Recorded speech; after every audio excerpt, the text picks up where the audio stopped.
listen to what you want to say, baby. When you're alone in the darkest night, maybe you can't give your radio back.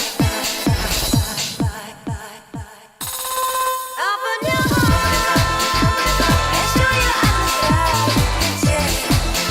Your destiny, and grow your love, baby.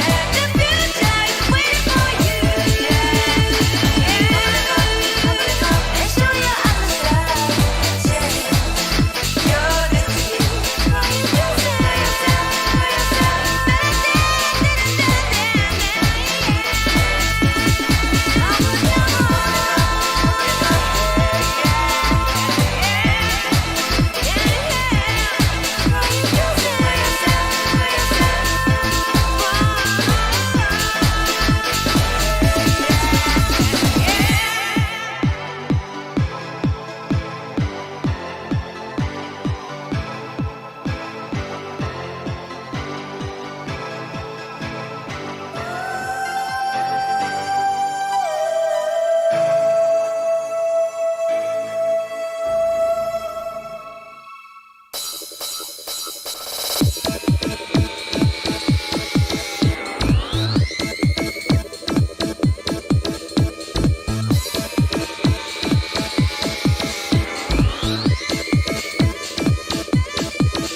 Open your heart.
everybody, and welcome once again to the stream. Welcome to the stream. We've got so much to cover today. Stuff is kind of blown up, like, right? So first we got Jessie Gender announcing that her next video will be about Vaush. That's right. Jessie Gender announced that her next video will be about Vaush. And apparently that is all that it takes to rustle the jimmies of the Vaush community. Their jimmies are fully rustled now. There's some very rustled jimmies out there. The jimmies have been visiting my own Twitter feed. I've been dealing with them back and forth. I got called the R slur a whole bunch of. That's the best thing. That's the best thing. If you want to show the world that your favorite content creator is not actually reactionary, right? The best thing to do is call a trans girl the R slur. That is like that. You know, sorry, got me. I got no response to that. I guess I'm the R slur. Yeah, wonderful, classy, excellent as always. Vaush community, right? Like, no, listen. I mean, obviously, I got called that by one person in the Vaush community, not by Vaush himself. Although, I don't think he'd have a problem saying that. They've called me so many other things, right? So many other ableist things. I don't think the R slur would be that big of a deal at this point, but he didn't say it, right? I don't have the receipts. That's not in my folders. That's not in my clan ops, right? That Vaush, ever said anything. This is one Vaush community member. I'm just pointing it out, right? I'm just pointing it out that in your defense of your parasocial daddy, maybe do not prove the criticism against him, because that's people's problems with Vaush. That's people's problem with Vaush, is that he is a Trojan horse on the left. He is bringing in so much unpacked baggage with him, right? And you got a choice, They're like, oh, you're gatekeeping the left. Yeah, you're going to bring me a Trojan horse to my gate? I'm going to gatekeep the F out of that horse, okay? I'm going to gatekeep the F out of that horse because I know what's in that horse. I know what's in that horse. Anti-black racism, casual transphobia, and ableism. Just to start with, right? I can tell, all right? I don't have to guess what's in that horse. They like, we've made this wonderful gift for you. We've made this beautiful, wonderful gift of this, Trojan horse, just for you on the left. How could you not appreciate that? How could you be so unappreciative? Let me get my ass into mod chat just so that I'm not Turk alert. Turk alert? Wait, are we talking about like yeah. Hassan.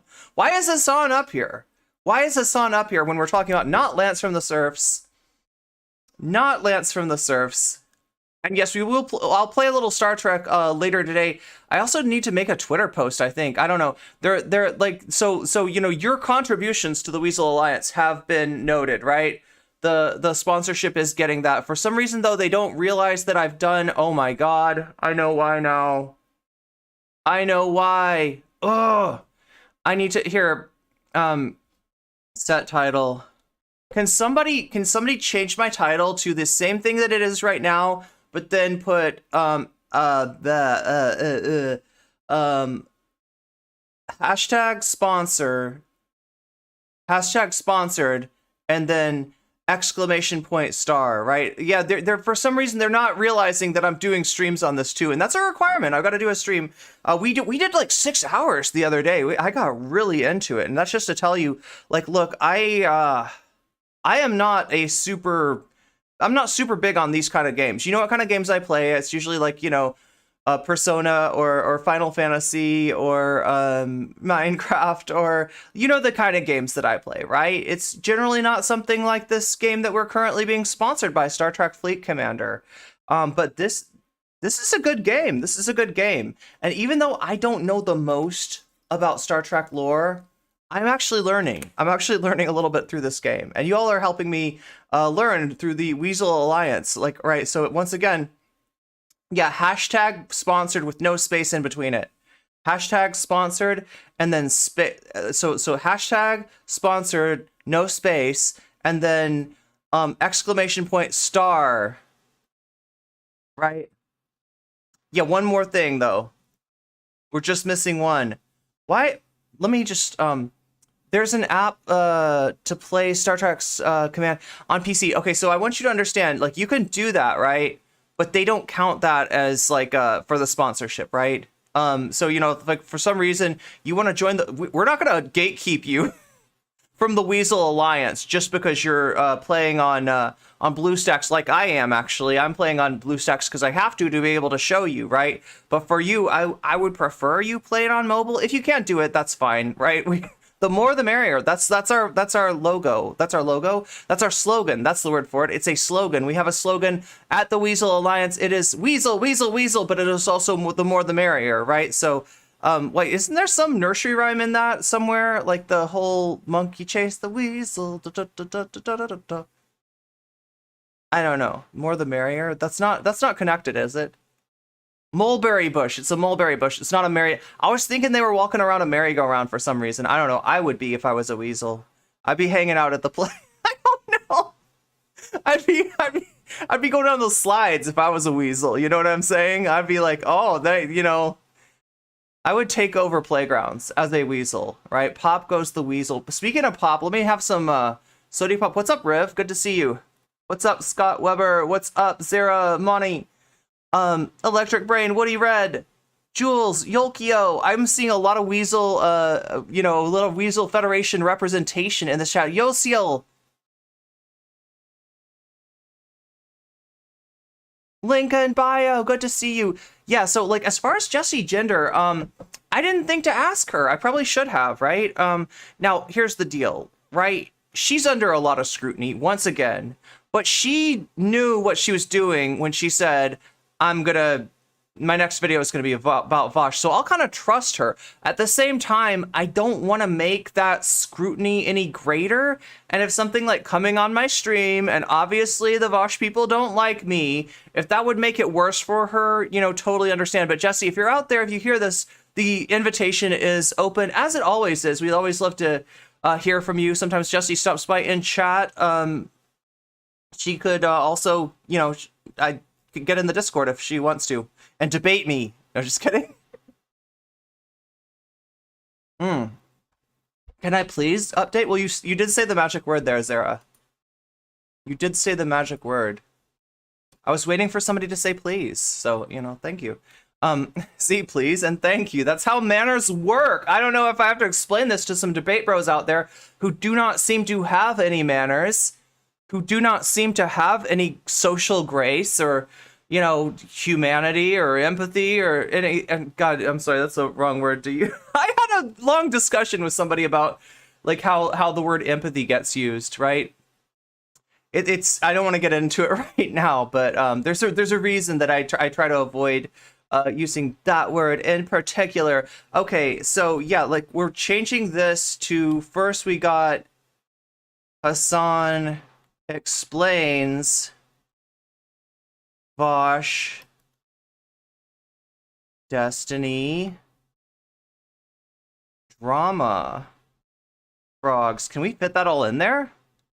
I feel like I might be encroaching on, Can you still read that? Yeah, Hassan explains Vaush, Destiny, drama, frogs. We do have the, God, I should...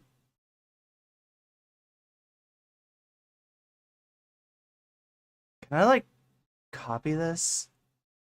Oh my God, there's, like, 2 ways to copy it, though.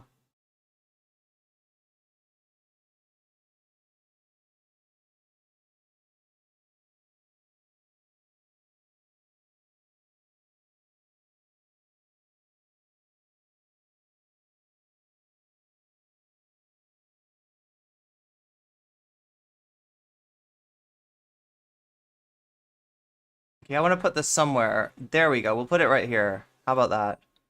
All right, so that's the QR code if you want to play Star Trek Fleet Commander with us. I will be doing that later on. I'll probably be reacting at the same time because it's the nice thing about this game, right, is you can play it, when you first start playing it, you're probably going to need to direct all your attention to it. But once you get going, once you know how it goes, you can like play it in the background while you're doing something else. It's the kind of thing that like, you're queuing up you know, like construction of different structures or building ships or developing technology.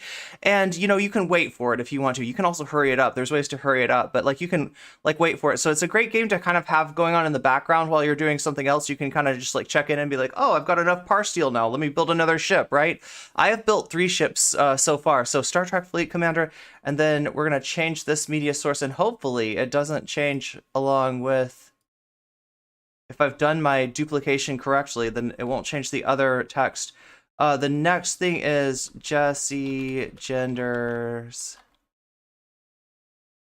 Vaush video. God, that makes, I feel like I'm clickbaiting there. Does that sound like I've got a video? Oh my God.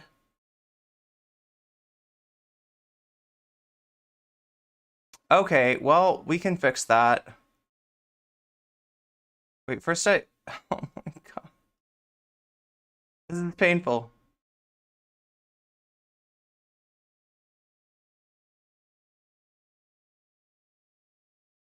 I think I have to just get this out of here. And move this.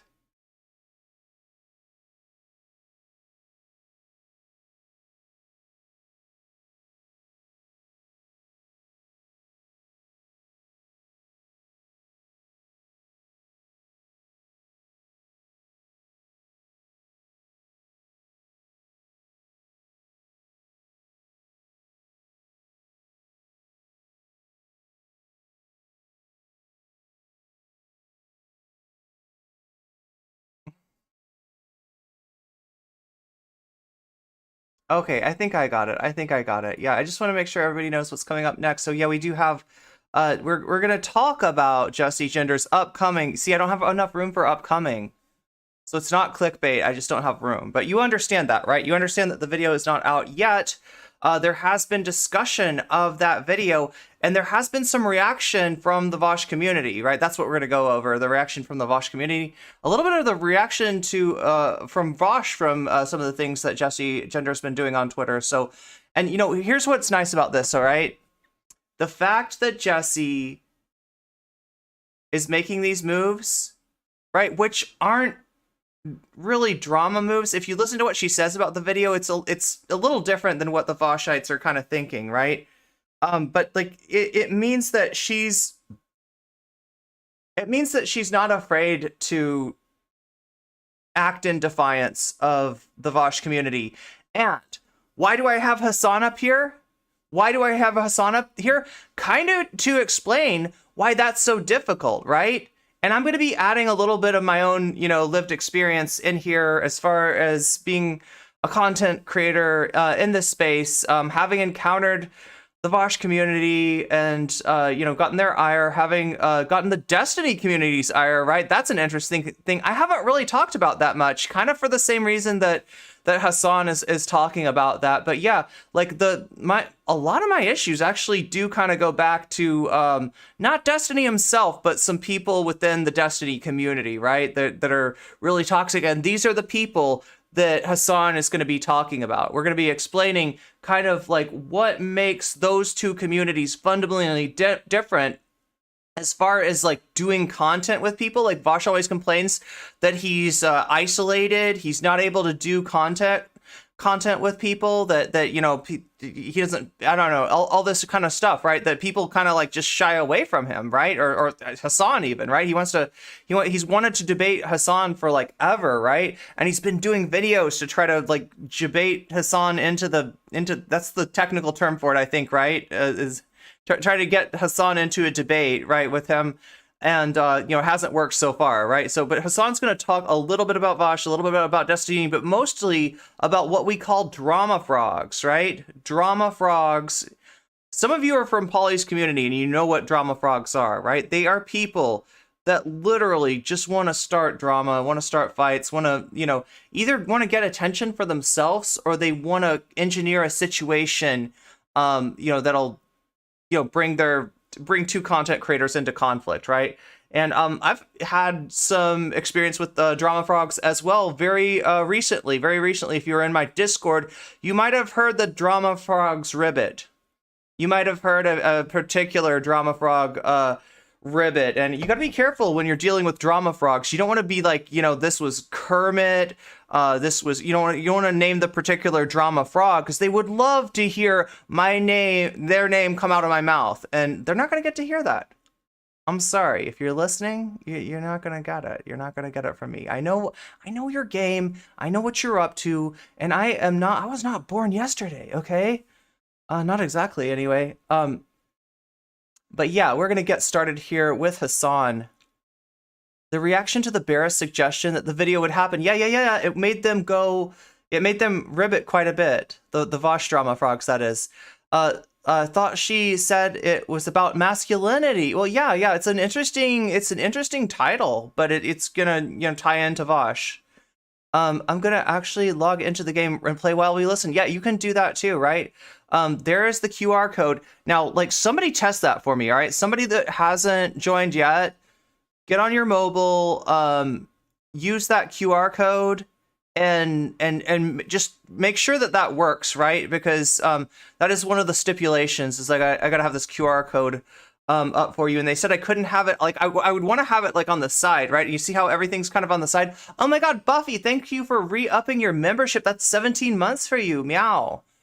Secret Halo Club. Yeah, so we have various levels over at Twitch. I have even named them. I don't know why Twitch won't let me name. Maybe Twitch will. Maybe there's more stuff on Twitch. Anyway, but yeah, thank you, Buffy. Gotta stop calling myself that then. Shameful enjoyer of drama. I mean, I don't know. Maybe I gotta find a better name for that, right? Because there are people that, like, some people, if you pass me a link, like, let's say some other streamer, you're watching Twitch, and some other streamer is talking about me, right? And she's talking about, like, this is NCC's plotting voice. She's really bad. She's done all these bad things, right? You might bring me that link. You might, now it's gonna be hard for you to post it in chat, right? Because we don't deal with links in chat most of the time, except from mods and VIPs, right? But you might pass it to a mod, or you might put it in stream suggestions, and I might actually watch that, right? Are you a drama frog? Some people would say yes. Some people would blame you for that situation and not the other sussy streamer that's really the one who's trying to start drama, right? They would say that you're the drama frog, right? I don't know. This is a frog-free zone. Yeah. I've heard a lot of really good people be called drama frogs too, and I'm not with that, right? Just for reference, right? The primary example of what is a drama frog, Danabo. Just Danabo. That's what we're talking about. I don't think Danabo's banned. Just FYI, this is a clip from Noah's Vaush effect video that Hassan reacted to over a year ago.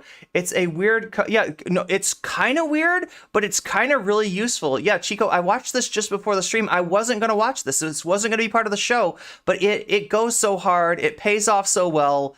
It's actually worthwhile, and it's in context, and it's gonna add some context to what we're dealing with Jessie and Vaush, and then later, Destiny and FD Signifier. That's right, Destiny and his community cannot stop talking about FD Signifier. And finally, FD Signifier had some words to say in return. So we're going to see what that is about as well.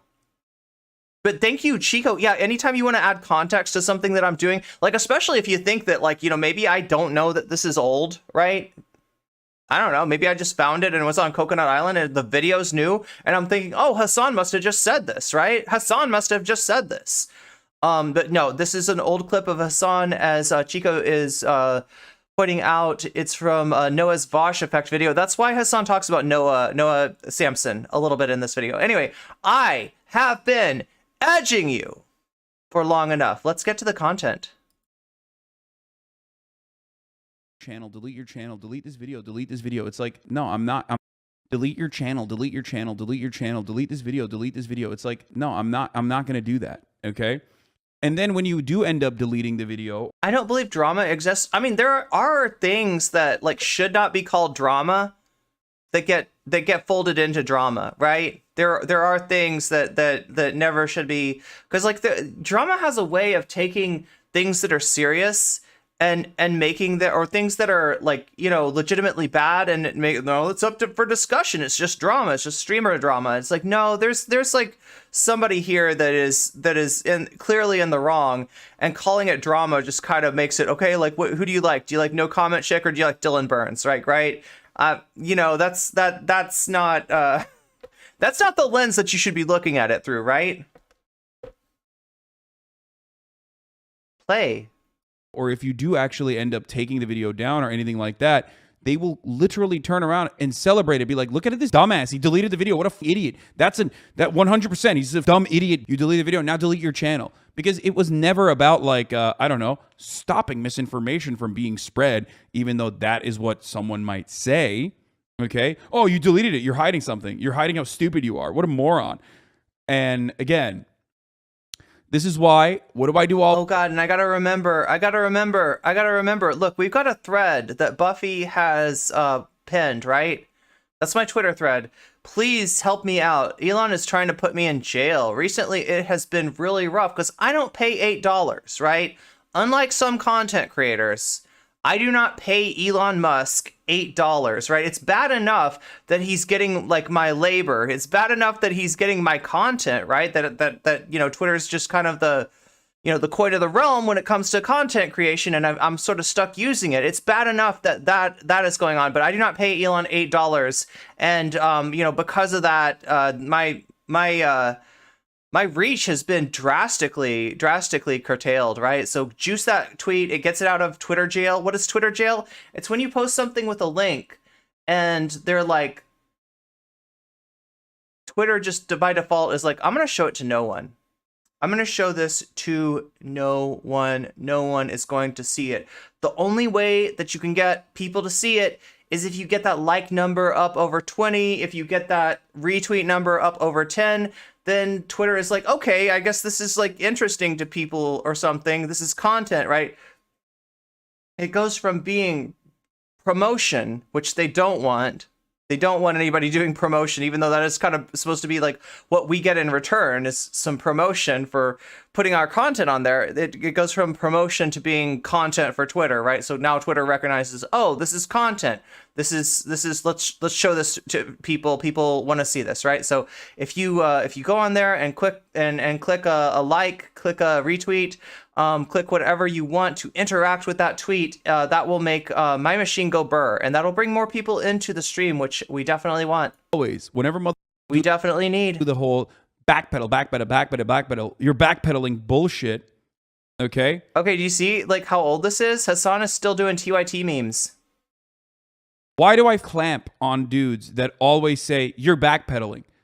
I am creating live content, and a lot of that is immediate and genuine reactions to stuff. Okay? In that circumstance, sometimes I get things wrong. Sometimes I'm just reading the chat and I'm getting false information from the chat. Okay? So when I admit that I was wrong immediately after processing information, that is not backpedaling. Okay? And I hate that attitude. That attitude is awful. Okay? Which is precisely why I attack that kind of attitude all the time in this community. It's one of the ways that I try to foster this community in the appropriate direction that I see fit. Backpedaling is like an insanely cancerous attitude. But you correcting yourself is a sign of weakness, and debate bros take that as a dub. Exactly. There's a term for it, backpedaling. It's super toxic. It's super annoying, especially because I don't give a fuck about functionally winning a debate. I care more about getting the accurate and adequate information out, okay? And making sure my analysis revolves around the correct facts that I am working with. Accountability, which is why I love when people change their minds. This is the reason why I do what I do, because I want people to change their minds, right? Remember, if you're in this community, why do you always say, Hassan, please stop getting into the same stun locks over and over again? Why are you still constantly and consistently addressing the same points over and over again? Okay? It's because this attitude is exactly what is directed towards me on a daily basis. You think it's because I'm the worst piece of shit on the planet that I got quote unquote canceled 18 times this year so far for buying a car, I don't know, making money, buying a house, saying cracker. God, his audio was garbage back then, wasn't it? You think those were all Either that or it's something about the clip being like re-uploaded and edited. I don't know. legitimate grievances? That Maybe just everything that goes through Coconut Island's hands turns into... Just kidding, Coconut Island. I don't know you. I'm not trying to start drama with the Vaush clip channels now. keep getting brought up over and over again. I mean, you see them putting up a Hassan clip, and like, I don't know that this is necessary. I don't think this is a friendly clip of Hassan. In fact, I'm pretty sure it's not. It is a clip, maybe. Oh, God. Like, I think they think they're exposing Hassan here. Or something, right? I don't get the sense that this is a friendly clip, right? So the fact that they put up stuff here that's not Vaush, that's other streamers, that is not friendly, means that they could do this to other streamers as well. Coconut Island, make my day. Or let's go. Or, for example, being, I guess, in support of Russia, even though I'm not, despite the fact that I've literally raised money against Russia. Doesn't matter. Still support of Russia. Who cares? You got owned. Like, why? Look at the comments. It's not friendly. Okay. Then Hassan versus Vaush Ukraine debate. They won't not because of debate lordism or because I don't understand Vaush commenters. They're hard to understand sometimes. This is just parsing out logical fallacies. It's because Vaush is right on the detail, and he knows it. That's right. That's right. You got him. I feel like Hassan like directly refuted that though. I feel like Hassan like directly refutes that in this video.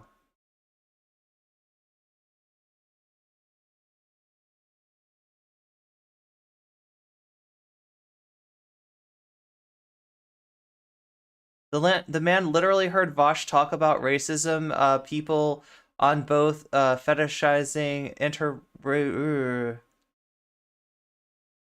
and took that all as racism. Yo, this was like Vaush talking about the Cat Black thing, right? Like, no, there was more than a little bit of racism in that, I think, right? But you can't see it if you're in the Vaush community. You are nose blind. You are absolutely nose blind to this kind of racism, right? You just think it's normal. That's not racism. The real racism is against white people. Oh my God, Vaushites. Oh my God. Why do you think I address that stuff all the time? It is cancerous. It is well, that's what I'm saying, Yosiel. I actually feel like Hassan makes some good points in this video, but just going from the comments and going from what he ends up talking about, if I was to guess why Coconut Island is posting this up here, it's not like a friendly thing. Absolutely cancerous. It sucks. And it's all about controlling the narrative. And people on the internet, specifically people on the internet that do this all the time, have a lot of goddamn time on their hands. Oh, you can't take criticism. You can't take criticism. Reactgate. That was another one. Reactgate. You can't take criticism. You can't take criticism. Bro, there's criticism I can take, which I have, and admitted I was wrong on.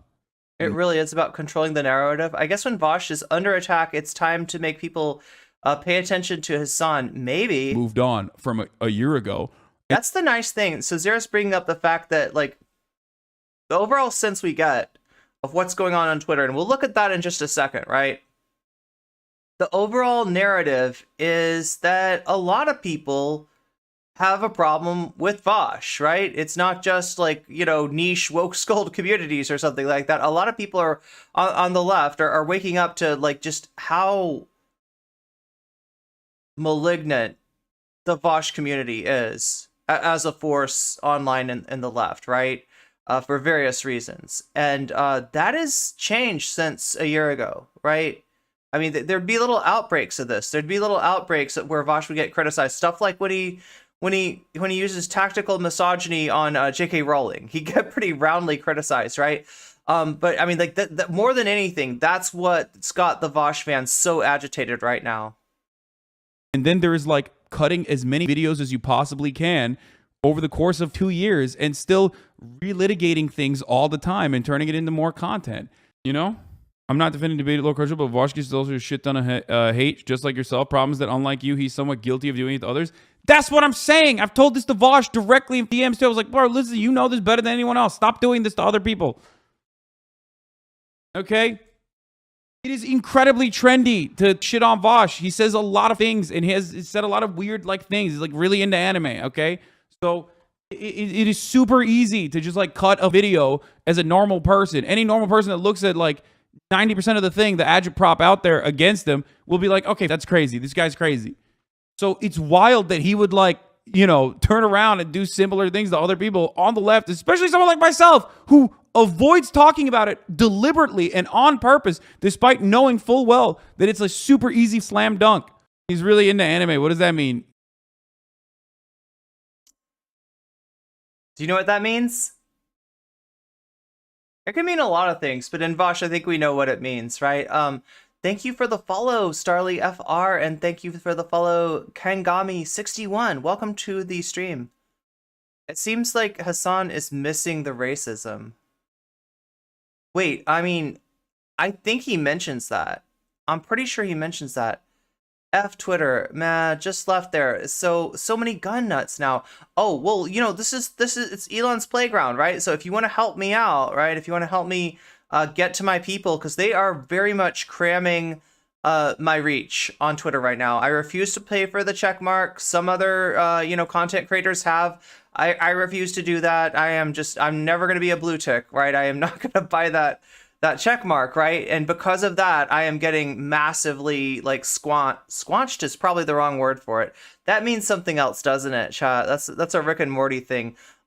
Squelched, squished, smushed. What is the word that I'm looking for? It's some word with an S. Is it squelched? The weeaboo gambit. Yeah, exactly. But yeah. So if you can go over there and help me out. Also, YouTube, hit that like button. It helps me out a bunch. Yeah, you know. Suppress, that works. Oh, you know how that works. It's not what I was going for, but it works. If you're really into anime, you know that. It's just drama baiters that are like, yes. And that is fostered in the blood sport communities, unfortunately. It just sucks. You're not there because you have like a morally consistent perspective. You're there because you want to see blood. You want to see the best debate lord destroy all the other debate lords. You're there for the blood. And that's why you can actually... Like I've said before, these communities are all about the proverbial W, right? You got to get the W. You never take the L. That's why they have so much trouble admitting that they were wrong. That's why they have so much trouble, you know, changing their mind on anything, because it feels like a loss. Like, right, the ultimate way to prove that you got an L is to be like, okay, I used to think this, and then somebody brought up a good point, and now I think this. Like, right, so me saying Vivian was right about Xander Hall, that would be an L for me. I don't consider it an L, though. I think that the L would have been continuing to support Xander Hall, right? That was a massive L for me, right? And thank Vivian, you know, for pointing that out, right? So, but yeah, this is how the blood sports communities work, right? And I will remind you, this started out on the right, 100%, right? You look at somebody like Tim Pool, even somebody like Matt Walsh, they have that debate bro, blood sport, you know, DNA in them. Like their show, their content, the way that they operate, the way that they think, it very much relates to the original internet blood sport, you know, gladiator games or whatever the hell that is, right? You know, Demon Mama, you watch her, she's like, blood for the blood god. Yeah, right? I don't know. It's not really my thing. I don't think that's a productive conversation, right? Do you remember the time that Demon Mama, maybe some of you remember, the time that Demon Mama invited me on to have a nice little chat with her, right? And then I go over and look at her chat and they're like, blood. And I'm like, no, Demon Mama, no. I actually want to work, unlike you, I actually want to work this, you know, dispute out, but you know, that's not where she was going, right?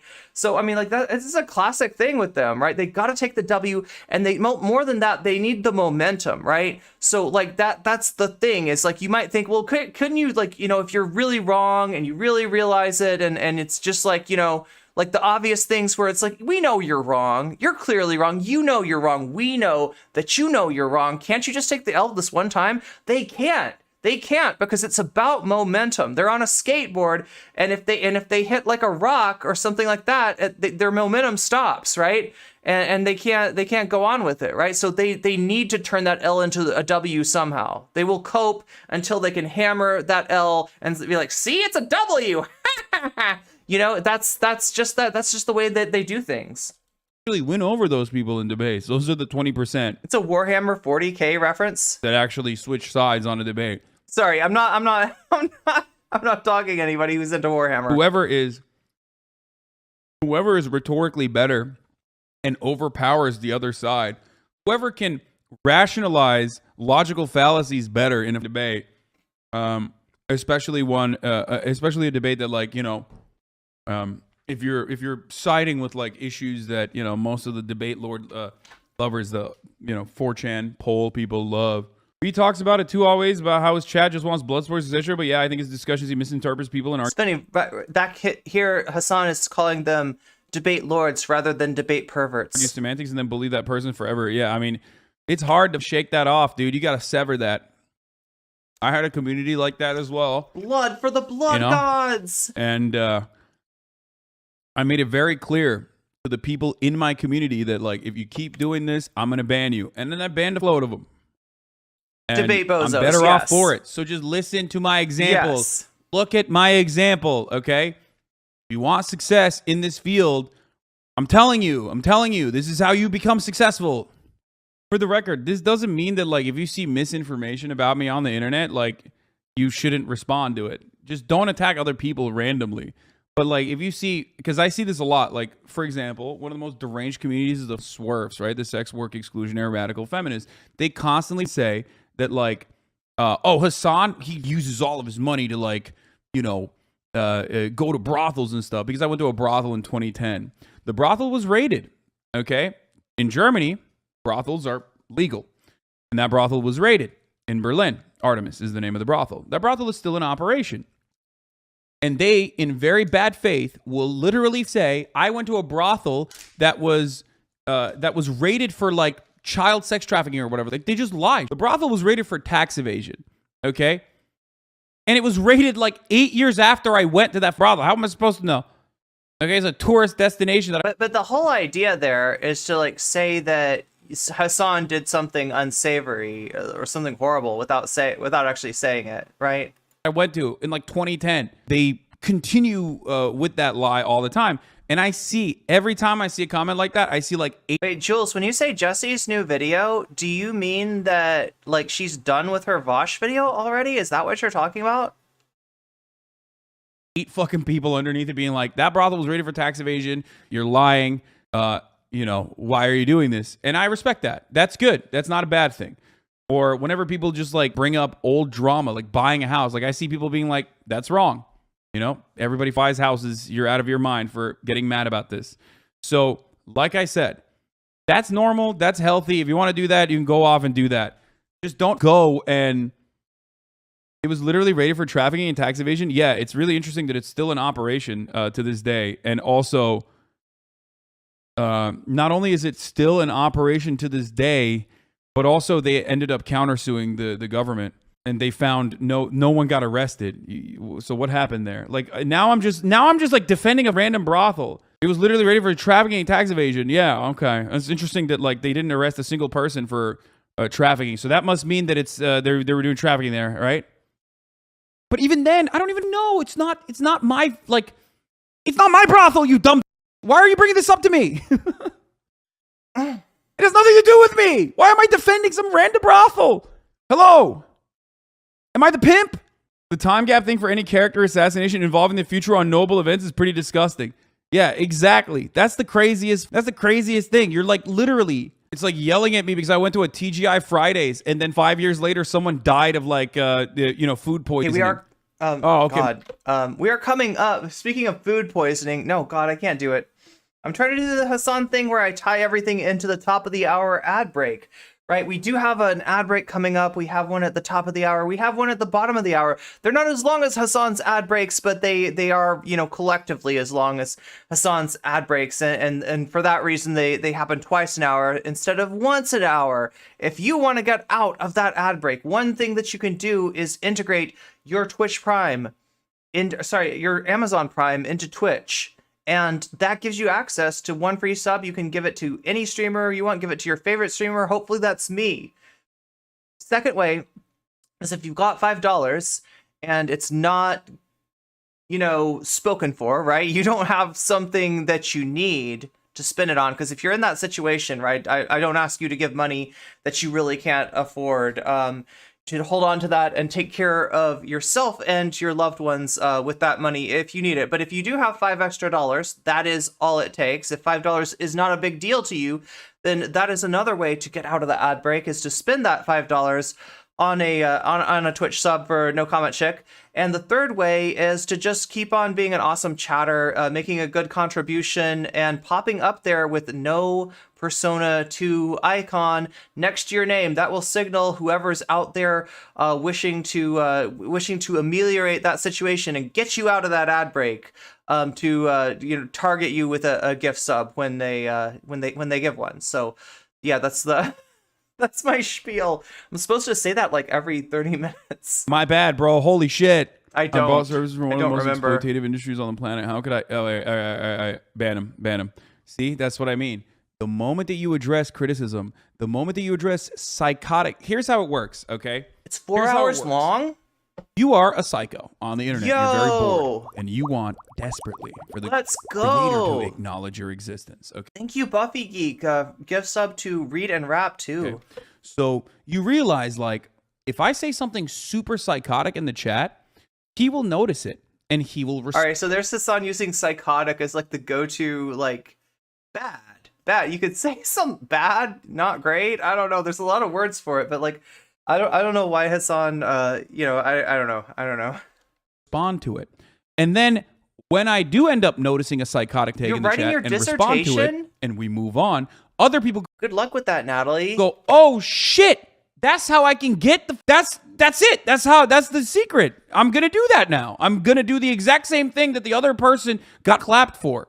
And that's how the loop goes on and on and on. Now, add an additional layer to that where you then go and Maybe title could be Jessie Gender announces Vaush take vid? that clip to your favorite swerve Do content you feel clickbaited? creator or whatever, and then your Does favorite anybody swerve feel content creator makes a clickbaited? video about it, and then 100,000 people watch it, and then boom, all of a sudden, now you have 100,000, if not even more people in the chat trying to continue that same cycle of toxicity. Then you actually end up responding to that as well, and then boom, that's another 45-minute video. Holy shit. And this is exactly how this industry works. Okay? The industry. The people that say Hassan cannot take criticism are insane. I respond to critics every day, no matter how bad faith they are. So much so that I have to literally stop responding to criticism because it just becomes my entire content. And the criticism oftentimes is not even anything serious. Noah is personally talking about how like brigading is bad and like it bullies content creators and is not a good thing and we should be more responsible, all of us. You literally turn around, well, Noah did that too. Shut the f up. Stop trying to justify the criticisms that are valid, okay? Not about Vaush, just across the board, even my own community as well, okay? Stop. The greatest example of this is the r/place drama, which wasn't even significant in any meaningful capacity, but because normal people that aren't obsessed with like hate. Wait, r/place. Was that like the? Was that like the? It was like a Reddit kind of like graffiti thing, like where everybody like from different communities would come and they would draw things on there, and then people would like. You know, some people got mad because people from one community would come and cover up another community's artwork. Is that what it was? Yeah, the drawing thing. Okay.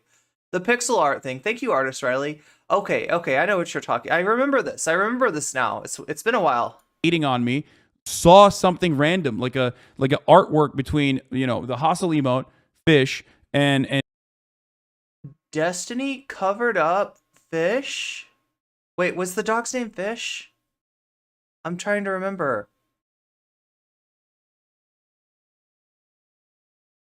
they really hate Hassan. I mean, I know this, right? I know this. But damn. Well, I mean, like, look, when it comes up, I'm going to mention a little experience I had with some of Destiny's community. Not Destiny himself per se, but, you know, I feel like a lot of the negativity that culminated in the whole Dylan thing, I feel like a lot of that started actually with a certain toxic member of Destiny's community.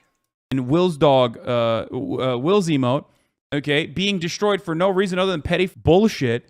And then immediately the first thing that people did in that community straight up was, well, one, open up my stream to watch me get mad over it. When that didn't happen, they were mad and they kept watching to see if there was like an actual... Admit it, you don't know the name of Will's dog? This is like classic internet harassment behavior. Farley? What you think I don't know Will's dog's name? What do you mean? I spent the whole day with him last week.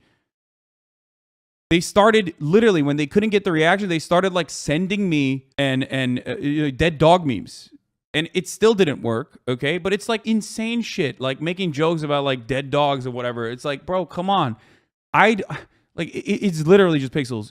It's not working. You're just looking more and more like a dickhead. And then once they realize like, oh shit, normal people actually look at this and go, this is really deranged. They tried to find a narrative that would justify it. What was the narrative to justify it? Thank you, Buffy. He actually personally still mad. See, this is what I mean. I'm not. I promise. I don't know what I can do to get you to believe this. You just got a gift okay? sub. Thank you, I'm Buffy. not, but it's okay. You know?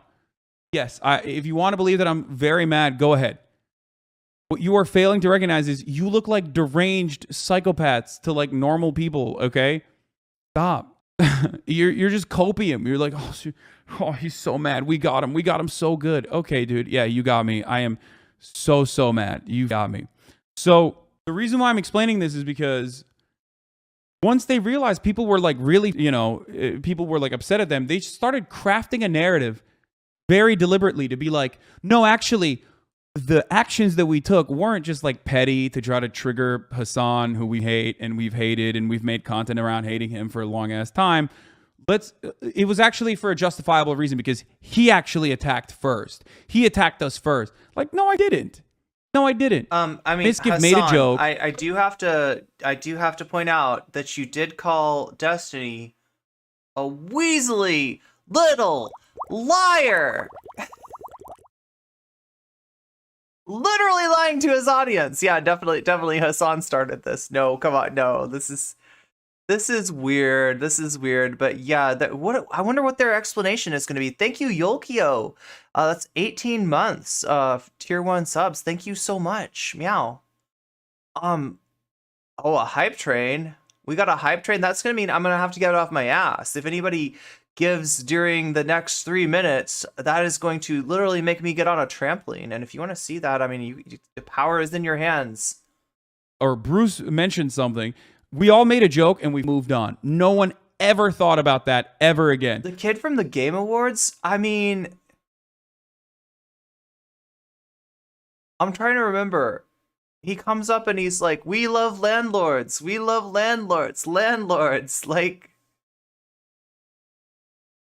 was that what it was? And then he was like, I'm trying to remember what did he say, like, union's bad, landlord's good or something was basically the deal. I mean, it definitely wasn't ideological. Like that's the kid, if you don't know, that's the kid that came up during the Game Awards and talked about like Bill Clinton's rabbi, which I can't tell you, right? But apparently this kid is a somewhat well-known troll, right? Woke Potato is a pretty cool username. Weasel. But they literally took something that was so minor, okay, and turned it into a legitimate justification for their actions, okay? Now, the reason why I'm bringing this up, because it's like so stupid and irrelevant, okay? It's so stupid and so irrelevant. 2-minute joke, but you are the one who's... Yeah, I mean, like, Hassan was like, I mean, he didn't get angry, like... but he was not happy with that. And I don't know what's the story. Was that kid like following Hassan around for a while or something? I only saw like a clip. I only saw wait, he was talking about Miskip or something. That's what Destiny's that's what. Now the reason why I'm bringing this up, because it's like so stupid and irrelevant, okay? It's so stupid and so irrelevant. 2-minute joke, but you are the one who's mad? Wait, what do you mean? The reason why I'm bringing it up is because it's a microcosm of the way that a lot of people operate on the internet, okay? If they can't get positive interactions off of that like hate raid, then they will turn around and try to make it seem as though they were doing it for a justifiable and honorable cause, okay? And all of a sudden, and the joke was about how we can't have fun with that community because they take everything so seriously as far as to dox people over it. Yeah, literally, exactly. And it was true. It is true. It's just... How did Miskiff come into this, though? That's what I don't get. He was following him around while Hassan was supporting the writer's strike, just being disruptive. Yeah, and that strike is like, look, that strike is not a joke, right? Some people will take it and be like, writers for Hollywood? Those sound like rich people. And like, yeah, if you're writing like a top-rated show, you probably do okay. You're probably doing all right. You got 7 seconds to make that hype for train happen if anybody wants to activate the Weasel song for real, and then we're gonna put the hype train away for now. Okay, so what people don't realize is that I think it's more than just writers. I think it's a lot of people who work on shows and they're not rich. They're doing a job that a lot of people would like to be doing or think they would like to be doing, and as a result, they don't actually get paid as much as you think they would, right? You're only getting paid a lot if you are bringing them something that like no one else can bring them. So if you write a script and it turns out to be like the hit show, then yeah, you might make some money, right? You might make some money off of that. But most people involved in that are not. Like, that's a real strike for, you know, for people that are having trouble making it the way that the industry is treating them right now, right? It's not like a bunch of like, you know, it's not a bunch of rich people who are like, I can only afford like to eat caviar like 5 times a week, and I'd like to eat it 7 times a week. It's not. That's not what that is. He's talking about the R Pixel thing, and Miskiff and Bruce drop him off. I don't remember them figuring. He mentioned somebody else too, right? Writing is gig work. Yeah. That's how they treat it. They treat it like gig work now, right? And you basically cannot make a living the way that people are being treated. It's like, I can't deal with it. I can't mention anyone. I can't deal with that at all. It's a swarm. It's a hate swarm. They message literally all the people in my chat and shit. It's psychotic. They message all the people in your chat, Hassan. You don't say. Anybody that was around here during the harassment, is that not what we dealt with? I talked to a lot of people who got messaged, who got whispered from people saying, like, they would either be harassing them and saying, like, gross stuff, like, weird stuff, like, harassing stuff, or they'd be saying stuff like that, like, did you know that you're in the stream of, like, this horrible person, and just make all these accusations, like, you know, I don't even know what all got said, right? No, I don't think people sent me like literally everything that was there, but yeah, like that Polly, when she came in for the first time, when she came in to just see what is No Comment Chick stream about, because she was, remember, Polly was not was actually a No Comment Chick hater in the very beginning, right? When we first interacted, Polly had just heard bad things about me, right? And she came into my stream to just be like, okay, so what is this? What is she doing? That's like, what has justified this reputation? And it turns out she was like, well, all she's doing is like having really base takes, right? But when Polly came in here, Polly got messages. Polly got whispers. Polly got all kinds of shit thrown at her. They wanted to make sure that no other content creator was going to come in here and be like, you know what? No Comment Chick, she's all right. Polly, they wouldn't, like, you know, Polly, the only interaction I'd had with Polly is we had a little fight on Twitter. Not a little fight. We had a big fight on Twitter, right? And so it's like they were so paranoid that just maybe if Polly comes in to No Comment Chick's chat, she might figure out that everything that she's heard about this woman is just a whole heap of lies. And that's actually what happened. And you know, Polly was savvy enough not to believe what she was getting in her whispers, right? And to think about this like, you know, wait, what is going on, right? If people are hanging out in her chat and when somebody comes in, they're like sending out whispers, is that really like, you know, something that people would do if, you know, this was a bad person? Or is that something that people would do if they were harassing her? And it clicked. A light bulb went off in Polly's head, right? Yeah, no, this is definitely the MO of the people that were, you know, hate rating me as well. So I don't want to. And then they get so mad. And they ramp up the pressure. It's really, really weird. You know? Maybe you just suck. Have you ever thought about that? Look at this. Can't defend ideas, Omega Lol. Couldn't defend pixels, Omega Lol. Like, maybe you're just like a weirdo, dude, and no one wants to be around you. Like, maybe, you know what I mean? Like, this kind of behavior is very strange, dude. You're not... Like, I will never be able to describe to you that you are... Yes, unions are canonically good, except cop unions. True. You know, behaving in like an incredibly deranged way. True. Because you're so invested in this. Maybe a couple years down the line, you look back at the way you were operating and go, wow, that was kind of weird. As a chatter correctly pointed out, even if I was like actually super butthurt, super mad, don't you feel like that? I mean, what happened to you? Why are you happy about that? Like, you're just saying that like, I made you mad and that's good. Like, I made you mad. I made you upset. Okay. You got it. You got me, dude. You really upset me. In that experience, I was talking about Destiny, by the way, and his community, which I really try not to because.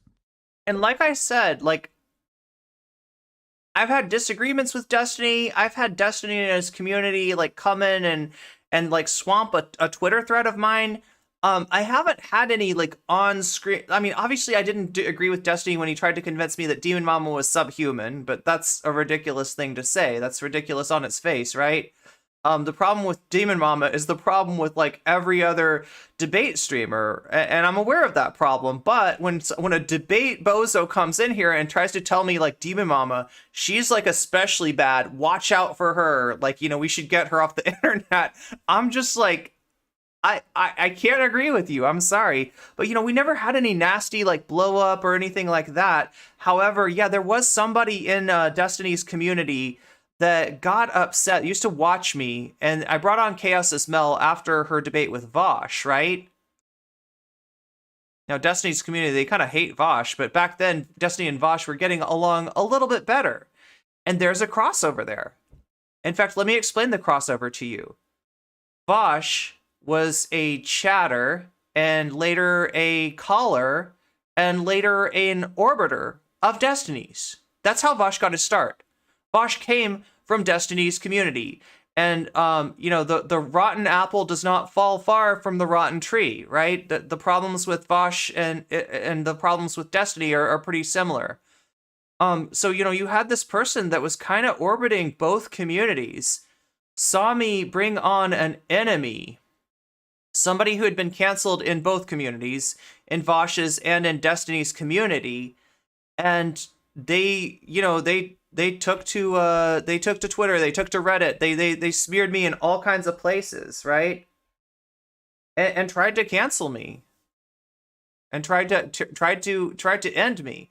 That was not that far before the Dylan Burns thing, right?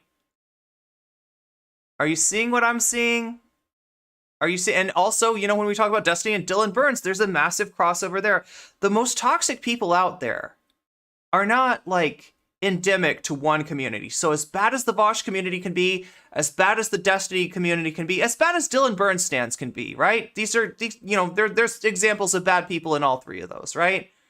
But some of the worst people out there are not just in one. They're in multiple. And I'll even take that a little bit further, right? The very most toxic people that I know, right? And there's one streamer that I have in mind when I'm saying this, right? One streamer / possible hate raider. slash somebody who was literally caught working with the hate raiders, whether she knew it or not, right? She, there was information passing between her and the hate raiders, right? Is somebody that has like, feelers in every community, including the intersectional left, right? They have famously said on stream that they have spies, that they have people that go out into places and kind of like, report back to them, right? With information about this, right? So, and basically what I'm describing here more than anything, right? And it's not just about one person. It's not just about one streamer, right? This is a pattern of behavior. It's not limited to one streamer, but we're talking about people who are kind of terminally online. We're talking about people who watch this stuff and they really, really, really want to be a part of it. Even if they're not that charismatic, even if they're not that compelling, even if they don't really have that much to say, they want to have an effect on the content that they're seeing, whether that is making a streamer mad, covering up Hassan's dead dog on our place, or whether that's driving no comment chick off the internet, right? Like these are people that are just kind of lost in the sauce, right? And if you've got time to develop a network of weird champs who literally go into every community out there, because heaven forbid we not have reach into the intersectional left, right? Heaven forbid that we not be able to cancel somebody in their own community, right? Because if Vaush people hate me, if Destiny people hate me, that is fine. That's not my base. That's not who I'm appealing to, right? If there's somebody from that community that ends up liking me, they're liking me because I'm giving them something that Destiny and Vaush are not. But in general, if you're satisfied with that kind of content, if that kind of content speaks to you, if that kind of content is something that you like, you're probably not going to like me, right? You're probably not going to, you're not my demographic, right? If that's your thing, if you think that anti-white racism is a huge, an underreported, horrible thing that goes on, then you're probably not going to ever be a no comment chick viewer. But these people nonetheless want to cultivate reach into these groups, and they'll either find people, in their intersectional left that have beefs with the person they're going after, that they can, use against them, or they'll even have people, I swear to God, it seems like some of these, there's people that are not who they claim to be ideologically, right? That go into communities. Oh my God, Daxpier! Welcome to the stream, Raiders. We were just talking about a little drama. Drama's past. We're watching Hassan past.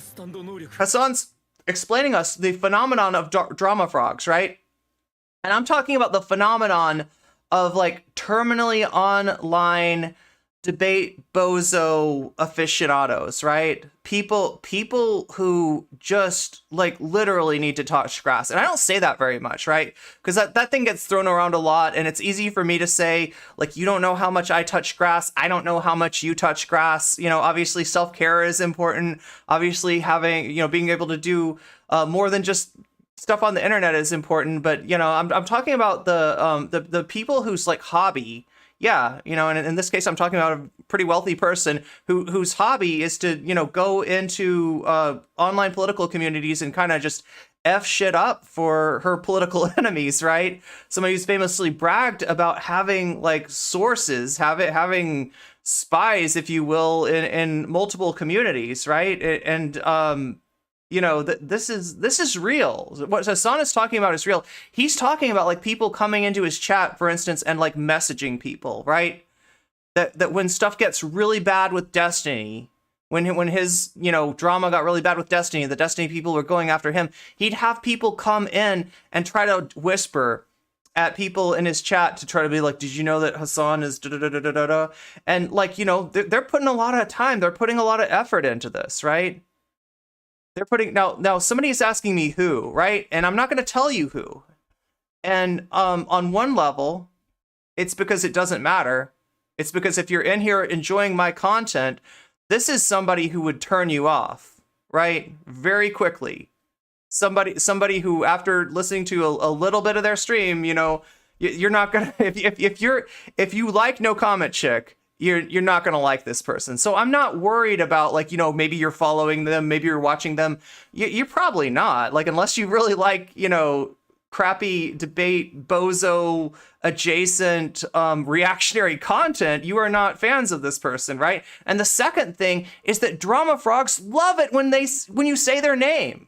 That gives them life, that gives them relevancy. They watch these streams and they want more than anything for the streams to like acknowledge them in some way. That I feel like that's their ultimate goal, right? To be able to reach out and touch, you know, Destiny, reach out and touch Vaush, reach out and touch No Comment Chick in some way, right? That's what they're going for. And so kind of like acknowledging them, even to the degree that I'm doing right now, which would be classified as sort of a subtweet, maybe, but you know, it's the kind of subtweet that if you react to this, it's kind of a self-report. So if you're out there listening to that, if you're thinking of making the clip, maybe think twice, right? And maybe realize what a self-report that is on you if you feel like this stuff applies to you, right? So yeah, that's what I'm going to try to do when I'm talking about drama frogs. I am not going to tell you who I'm talking about because that's what they want. And, you know, giving them that reward is like giving Pavlov's dog a treat. And we want to extinguish the desire rather than feeding it, if you get my drift, right? So let's go on. We're watching Hassan. If you're just joining us, welcome, Raiders. Shakespeare, I forgot to ask you, how was your stream? Oh, parasocial viewers. Yeah, I think the content is interesting. I watch if I do not watch. If not, I do not. Yeah, exactly, right? So there's not really a need. And I'm not trying to do drama. I'm not trying to... Okay, like, I mean, I cover drama. It's kind of unavoidable. It's what people are interested in. But I'm not trying to, like, participate in drama. I'm not, like, trying to, you know, make the appeal of my community that, like, oh my god, No Comment Chick, what kind of drama is she going to get into today? That's not really what I'm here for. I'm here for analysis. I'm here for solidarity. I'm here for movement building. I'm not here for what they're here for, let's just say, right? And, you know, Hassan's talking about Destiny's community. Hassan's talking about Vaush's community. They very much are. They subsist on it. They live on it. They grow from it. That's their business plan, right? So yeah, we're watching Hassan and talking about the drama frogs in the Vaush Destiny debate bozo orbit, right? And this is going to give us a little context for the conflict between Jessie Gender, just announcing that she has a video coming up that talks about Vaush, and FD Signifier offering to debate Destiny, since apparently Destiny's community cannot get his name out of their mouths, right? So that's where we're at. Yeah, we don't make drama, we finish it. We sort it out. There we go. That's a better way to say that. This becomes like awful every time that conversation takes place. Like, they will literally, this will probably be like a 45-minute video about how I'm... You missed the hair? Wait. Oh, Hassan's hair. I thought you were talking about my hair for a second. I was like, wow, that's an old school NCC fan there. Vance never looked happier than the time he met Distinky. So mad and so upset. Or like, I don't know, using my dead dog for clout or some shit. Like... even though I didn't even mention it at all, or that aspect of it in this conversation until just now. Like, I already know, you know?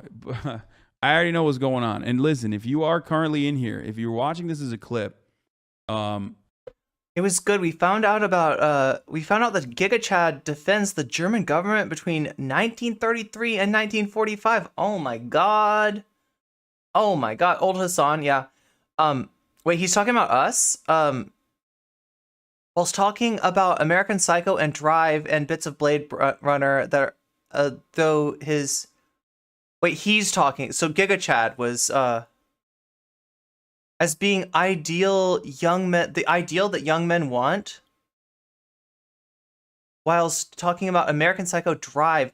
Yeah, like, I feel like, okay, so as far as the movie Drive, now I've seen American Psycho, I have not seen Drive, and I've seen bits of Blade Runner. But as far as Drive goes, like, I've run into the soundtrack for Drive, and it's good.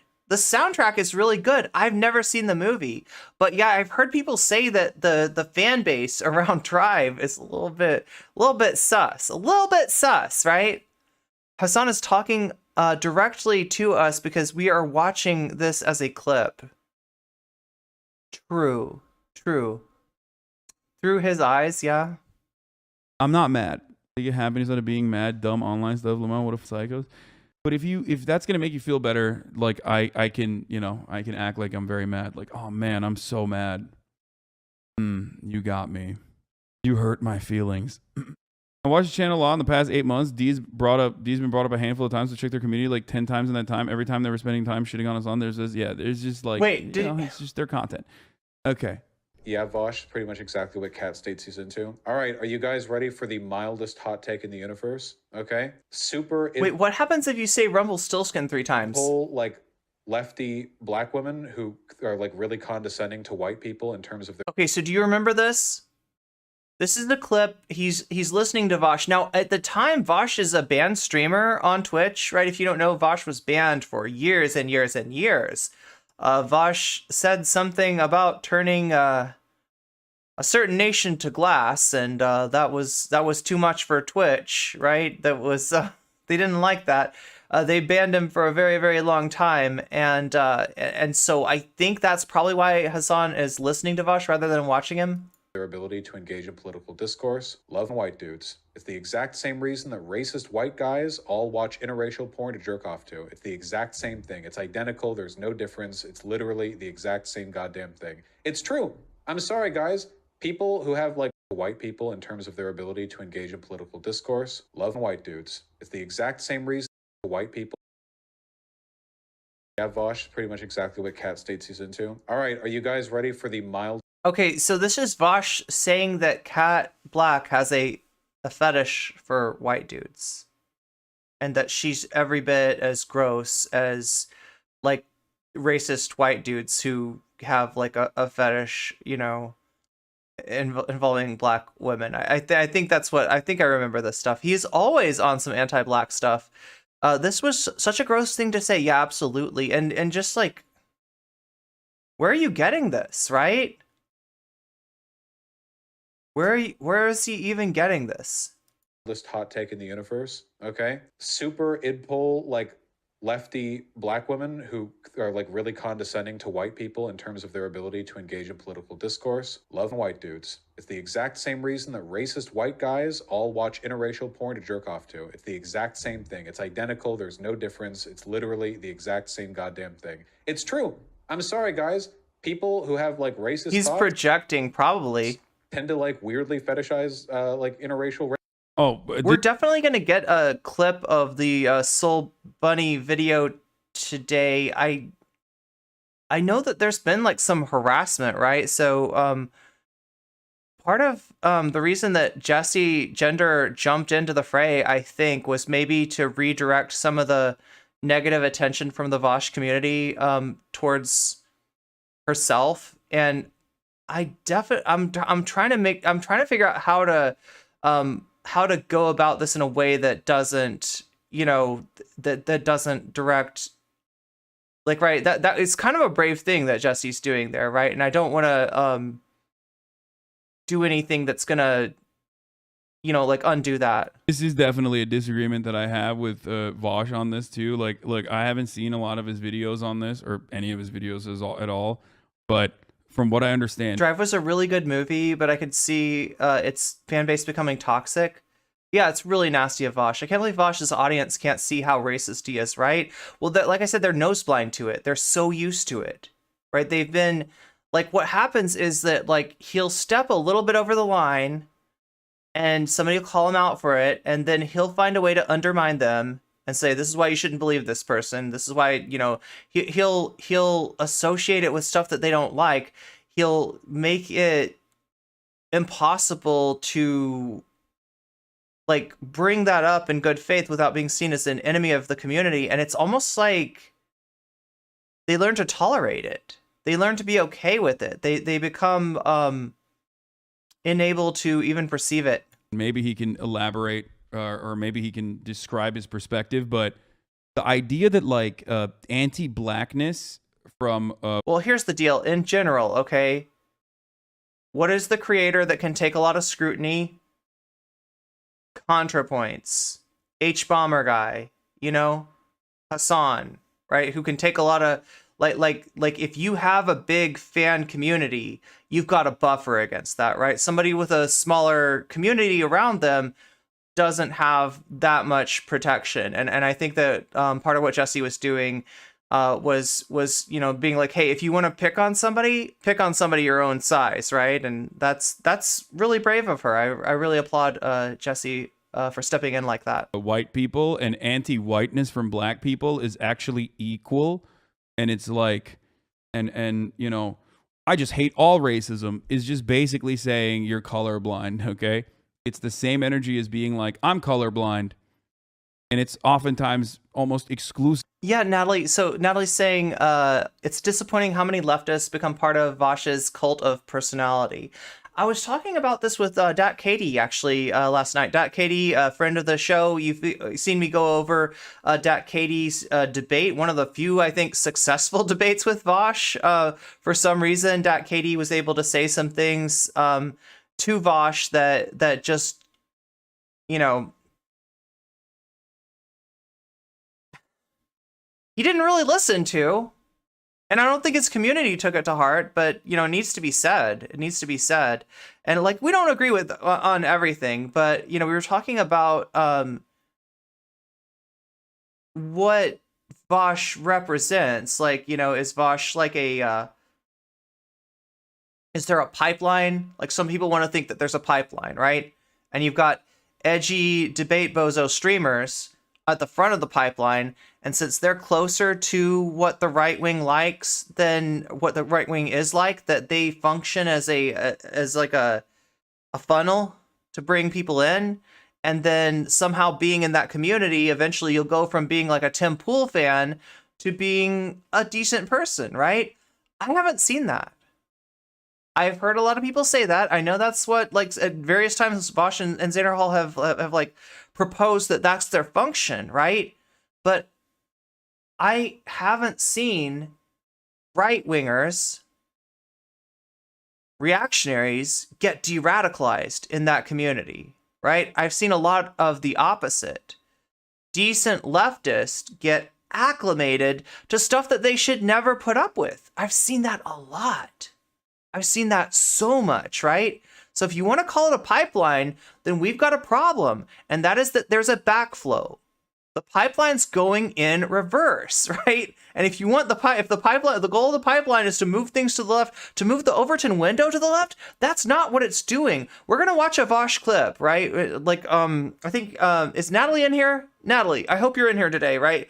Because you've been making some really good clips lately. I've been seeing them on Twitter. If we can't get you to send me the link, I will try to find that clip myself. But Vaush basically talks about being embarrassed about what the left is, and worrying about right-wingers seeing leftists.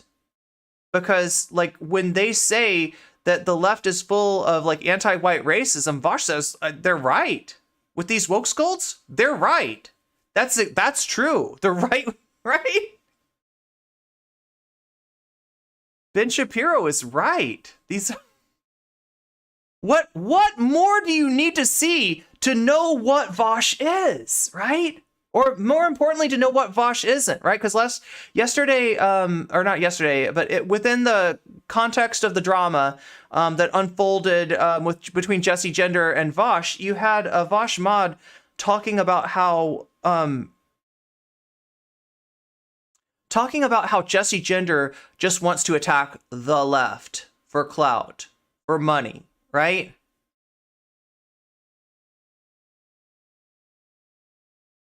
Vaush is not the left. That I can say for sure. In fact, I'll go further and say that I am not the left. Polly is not the left, right? Even the, like, you know, your favorite, you know, the best, most wholesome intersectional leftist streamer out there, whoever they might be, right, is not the left, right? We are the left, right? Don't ever let somebody tell you that it's about a streamer, and don't ever let somebody tell you that holding a streamer accountable is somehow attacking the left, is somehow going against the left, is deleterious to the left. It's not. It's necessary, especially when you have lefty streamers that are actually doing arguably more damage, more harm than good to the left, right? Somebody like Vaush, somebody like Destiny. But I mean, this was the conversation that Dat Katie and I were having last night, and obviously we agree on a lot of things. Obviously, we don't agree on absolutely everything, but one thing that I'm sure of is that letting Vaush hide behind the left, letting Vaush present himself as an ontological good for the left, right? I need to be able to exist. I need to have maximum reach. I need to have nobody saying bad things about me because I'm doing important work here. And you woke scolds, you anti-white racists, you know, precocious trans people, you're getting in my way. Like, please sit down, get in the back seat, right? We cannot have that, right? In one of the clips that Natalie made, Vaush says that basically he wants to he wishes he could like throw a blanket over us, like we were a dirty room. Like we were a dirty room that he was embarrassed about having, and be like, no, I am the left. He really wants to erase and replace us, right? This is an existential struggle. If we let Vaush and his community do what they want to do, leftism, intersectional leftism, will not exist, or at least online. I don't know if the movement's not in danger, right? But the online component of the movement is in danger because, like I told you, this is what these communities do. They learned from Destiny's community. They learned how to basically drive people off the internet. They tried to drive Jessie Gender off the internet. They anybody with any kind of critique, even like, lukewarm as it might be, they're gonna try to drive off the internet, right? And we cannot let them do that, because look at what that does. That moves the Overton window. That redefines leftism as something to the right of where we actually are. Like, this is an important fight. Don't let anybody tell you that this is leftist infighting. Don't let anybody tell you that this is drama. This is an existential struggle, right? For our movement. For the liberatory movements of marginalized people. That is what Vaush and his community want to supplant. And as long as that's your attitude, Vaush, we're at war. All right? I don't hate you. I don't hate your community. I don't hate anybody. But I love my community. And I will protect it. And that is not negotiable. Actively advocated for by white people, even white people in leftist spaces. Okay? And I'm sorry, and I know you guys are not going to give me any charitability for this, because let's be real, I am, Mr. He wants to snuff out the flame, basically. Do you think audience capture becomes an issue? Rather than diversity, their content, they confirm it to what the audience metric that has the largest numbers. Maybe explain a little bit more, Shadamar. I'm curious what you're getting at here. It's interesting. Rather than diversify their content, they conform it to what the audience metric that has the largest numbers.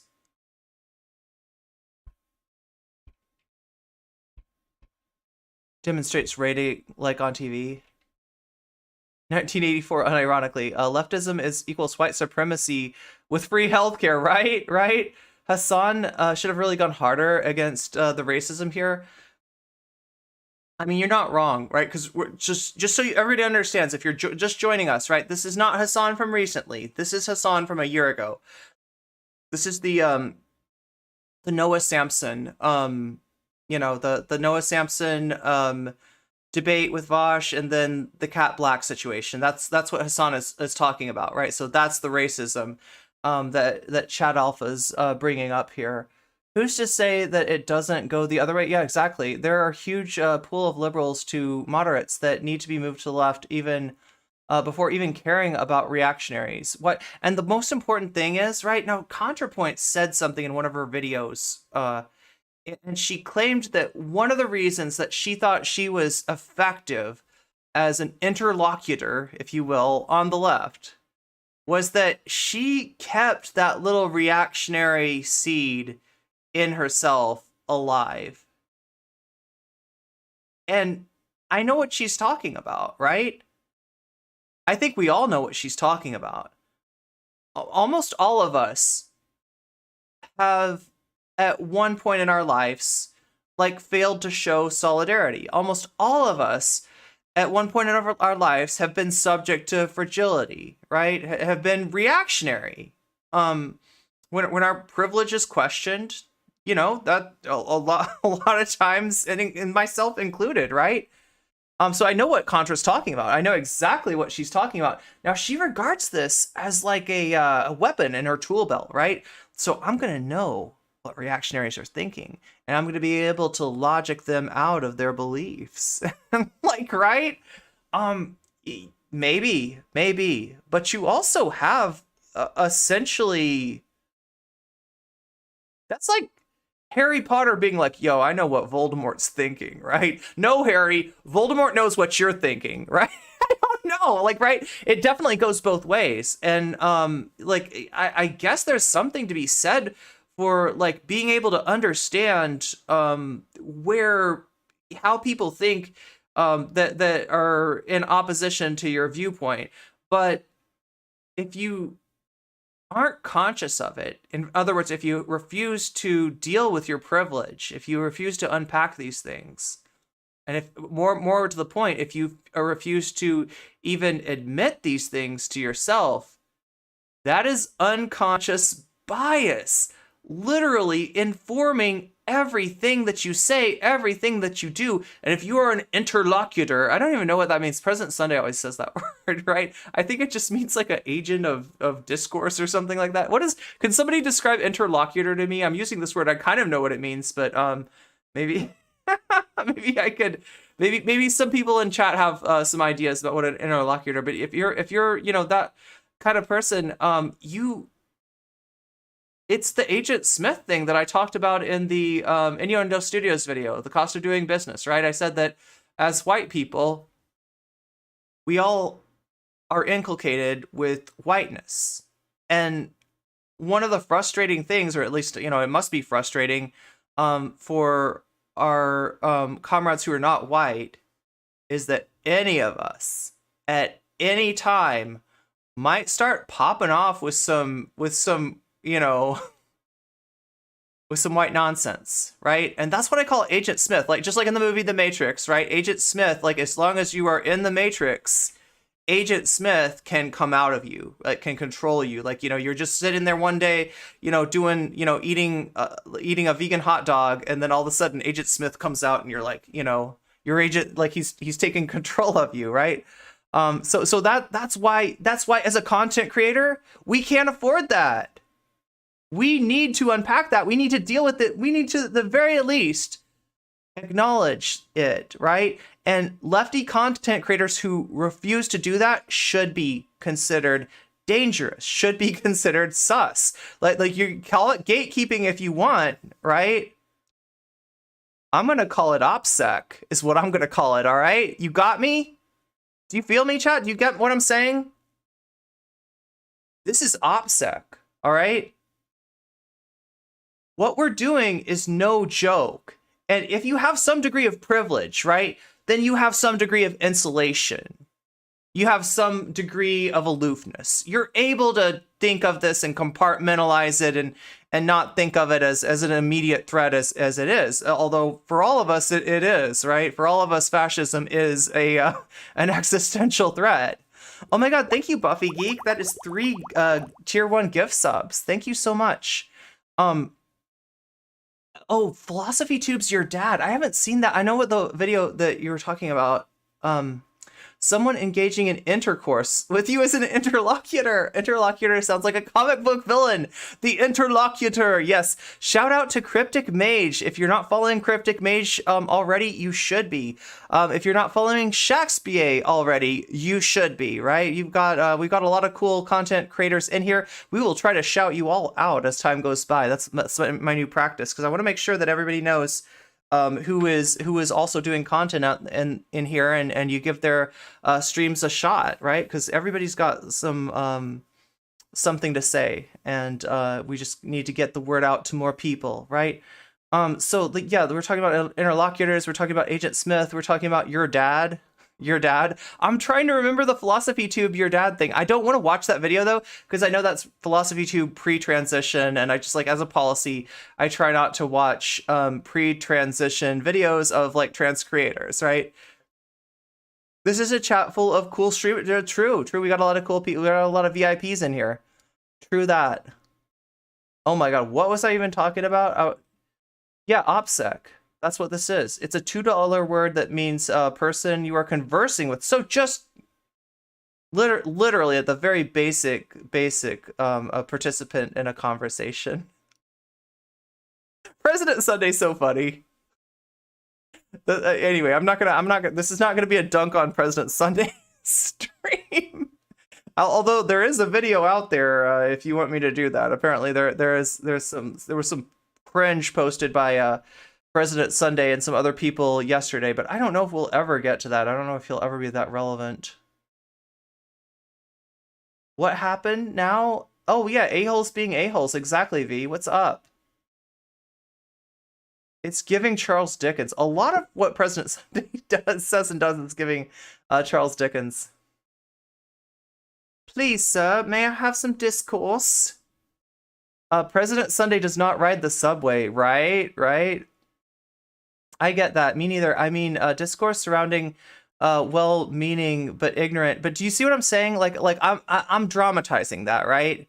When we say Opsec, you mean, like, you know, if you're involved in something that's important, if you're a revolutionary, you don't want to be giving away your plans to the enemy, right? And when the enemy is inside you, when you are quite literally sleeping with the enemy, you know, you're a bit of a security risk, right? So, like, please, Vaush, don't take it personally. I'm not gatekeeping you, gaslighting you, and girl bossing you to be an asshole, okay? I'm doing it for Opsec. Your Crackergate, after all, if you are in here and you hated that take. You know, there are historical reasons as to why this is not a one-to-one comparison, okay? It might make you feel bad when a black person is like, oh man, I love that scientist. white people or whatever. But, you know, there is a historical justification for it. Do people sometimes take it too far? Absolutely. But ultimately, if you're going to make an argument about this, or if you're going to have the conversation like this, you have to Ooh, be halfway very there. careful and be very deliberate and very specific with the words that you use. And also, Canola oil. I can speak. Canola oil. Thank you for the subscription. Thank you for the tier 1. once again, recognize the differences. Hype train is the close. historical So we got another differences, chance. And also, If you're a weasel lover out there, if you like it when I go weasel, you can make that happen. Or you could even say, yeah, like if you drive the hype train, if you're the one who initiates the hype train, and you're like, don't do the weasel, do this instead. I want to hear, like, Plastic Makes Me Feel Good. I want to hear, like, the German song. I want to hear something completely different, as long as it's copyright free. Hype train initiated. Corn Pop for President, you just got a gift sub courtesy of Zara Xerox, the lovely and talented Zara Xerox, who I should also shout out. If you're not following Zara already, like, we're gonna try to do like an official shout out where it gives you the like thing that you can click on for everybody that's in here that is a content creator. Also, if you're a content creator and I don't know and I'm not like recognizing you, say something. Let me know. Oh my god. All right, so the hype train is here. And not a minute too soon, not a minute too late. I don't know, what's the phrase for this? Oh my god, I have to pee too, but I'll do that after I bounce on the trampoline.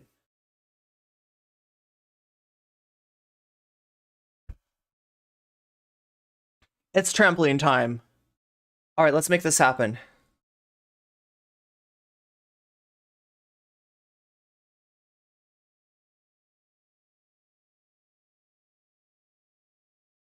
As I always say,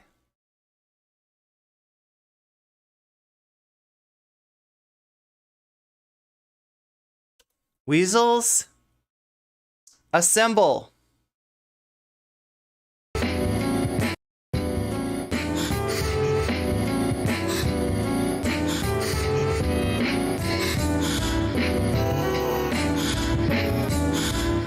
Bouncing might take care of the ping for me. True. True. Thank you for the hype train, everybody. We're on 7 out of 10 for unlocking the fun half of the stream. The extra segment. Weasel. What a weasel. Weasel. Weasel. Weasel. Weasel. Weasel. Weasel. What a weasel. Weasel.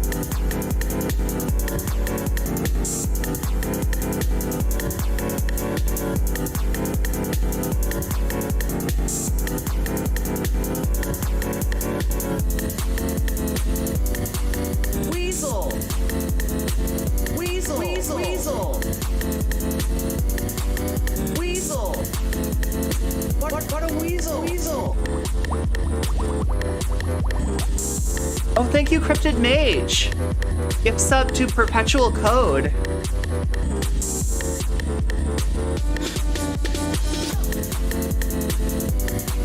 Weasel. Weasel. Weasel. Weasel. Weasel. What a weasel. Weasel.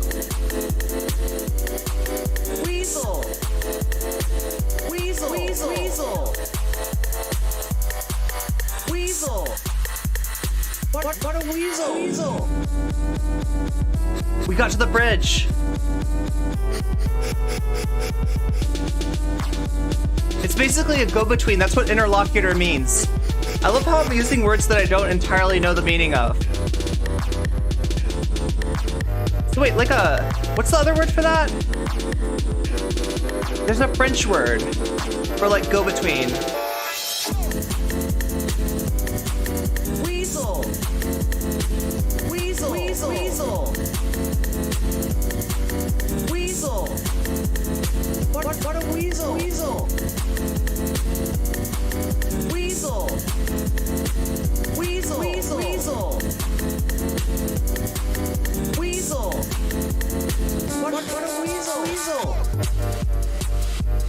Liaison, yeah, that's the one.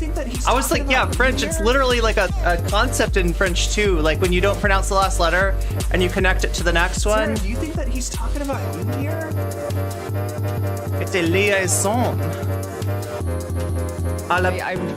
Fuck. So Logan Paul's giving my cat an abortion. I gotta go. I mean, there we go. There we go. Keffel's ending it out for us with the Logan Paul thing. How's everybody doing? Thank you for the gift subs, everybody. Thank you, Cryptid Mage, Buffy Geek.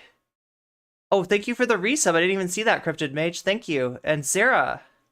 And Canola Oil starting us out there.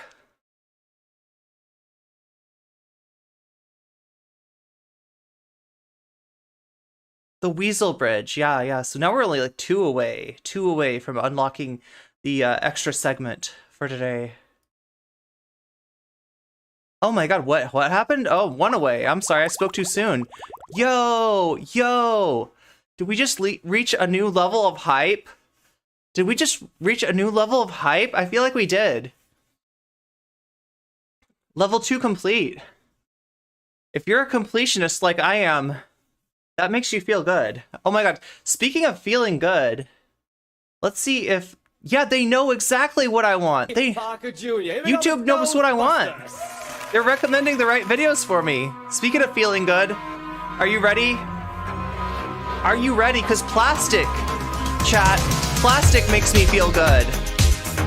Cat ears also make me feel good.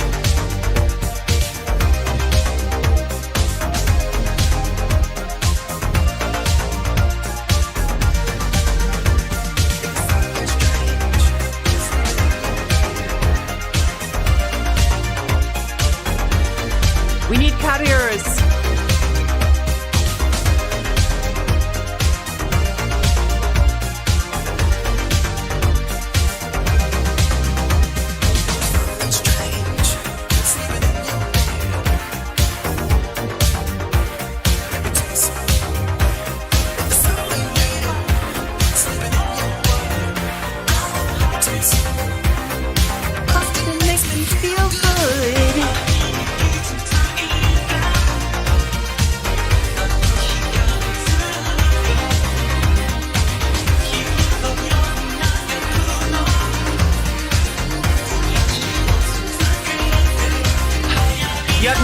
Chat, you have no idea how many people are jealous of this song, right? This song has made other streamers jealous.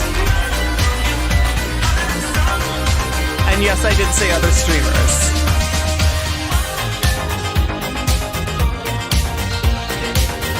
Casual Gex in chat? Casual Gex?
It feels so good.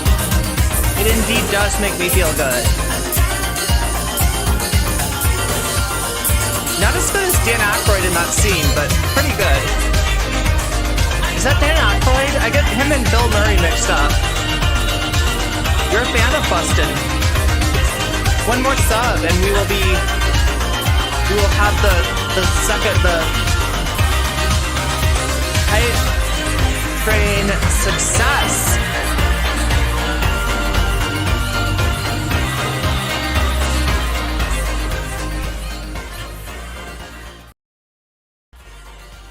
Oh my god, thank you everybody for the hype train. Let's get back to the content. Thank you everybody who subbed. Thank you for all the subbies.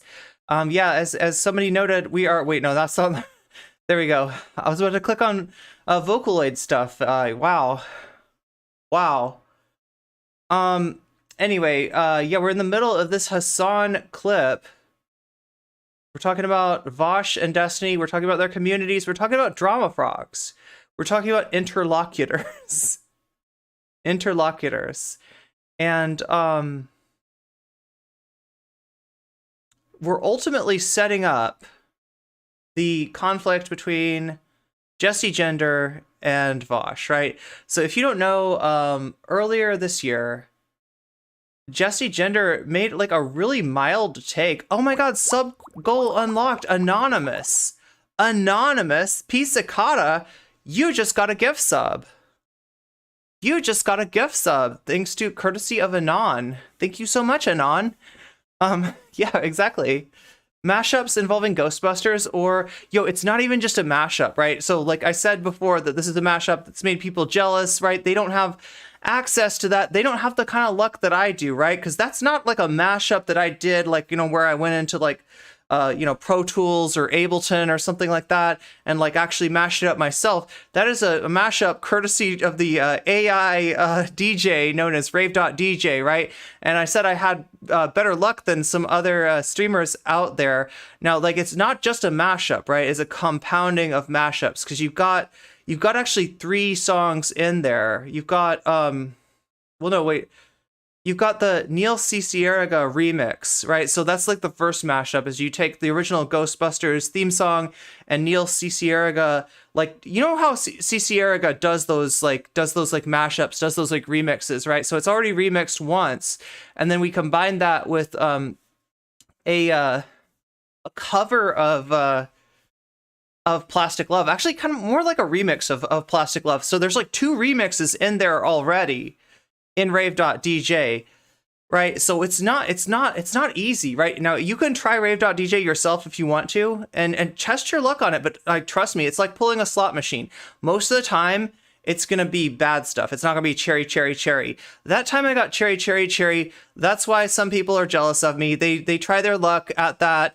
They try to rave DJ their rave DJ, and they come out with something that's like oatmeal porridge mixed with pea soup, and it's just not very appealing. I'm sorry to say, right? I have listened to those remixes, and I'm not impressed. But keep trying your luck. One of these days you'll get something. Yeah, definitely. So let me put Hassan back on here, and I'm gonna take a pee really quick. So on top of that, just the contemporary differences that still exist. You do not debate, have a chat with him. I would rather literally kill myself in a video game than do that. God. Nope, not a 10-minute one. That's a perma, baby. No shot. Don't ever come in here and say that. No shot. I will never, ever debate, okay? I will not. And if you think that that's because I'm a coward or because I cannot, defend my positions, I don't even care if you feel that way. Fine, okay? No, because I despise the toxic culture that this creates. And that's Hassan's reaction to somebody being like, you should debate Vaush, right? Permaban, you're gone. It's a gigantic waste of time. It is just simply for the worst of the worst types of people on the internet, making new clips and creating new controversies specifically. And I'm not even talking about Vaush in this situation. I'm talking about the people who watch specifically for the debates to continue the drama. Do you understand? You're doing it for them. And I don't want to give it to them. I don't want to celebrate them. I don't want to, make them get away with the type of content that they want to create. Okay? And again, I'm not talking about the content creators themselves. I'm talking about the watchers. Okay? You know who you are. There's a difference between calling out certain things that are harmful overall or making videos about it versus in an incredibly bad faith manner, clipping shit out of context, trying to fucking swarm someone, trying to get them to respond to your content and your bad faith attacks, specifically so that, your content creator daddy can make more blood sports videos and eventually draw you in for a debate, ultimately to continue down that same pipeline of making more content, even, making more content about it. It's just it's incredibly self-defeating. It's a horribly toxic cycle. And if you guys want legitimate and genuine conversations, and I say this to all the hate watchers that are in here right now, a lot of you will probably never even see this because, you know, this part will get cut. This part will get cut out of the hate videos that are going to inevitably come out of this. So let me say it one more time. For all of you who are in here watching, okay, for all the hate watchers, if you've arrived at this part of the video, good job. That means that the person who put this part of the video in is either not operating in like super bad faith or wants to show that they're not in super bad faith. So here's what I will tell you. Okay? If you want your content daddy to be able to interact with other content daddies, okay, if that's your parasocial desire, then stop behaving like a psycho, because your actions as a community member for your parasocial content daddy is making people not want to interact with your parasocial content daddy. And this goes out to my community as well, for the record. Okay? Straight up. I'm so confused about the parasocial daddy thing, right? This was a year ago, right? When this went down. I think I might have come up with that, right? I remember saying parasocial daddy before I heard anybody else saying parasocial daddy, and I didn't get it from anybody, right? So that might be an NCC original. It might not be, though. Maybe I heard it and I just forgot it. I can't really tell you for sure. I just remember hearing Mixed Vivian say that on a debate against some Chud Logic people. Yeah, this was the dog pile that Destiny and Chud Logic did on Mixed Vivian a little over a year ago. Probably, actually, no, a year and a half ago now was when that all went down. That's not the first dog pile that Vivian's been victimized about. That's what, when you try to be a intersectional leftist interlocutor and exist as a debate streamer on Twitch, right? That's what happens to you. Is like, yeah, they want you on the debate so they can dogpile you, right? And they were doing that to Mixed Vivian, and she kept on talking about parasocial daddies, and I was like, Vivian, did you get that from me? I don't know, though. I don't know. Maybe not. Like, I'm not going to claim that one because there's just no way of knowing. But I definitely have influenced the discourse in a number of ways. I need to trademark that. So I need to put a watermark on it. If I put a watermark on it, if I'm like a parasocial daddy, and then I say, like, put a little NCC watermark on there, then I'll know. I'll know if people are taking my intellectual content. And I won't get mad at them. I'll just, like, I'll send them hearts. Because I like being influential in small ways. Contra pre-transition used it really early. Okay, so it was Contra. NCC took it from Contra and tried to pass it off as her own. Damn. You know, Christy, if that's true, then I definitely must have gotten it from Contra. I must have gotten it from Contra then. I didn't even realize it. Or it might have been, and like to be, you know, like, I never listened to Contra on her previous account, right? I did watch Contra like prior to her announcing that she was transitioning, but not for much, and she was always kind of like, I don't know. I mean, like, I won't say I always knew, but I wasn't terribly surprised. Let me just put it that way. What's up, Spectacular Snyderman? You were the first person I heard say it. Yeah, I mean, I don't know. So, some people are saying Contra said it way back in the day. So, you know, I'm not like a super early Contra. I actually got introduced to Contra, though, through Richard the Dick Coughlin. Was like a comedian that I used to, I don't know why. I think that it was because he was an atheist, but he was one of the atheists that was not reactionary or was not as right-wing as other atheists, right? So I kind of like Richard the Dick Coughlin, and he brought Contra on to one of his videos, and that's how I found out about her. Might have just been emerging from the zeitgeist. I mean, I guess that's possible too. No one was surprised. Dick, you know, so there's other Dick Coughlin fans in here, right? Yeah, Dick Coughlin, pretty cool. Not a new atheist type. Yeah, no, definitely like a, you know, and I'm not gonna vouch for everything that he's ever done because he's a little bit edgy. He's a little bit edgy sometimes, but you know, just in the same way that Contra is.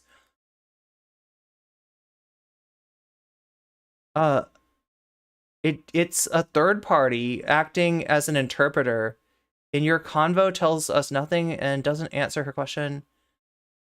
We got some disagreement about like the nature of interlocutors.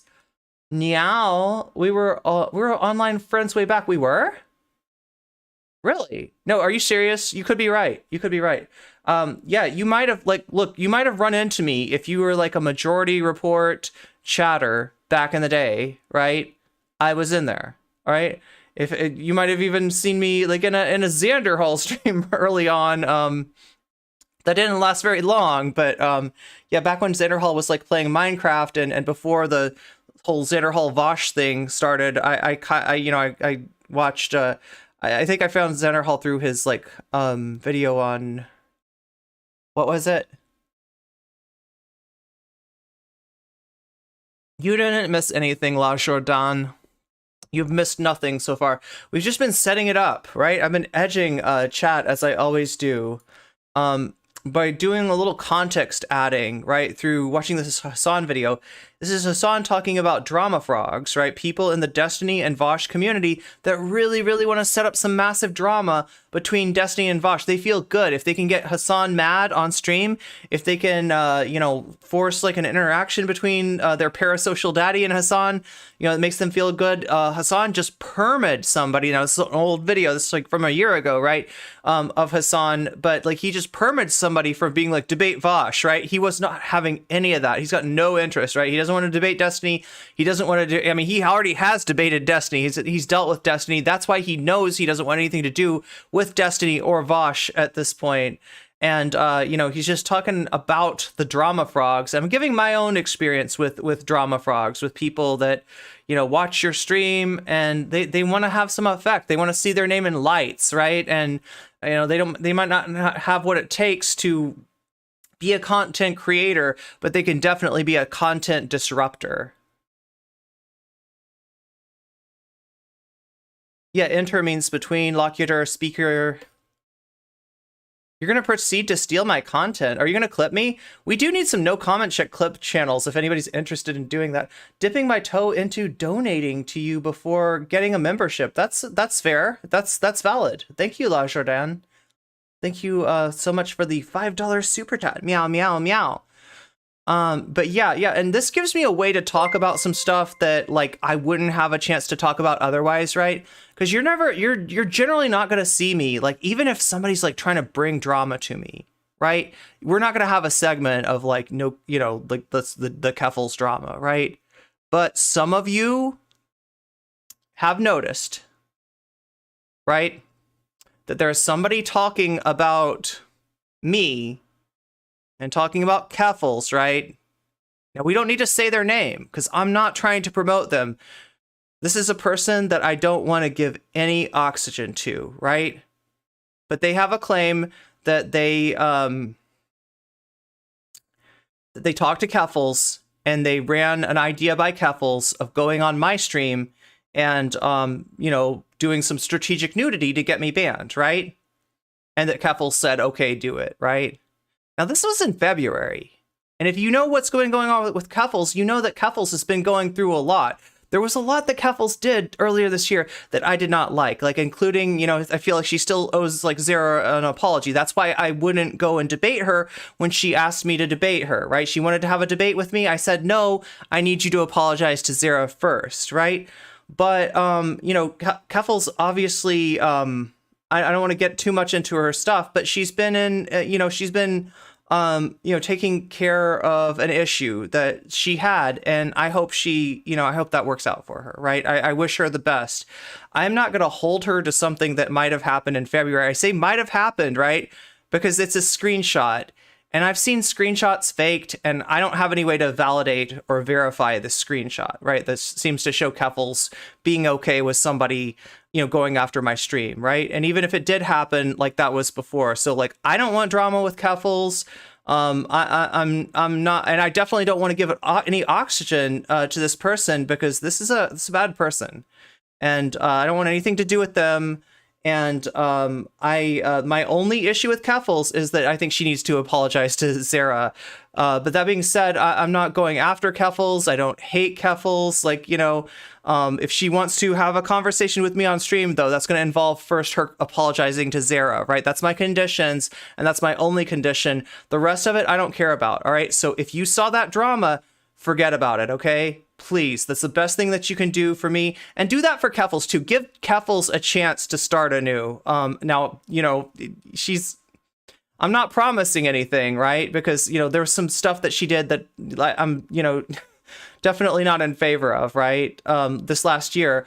But that being said, you know, I feel like everybody deserves a chance to start anew, especially when they were in a bad place before, right? So we're going to give Keffels a second chance, and we're going to ignore this drama. Please, if you see that, don't signal boost it, okay? If you see anything on Twitter, if you see anything on YouTube that's like somebody going on another streamer's, you know, stream to talk about the NCC Keffels drama, understand that it is no drama at all, right? There isn't drama. Like, I would like Keffels to apologize to Zara, but that's like really the only thing, and it doesn't need to be blown up into drama.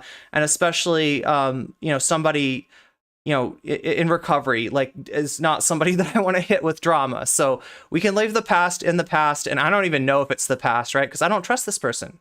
And you shouldn't either, right? So just understand that, right? I'm not going to say anymore. And you've seen I've wrapped it in a segment because I don't want this like becoming fuel to their fire, right? This is another drama frog. This is just another drama frog. They want to see their name in lights. They want to make themselves a big deal. And they got nothing to add to the conversation. Look, you know, like, you know, nobody should trust this person, right? Nobody should trust this person. The one thing that they've shown is that they are dishonest, right? And so I want nothing to do with them. Demon Mama preemptively defended that before she came back to streaming. Wait, what? We want the Xander cut. Wait, the Xander cut? Keffels is back, lumping legitimate criticisms with 4chan trolls right now.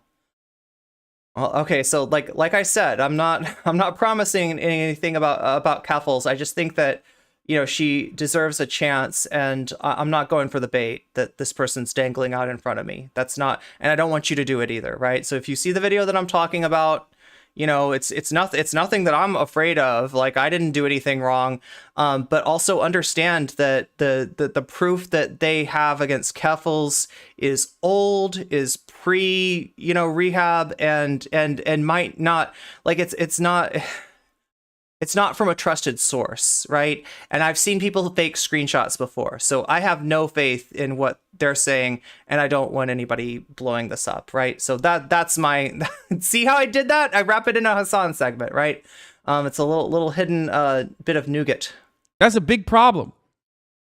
People often say, oh, he never mentions Destiny because he's afraid or whatever. No, I don't mention him because he makes videos every time I mention his name. Nabil is letting me know that Trump was found. Now, was it guilty, or is it that he's liable? Like, what do you call that? Zara would know. This is a civil suit, right? My understanding, for defamation, because this person came out and said that Trump, you know, I can't say the word.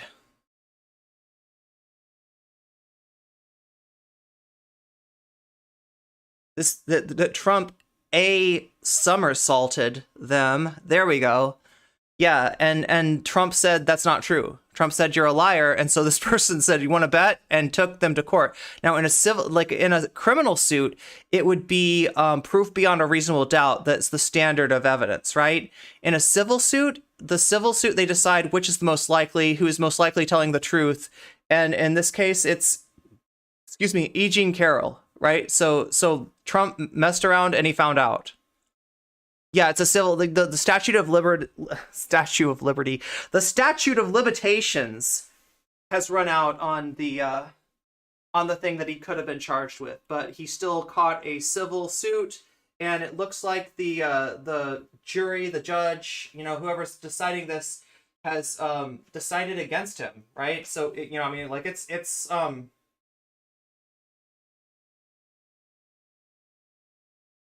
And also, he self-reported. We didn't watch this, right? But Trump kind of self-reported, self-deported. Well, he might be self-deporting to Russia at some point, but like, no, he self-reported. When he talked about that, somebody brought back the grabber by the quote from way back in the day, and Trump was like, yeah, like that's been okay since time immemorial. Stars can get away with that stuff. Are you saying you're a star, Mr. Trump? Well, I'm not saying I'm not a star. Take that as you may. Take that as you may. Yeah, Trump, massive self-report, right? When he talked, he shouldn't have talked about that quote again, right? His side had chalked that up to like, that's locker room talk. That's just locker room talk. That's not an admission of guilt. That's just Trump talking smack. And it sounds like it's a little bit more than that. Trump didn't really have to do that, but he did. He his lawyers didn't want him to testify. Yo, I would not want, if I was Trump's lawyer, first of all, I wouldn't be Trump's lawyer, but if I was, I would not want him to testify.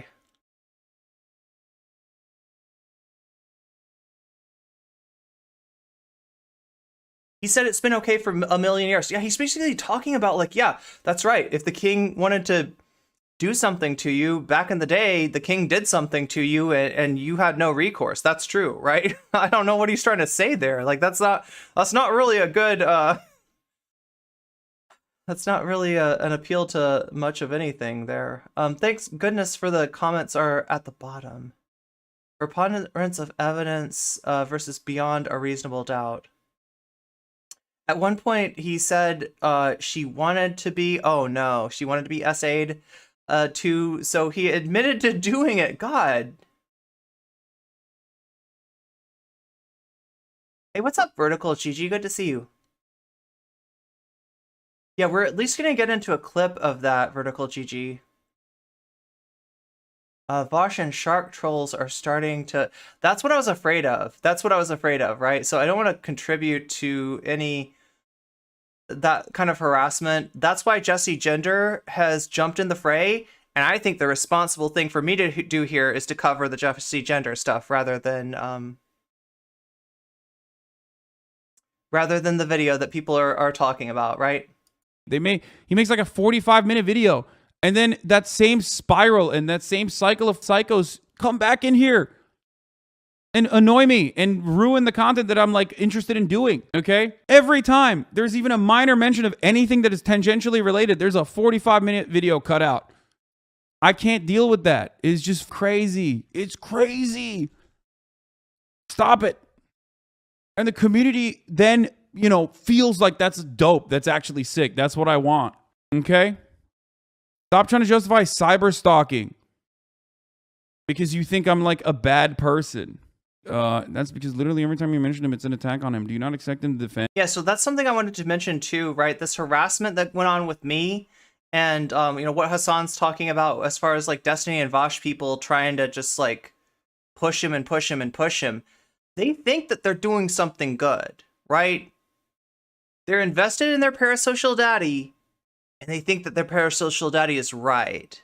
And so therefore the person that the parasocial daddy is not happy with is wrong. And that's exactly what, like Polly said, the people that were coming after me thought that they were doing God's work, right? And in reality, it's just harassment. It's just toxic, gross harassment, but they'll justify anything. They'll justify anything like that. He is answering like every sea lion. Like, is he answering like every sea lion? And in chat? Resolve against attacks against him. Brother, I do not, okay? I do not. You're a 10-month subscriber. You're literally a 10-month subscriber. Like, you have to understand this a little bit better, okay? There have been a million instances where I could have made like actual... Let me take you seriously for a second. Destiny has been involved in a load of controversies of his own doing. Not even like moral outrage. I'm sure that there's certainly moral outrage fabricated because people hate him at this point, like people despise him, but he personally gets involved in shit all the goddamn time. I regularly do not talk about it when that shit happens. I know that you're going to find like anything and everything you can now going back to all the VODs to find like... Yeah, you see where this puts somebody? Like, right, Hassan, I don't know. Maybe at this time he was like not as big as Destiny, or he's closer. Like now Hassan is way bigger than Destiny. So now Hassan kind of talk about whatever he wants, and that's what I'm talking about with being a little bit careful about exposing smaller content creators to harassment. Like somebody Hassan's size can take it. Somebody Contra's size can take it.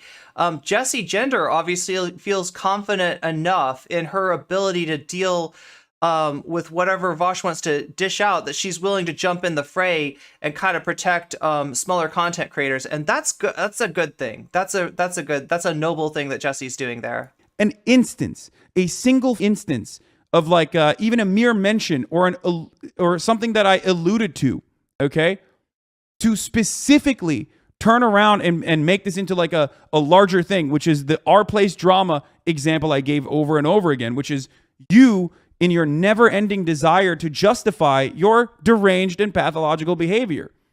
Okay? Yeah, Jessie's gonna be okay. There have been so many instances where I could have just like piled on, and I didn't. And look, she's got my support, okay? She's got my support. She's got a lot of people's support. There's a lot of people pulling for Jessie Gender. Didn't, because I don't want to. I don't care. I don't care. I just don't want to be a part of that. Okay?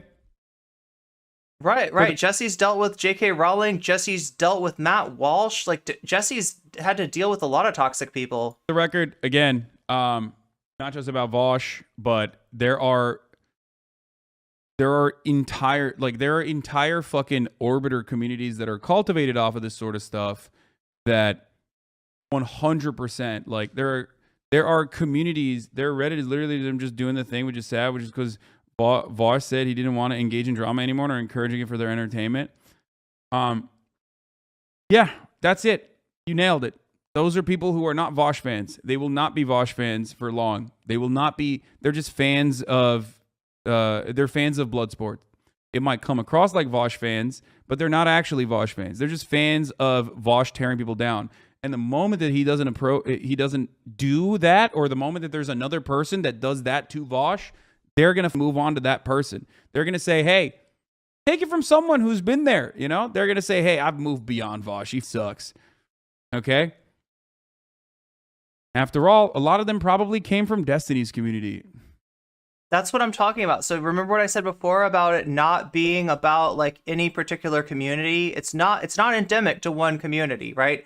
There's hateful people, there's people that like to do harassment, there's people that want to see blood, and they will go to whoever they can get it from. They've come to me, right, chat? They knew that I had a conflict with Demon Mama. I've had several, really kind of horrible things that Demon Mama's done before. She's attacked my mods. She's attacked one of my mods for her looks, right? She's done some really bad stuff, right? And I've called her out for it.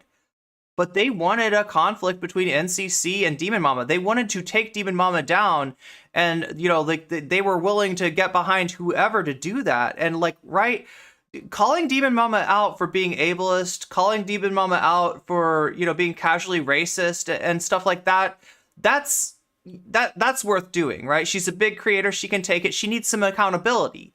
But what they're really calling Demon Mama out for is being trans on the internet, then I am not with that, right? And they will literally try to use like other trans creators to go after somebody like that, right? So that's what you got to be on the lookout for. Nobody should want these people in their community, right? They will inflate your numbers, right? If I got toxic about Demon Mama right now, there would be a whole bunch of people really excited about that. They'd be in here. I'd see my numbers go up and be like, woo, I'm a successful streamer. No, that's not success. Those aren't my viewers. Those are haters. And if I go with that, then pretty soon they're going to be hating on me when I say something that they think goes over the line, right? That the problems that they had with Demon Mama, and I'm talking about Destiny community, even people in the Vaush community, right? That hate Demon Mama's guts. The problems they have with Demon Mama are things that are even more true about me, right? So I want nothing to do with that, right? You got to be aware of that. Jessie turned me on to Star Trek. Yeah. No, I need to watch Jessie. Jessie supposedly got an intro video that gives you the basics of Star Trek. And I have the basics, sort of, right? I've watched, the old stuff, from the 60s. I've watched the 80s one, Next Generation. I've watched some of Deep Space Nine. I've seen some Star Trek, right? But there's like a whole thing. Like I was looking at the star charts, right? Like when you play the game, like, so this is the game. I'm sponsored by this right now. Hit !STAR if you want to find out more about it, if you want to get my affiliate code, and if you want to sign up and join the Weasel Alliance, right? We're working on that right now. We're working our way through like getting to level 5, building a second ship, and then getting to level 10. That's what they want me to get you to do, right? So that'll put money in my pocket. If you just get to those levels, you don't have to pay a single cent yourself, right? Just you know, play the game basically and get those achievements, right? Is what's the sponsor is looking for from me. But when I was playing it, like I'm in the middle of a star map that's like this huge universe, right? And I'm just like, wow, there's a lot, you know, there's a lot going on here. And some of the names of the planets and the systems I've heard of, like if you watch the show, you know, they talk about some of the places they boldly go where no one has gone before, right? And that's a lot of different planets, right? So some of the stuff I've heard of, but like, I mean, it's complete. It's a whole world. It's a whole, not a whole world. It's a whole universe is really what it is, right? So, yeah, like getting some grounding and just like the overall picture of Star Trek would be helpful. And they moved on to your... Next Gen is your favorite? I really like Lower Decks is what I've been getting into lately. I was surprised that Star Trek could make me laugh because I've always seen it as being really serious and, you know, sometimes kind of emotional, right? Sometimes dramatic and emotional and just like, you know, like, but I've never seen it be funny in that way. And Lower Decks is hilarious. Community. They moved on to my community. It's way better than the Wizard game, for sure. Why do you think they did that? And why do you think... Wait, the basics video doesn't give you the basics? It's kind of a joke? Oh my god, did I get fooled? What happened to you? And did I get memed on? If you keep feeding that beast, what do you think will happen? Yeah, this is what I'm talking about. Be another that dude beast will that eat takes you. Advantage of your weaknesses. This community has a lot of overlap. These are with not Vaush. people you want in your community. This is not people Had a I lot want of in my overlap with community, Vaush. right? I'm sure there's still fans of both of us that are in here right now, but it's completely the changed Muppets? into like the Hassan corner over there in the exact same ways that I hear from So Deep Space Nine has a Tribbles episode. I guess that yeah, the Tribbles are those little furry things, right? Communities. And it happened like this. It happened overnight almost with the Ukraine stuff because I banned so many people because I was so frustrated over and over again with people being like, dude, they're going to nuke everything. Vladimir Putin's going to nuke everyone. We need to nuke Russia first, okay? And you know how I get so hard-headed and mad, okay? And I banned so many people, and they literally were just like, I hate him now.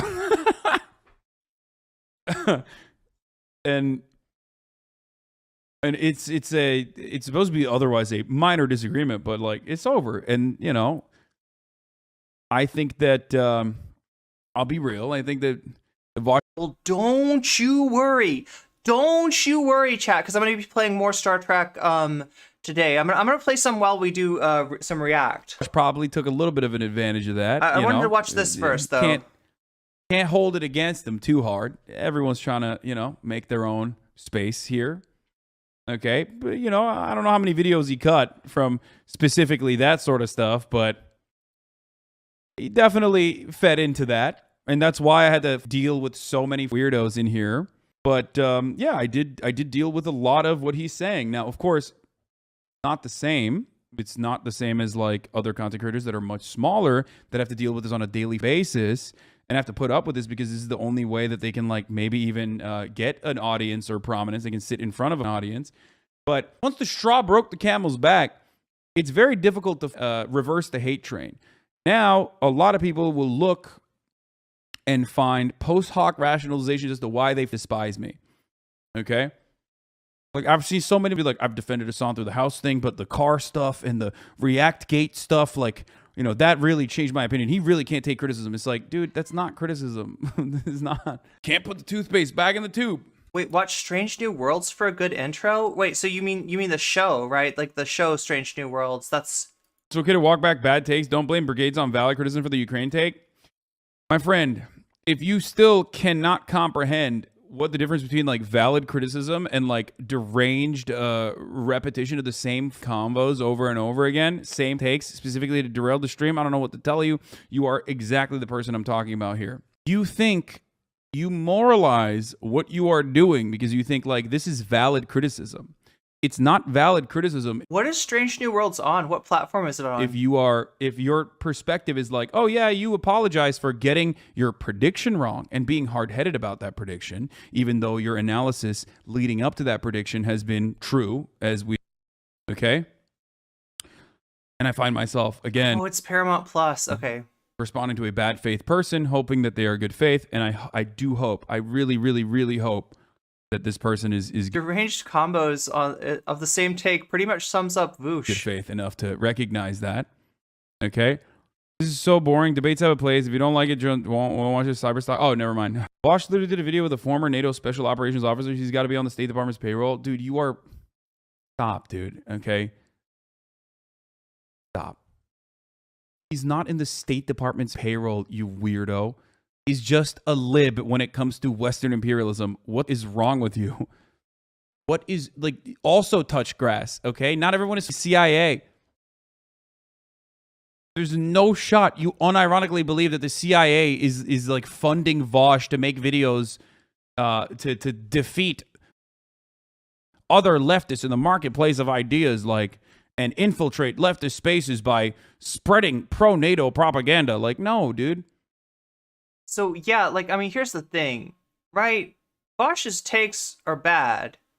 Anarcho-Bidenism, anarcho-NATOism is effed up, right? And, you know, it doesn't take some receipts of like Vaush's payments from the, you know, whatever three-letter organization you wanna say that he's working for. It doesn't take that to show that, right? It doesn't matter, right? He doesn't need money, right? He's got money.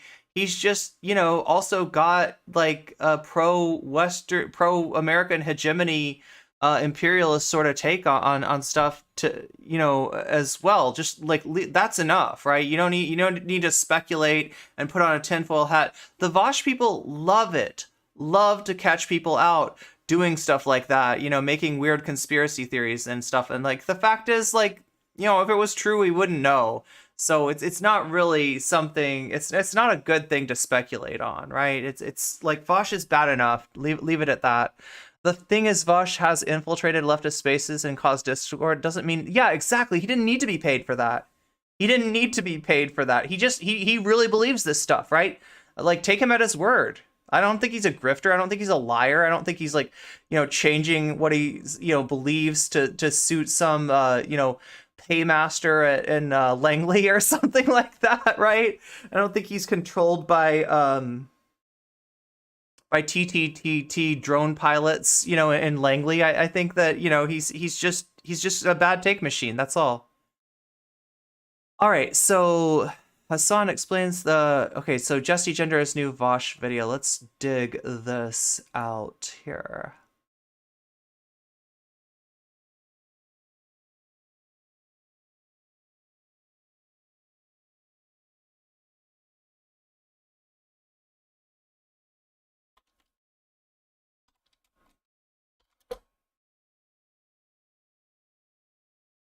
Oh, that's awesome.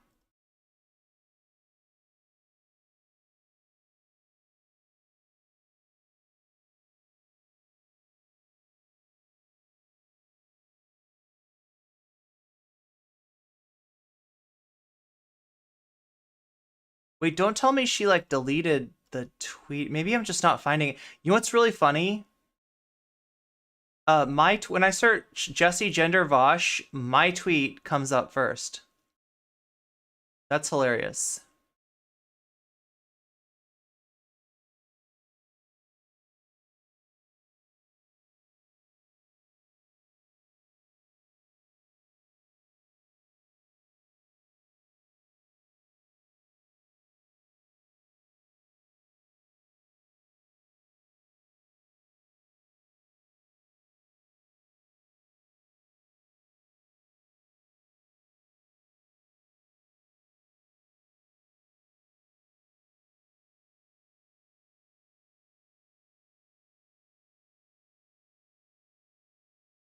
All right, well, she's not here, but let's start off with Natalie Marie's tweet, right?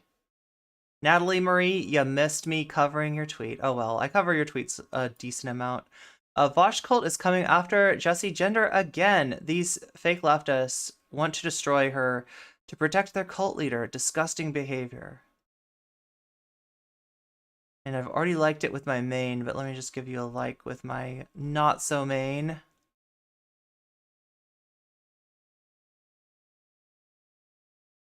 Okay, so this is a mod for Vaush, right? Here, let's get to the proper screen to be able to view Twitter with. Okay, just take that down, that up. There we go.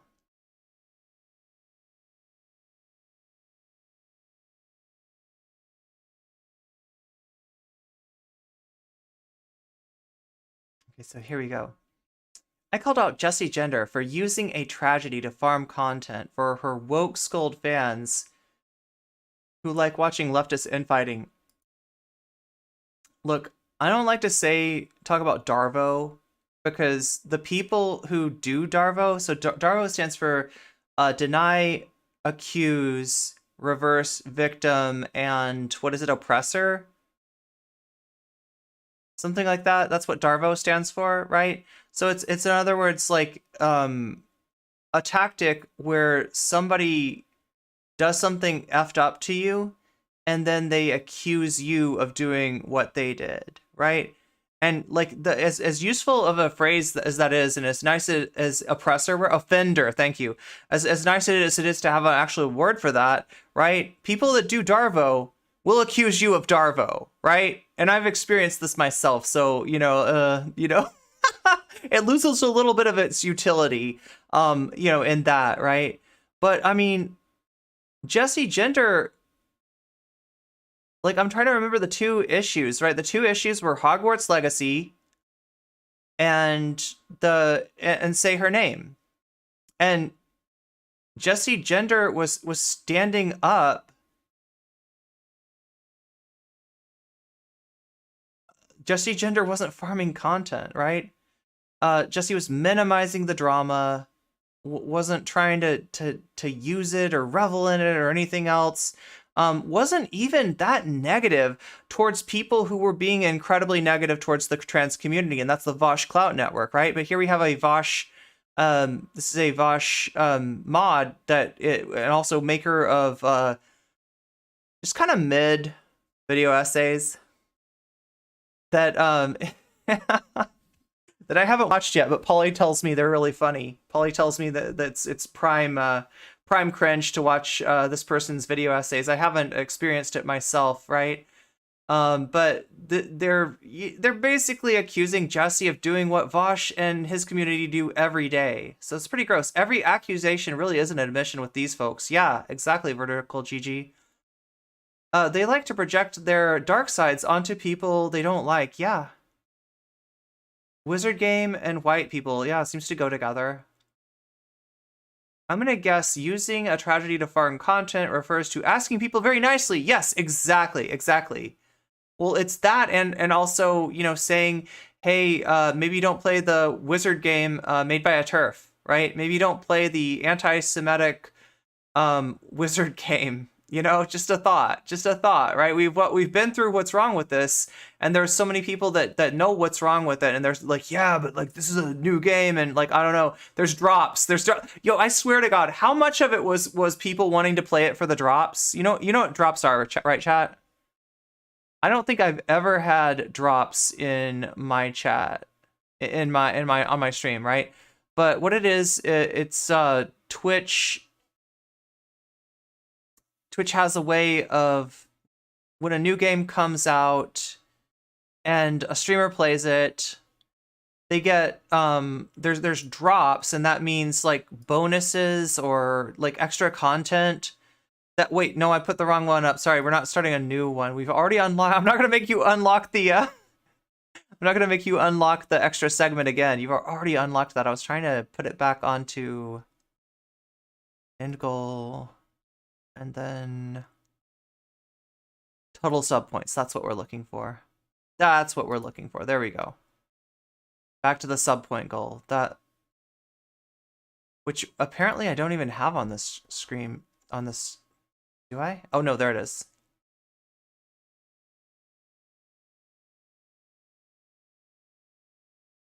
Oh yeah, the tragedy is definitely a reference to Say Her Name. Good point, River Rune. Anyone who unironically uses the term woke scold is just saying that they won't listen to anything anyone else cares about. Yeah, and they're also saying that they either are so up their parasocial daddies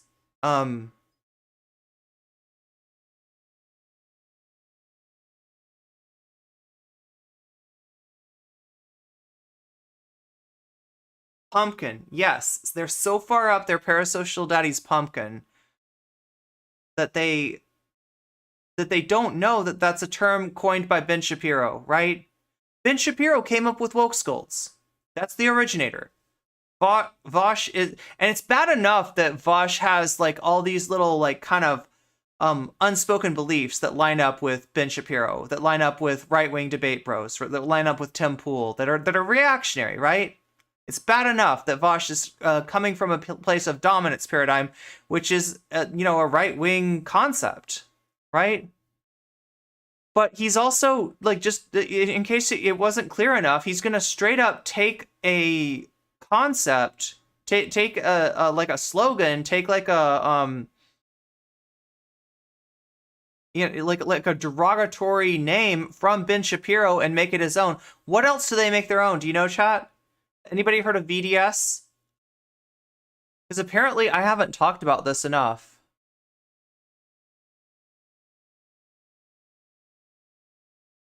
Anybody heard of something called VDS or Vaush derangement syndrome?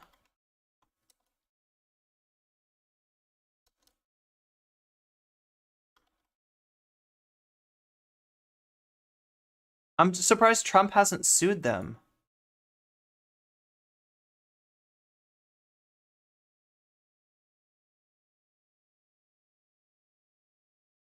There it is.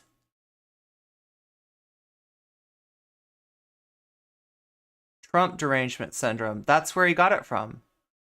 Trump derangement syndrome is a pejorative term, usually for criticism or negative reactions towards the former United States President Donald Trump that are perceived to be irrational, presumed to have little regard towards Trump's actual policy position or actions undertaken by his administration. The term has mainly been used by Trump supporters to discredit criticism of his actions, as a way of reframing the discussion by suggesting that his opponents are incapable of accurately perceiving the world, right? So there's a Politico person that relates it to gaslighting. Now, obviously, gaslighting's different. That's like an interpersonal thing. Another psychological concept in vogue in the Trump era, like, right? So, like gaslighting is like an interpersonal dynamic, but I mean, there's a parallel there, right?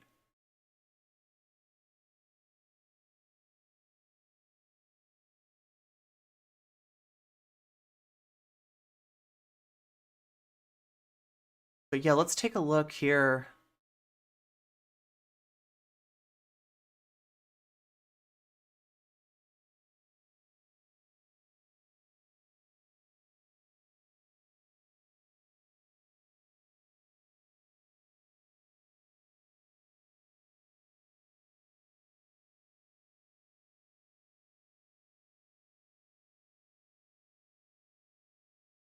I'm still waiting for that subscriber drop. I'm supposed to get a subscriber drop after Elon is... Oh, yeah, there's my thread. So here's my thread. It's linked in the pinned tweet if you haven't already gotten on there.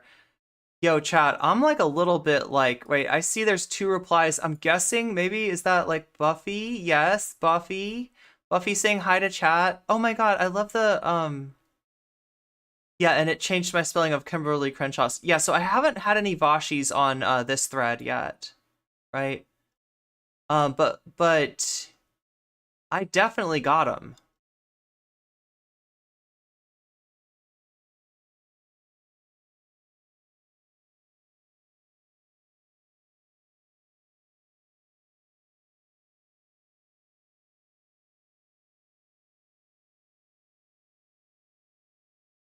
Here we go. So this is me replying to somebody, and it doesn't matter who. I'm not gonna linger on there. Oh God, I forgot about this. Yeah, this is Vaush reacting to that Sabine. You remember that Sabine Hassenfelder video that we watched the other day? Or sorry, we watched Rebecca Watson's reply to it, right? But yeah, you got somebody. I encourage everyone to watch the full segment where he takes down numerous anti-trans arguments, citing dozens of studies, instead of focusing on a short clip. No, so wait, what is this clip about, right? What are they afraid of us seeing? Is being trans a social fad among teenagers? Okay, let's address this from the beginning. I think that all elements of your identity are, to an extent, a social fad. Yes, and everywhere. The question is, are these influences harmful? Whatever trend is happening right now, whatever shift in popularity, I don't think that it's harmful in the way that the previous trends have been. Is being trans a social fad? Wait, I don't think that's harmful in the way that the previous trends have been. I'm not sure what he's talking about there, right? But now this person is kind of pointing out that Vaush says a lot of things, and some of them are taking down anti-trans arguments, right? I'm gonna try. Oh God, I should have just blurred people's names out. Like, let me say this, okay? No hate towards this person. Don't go, messing with anybody that you see on here. I'm disagreeing with this, but I definitely don't want anybody harassing them, okay? These are bad takes. But, we have seen Vaush fans recover, so let's, try to encourage that, and definitely not encouraging any sort of, harassment of anybody on social media, right? Encourage everyone to watch the full segments. Yeah, so there's some good things in Vaush's content, right? He does say trans rights. He has been known to say trans rights. That's great. I'm glad you're like overall, against anti-trans legislation. Like, right? There's he's not alt-right. He just has a little too much. He just has a few things in common there, right? And like I said, that's what's dangerous. That's why it's not gatekeeping. It's Opsec to be a little sus of these people, citing dozens of studies instead of focusing on a short clip presented here as the whole thing. Well, no, the problem is like what's in the short clip, that in the process of debunking anti-trans arguments, Vaush's rhetoric lends itself towards right-wing talking points, towards, a major trope against trans people. He starts off the argument with a compromise, right? This is him compromising with the right and saying, yeah, it's, maybe a little bit of a social fad. Look, not the time and place, like, right? And not a good start, but like, yeah, this person's obviously, upset because they're like, I've seen Vaush say really good things. Okay, so person on the internet, we will try not to feature for too long. That's true.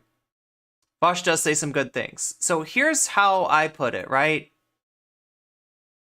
And apparently in drone pilot school, they don't teach you what a metaphor is, right? Because, this person, got fart munchers, doesn't know what I'm talking about.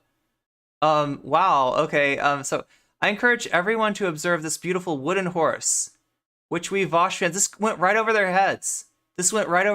Right? Which we Vaush fans have lovingly crafted as a gift for your fair city of Troy, right? So, it's the Trojan horse, right? Famous story about the Aegeans having a battle with the Trojans. They fought long and hard. Troy's walls held tight. They couldn't get in, right? So as an offer, like a peace offer, right? Of like, okay, we tried to bust into your city. We tried to destroy you, but we couldn't do it. So here's a gift. It's a giant wooden horse. Like, here's our ode to the fact that your warriors are brave and strong and everything. You can have this wooden horse, right? Pay no attention to the soldiers hiding inside it. They are of no importance. So wait, if we look at this person's quote again, watch the full segment. Pay attention to the horse, right? Don't watch what's coming in with it. Don't watch what's hidden inside it. Don't notice, like, elements, right, that are problematic in and of themselves. This is like the issue with Vaush repeating the Milo Yiannopoulos take. The Milo Yiannopoulos take basically saying that in certain situations, CSA could be positive, or could be a positive experience for a child. That's a messed up thing to say. And when I say it like that, we all recognize that. Vaush said that. He was on his way towards saying, but even though this is a possibility, as a rule utilitarian, I am pro age of consent, right? So great, Vaush. I'm glad that you're not arguing that there shouldn't be an age of consent. Good for you, right? Still a problem with you saying that CSA could be beneficial to a child, right? That's a messed up thing to say. I have a problem with that. Whenever we bring this up with his fans, they cannot look at what is inside the horse, right?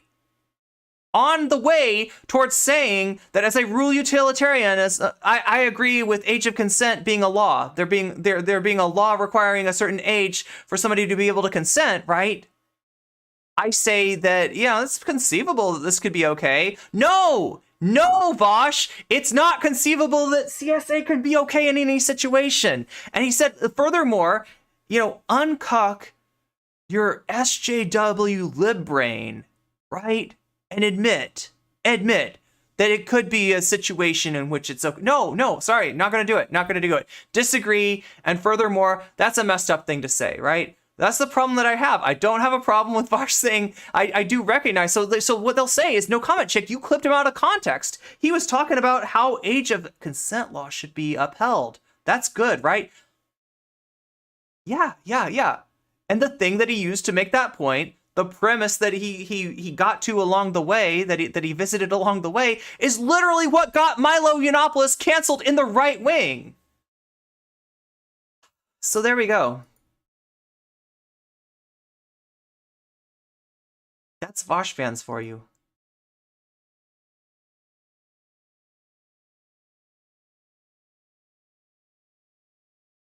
Oh, wait, so this is not the one with all the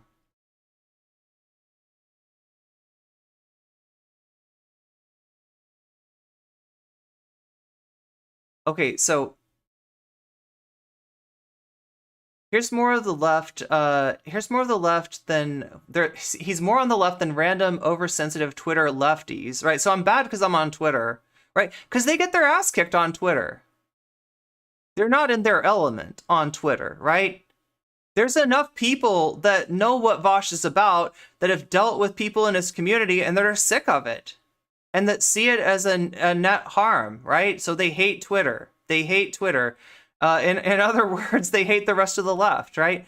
Whose only political contribution, and no, Twitter is not the left, and there's movements are more important, but there's a cross section of people on Twitter, including people who are involved in real life activism.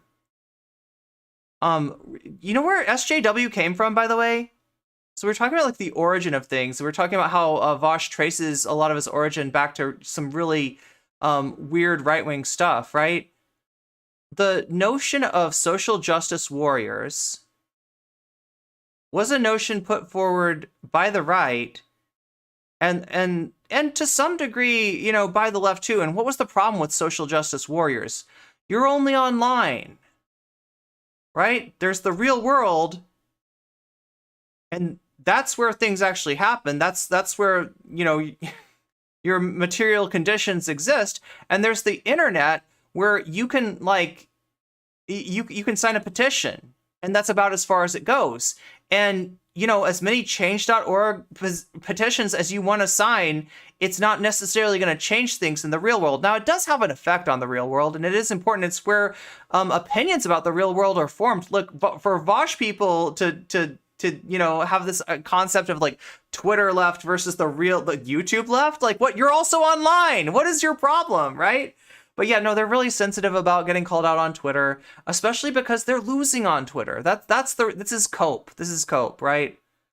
Only political contribution is trying to claim dominion over the entire movement, while feeding into every single conservative stereotype. This is you are eating from his hand. You are eating out of his hand. Like, that's literally what he says in that clip, right? Oh God, we haven't gotten to that clip yet. We're gonna have to get to that later, right? That's another Natalie thing. Oh, by the way, Natalie Marie, if you're in chat, let me know, because we're relying heavily on some clips that you made. Good job on that, right? Making it so I don't have to go through every single. You're just a social justice bard. Building walls to keep people out. Yeah, I will build walls to keep Trojan horses out. That's true. That's true.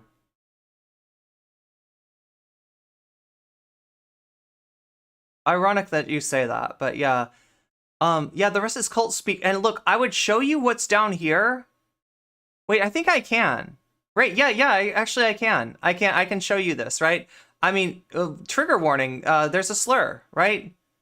So yeah, I respond with you got the random part right, at least. The rest is just cult speak. And what do we respond with, right? You want to show me that your community, your streamer, is not reactionary. How do you do that? Oh my God, by deleting your post, apparently. Damn. Wait, is that right? Oh no, it just disappeared because it's like a no. Look at that. Some offensive content here. Okay. Okay, so I got responded to with some offensive content, right? I'm not going to repeat what this person said. But no, you're in a cult. I'm not in a cult. You're in a cult. You think I'm in the Vaush cult? You're in the things other than Vaush cult. You mean like the real world? Okay, I don't know. You got your fifis hurt over being called the R slur for having R slur opinions. And VDS, yeah. So look at that. Like, right? That's the way that you prove it. That's the way that you prove that you're not reactionary, by reacting to anybody who doesn't love your parasocial daddy as much as you do with slurs. And the funny thing is too, like, look, nobody's calling me any slurs here except for this Vaush fan, right? Nobody's calling me any slurs. Like, until now, right? And like, and I say that also to reinforce the fact that, like, I don't blame like every Vaush stan out there. I know that there's Vaush stans that maybe wouldn't say that stuff. However, Vaush says that stuff, right? So I will lay it on Vaush. Vaush, when you use the R slur like as your go-to insult, you don't be surprised when your community's this toxic, right? You shouldn't be surprised at all. You have trained them. You have trained them to be toxic like this.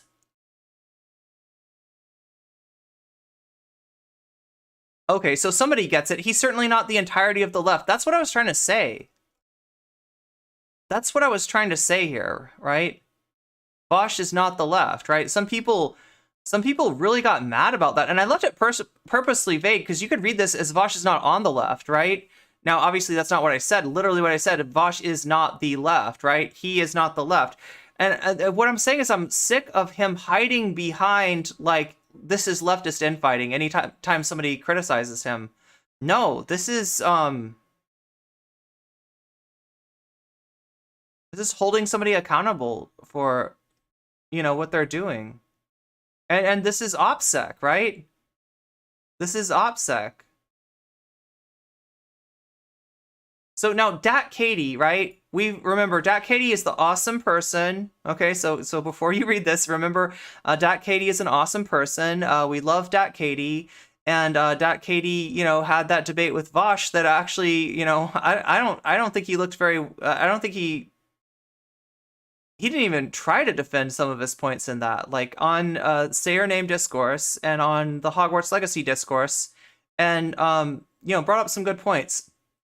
However, you're gonna see that, you know, we have some disagreements. We don't totally agree on everything. Hey, Polly, what's up?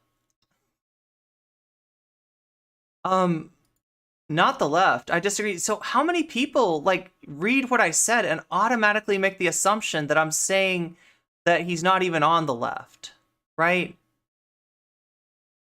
Now that's a more complicated question, and I'll get into that in a second. If he isn't the left I'd ideally want, is he the left I'd ideally want? No. So admitting that there's problems with Vaush, obviously Katie went on to debate Vaush on some of those problems. Is he still an influential part that generally still professes consistent progressive values, even though, I would take issue with this consistent thing, right? I would take a major issue with this consistent thing.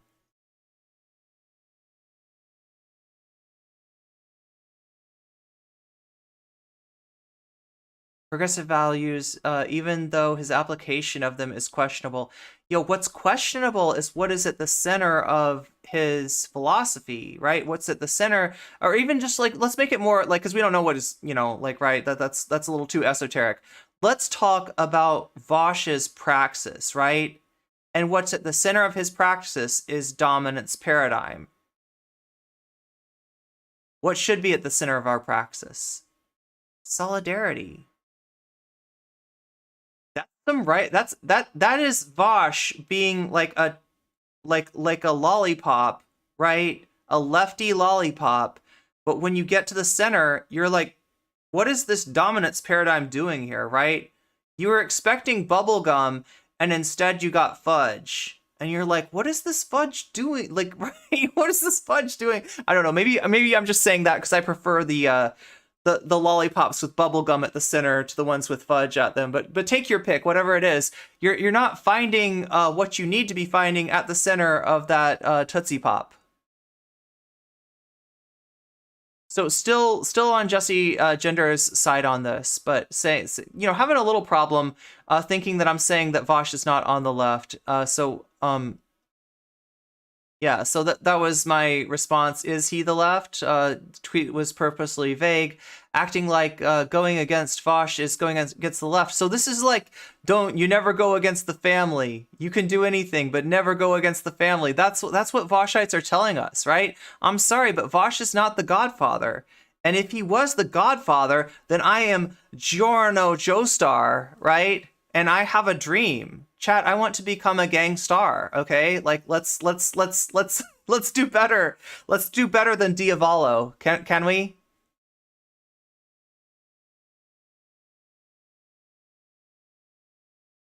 Yeah, if you can't get along with the black left, there's right. So what is the function of Vaush on the left to marginalize the black left, right? As a based tweeter here, Clever Monster is pointing out, right? And I feel like the rest of this is just going to be more toxicity, isn't it? If Vaush isn't left, who is? I don't know why that was put on in more replies, right? They're not saying anything naughty. They're not saying any naughty words or anything. They're not saying any no words. But like, yeah, I guess Twitter just like, yo, somebody just reached level 5. Yo, an officer nonetheless. Congratulations, whoever you are, on reaching level 5, and that gets me closer to my secondary goal, right? So those are our goals for the Star Trek thing. If you want to join us, right, because apparently people are playing right now. I'm going to be playing a little later. When I get back into React content, I'm going to play while I react, right? So I'm going to show you a little bit about what this game is like. Giorno Giovanna from the hit anime JoJo's Bizarre Adventure. Exactly, right? I'm sorry, but I'm not okay working for Diavolo, okay? I got some problems with Diavolo's praxis. I don't think that, and go with me if you will, I don't think Diavolo's a good guy. Yeah. Can't criticize the guy who claims to support us. It's a betrayal. There we go. That's what they want from us, though. You're playing the Godfather game right now. Well, here is the Star Trek game that we are all playing right now. If you want to click that link on your mobile device, right, and start off playing the game, you can actually start playing it on your phone while you're watching me, assuming that you're watching me on a different device, right? We've also got in fact, I should probably get this. Like we've also got the QR code here.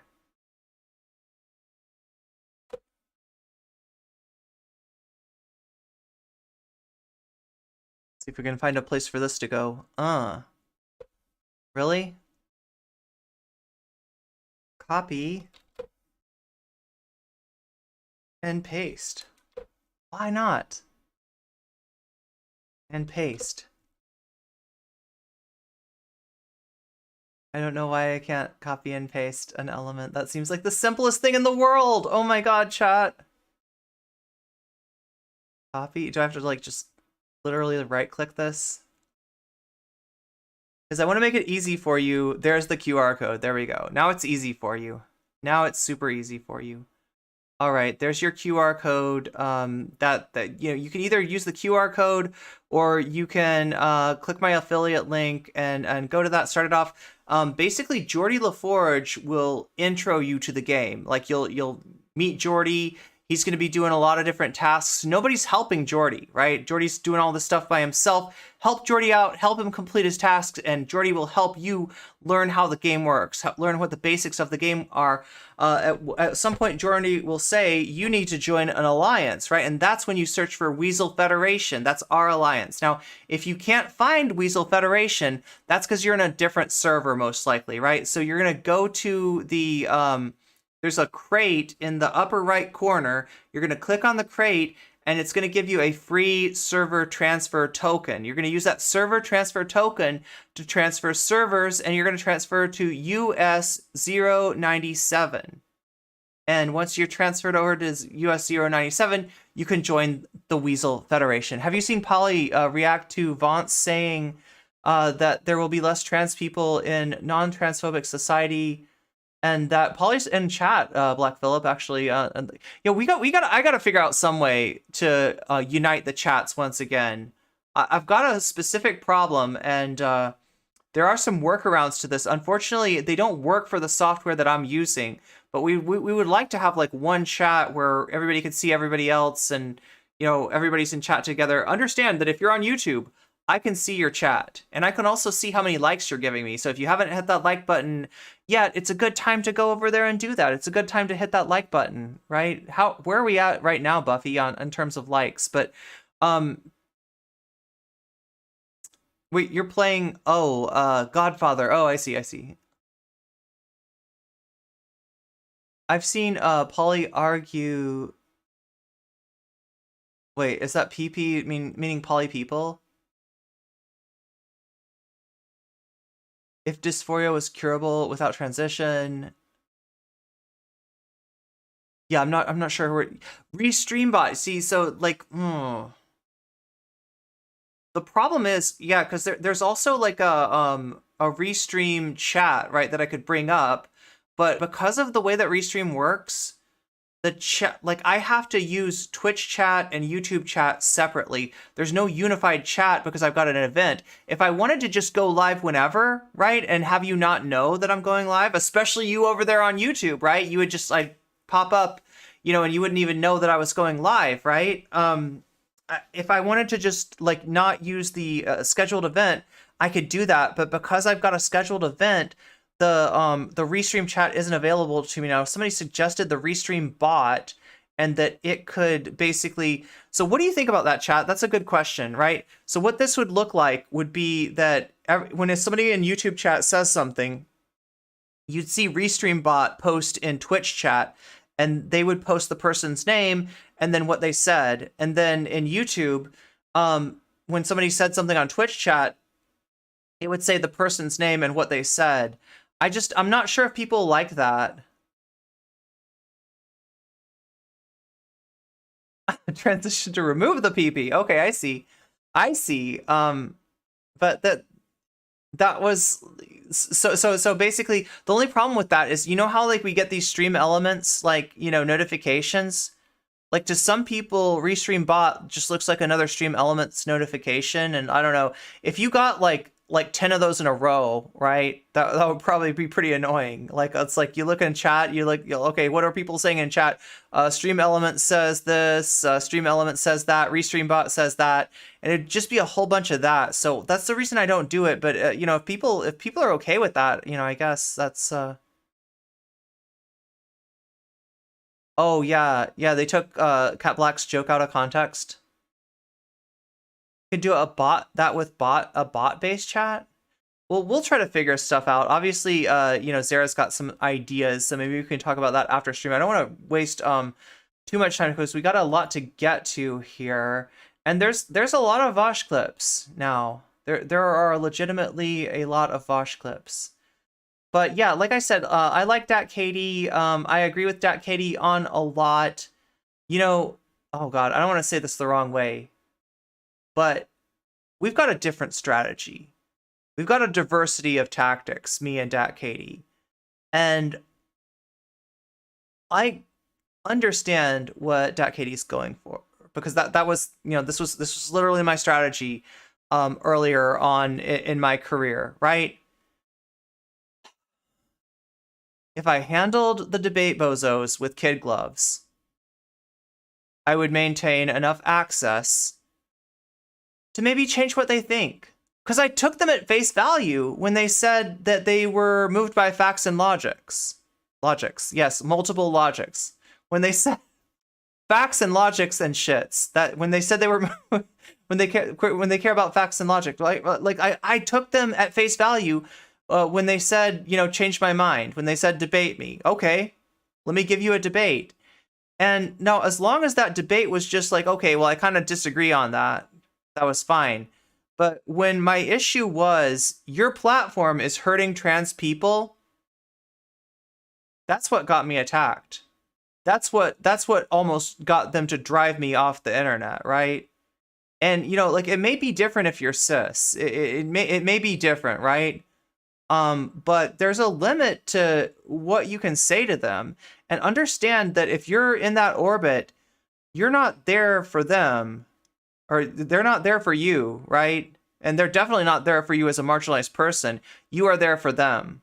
And that's, you know, I don't know how you get by that dynamic, but yeah, like, I mean,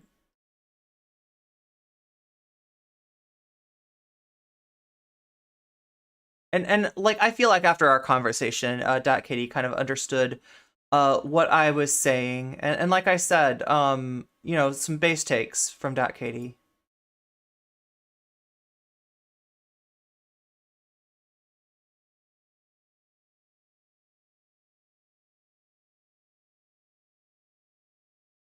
Let's go back here.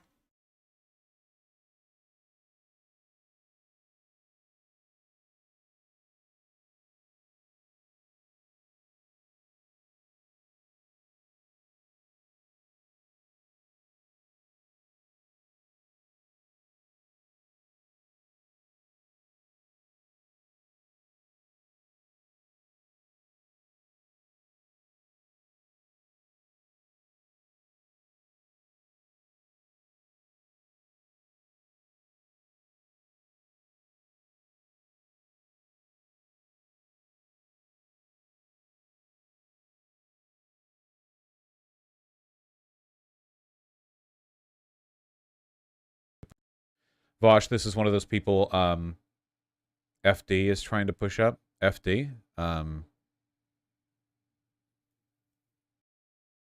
Which FD are we talking about? You gotta love Vaush after having tried to provoke a fight with FD Signifier for like years now, right? FD? Oh, the Signifier guy. Yeah, Vaush. Yeah, that guy. Too many FDs, right? Are we talking about Franklin Delano? Like, who are we talking about here, right? Fred Durst? Yeah. FD Signifier.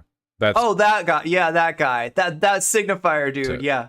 Well, yeah, he probably like also hates white people. I don't know.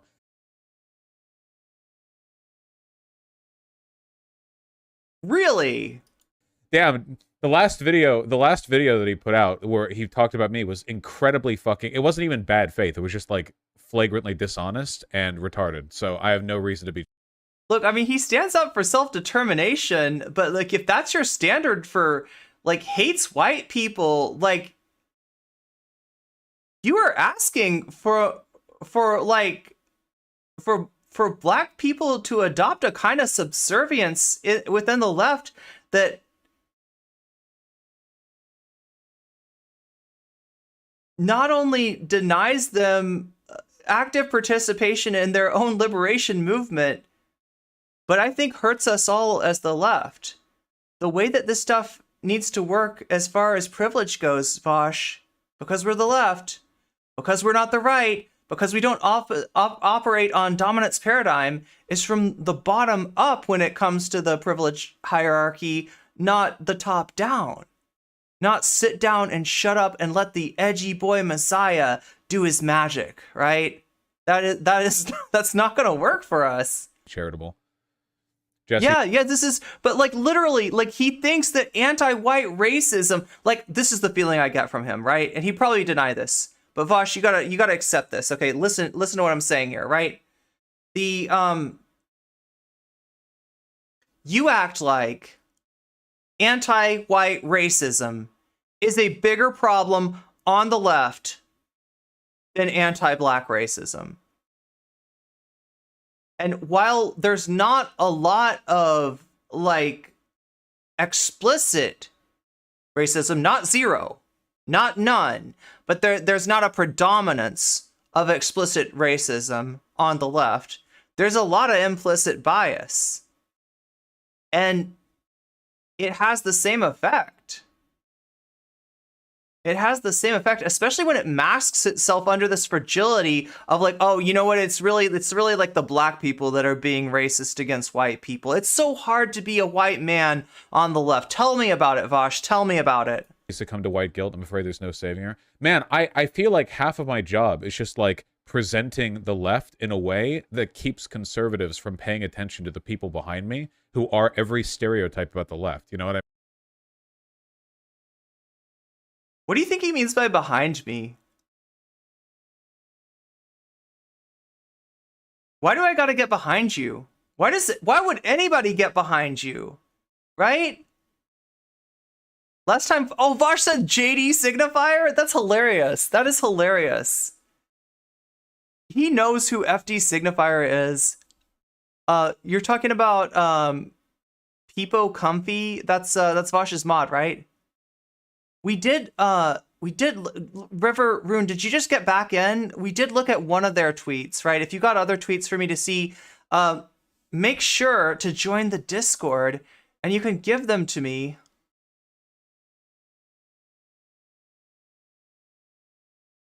Sorry, I got distracted by something somebody posted in stream suggestions. Yeah, you can give them to me in stream suggestions, right? So I'm gonna grab the link again for us. Here we go. We're just gonna invite some new friends into the Discord, right? So yeah, if you got something new for me that I haven't looked at yet, always feel free to post it and even at me, right? Some people don't like to be added. I totally understand that, right? You can at me as much as you want though. I've got my auditory notifications turned off, but if you at me, it'll show up as like somebody wants your attention in CC, and I'll get your attention. I will get you will get my attention. That's what I'm saying. You will get my attention. Get out the beard brush. Yo, does he have a beard cam now? Does he have a beard cam like him? One of the best insights I've had into what people really think is that I've been taken for an holistic straight white male most of my life, despite being precisely none of those.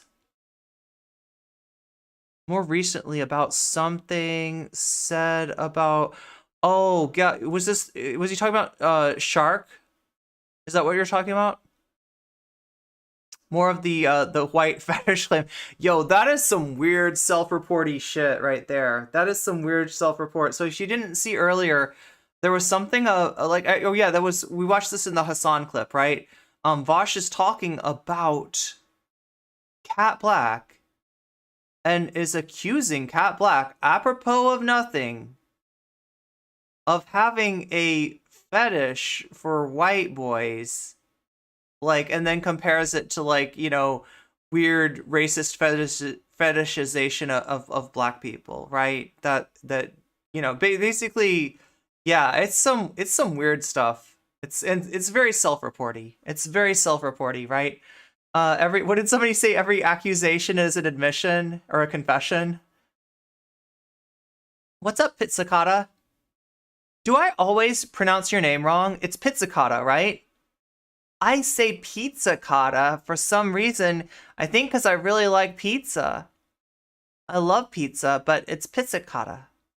Vaush responds to someone saying that he slept with a black woman. Is that in the clip that we're talking about? Those identities assumed it is amazing that what straight white guys will talk about when they think that they're just with yeah. That is where it all comes out, isn't it? I said it perfectly. Nice. I mean, like, I want conservatives to look at me and not look at the unironic, self-hating white people and the black.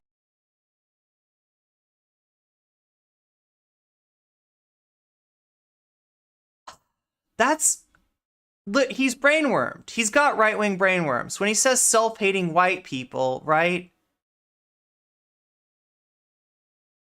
Look,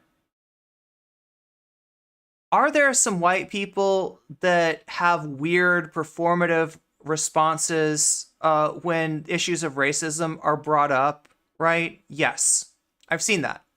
We're talking about white guilt, okay? That's not self-hate. That's performative allyship, all right? You don't understand what's going on there, right? White guilt also, I might add, since we're talking about Vaush, white guilt that's one of two manifestations. And I would say the performative allyship, right, is the least pernicious. Because the other manifestation of white guilt is like what Vaush did in the Professor Flowers debate, right? Where he basically analyzes the situation and says that, you know, allowing black people to have self-determination, or in this case, I think he's talking about colonized people to have self-determination, right, is too risky, because what if they do to us what if colonized people do to settler colonial people what settler colonial people did to colonized people, right? That's the really troublesome one, because there what you've done is you've both admitted that this oppression went on, but you've justified its continuation. And I think he did this unconsciously. I can't imagine he realized what he was saying. But yeah, like every accusation is a confession, right? He's admitting that it goes on and then justifies it by like, yeah, but like, you know, given the right circumstances, they would do the same thing to us, right? And the right circumstances are just self-determination. Right. So it's just some I mean, and this is what's wrong with Vaush, right? People ask me, like, why aren't you more accepting? Why won't you play ball with Vaush? Why won't you admit that Vaush is an integral part of the left? He's that mouthpiece. He's that, you know, that funnel at the beginning of our pipeline. And yeah, he's rough around the edges, but he's pulling in right wingers. If he was an SJW lib, like, you know, like, right, if he was an intersectional leftist is really what they mean, like you, then he would turn all those people off and they would never come in, and the right would win. The fascists would win. Do you want that? That's why we need our edgy boy Messiah. He's got the edge. He's going to bring in the right wingers. And then after they're in his community for a while, they'll be like, you know what? I don't feel like being quite as racist as I used to feel. And then they can get peristalticized, you know, down the pipeline into like my community, into Polly's community, into like more intersectional leftists. That's not how it works, though. That's literally not how it works. A, because Vaush is always trying to destroy people like us. Vaush is always threatened by people like us. Vaush cannot coexist with people like us. And B, because that's not what I've seen in his community. Far more than I've seen reactionaries become comrades, I have seen comrades, leftists, decent leftists, maybe not perfect people, otherwise they wouldn't be in this community, right? You know, maybe they've got some learning to do, right? But I've seen those people get normalized, get acclimated to the racism, the casual transphobia, the anti-black racism, and everything else that comes out of his mouth, right? If this is our pipeline, then our problem is backflow. That's what, yeah, trickle down leftonomics. I love that. What's up, Mystic? Good to see you. Vaush clearly intends to be the end of the pipeline. Wait, the end of the pipeline? Oh yeah. To be like, yeah, he wants to stop up the drain, I guess. I don't know, that in this metaphor, which is getting stretched as it is. The dirtbag left. Yeah, and look, like, I hate to say this, and I almost said this to Dat Katie last night, but the part that I didn't. The part that I didn't complete, oh my god, I don't want to go back to the tweets with Dat Katie, but you saw the interaction earlier, right? So after I said that, like, what I was actually saying is that he is not in and of himself the left. He is not an ontological good that needs to be protected, and going against Vaush is not going against the left. We're not doing the Godfather here, right? You can never go against the family. You know, we're not doing that. We're not doing the Don Corleone here, right? With Vaush. But the second part of what I said was that, you know, like Dat Katie then said, okay, sorry, I thought you meant that he wasn't on the left, right? And I said, well, you know, that's a question I'm more agnostic on. And I suspect he is too, somewhat agnostic. In other words, he hasn't made up his mind about which side are you on some level. He has not made up his mind. And when I said Opsec, right? When I talk about Agent Smith coming out of us, right? That's what I mean. That's what I mean. He's a security risk, right? So don't regard it as gatekeeping. Regard it as Opsec, right? Troy did not have good Opsec, and they let the Trojan horse in. I don't think we should do that. I don't think we need to repeat that mistake. That's a very classical mistake to be making, and I don't think we should be you know, fool me once, you don't get fooled again, right? Or no, hey, fool me once, shame on me. Fool me twice, you won't get fooled again. Like, whatever George W. Bush said there. So yeah, I don't think we should be falling for that Trojan horse stuff. And Vaush is a Trojan horse, right? And if you don't want to be a Trojan horse, you need to deal with your baggage. You need to examine your privilege. I know you think I sound like Robin DiAngelo when I say that. I'm not trying to do a DEI training with you, Vaush. I'm serious, right? I'm serious as life and death here, okay? And for me, that's what I'm looking at, okay? You are too much of a security risk to be trusted, right? If that feels like gatekeeping, tough, all right? I will gaslight, gatekeep, and girl boss you, because that's what I'm here for, right? And if I wasn't like that, if I wasn't that person, then you, chatters, you would not be here right now. And don't get dispirited, because things are changing. When I started out as a content creator, it was really difficult to speak up to people like Vaush, to people like Destiny, even to people like Dylan, right?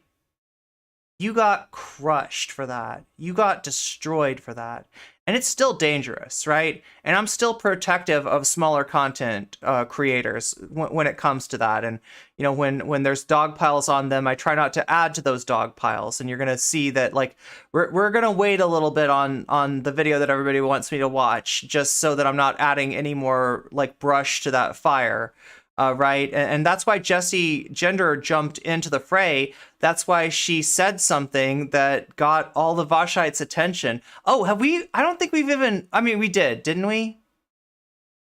He's the Tim Pool of the left.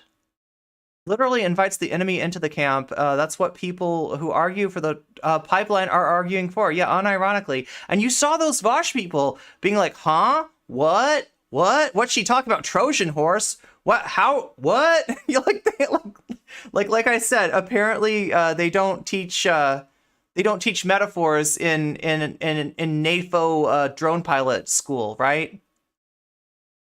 Some of the rightists that he brings in may become good leftists eventually, but not all of them. The ones that do, they're still going to do a lot of damage before they're rehabilitated. Yeah, and like at the center of his praxis is right-wing brainworms. You can see it by the fact that he calls people woke scolds.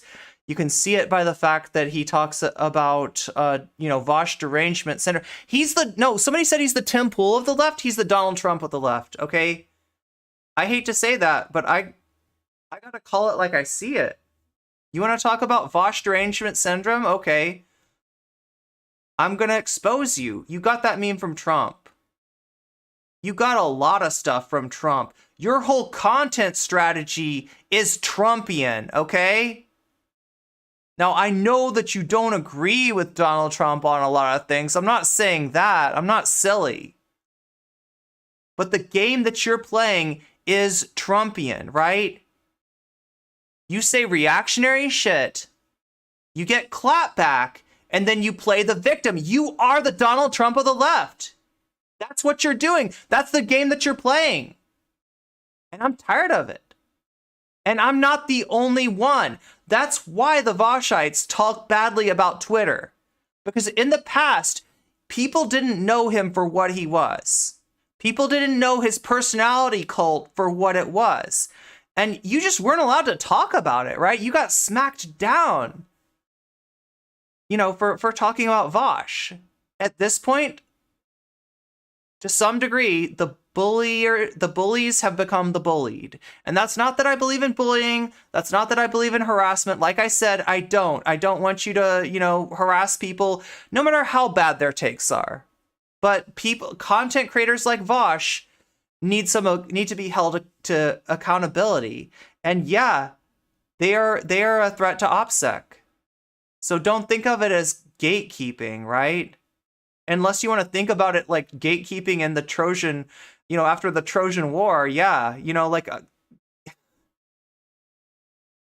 it's so weird that we've accepted all these premises that he puts out there and we don't recognize them as being like literally recycled Trump strategies. That's literally Trump's strategy. It's how Trump, won the Republican primary. It's how Trump stayed viable in the presidential race. And even though he didn't win the majority of voters, he's never won the majority of voters, he did get the Electoral College, right? That's how we ended up with Trump. That's how we ended up with Vaush. We got to get wise to this at some point, right? We got to get wise to this. People who actually fucking hate white people, who are masquerading as leftists, by like misappropriating decolonial terminology as a way of getting away with being a bigot. I want them to pay attention to me with my good ideas. I feel like I have to like put a cover over them so they don't make us all look by the way, thank you for the follow, Plagued by Society. bad, Wait, did I just miss something? Away with being a bigot. I want by like misappropriating decolonial terminology, hate white people who are every stereotype about the left. You know what I mean? Just from paying attention to the people behind me who are every stereotype. Okay, so the people behind him, like, right? So you see how much he's internalized his own privilege? Like, because usually it's really easy for privileged people to just like let that part be unconscious. But he's visualizing marginalized people as being behind him. Stereotype about the left, you know what I mean? It's just saviorism. He's too uncharismatic to be Trump. Well, look, I think that Trump is uncharismatic, right? I also think that the mustache man from the 1930s is uncharismatic. When I see the mustached one, right, they're doing his little hand gestures and stuff and like all his gesticulations, I think, what a dork. But if I were to take him like that, you know what I mean? If I were to say, this guy's going nowhere in 1930s Germany, I would have been wrong. I would have been, that would have been a grave error on my part to underestimate his appeal to a different demographic than the one that I'm a part of. And apparently, that's true about Trump.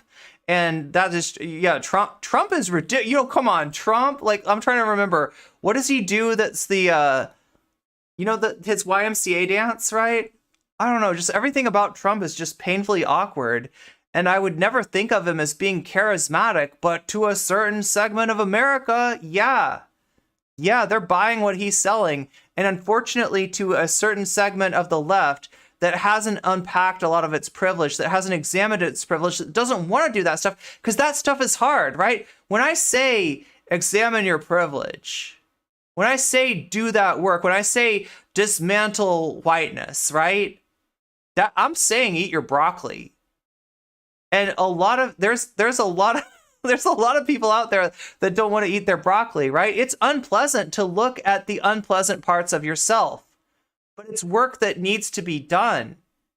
And what Vaush's innovation, right? And Polly might be right. Maybe he's not charismatic, right? But he's offering them something that's appealing. And I think what that is that you can call yourself a leftist, you can be on the right side of history, you can be against all the bad people, right? You can be against Matt Walsh, Donald Trump, Ron DeSantis, Michael Knowles, Ben Shapiro. You can be against all these people, right? And if you're in Vaush's community, you don't have to do that work.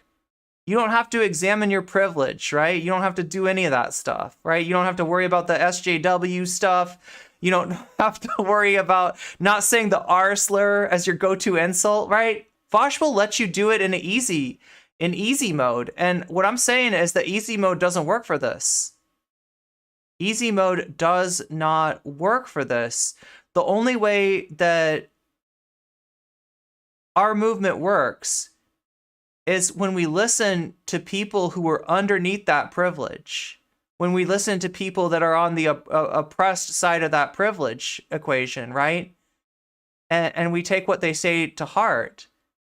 And, you know, like when you say, listen to black people, to Vaush, he laughs in your face. What's up, John John? He just adopted Trump's MAGA tactics for his cult of personality, a parasocial racist who, with arrested development, incapable of understanding criticism and throwing bigoted tantrums whenever something negative is said about Trump. Oops, I mean Vaush. Nice. Nice. John John is spitting fire today.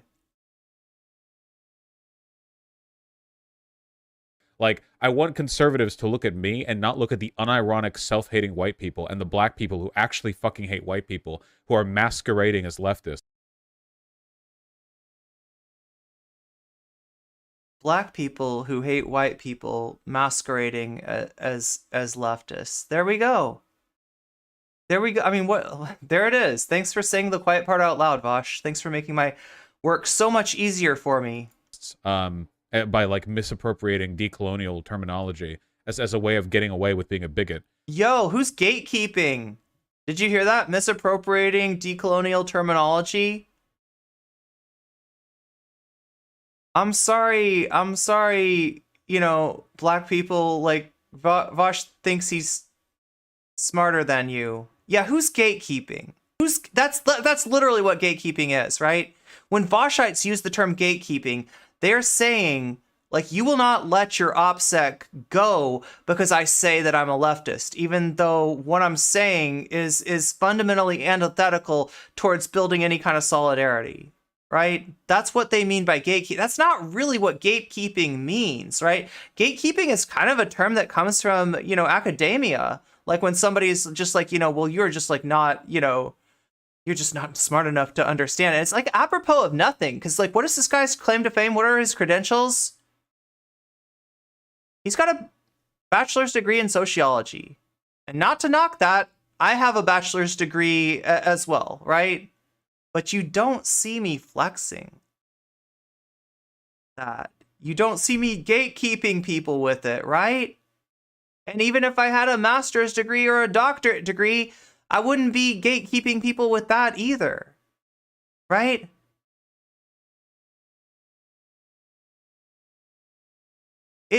There's so much Darvo here. So much of what he accuses other people of are things that he's doing. And it obfuscates that fact, right? Because he's made the accusation before people have even said that about him, right?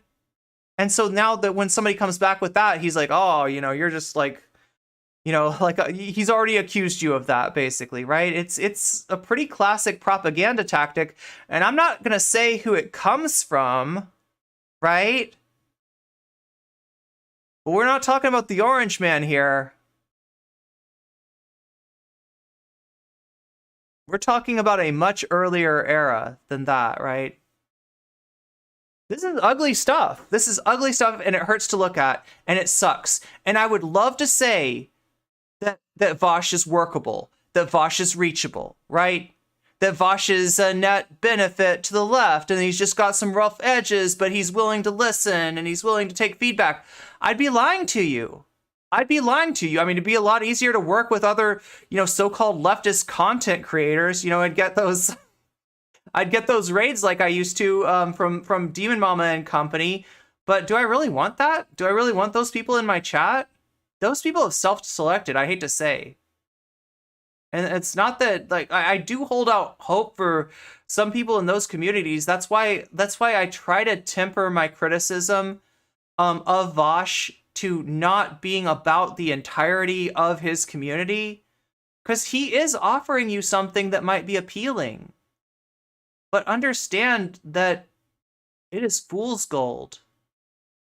Ultimately, it's not getting you where you want to go, and you can't build a revolutionary movement on this kind of privileged intransigence. It will never happen. Cults do that, literally do that to their members, prepping members for the criticisms they're going to hear, and telling them that the people who use them are the enemy. Yeah, I mean, there's a lot of, like, I mean, I call it a personality cult, right? Because I don't want to get, just use Gerbil. They'll just gerbil up the words, exactly. I'm going to start writing something before I hit the sack. Yeah, nice to, glad you joined us, Natalie.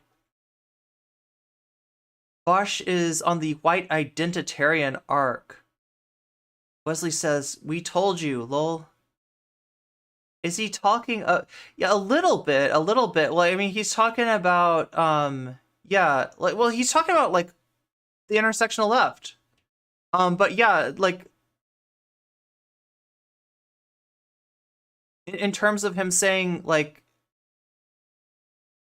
black people who are racist against white people, yeah, he's talking about, like, black people in left tube, right? Like FD Signifier.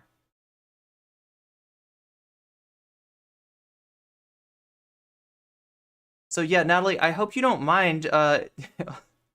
I hate to do this while you're not here, but Natalie did make some really good clips. Weasel. Oh yeah, we got the weasel.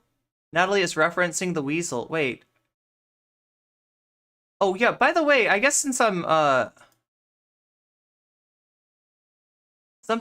using so much of Natalie's Twitter today, let me go ahead and give Natalie a shout out. Go follow Natalie on Twitter. Right? Yeah.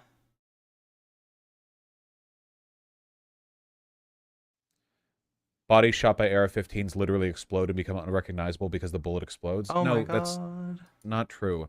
AR-15s use 5.56 ammunition, just like a ton of other things. If a bullet explodes, it's because they're a...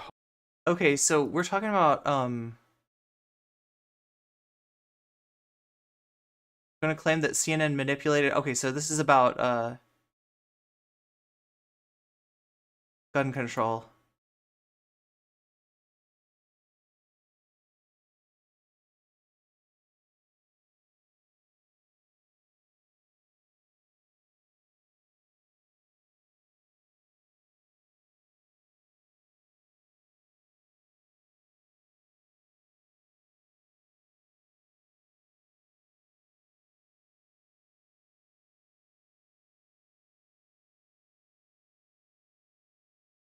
Getting right to it, huh? It's not the first. This is about Shark, right? It's not the first time that I've seen, like, if a black person even remotely has good takes, they get called a race traitor by dumbass, like, fucking contemporaries. They don't normally... Contemporaries? Like, he means, like, other black people, I think. I think he's, like, searching for another word there. Just go ahead and say it, though. She goes after me, too. Well, then she probably goes after me, 3, doesn't she? The whole video's dog shit calling out the white left streamers. Listen, guys, it's not complicated. Some black people, not most, not many even, but some, there's millions of black people after all, has to happen with some of them, just are racist against white people. They hate white people, and they'll. So here he is admitting, right, like, you know, in addition to, like, you know, putting forward the idea of reverse racism being a real problem on the left, right? He doesn't have a structural analysis of racism, right? And I've never heard anybody pin him down on this. But my understanding of racism, as opposed to something like a word like bias or prejudice or what have you, right? Or, you know, right? Racism is prejudice plus power, right? But not to Vaush. They're synonyms to Vaush, right? This is a useless point of view that's either 100% ignorant of intersectionality, and may I remind you, right? Intersectionality, a concept introduced to us by Kimberlé Crenshaw, who we're going to get into. Kimberlé Crenshaw went up against Ron DeSantis, so we're going to get into her a little bit later, right? But here's what's weird, though, right? I said he's got a bachelor's in sociology. Now, I'm not trying to obsess about little elements of Vaush's life. I'm not trying to gatekeep him for not having like a master's or something like that. My point with that is like that is not really something, you know, to flex, right? But you would think that having that degree would have exposed him to these concepts, right? So now I've heard two hypotheses about this. One is that he took. There's two different kinds of sociology, right? The sociology majors I knew in college were sociology majors who were kind of focused on something called conflict theory, right? And you know, essentially it's on some level it's applying, you know, Marxian analysis to other structural inequalities in addition to economic ones, right? But there is another kind of sociology that is, you know, something that you'd expect somebody that is in a career path to become like a cop to take. And I've heard some people say that that was the type of program that Vaush was in. Now, I can neither confirm nor deny, and I really don't want to know about Vaush's life. I refuse to look into like the details of Vaush's life, right? I'm interested in his takes. I'm interested in what he does with his platform. I am not interested in Vaush as a person, right? And I've seen, you know, people take an inordinate interest as, you know, in my personal life, right? And I didn't appreciate that, and I don't want to encourage that in you or in anybody else, right? But the other possibility is that he sat there in his sociology classes, learning about intersectionality, just saying, oh God, this is BS. This is BS. God, this whole program is just anti-white. That's a possible origin story for Vaush. Like I said, I don't know, you know, I don't know which one of those is true, right? I could imagine either of them being true or maybe a little bit of both. But, you know, that actually makes sense as an origin story for him, right? He's got, you know, not just a lack of understanding of intersectionality, a lack of solidarity and like a normal amount of like, you know, white privilege and intransigence. Like, he's got a chip on his shoulder when it comes to being a white boy, right?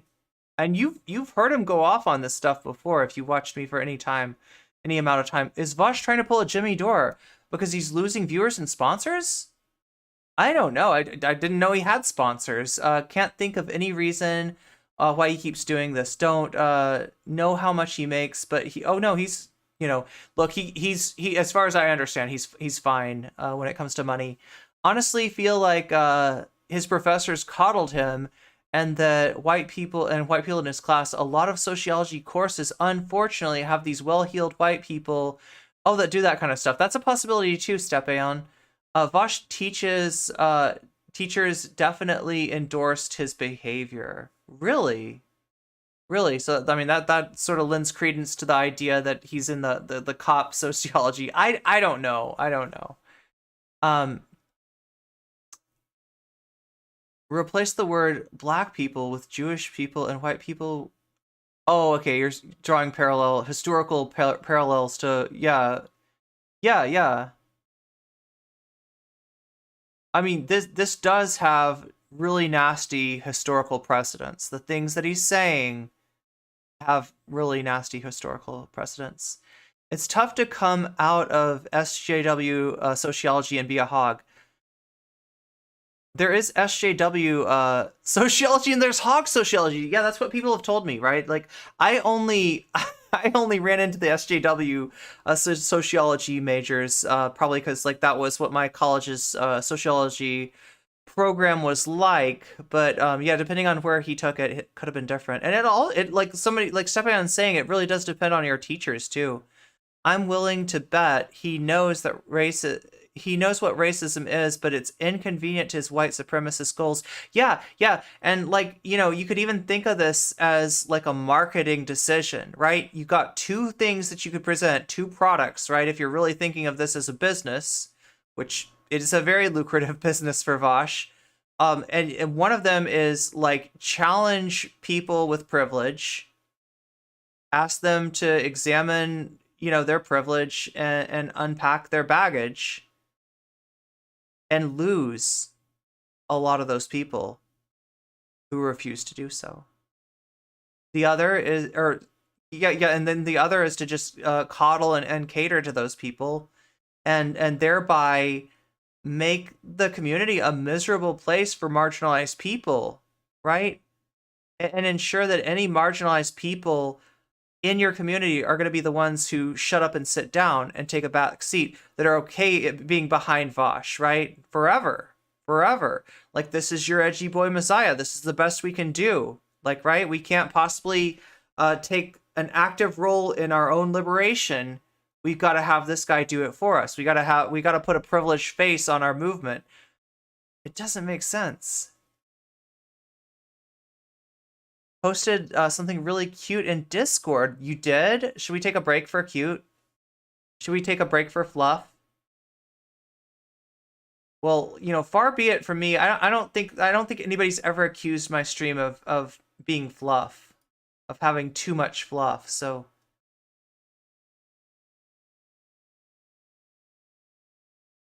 oh my god. Yeah, thank you, Yosiel. So there's another there's some Reddit stuff about Jessie gender. Let me look at fluff.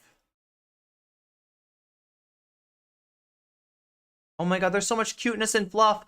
Oh my god. I mean, I look at cute things, but maybe not enough.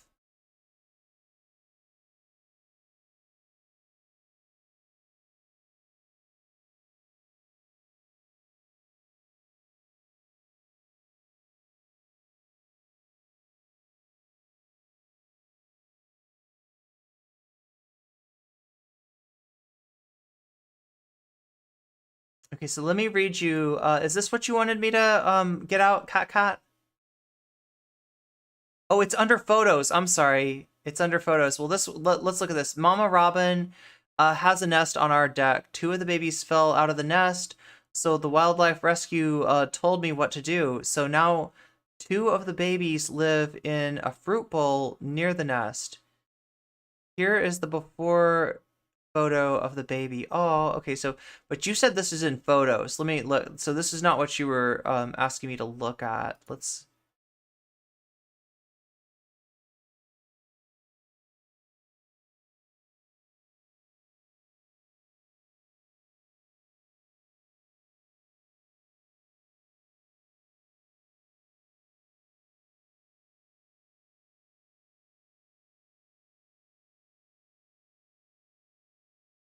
Wait, is this it? No. No? Wait, I'm trying to find this.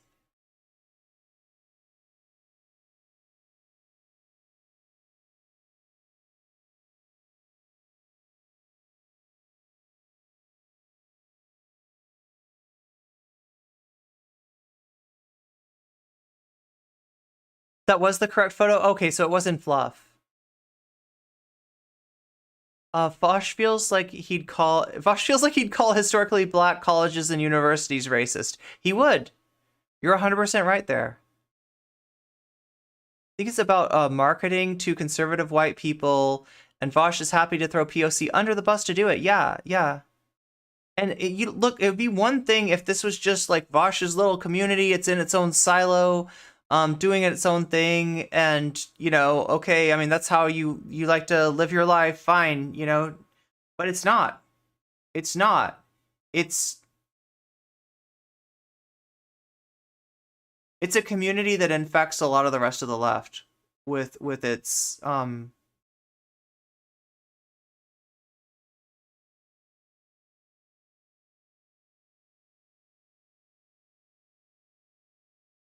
I don't know what to call it other than anti-solidarity. His own clan, if you will. Oh, I think I will, Polly. I think I will.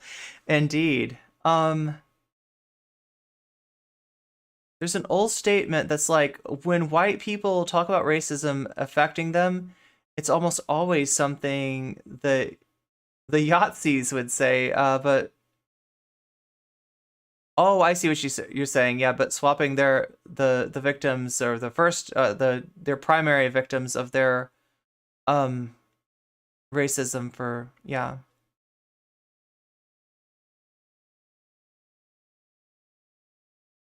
Show the floof at once. There is a lot of cool stuff in this Discord, right? If you're let me post the link again. No, that's Natalie Marie's Twitter. Okay.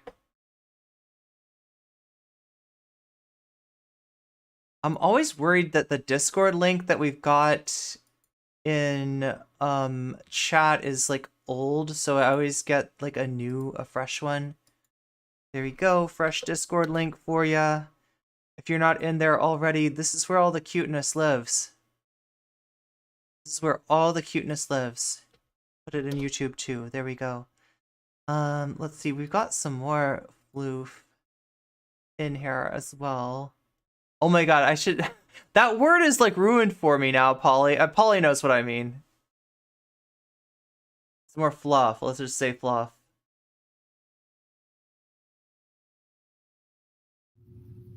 Diamond is. Oh.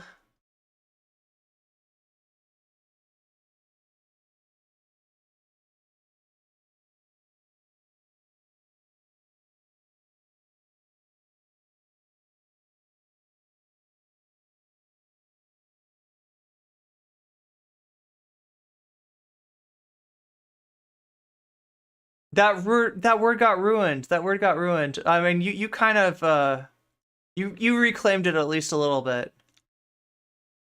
That's my mocha. That's my mocha, says Yossiel.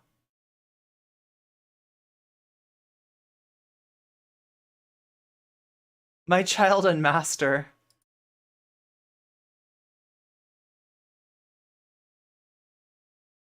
And you can also share your floof with us. Just make sure when you do, like, just don't take photos that are identifiable as like, you know, this is where I live and stuff, right? Now, the people in the Discord are cool. The people in the Discord are us, but in the past we have had some harassment, and I don't want anybody getting that from, you know, taking a photo of something that accidentally, you know, shows where you live or any kind of identifying information. Just be conscious of that. But that's just good OPSEC, right? We encourage all NCC chatters to have good OPSEC. Unfortunately, it is a necessity, considering what we've dealt with. Oh, look at this. Oh my god. Wait. Are they like in the purse?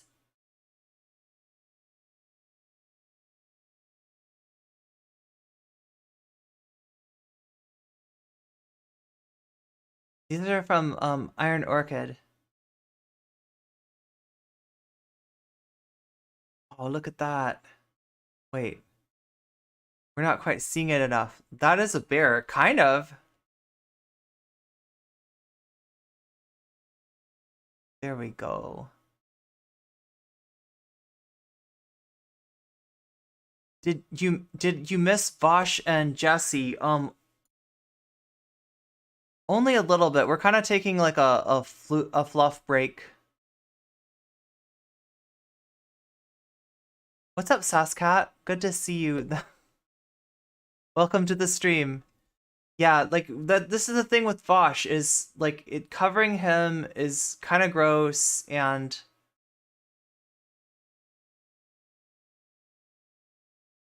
we gotta take what is this called? Like it's a palette cleanser. We gotta do a little palette cleanser from time to time. And I do like to look at cute pictures like this. Oh, look at this. Here we go.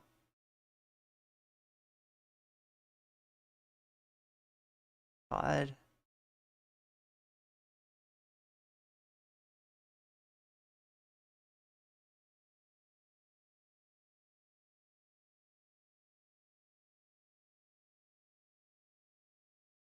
Definitely, definitely. I think we might have some Neville in here as well. Oh my god, that's so cute though. That is so cute. Look at this.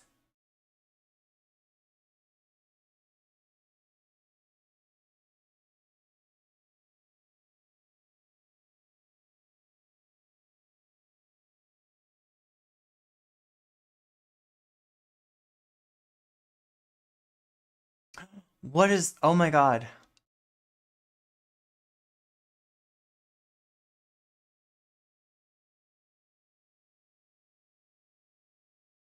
Wait, are these what I think they are? Are these raccoon dogs? Yeah, but they're not. Aren't they like a different, every time Vaush makes a comment about another streamer, just a thinly veiled sour grapes take a shot? Oh my god.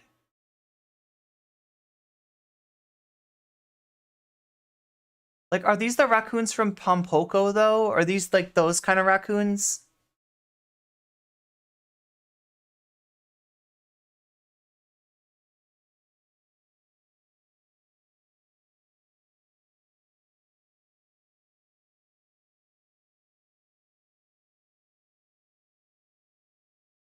Magic is stored in the balls.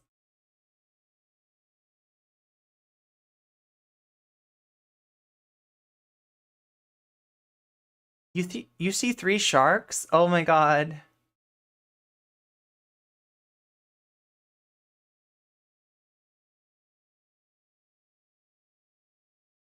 Oh my god, like, look, there's just so many cute pictures of these dogs.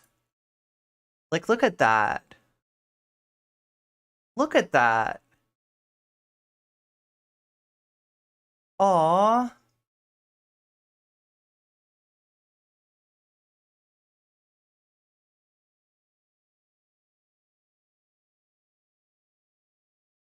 Aww.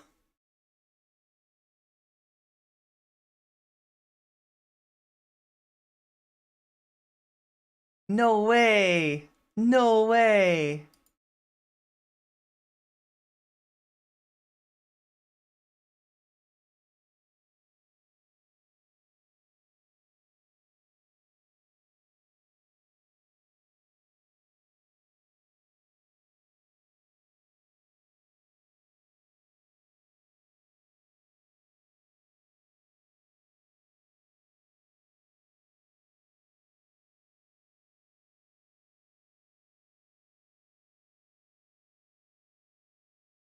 You know what this is, chat?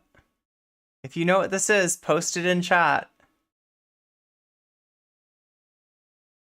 What manner of magical being is this? What manner of mythical creature are we seeing here? This is clearly CGI, right, chat? Because I know that this creature is too cute to exist in reality. Is this the mythical weasel? This is motivational level poster cute. Motivational poster level cute. Bruh. Bruh indeed. Oh my god. Somebody wants attention. Somebody's looking for attention. Look at that. Aww.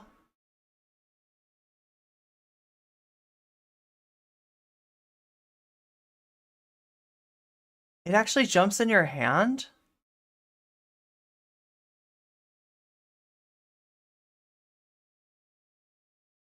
I feel like if a friend of mine was going on a magical quest, I would say it's dangerous out there. Take this with you. And then this magical creature would jump into their hand.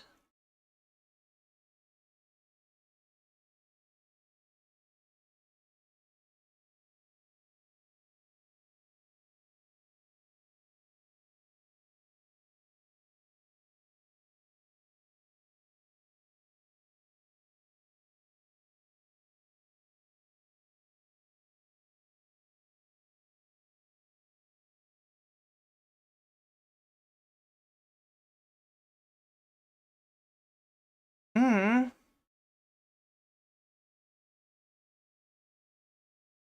It's too good for this world, yeah. I mean, clearly weasels don't, like, exist in, like, reality. Not in this reality, right? Maybe on a supernatural level. Weasels... Yeah, it did a somersault, right? Look at this. Look at that biter. Biting. Gonna bite.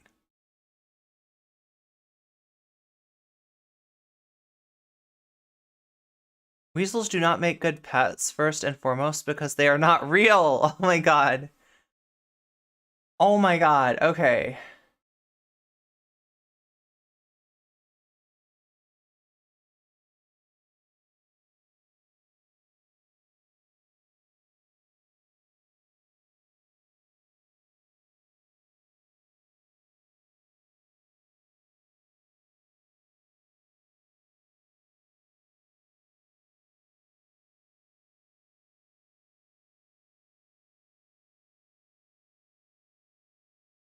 Speaking of weasels, no, just kidding. I won't compare, yeah, based in weasel pilled, I won't compare weasels to weaselly liars.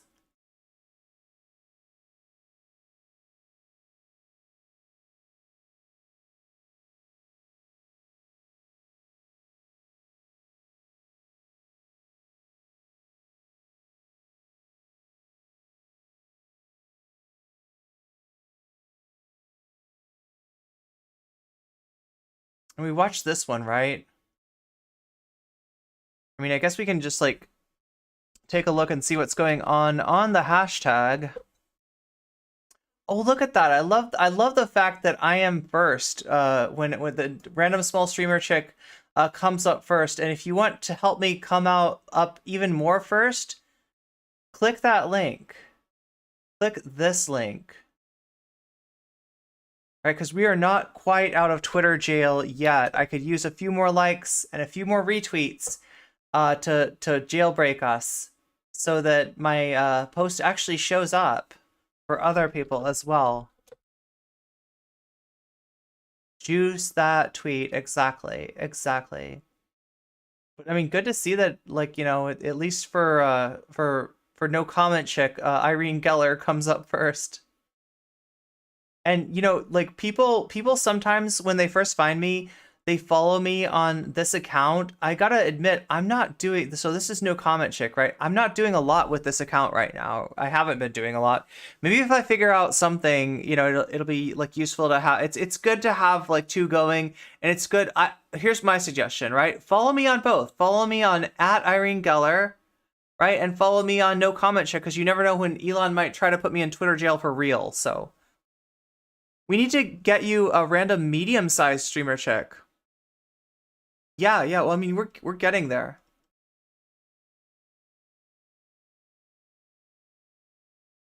And I think we watched... Yeah, Polly's retweeting Natalie Marie here.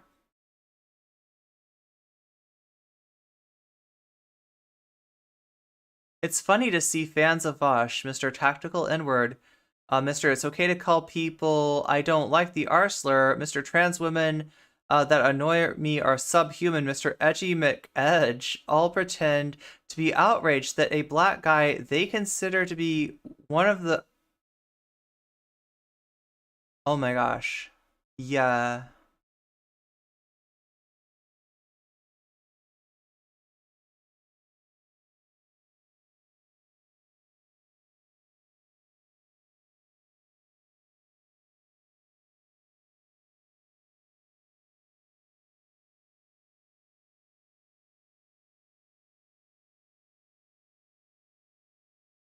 Oh yeah, so this is that Vaush mod that I was talking about, right?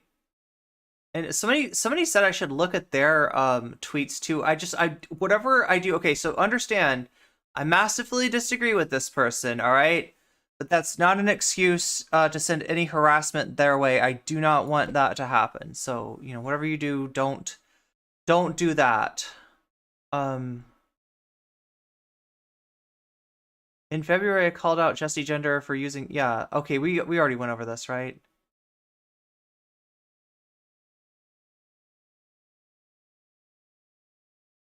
Oh, here we go. Here's some receipts. So I said earlier that Vaush is kind of like the Trump of the left. This is a person calling Vaush the Tucker Carlson of YouTube leftism. Okay, so there we go.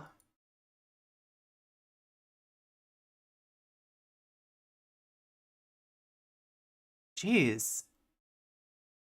Can anybody explain why Professor Flowers' eyes are crossed out? Like, that's weird. Now, like, before you go blaming Vaush for this thumbnail, though, it wasn't Vaush. It was a Vaush fan. It was a Vaush clip channel that did this. So, you know, it's not Vaush... Not Vaush's thumbnail, but...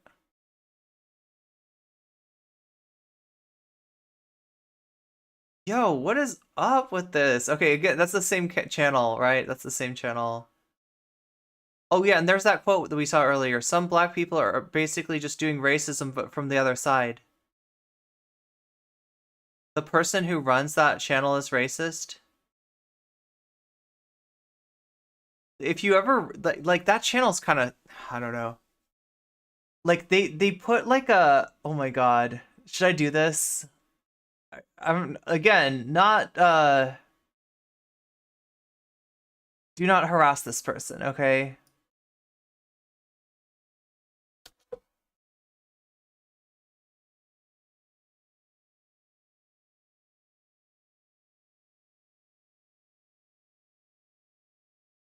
Yo, these are all the... Oh my god, Professor Flowers saga! Look at how obsessed Vaush fans are with Professor Flowers. Oh my god, now he's using weasels. I don't think Vaush should be allowed to use weasels. Sorry, I'm gonna gatekeep you. I'm gonna gatekeep you, Vaush.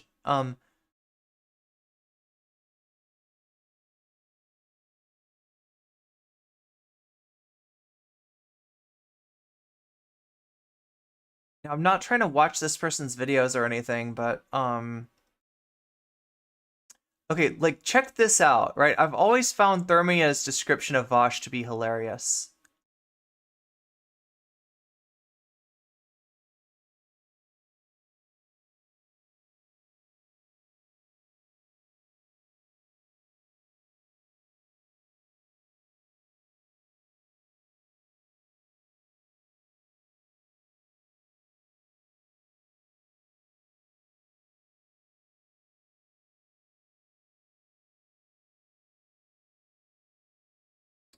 Okay, so this is Vaush, according to a Vaush fan.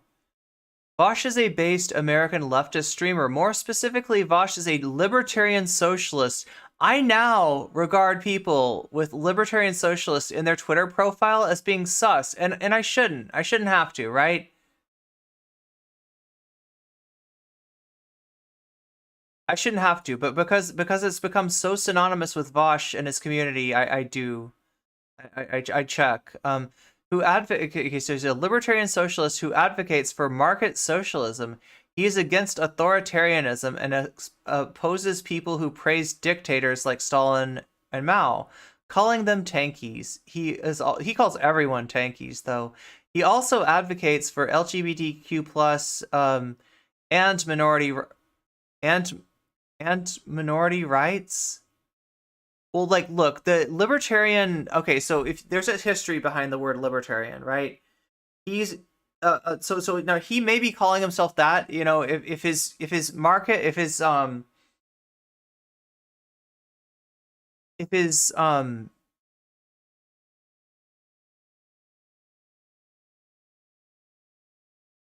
strategy is to appeal to people who would normally be turned off by leftist content, calling himself a libertarian socialist makes sense because they you know, right-wingers have a positive association with the word libertarian. Now that also says that he's marketing himself towards right-wingers, right? But the history of the word libertarian is such. In the 1800s, libertarianism was synonymous with anarchism. Maybe not entirely, I mean, but like it was a close parallel at the very least, right? And you know, libertarian socialism is you know, the idea is like socialism without hierarchy. It's pretty funny because, you know, Vaush doesn't seem to have much of a problem with hierarchy in his praxis, right? But so this is a word that used to belong to the left. Milton Friedman stole this word, right? Friedman stole this word in like the 60s or the 50s, maybe even the 50s, right? But yeah, in the 20th century, Milton Friedman stole this word and it became synonymous with, I guess you could call it, market authoritarianism, right? Reducing government to the bare necessities, you know, to have anything called a society, and thereby putting more control in the hands of business. And I mean, that's the libertarianism we know today. When we say libertarian, nobody thinks libertarian socialist. Everybody thinks libertarian, like, you know, right. And then the extreme version of libertarian is anarcho-capitalist. And that's, you know, another pilfering of leftist terminology. And, you know, in reality, there's no such thing as an ANCAP. These concepts are antithetical. If you have unbridled capitalism, that is not a hierarchy-free society. That is a very hierarchical society. That's a hell world. That is a dystopia, right? Anyway, sorry. So, calling them tankies, he also advocates for LGBTQ and minority rights. Throughout his career, Vaush has debated numerous figures all across the political spectrum, from far right, from the right, far right, and the far left, which is the right. Literally fishhook theory. Do you see that? Do you see that? Thermia, you are literally espousing fishhook theory, right? Far left. Anyone further to the left than Vaush is actually on the right, because we believe in fishhook theory. Thank you for identifying yourself as centrist. Yeah, game over. I had like 5 Vaush-related call-out tweets with clips this weekend. Drop them all in stream suggestions. Okay, I'll go and see if there's... I think we've been over most of them. There might be a few, though. You say 5, so they're... Okay, so mission statement. We not only do we have about Vaush, right? Not only do we have this weird hagiography of Vaush, but we also have a mission statement. Present Vaush's content in bite-sized, digestible chunks in order to appeal to potential fans that just don't have the patience to sit through a live stream. Hey, now this part, Okay, so imagine if like it was this sentence, but instead it said NCC's content, right, in bite-sized digestible chunks in order to appeal to potential fans that just don't have the patience to sit through a live stream. If anybody wants to do that, I think I would be amenable, right? After watching these videos, they will become, yeah, especially like smaller, clips and stuff, right? Maybe don't go for segments because I'll be doing segments, but if you find a clip like 5 minutes, 7 minutes, 10 minutes that you want to put out there on YouTube, I've had people do that in the past, and I'm totally fine with that. In fact, if you want to make a channel on it, and you can keep the proceeds from that channel, right? Just like Hassan offers, they will become hooked on Vaush. Hooked on Vaush. Hooked on Vaush. Oh my god, they will become part of the cult, is what you mean to say, right? Begin watching his long-format, unedited content. It will serve as a chill place for Vaushites to hang out. Yo, it will serve as a chill place for Vaushites to hang out. There is nothing chill about a place where Vaushites hang out. No, come on. Anyone further to the left of Bidenite is a right-winger. Yeah, according to these people. Let me check in, Natalie Marie. We have looked at some of your content so far, some of the clips that you put on Twitter this weekend. Oh wait, did you just put them all up? Okay, cool. Nice. So you saw my note. Okay, let's just go through these really fast and see if there's anything we haven't seen yet. And we're gonna switch back to Twitter mode. Twitter mode. Switching back to Twitter mode. Oh yeah, I wanted to go over this. Some transgender people prefer not to draw. So again, this is Sabine Hassenfelder. We watched Rebecca Watson's reaction to her. We haven't watched this video, but apparently a lot of people are reacting to this, including Vaush. Let's see what Vaush has to say. Or distinction between sex and gender, and instead distinguish between their experienced gender and the assigned gender, or the gender assigned at birth. For the rest of this video, we'll do the same. Ooh, I don't like Experienced gender and their assigned gender. that at all. Acknowledging a distinction between gender and sex is really important to me, because otherwise we're just kind of doing the reverse Oh god, I remember this now. version of when conservatives say they mean the same thing. Like your gender is your genitals, but now it's like actually your genitals are your gender. And well, if that's what she's going with, okay, we'll work with it. It's one of the reasons why I'm an advocate for the use of the term transsexual and transgender, where transgender people are simply people who aren't cisgender, and transsexual people are people who engage in some kind of sexual reassignment. I think that for most people who are transgender, they would probably consider themselves both, but there are a lot of, especially non-binary people who are transgender, objectively by the definition of the term, that don't have any like issues with their biological sex or anything like that. So they would be transgender but not transsexual. And then like there are plenty of binary transgender people who are both transgender and transsexual. It sounds old-fashioned and old-timey, but it's a legitimate. I'm an old-fashioned. God, this sounds like one of Contra's worst takes. Useful distinction, because to say transgender in all cases with no distinction is kind of to imply that gender and sex are the same thing. I hear chat saying Vaush can keep his nose out of our business. That is explicitly not what he does, right? And that's the problem. Like I told you, he's coming from a place of dominance paradigm. Now, do you think that dominance paradigm only applies to like debate? Like he wants to dominate people in the debate? No, of course not. It's at the very heart of what he does, right? He's got to dominate the discourse.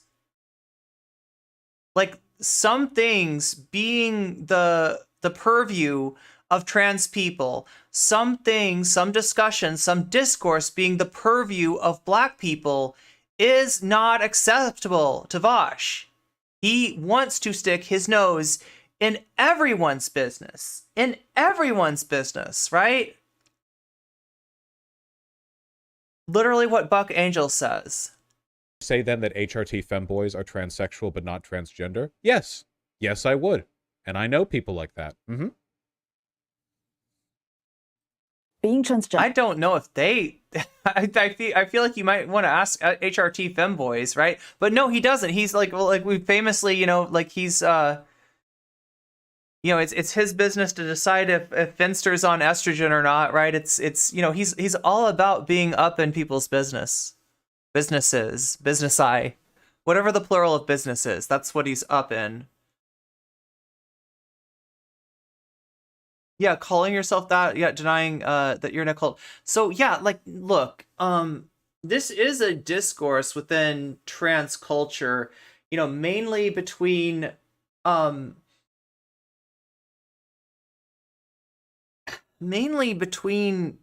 it's almost like a generational thing, right? And the issue with this is it has been used to establish a hierarchy within trans people, right? We've got valid, and then we've got super heckin' valid, right? And if you're transgender, well, I guess that's valid if you say so, Gorge. But being transsexual is super heckin'. Do you see the problem with that? I don't know. Like, it's just not.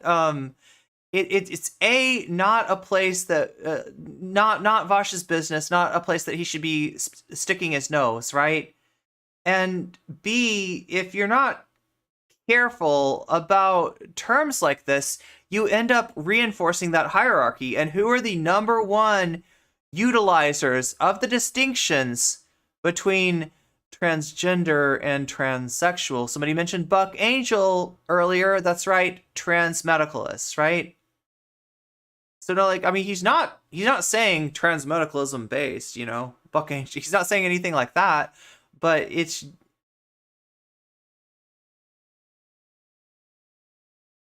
if this is where you're getting your information on trans people, you've got a problem. And if you're a trans person and you're running into people that are getting their information on trans people from Vaush, we've got a problem, right? Is being trans a social fad among teenagers? Okay, so we saw this one. Let's address this from the beginning. I think that all elements of your identity... And remember, the Vaush fans' protestation of this clip, right? They're mad about this clip because Vaush says a lot of other things about trans rights too, including like trans rights good. And you're not showing that. Well, look, we're clipping it down into digestible bite-sized bits for people who don't have the patience for live stream, just like Thermia. What? I don't see the problem. If it's okay for Thermia to clip Vaush out of context, right? You don't get the full context of his stream. He's streaming for hours and hours and hours, just like me. Then it's like they say it's not fair. It's not fair because like we want you to focus on the beautiful wooden horse that we've given to you. We do not want you focusing on the soldiers inside of that horse. Are, to an extent, a social fad. For example, compulsive... He did say to an extent, right? So... heterosexuality or comphet. The idea that... Oh, shit, I don't think we watched this. Heterosexuality is presented as a kind of default modal norm for humans. It compels people to act and live as heterosexuals as a fad. Now, usually when we say fad, we're using this in kind of like a derisive way, like, oh, it's just a fad. But if by fad what we mean is, are there social influences, then the answer is yes and everywhere. The question is, are these influences harmful? So here's like a comparison, okay? Compulsive heterosexuality would lead people to beat and murder. So is he's saying that compulsive heterosexuality, so the way that he's using it here is just like the idea that, yeah, the default sexuality is heterosexual, and that if somebody's not heterosexual, that's like a lesser way of living, right? That there's pressure to be so, like you should want to be, like you're right, reflects poorly on your family if you're not. For gay people. But like you've also heard comphet used by, doesn't it get used by TERFs? I'm sure it's been stated, but ever notice Vaush is just incredibly polite to right-wing racist. He debates, but he uses despicable language towards people to the further left of him. Yeah, he's not as concerned about people to the right of him, right? But with people to the further left of him, it feels like he's getting rid of the competition. Market authoritarianism is a great way to describe it. Weird that he has strong takes on what trans people should do. What the fuck, Vaush? Sorry I didn't finish my sentence.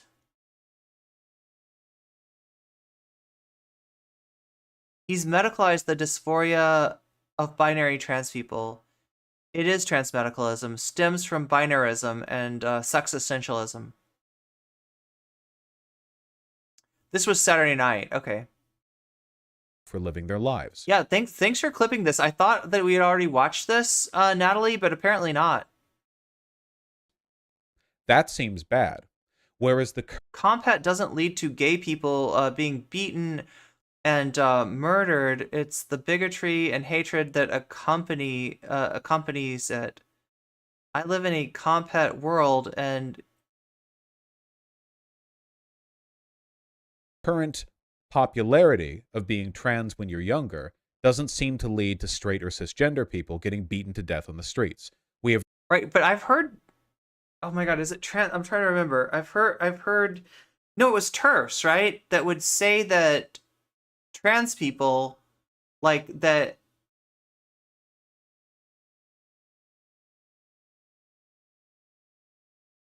That some trans people are actually gay people transitioning to like make their preferred coupling heterosexual, right? I think it's a TERF argument, or it can be a TERF argument. Not that that's what, he's doing with this here. not seen a, this giant wave of hundreds and hundreds of anti-cisgender laws. So I don't think whatever trend is happening right now, whatever shift in popularity, I don't think that it's harmful in the way that the previous trends have been. So there you go. That's the opening. You like that? Like that nuance? Nothing less for critiquing, maybe not even critiquing. I haven't seen... Maybe not even critiquing. I don't know. ...video yet. A science YouTube channel. Okay, what's up? Is being trans a social... I've heard TERFs say that. I don't think I've heard them use the term comped. I feel like I've only run into it once, and it was like...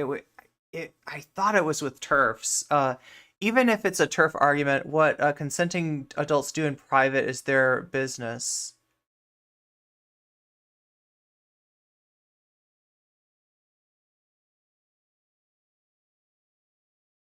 Fad among teenagers. Okay, let's address this from the beginning. I think that all... So, do I think that the totality of what Vaush is going to say is that being trans is just a fad? No, I don't. Right? And like he's like, how's that for nuance, right? This is debate bro aesthetics, though, right? There is a ontological good in being nuanced, right? Even though a more nuanced view might be that some situations don't benefit from nuance. One situation which I'd say doesn't benefit from nuance is a situation in which this argument is being used, the social contagion argument, which is not what Vaush is arguing, right? But he's taking the time to smell the roses of nuance in that, like, yeah, like, I mean, maybe we could say that everything is a fad, like, does society affect things? Sure, like, right? Is there pushes and pulls on us from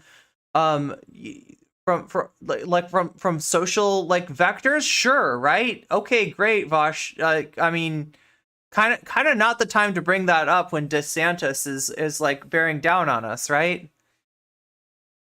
Oh my God. Compet is not a native TERF word. Where have you seen it used? And like, I've never heard that phraseology before. Native TERF word. Where have people seen compet used? That's the only place I've run into it. Doesn't mean it's the only place it exists.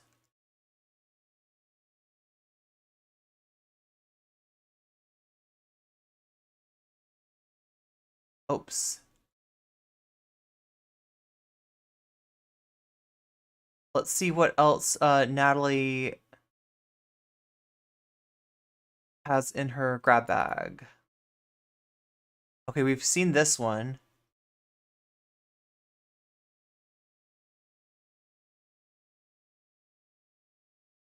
Seen this one. That's the gun one, yeah. Usually people talking about heteronormativity. Heard Contra use it. He's being needlessly pedantic. We all know that what transphobes mean by saying being trans is a social fad. I usually ran into the term from an old Am I a Lesbian documentary. Rebecca Watson has a good rebuttal. Yeah. So Nathan Drake, if anybody hasn't seen this already, last week I covered Rebecca Watson's video on Sabine Hassenfelder. There should be a Discord channel called Natalie's Grab Bag. Hey, good idea. Heard about it from the Lesbian Manifesto. It's been a phrase for a while in queer liberation. Gay people talking about before they came out, right?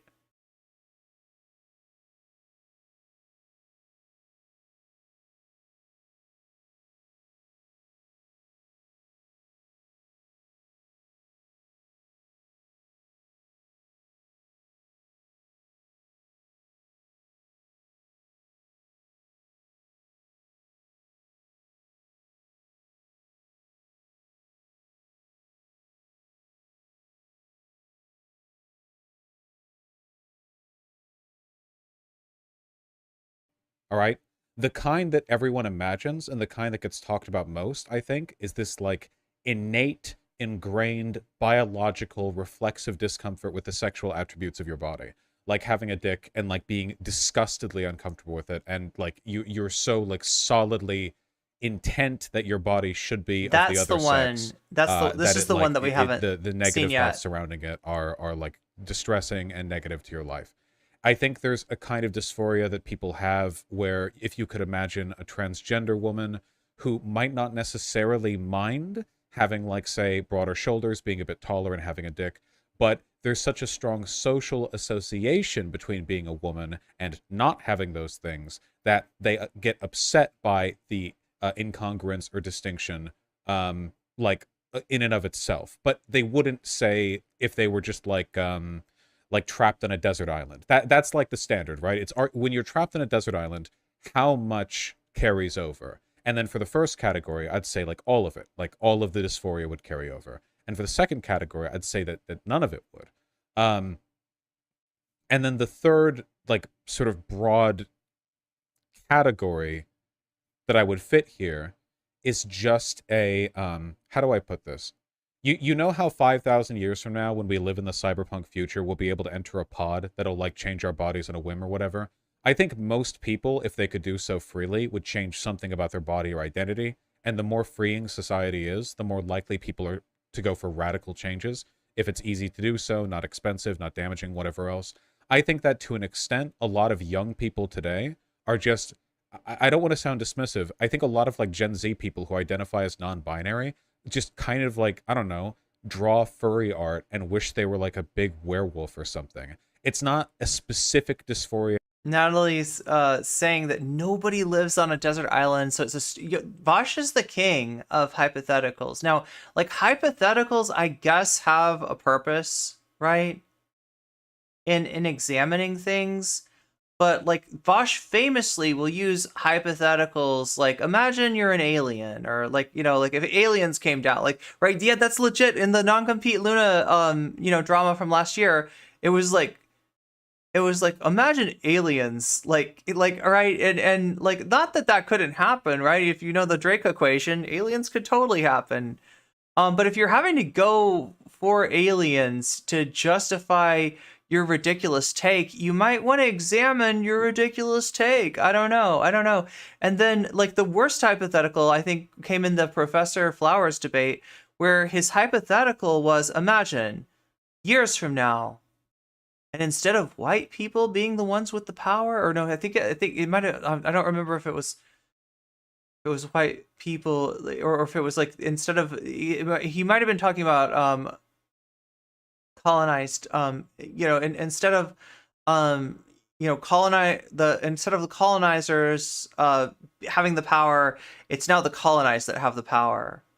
And like your argument that self-determination is valid would say that, okay, so their self-determination is that they want G-side, right?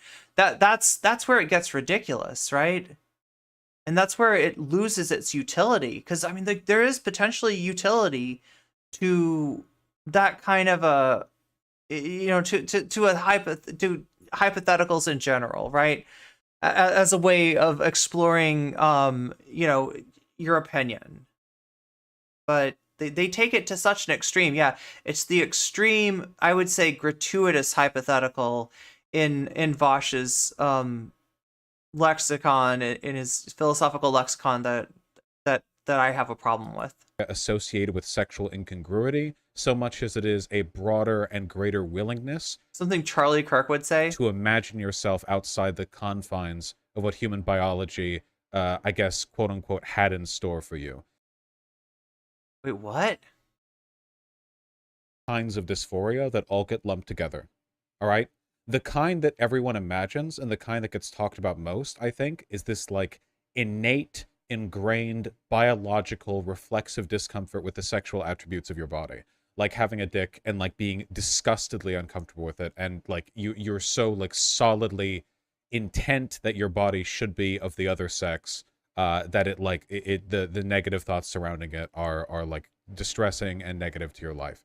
I think there's a kind of dysphoria that people have where if you could imagine a transgender woman who might not necessarily mind having, like, say, broader shoulders, being a bit taller and having a dick, but there's such a strong social association between being a woman and not having those things that they get upset by the incongruence or distinction, in and of itself. But they wouldn't say if they were just like trapped on a desert island. That's like the standard, right? It's when you're trapped on a desert island, how much. So what he's saying is that there is dysphoria where, it's the where there's an incongruity between your anatomy and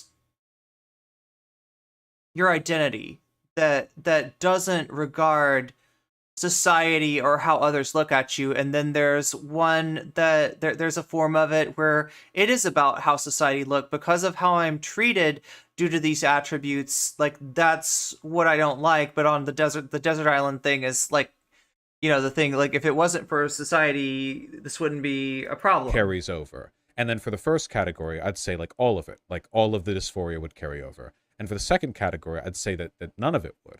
And then the third, like, sort of broad category that I would fit here is just a, how do I put this? You know how 5,000 years from now, when we live in the cyberpunk future, we'll be able to enter a pod that'll, like, change our bodies on a whim or whatever? I think most people, if they could do so freely, would change something about their body or identity. And the more freeing society is, the more likely people are to go for radical changes. If it's easy to do so, not expensive, not damaging, whatever else. I think that to an extent, a lot of young people today are just, I don't want to sound dismissive. I think a lot of like Gen Z people who identify as non-binary just kind of like, I don't know, draw furry art and wish they were like a big werewolf or something. It's not a specific dysphoria associated with sexual incongruity so much as it is a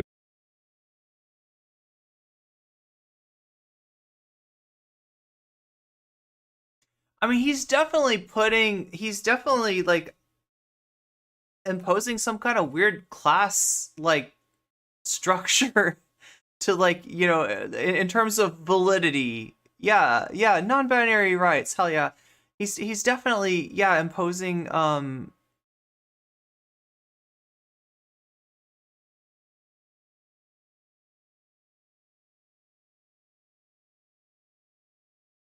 And the implicate, look, he didn't say it, but a lot of people in chat are reading, like, are you really trans in that case, into what he's saying. And I think that's somewhat in there. I think that's in there.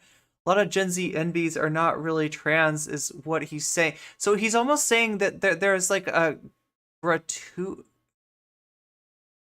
Well, also, you heard what he said earlier about, like, his distinction between transgender and transsexual, right? And like, yeah, that has been a hierarchy. In fact, that has been a medicalized hierarchy. In other words, if you're transgender, you don't get any, you don't get access to medical care.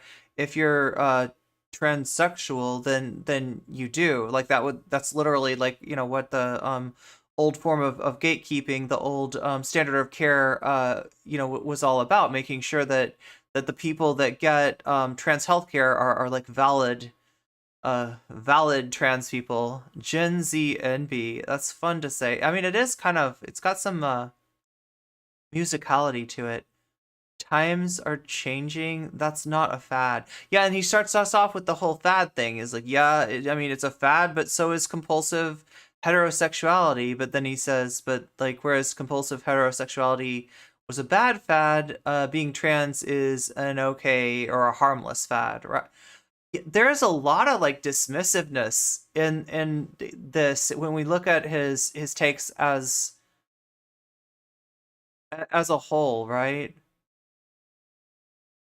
Like, non-binary people just want to draw furry art and be giant werewolves, and that's like, and that's different, and that's he's really, yeah, there's gatekeeping. Gender is not going to help abolish. And like, look,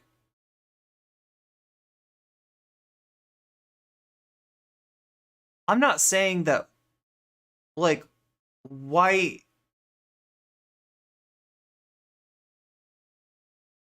people can't talk about like black people, that cis people can't talk about trans people, like, in an absolute sort of way.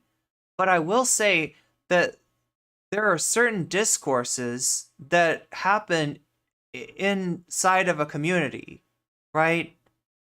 That are intra-community discussions rather than inter-community discussions.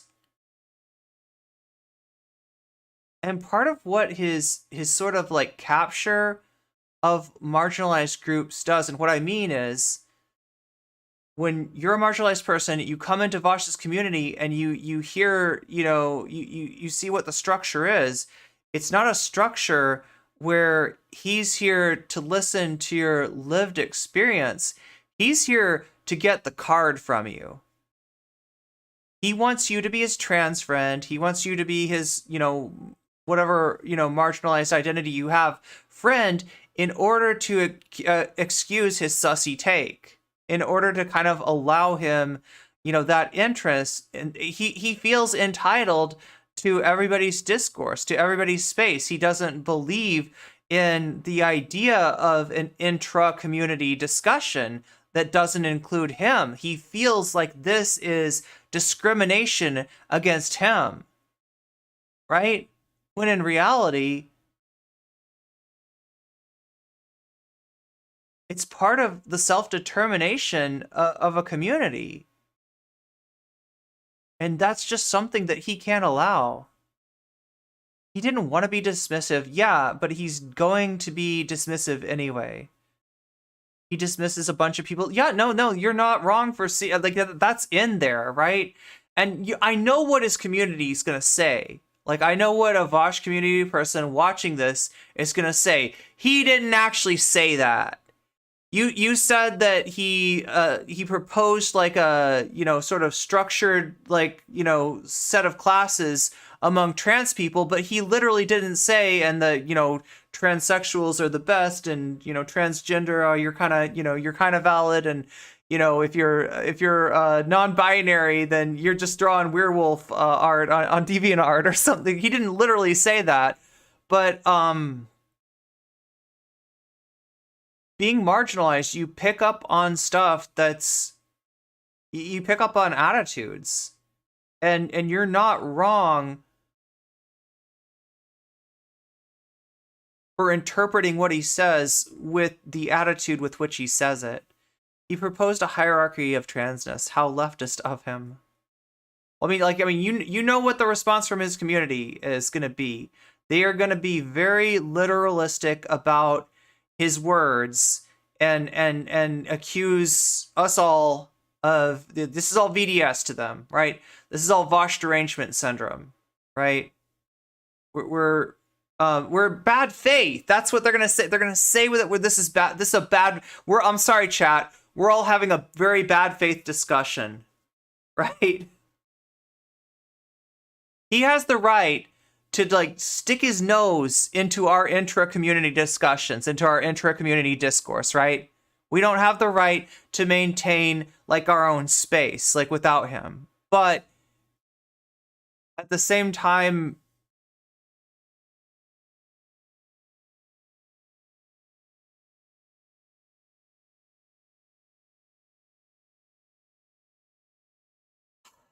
this is frustrating, right? Because I've watched enough of him. I've dealt with enough of like his fans to kind of know what their response is. And whenever I'm looking into this stuff, I'm thinking of like, is there a workaround for their defense mechanisms? Because that's what you get when you want to describe to people that are fans of his, like why you don't. Why you find this problematic, why you regard him as a Trojan horse. They've got so many defense mechanisms in place where they just will not see, you know, what you're showing them. And it's bad faith. That's my deal. I'm super bad faith, right? This is what I do, apparently. He wants to quantify our transness at the door. He wants a trans caste system. Yeah, I'm just trying to figure out how to get around what the obvious defenses of his community are going to be, right? Because for them, they don't see why we have a problem with them taking over, which is what they do when they enter any kind of space, right? They don't see why we should have a problem. They're just leftists, and you know, this is leftism. Right? Some of them might even say it's intersectional leftism. Like you don't see him using those words, but you know, like there's some people in his community that literally don't see anything wrong with this, and it's so frustrating. It's so frustrating to see like this many people that wander into this manifestation of the online left and never find their way out. And I'm always hoping and looking for a way to kind of get them out, or to at least point them to the direction of like, hey, you are in a cave, right? Like these things on the wall are shadows, but that over there is the light. And if you want to be able to see things with a little bit more clarity, you got to get yourself out of this parasocial personality cult. A bunch of his fans were in my comments going, what's wrong with what he said? Yeah, that's exactly what they do. It's so frustrating. They cannot see it. There is nothing that you can say that will change their minds. That's why arguments and logic don't, at the end of the day, the arguments and logic do not matter, although that's what they hang their hats on. The dark side cave from Star Wars. They'll say this erasure is more of his pro-trans. Yeah, he's pro-trans. What could he like he says pro-trans thing? Like I said, chat. Oh wait, did I? Maybe I didn't show you that. The last little part of the horse. The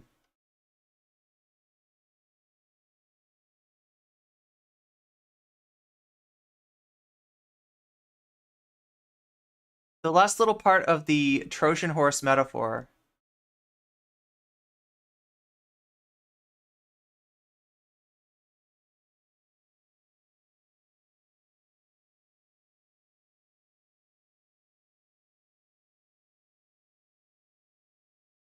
So yeah, pay no attention to the soldiers hiding inside of the horse.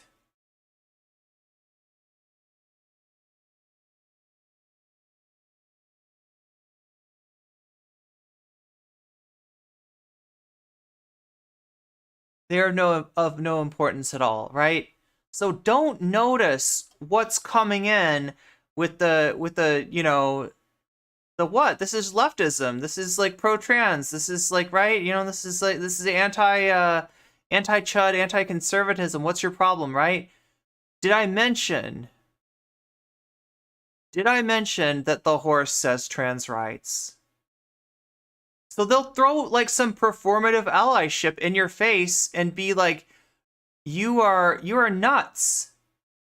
You are nuts for having an issue with us bringing this horse into your beautiful fair city, right? They refuse to see the Aegean soldiers inside the horse.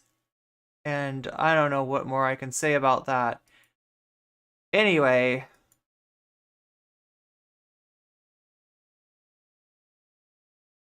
this is frustrating. Like, look, I was hoping to have more answers. And you know,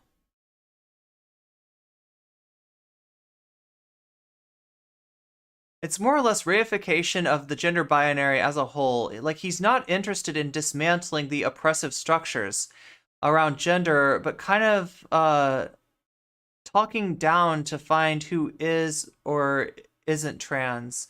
So Vaush dismisses NBs while claiming to be an ally of trans people and NBs. I mean, just to understand that if you say this to Vaush fans, they're not gonna see it. They're gonna say it's not there.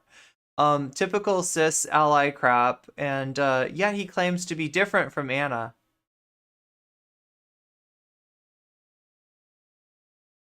He seems obsessed with categorizing things. Oh my god, you're right, Craig Ash.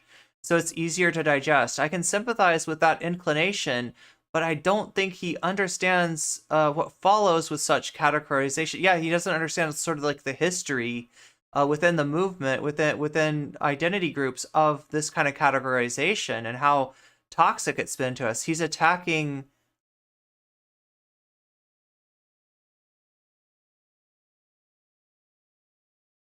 Wait, who is he attacking that's non-binary and furry?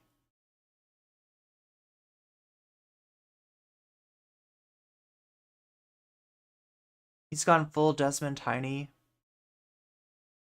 Vaush is a young Mauer. Listen, this is what I said to Dat Katie, right? And Dat Katie, love ya, okay?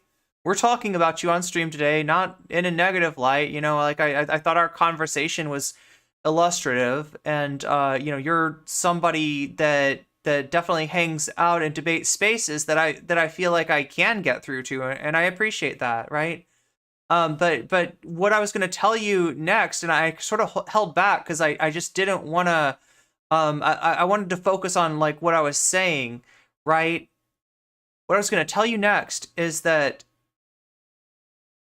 leftism and anti-woke sentiment mix like oil and water. And then I was going to post a picture of Peter Coffin and Caleb Maupin, right? And I didn't end up doing that. I shied away from that just because, like, you know, there was other things that I wanted to concentrate on there, and I didn't want to, like, you know, kind of like say too many things at once, right? But yeah, the Chat Alpha saying Vaush is a young Maher. The way that stuff that stuff ends, right? The way that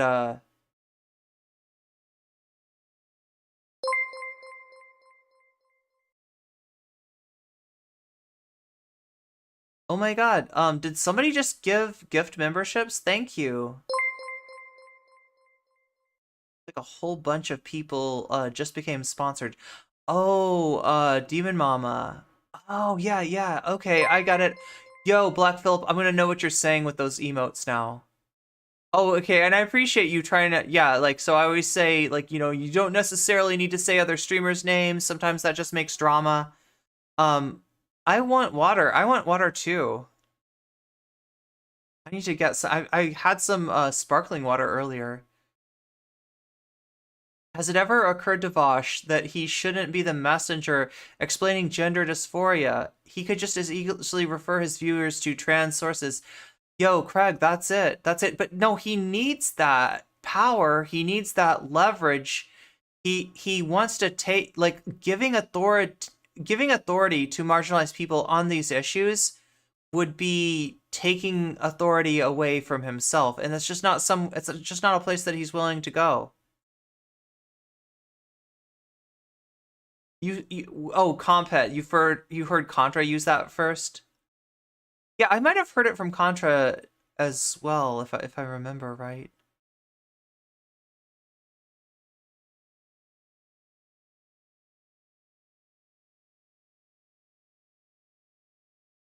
But yeah, if somebody just dropped a bunch of gift memberships, thank you. It didn't show you up. It didn't show you. It didn't say who you were, but thank you so much. Wonder why FD chooses to debate Destiny. Yeah, instead of Vaush. Has Vaush gotten so bad? I think that FD talks about that in this, right? Contra, the old platform. Yeah, no, we're talking about Contra points. But good guess.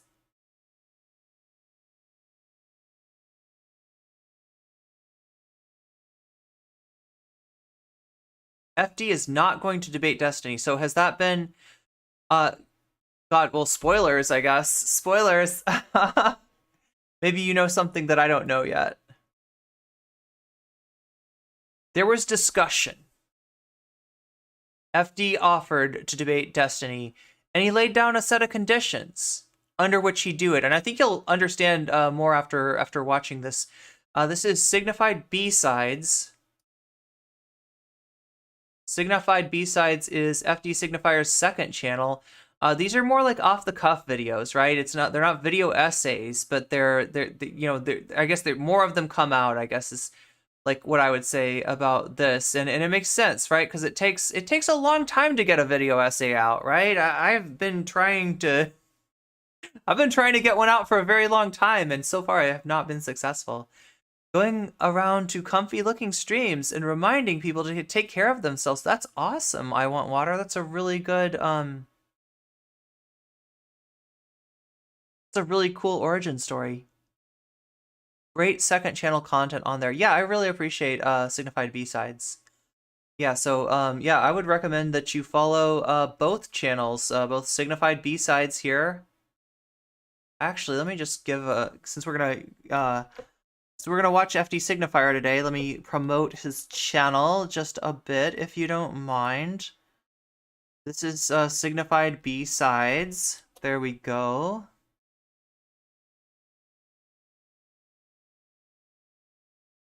And this is the main channel.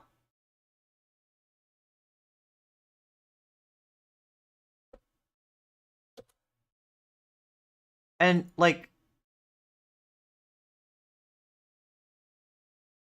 the only thing that I've ever really criticized, and criticized is really stretching it, right? Because it wasn't so much a criticism, but noticed about FD Signifier is that, like, when it came to engaging with debate bozos, it was clear that in some cases that there was a lot of background maybe that he was missing, or the ways that they function, the way that they work. From this video though, I get the feeling that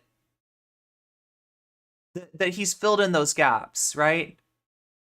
I get the feeling that he understands a lot more. What are my pronouns? My pronouns are she and her. And actually, he's got some insights about Destiny and his community that I hadn't even, thought about, right? So, this is an interesting video. Because I'm always worried when somebody from the video essay world comes and interacts with the debate community, that it's really easy for them to be missing an important thing that makes them not see the harm in some of these people, or gets them sort of trapped by these people, because there's a lot of tricks and traps that they use you know, how things work isn't super clear, right? It's difficult. It's really difficult for like, you know, like I can remember an intersectional leftist video essayist that I talked to a few years ago, and was asking me, hey, my friend President Sunday has offered to let me come on a charity stream, and there's these other people on here, and I looked at the promo material. President Sunday was bringing her on with chud logic, right? And I knew that this person would not want to have anything to do with chud logic, right? So I had to be the one to be like, hey, listen, like, you know, you do what you want, right? But I'm going to advise you to maybe not associate yourself with this person, right? You know, it's like, I'm not the kind of person that's like, you know, I will not be friends with you if you do content with so-and-so, right? You know, especially if you know, they have no reason to think that this is problematic, but just based on their association with President Sunday, right? Which, you know, I don't agree with President Sunday on a lot of things, but chud logic's like a whole nother level of shit, right? If you get seen by his community, especially if you're an intersectional leftist, right? You could very easily become the object of their harassment. And that's what I was afraid of, right? And I knew that this community was unfriendly to this particular content creator already. So I said maybe don't do that. But like, how is this person supposed to know? How are they supposed to know? You know, if they're friend of a friend, sounds good to me. And but like, I guess what I'm trying to get across though is that I was sort of surprised at how on point the analysis of the debate culture was from somebody who's not of that you know, section of the internet themselves, right? It's you know, FD is an academic like Lindsay Ellis, ContraPoints, Kevin Logan, and Christy Winters, plus older Xer or Boomer. Oh, you're talking about FD as, yeah, Xer or Boomer. Of course, he doesn't know how to interact. Yo, I would have said that last year. I would have said that, yeah, maybe he doesn't know how to interact with debate bros. I think he does now. I get the feeling that he does. Or at least, you know, like I just thought his analysis of Destiny and his community was particularly insightful here. So yeah, I've edged you for long enough. Good enough. This is B-sides anyway. So basically, I'm recording this is a B-sides real quick because I had one I was working on already, and I'm gonna just be annoyed to not have it updated with the last couple of hours, half a day's nonsense. So, Killer Mike, who was a part of a you mostly left online debating spheres because it was bad for your mental health. To deal with those kind of people, that, and you got fed up with people refusing to learn. Yeah. Topic that comes up in my next video came out.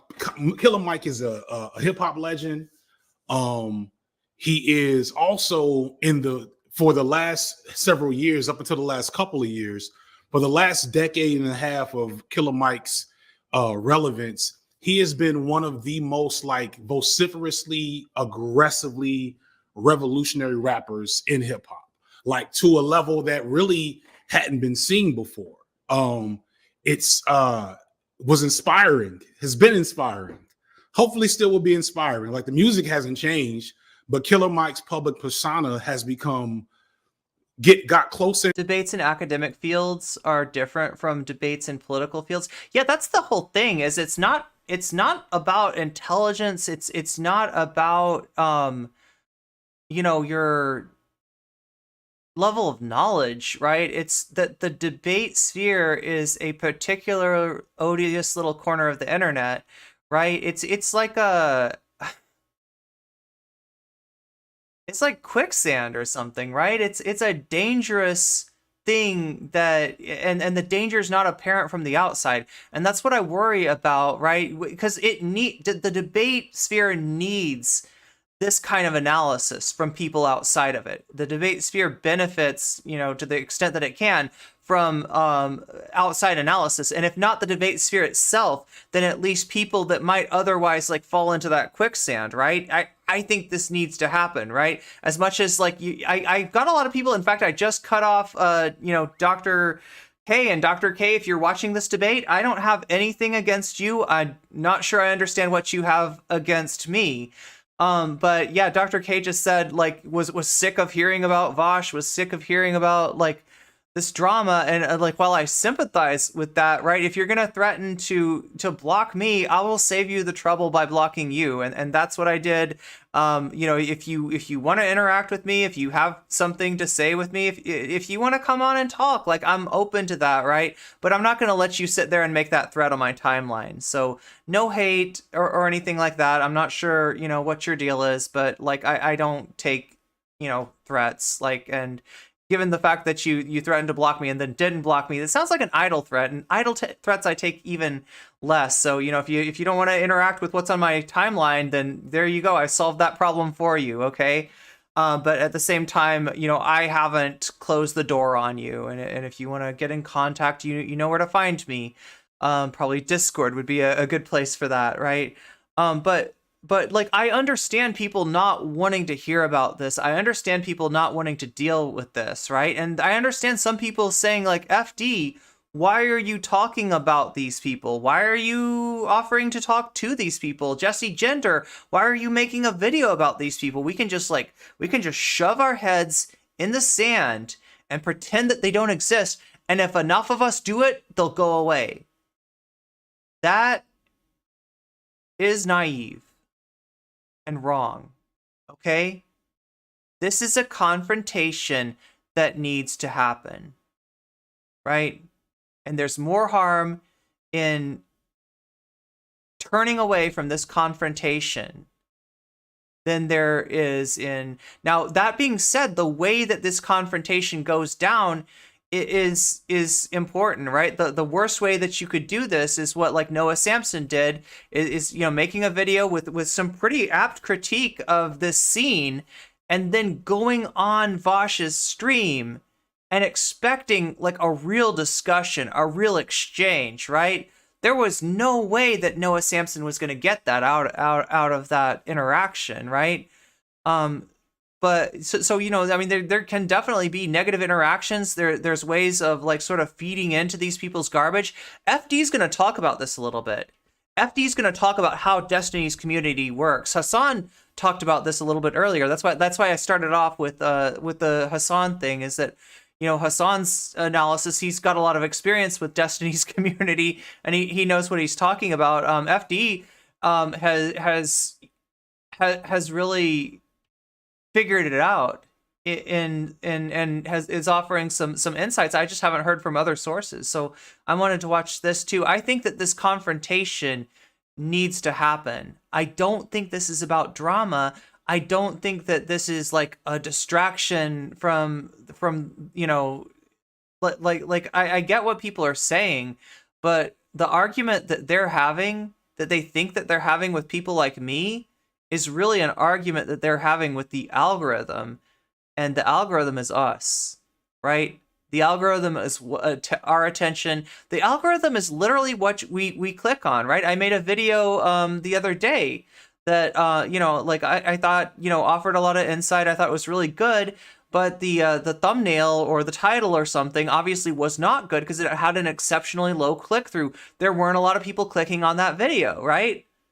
Do I want to argue and say, God, you know, like, what am I going to do? Yell at clouds? I'm sorry, Dr. K, but you're kind of yelling at clouds when you're yelling at me about this stuff, right?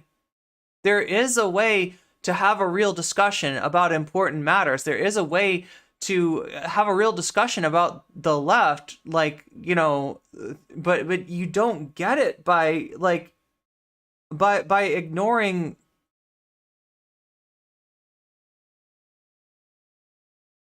ignoring what people are paying attention to. All you get by that is making yourself irrelevant.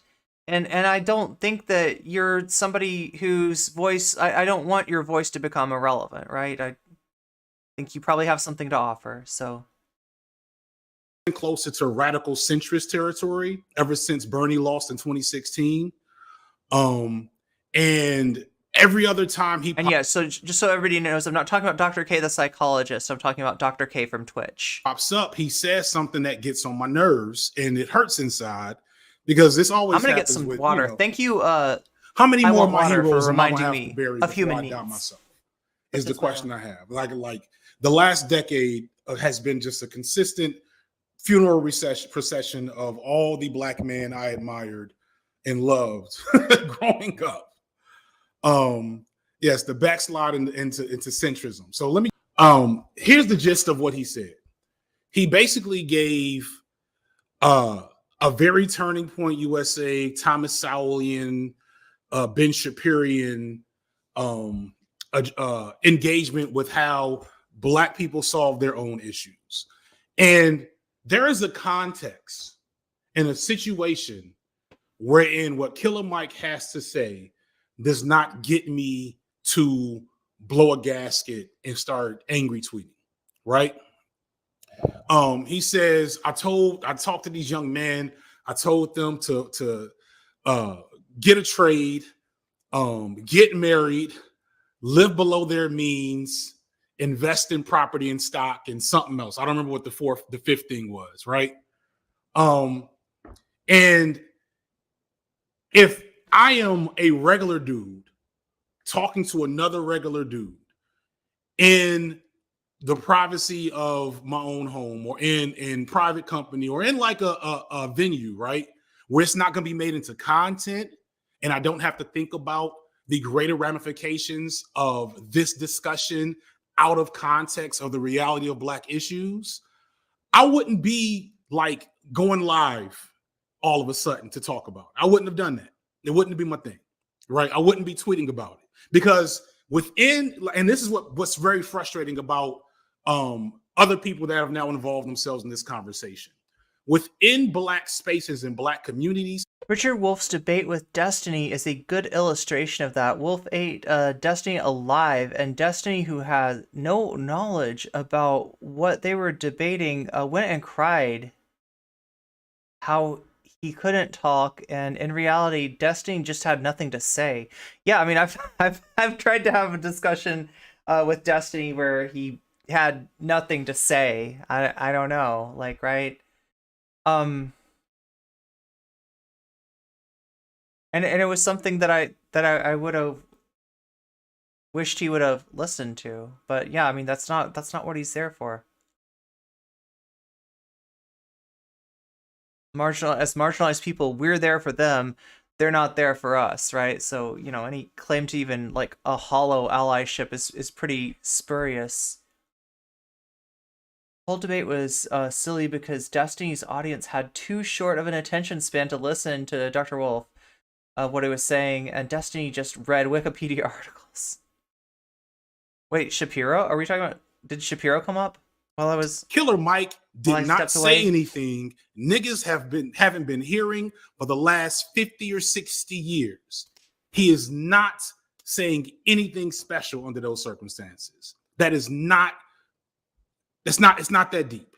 That's not new words. That's only new words to white conservatives. That's only some shit that white conservatives and Black conservatives like to retweet and share and toss out there, you know, whenever Black people try to engage with the larger issue with solving Black people's issues, right? So whenever you do that, it's frustrating. Whenever you do that, if you're seen to be a leader or a thought leader or a talking head in Black political thought, it's frustrating because it is not your job to repeat shit we already know, the same shit that white conservatives want you to say. Because white conservatives, because the average Black person, like you talk to, it don't got to be no super left. They ain't have to have read no Huey P. Newton. Oh, he quoted Huey P. Newton to support this, by the way. We'll come back to that, though. You wouldn't have to have read no Black left, nothing, no like mid Black nothing. You didn't have to read any type of major Black political thought to land on the very mild take that you'll hear in Black communities, which is racism is a problem and Black people have to also work amongst themselves. This is not like some type of deep truth. We know this shit. It is a well-established reality for Black people. You're not going to walk into any Black barbershop and find someone saying, yeah, we'll never talk about Black people, inter-community issues. We're going to only talk about systemic racism. No. When I worked with Black children in Black schools that were underserved, and I had Black parents coming through my office who were alcoholics, who were in the system, whose kids were being systematized because of their addiction issues or because of their behavior. When I was in courts and talking to Black children who had gotten caught up on charges, dumb charges, gun charges, theft charges, assault charges, I didn't sit down with these little boys and say, yo, you know, the real problem is white supremacy. I didn't do that shit because that's fucking stupid. And the fact that like white liberals and moderates and conservatives like to throw that out as a thing is why we have smoke for Killer Mike right now. Because in the moment, within community, you will not find too many Black folks that don't want to talk about or take issue with Black behavior. We know this shit. What is not established, what is not talked about, what does not have a good level of analysis or representation in our politics and media is how all of those issues of behavior are directly tied to systemic and structural problems in Black spaces and Black communities. That is what we don't have. So when you hear people like me and the rest of Cornbread Troop and a bunch of white folks talk about structural issues, is because that's the thing we can't get over the fucking hump with y'all. That's what's missing from the conversation. Nebraska, so no, Steve, I'm not going to tokenize myself and talk about personal responsibility. Yes, I have noticed, chat, that some of you got involved in the conversation just on Twitter. Just so you know, okay? Never feel like you have to defend me. Never feel like you have to engage with people that you find toxic, right? I don't ever want anybody to feel, you know, that's necessary. Like if you want to engage, right? By all means, that's great. I just don't want anybody to ever, you know, because when you're engaged with the Vaush community, like understand, there's some people out there, some Vaush supporters that do not understand the boundary lines that they should understand, right? So, you know, protect yourself at all times, right? Ability with motherfuckers that don't want to admit that systemic racism is a thing. Yeah, thank you. I'm not going to do that. So it's frustrating when Killer Mike, run the Jews, Killer Mike, kill your masters, Killer Mike, take over a jail, Killer Mike, landlord, Killer Mike. Black capitalism, Killer Mike. It's frustrating when Killer Mike, a Black conservative that Black people actually... Destiny had a difficult time following Ben Burgess too. Still complains about him not making sense. But Ben, yo, this is the funniest thing, right? The biggest argument that I get from debate bozos isn't like, yeah, isn't any kind of analysis of what I've said or you know what I mean, or real engagement, right? It is like the argument I get from them is, what? That's word salad. You're not really saying anything. Oh, geez. I'm sorry. Like, you know, you try to explain something like that, like racism is not just prejudice, it's prejudice plus power, and they're just like, what? You know what prejudice is, and you know what power is, right? And you put them together. That's the peanut butter and the chocolate that makes a racist peanut butter cup, right? That's what, when you're talking about racism, that's what you're talking about, right? So when you say that these Black people are being racist, when you talk about, you know, disempowered people as being racist, I'm sorry if I can't take your ass seriously. Listen to comes through with this nonsense. That's frustrating. And yes, it requires a critique. And if you don't understand, just for those who don't, if you don't understand how there is no way to solve Black people's problems without massive, what's the word I want to use here? Be careful. There is no way to solve Black people's problems in America without massive social and economic change. There's no way to do it. If Black people do not organize and resist and engage and find ways to seize the levers of power politically and economically in this country, if we cannot... Yeah, we started to watch the gun take, but I was trying to keep it to the Jessie gender Vaush, you know. Oh wait, did I? You know what? Did I show you the? Wait, no, yeah. Oh God. The one thing that we didn't go over is like Jessie gender's tweets, right? Because I think we went over that Vaush mod that had screen capped Jessie gender, right? But she actually had some thoughtful things to say. Let me just go over that really quickly, right? So the first thing that she says is that my next video is going to be about Vaush. That's what that's what got Vaush trending. That's literally what did it, right? That's literally where all this discussion comes from. Is oh my God, we got 48 likes. Thank you for reminding me, Vidingale, to promote liking the stream. It does a lot. It's really helpful. It's also helpful when people in chat remind others to do that, because sometimes we just forget. It's really easy to forget. But liking the chat, liking the stream is very, very, very, very powerful. Welcome to the stream, 8 of Cups. Good to have you here. Yeah, liking the stream is huge. It opens up so many opportunities, especially down the road. It expands my reach, because what you're saying is that I like this stream. I'm enjoying the stream. That's one way that you can give YouTube direct feedback to say, I want this streamer to be seen by more people. And if that's how you feel, you can express that feeling by liking the stream. And you know, like it's how we grow. Jessie had some tweets after that. Yeah. So yeah, Jessie explains it, right? And the people just, you know, Vaush's community just absolutely flips out on Jessie. And then Jessie is like, it's not gonna be like a takedown video, right? That's not what I'm talking about, right? She's using, you know, she's using like, oh, look, how do I explain this, right?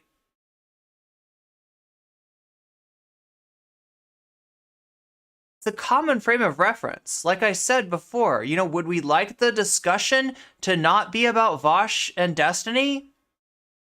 Yes, and like hit that like button if you want better streamers to discuss than Vaush and Destiny. But right now, that's where the attention is. That's people's common frame of reference, right?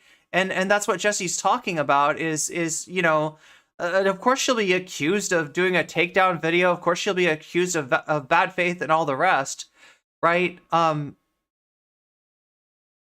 But you know, it's a she does everything that she does with empathy. And that includes people that maybe some people would not like to see empathy for. There's a lot of people out there that are like empathy plus Vaush. Not sure about that, but just go with her, trust her a little bit, right? Yeah, what she's talking about doing is not what all of these Vaush fans have in mind, right? She doesn't operate like that. She's not a dominance paradigm kind of person. She's not gonna just be like, you know, F Vaush, he effing sucks, right? That's not her style. Using Vaush as an example to make an overall point. Yeah, that's what they got mad at. That's what they got mad. Yo, you remember the Cat Black drama? Do you remember how that started? Cat Black did not say Vaush's name. Cat Black talked about misogyny at a time where Vaush had just used tactical misogyny to get J.K. Rowling's attention and to puff himself up, right? At the expense, mind you, of the trans community, right? These people, they're so fragile. They're so fragile about their, and yeah, like I am talking about white fragility on one level, but I'm also talking about like a fragility and a sensitivity about their parasocial daddy. Mobilize. All of Black people will never change. There will always be a handful of Black folks like a Killer Mike, like myself, wealthy YouTuber FD Signifier, famous wealthy YouTuber FD Signifier, according to Destiny. There will always be a handful of Black people that were born lucky, that had access to the resources, or were just hyper talented, the talented 10th. There will always be Black people that make it there.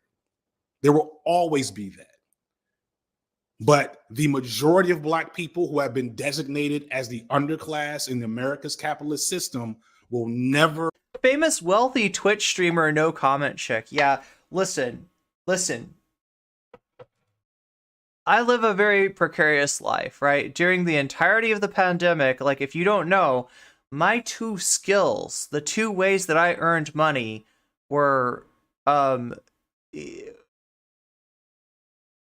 massage therapy and fitness instructing, right? These are two great ways to go out and get yourself some, to get yourself some COVID during the pandemic, right? And it's something that I couldn't practice. So, I had to sort of live, like this was the only thing that I had. Now I'm definitely, not even during this whole time, I have not been like sustainable, right? I've been, burning through like essentially student loan money. Right. But I am starting to see the light at the end of the tunnel, and I appreciate so much everybody who subs, everybody who gets a membership, everybody who donates. That helps me immeasurably.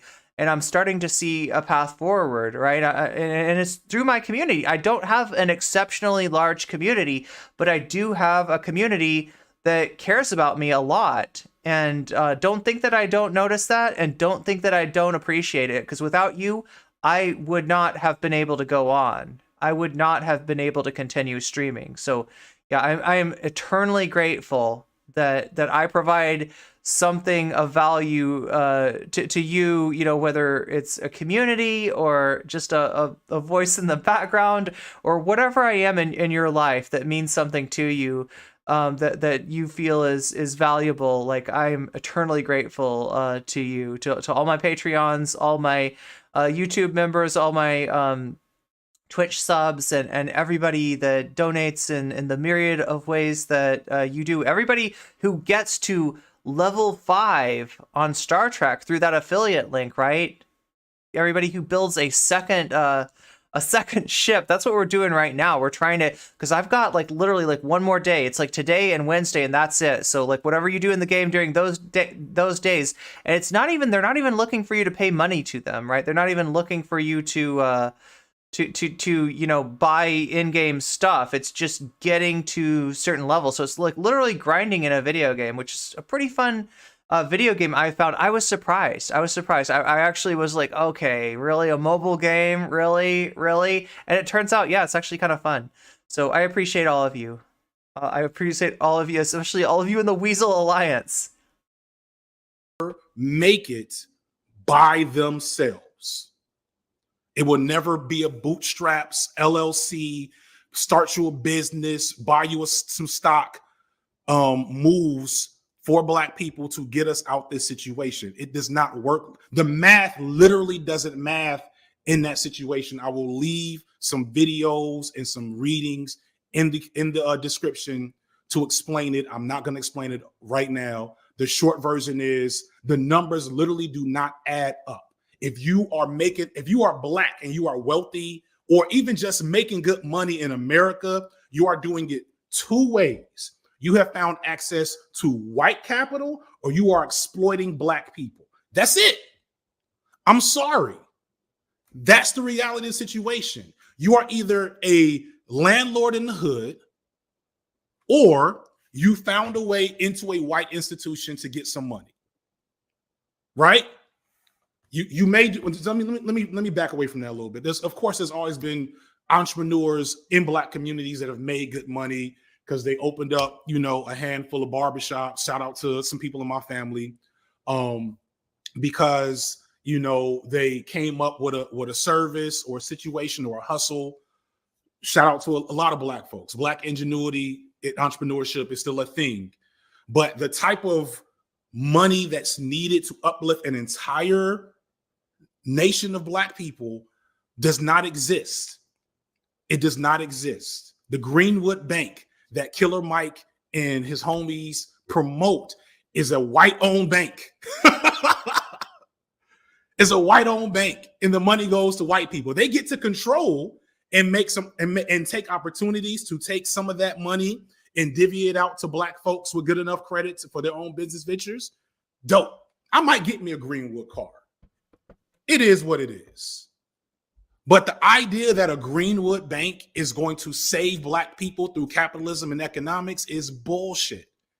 You're in the same boat or spaceship. The math doesn't matter.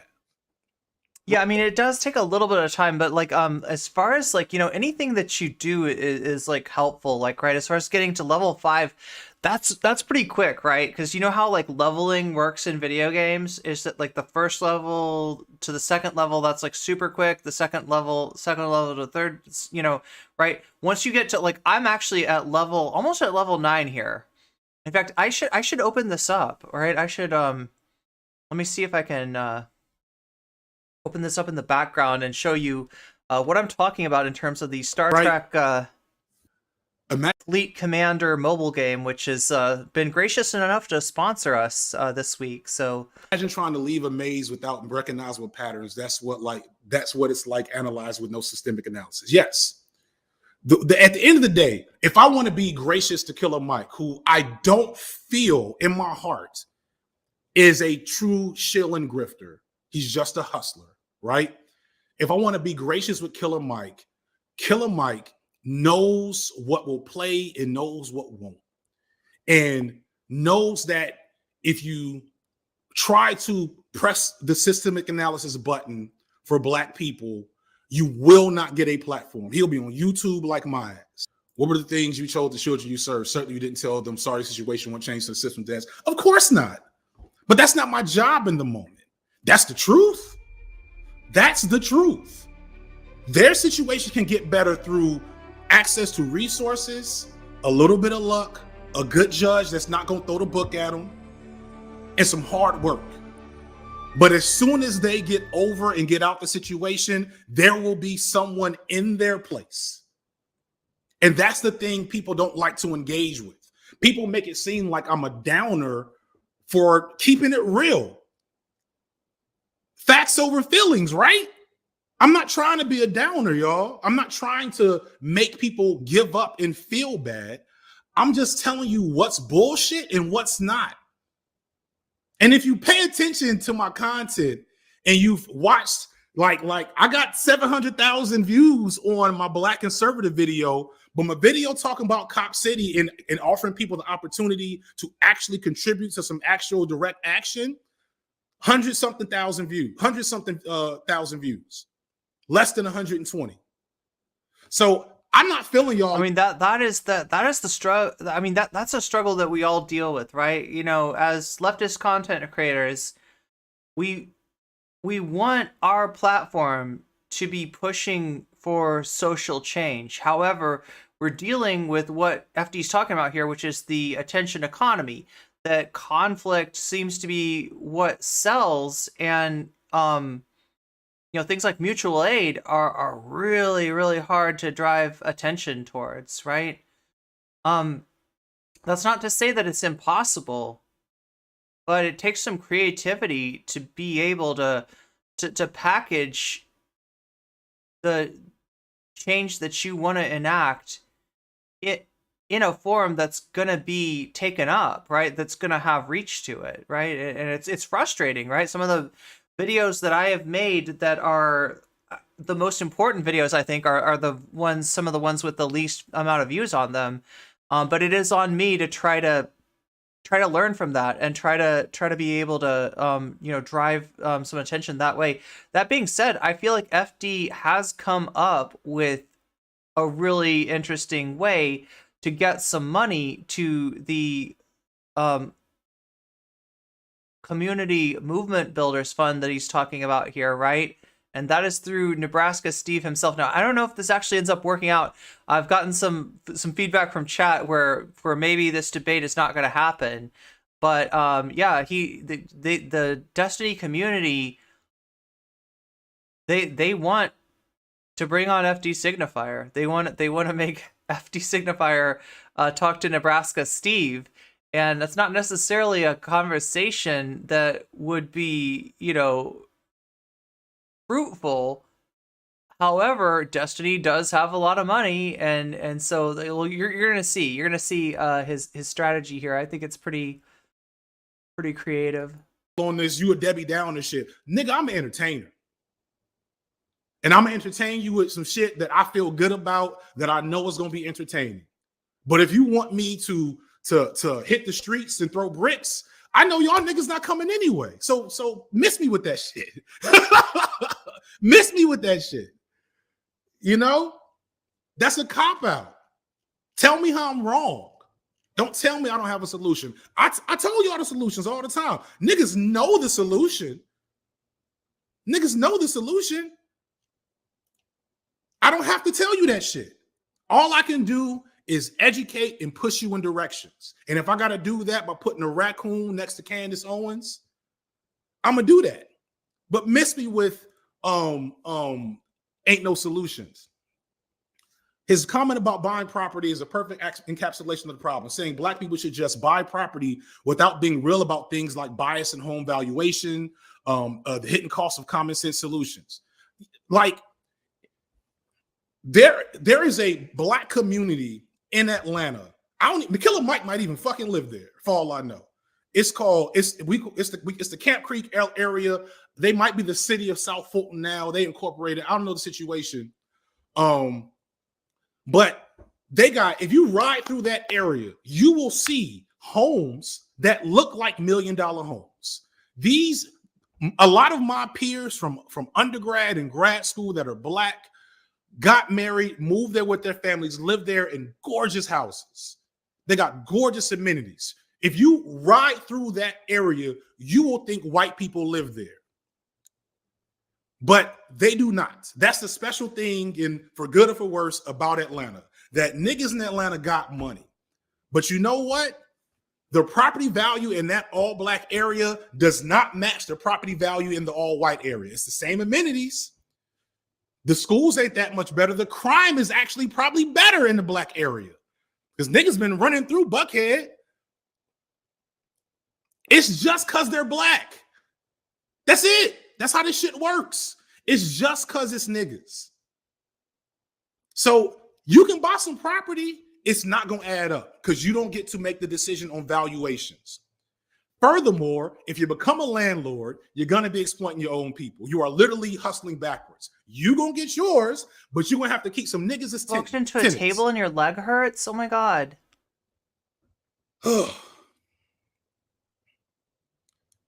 Did I miss anything specifically about Killer Mike's take before I move on to fucking Destiny? And it's not just Destiny, though. Destiny is an easy target because that's what he wants to be. So then you got motherfuckers like Destiny. This is semi-related. Okay, so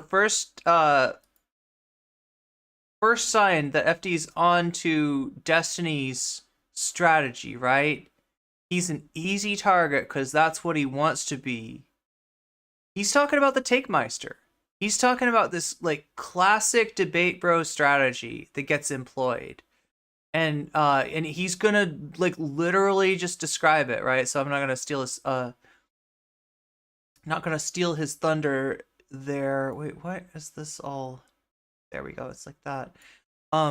Right. So being an easy target, right? Putting out some ridiculous take that people want to debate you on.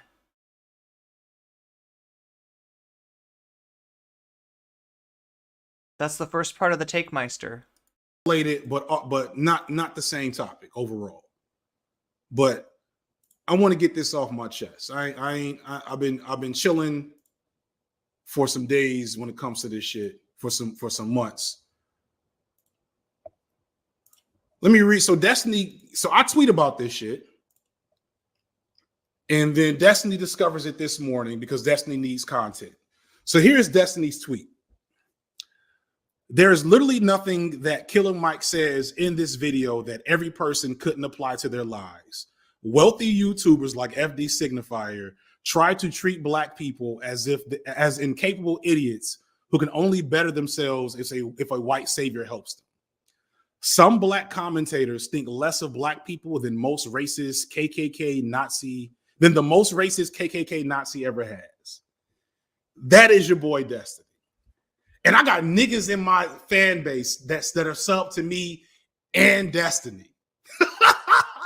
And niggas wonder why I wouldn't talk to Destiny. Like I'm supposed to take Destiny seriously.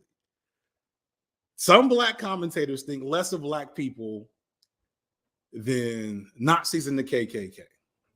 And I'm live here because I'm gonna do a slight bit of trolling. Because I'm gonna tell you what this is. Destiny is, but also notice what's going on here, right? We talked before about like Vaush and his whole sticking his nose into intra-community discussions, right? A discussion in the trans community that he just really has no business being in, and don't, far be it from me to tell him that, right? Because like he hates that. He's like, you're telling me I can't talk about trans issues, but I'm a leftist content creator. I want to help you. Yeah, thank you, Vaush. You're not helping us, right? But this is Destiny doing kind of the same thing to Black people, right? FD Signifier is trying to talk about a dynamic within the Black community of somebody saying something which is, like he said, not wrong, but is exploitable by all kinds of right wingers, right? That they want to hear. They want that when right wingers hear something like he's talking about Killer Mike's like sort of devolution from being like a revolutionary figure during the 2016 election to being backsliding into centrism, right? And saying stuff that like he said, not wrong, but people know this, and like it's like talking down to your community in a way that is exploitable by the right wing.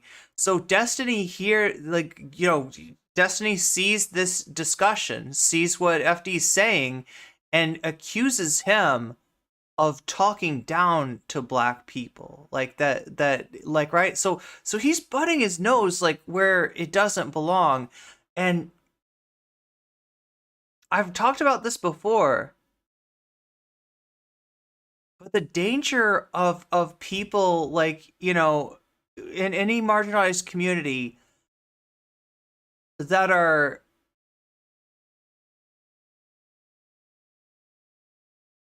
the danger of, sort of that conservative mindset in any marginalized community isn't the people that uphold that, right? Because it's a small group. Within trans people, there's not that many Blair Whites. There's not that many Calvin Garris. There certainly aren't that many Kelly Cadigans out there, right?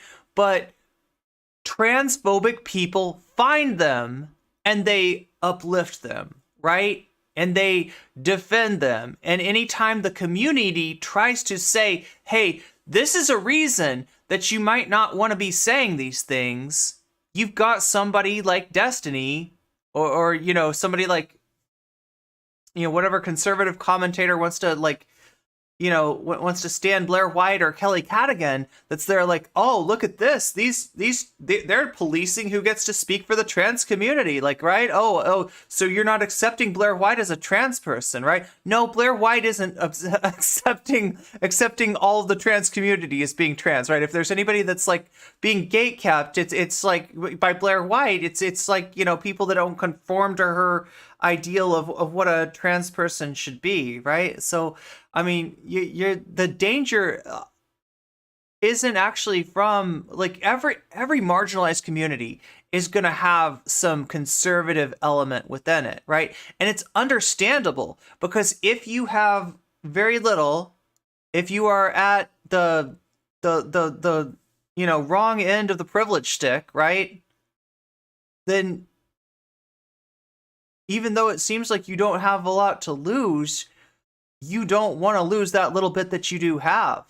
And that's why conservatism will always appeal to certain people in a marginalized group. It appeals, essentially to our fears of like, hey, I don't want to be G-sided. Maybe if I show them a side of the trans community that they're not expecting, that conforms to their ideals, that says like, oh no, I'm very, very affirming of the gender binary, right? I'm very like, I don't want you don't have to call me the right pronouns. You can call me, he, him, all. Like Kelly Cadigan literally wants to be like misgendered, right? Just you're always gonna have that. We could take care of that issue. We could address that issue. We could minimize the harm done by those people within our own community, but then in comes some Destiny, some person from the privileged side of that stick to lift them up, and that's when they become dangerous, right? Candace Owens by herself, wouldn't be as much of a problem for the Black community, but for the fact that she gets uplifted and her voice gets magnified by people like the Daily Wire, who she's incredibly useful for. So yeah, this is Contra's argument about J.K. Rowling. The debate bozos always say you're infantilizing. Yeah, exactly. You're infantilizing X group, and you are the real X. Is the godfather of the debate bros, right? It's Destiny is patient zero. It seems like more public Black folk are going far right since Trump was in office. The first one to do it. Any debate bro that you've ever felt was a piece of shit, they are like pinched off turds from the. He defended that Georgia governor who cheated Stacey Abrams out of her chance to become governor.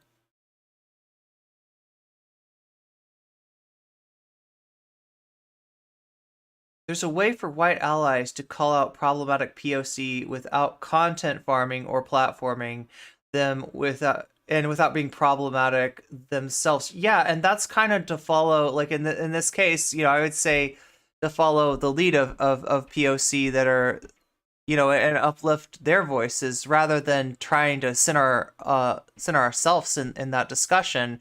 So I'm not saying that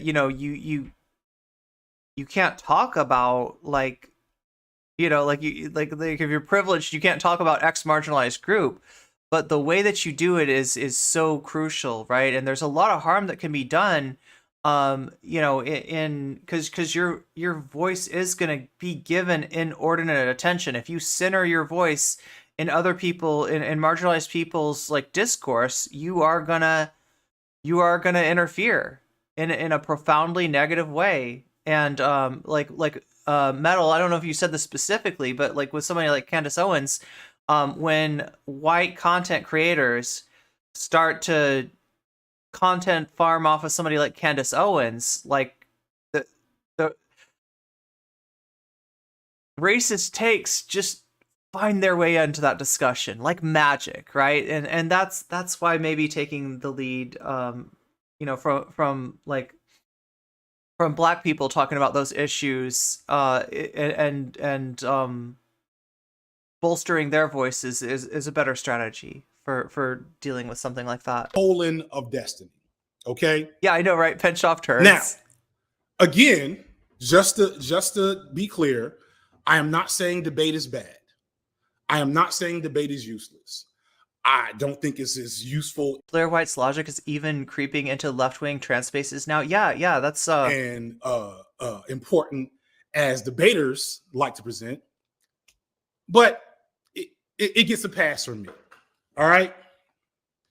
Here's the problem with a Destiny and his ilk, because it's not even all debate stream types. It's mostly the more popular ones, because this type of behavior attracts a certain audience on the internet. Right? What Destiny does is he says some ignorant edgelord shit, and then he wants people like me to get mad. So step one complete. So here we're yes. Now he does this Anatomy of a Take Meister. not just because he's an asshole, but because he knows that within the economy of the internet, the next step to that equation, once upon a time, was to invite a motherfucker on stream.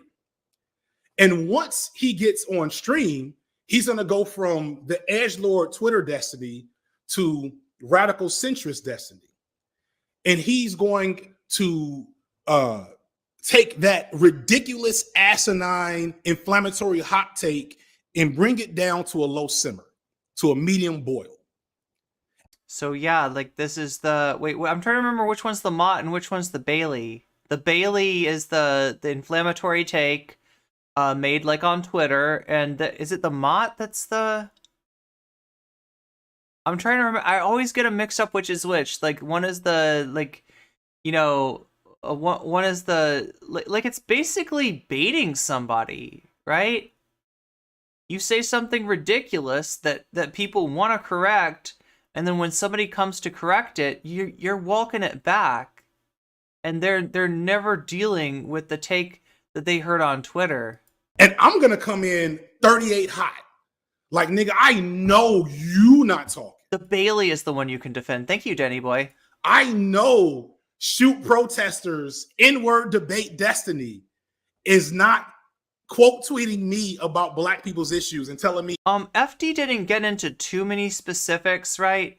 But he's just talking about a general like sort of backslide into centrism and into the whole I mean, it sounded like, just kind of respectability politics, right? The stuff that conservatives always say that they want, like, they want to hear from black people, and like, this is it's that kind of stuff, right? And he said he wasn't wrong about it, but it's exploitable, right? It's the kind of stuff that's gonna get, that's gonna reinforce right-wing arguments, racist right-wing arguments, whether or not Killer Mike means it that way or not. I don't understand black issues, let alone... The Mott is the one you abandon when confronted. Okay, so like the Mott is like in front of the moat, and then the Bailey is... Oh, Mott in front of the moat, Bailey behind the moat. Makes sense now. Vitengale, even the leftists that we're supporting... that we support here at NCC, not naming names, have stated some of her opinions or opinions... Oh, you're saying Blair White? Yeah, I mean it does sort of creep into. I mean, like, look, it's a problem. It's a problem with any liberatory movement. It's a problem with fighting privilege. Basically, Killer Mike's solution to black disenfranchisement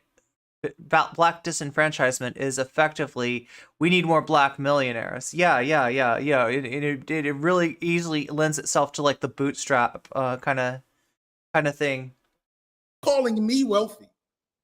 Destiny, the proclaimed millionaire, calling me wealthy. Right? I don't got it like Destiny. I make good money. And I talk about it in the video, so I'll say it here. I make high-paid doctor money off YouTube. I make good money off YouTube. My wife quit her job. At some point, I was trying to buy a house. I couldn't afford to, right? I do well. I'm not going back to work. Here's the thing. I made good money before YouTube. But I'm not wealthy.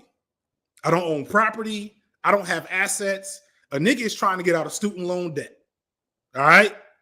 That's the reality of my financial situation. I'm doing good. I will continue to do better. I am not wealthy. Unlike Destiny, I know black people in real life. I've been around black people in real life. I study black issues in real life. I've addressed black issues in real life. I've been involved in direct action in real life. This is not the extent of my activism, Destiny. All right? This is where you stop and start. I'm sorry. Destiny once campaigned for a Democratic candidate in Nebraska. Nebraska Steve. All right. So let me not take away the bona fides that Destiny has as a political actor. Okay. So I will respect that. That's more than I've done for actual electoral campaign. And so that's what Destiny wants, but on his stream. Because Destiny is not a creative motherfucker. Destiny, like right now, don't get me wrong, I pay attention to Destiny. I don't watch Vaush. I don't watch Demon Mama or insert all these other motherfuckers here. But I pay attention to Destiny because I find that motherfucker intriguing. I have like train wrecks and like messes, especially when I was doing research for my drama video and I was going through his Reddit. I'm like, yo, these people are internet brain, is I think that's the term I'm gonna use. Thank you. Internet brain. Right? So it's intriguing. It's intriguing. Yes, an interesting question. Like, right, I always say that for me, dealing with like Vaush and his clout network is most useful because I find that the people that I care about, the people that I want to reach, are more likely to get pulled into that, and they don't get pulled in directly. Usually, it's not usually like, oh, I found this guy named Vaush. He's great, right? Usually, it's like they find, you know, they run into like Keffel's content, you know, talking about anti-trans legislation, which Keffel's did good work on that, or you know, even some of Vaush's content, like where you know, it's just, you know, a little bit more unimpeachable, where he's not attacking marginalized community.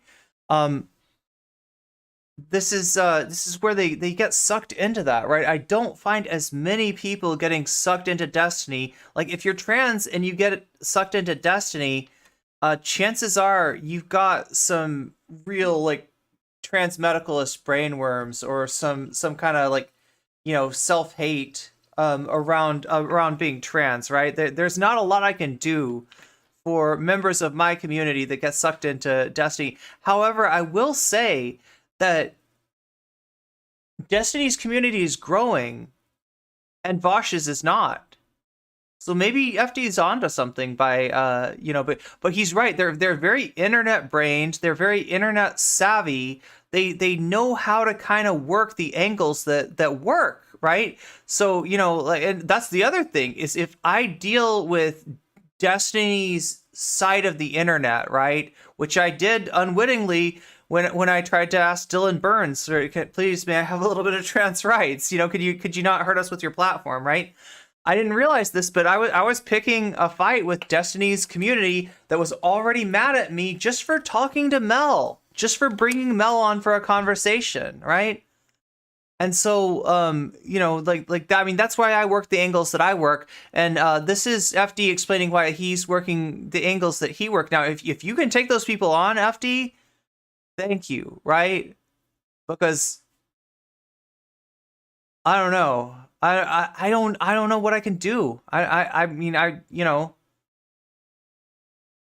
it's deleterious. I'd even say maybe it's more deleterious than Vaush's community in a lot of ways, but I don't know how to be any help, you know, and just getting involved in that discourse, just getting involved, commenting on, you know, those Destiny orbiters. It gets you attention from, now he said like some very online people. Yeah. And I said, what did I tell you before about very online people? They are the most dangerous to deal with in terms of fighting using harassment, right? Going low, going dirty. Like that's where that happens, right? That's where there's like just a network of discords, right? And it's not even the creator discords, right? They're like, they keep that shit clean, right? If it's a discord for a public facing creator, you are not gonna find, like, most of the time, I don't know, there's some exceptions, right, Chud?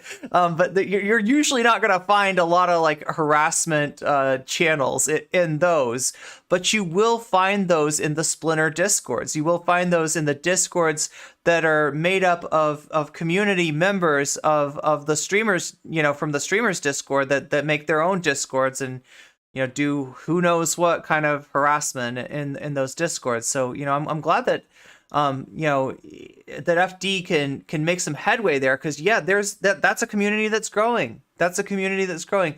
Destiny rose the profile of straight up alt right creators. Yeah, true.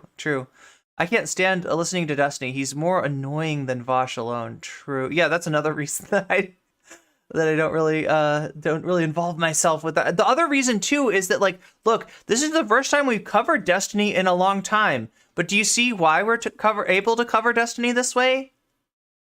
FD Signifier, not banned from Twitch, right? He's going to talk about Destiny. He's going to read some tweets. He's going to read some things that Destiny said. But we're not going to see Destiny. We're not going to hear from Destiny. That makes it so I can cover Destiny, right? As far as if I wanted to, you know, go, and there's been times that I really wanted to. There's been times that there's been content, especially content surrounding like trans issues, because Destiny is so bad on trans issues, and he facilitates so many more orbiters that are, you know, sometimes even worse than him. Like, this is the guy that brought Mr. Girl to prominence, right? Yeah, he's definitely doing some harm, but like, I just don't know where to start. Vaush is using alt people like Hunter Avalon and Unshu.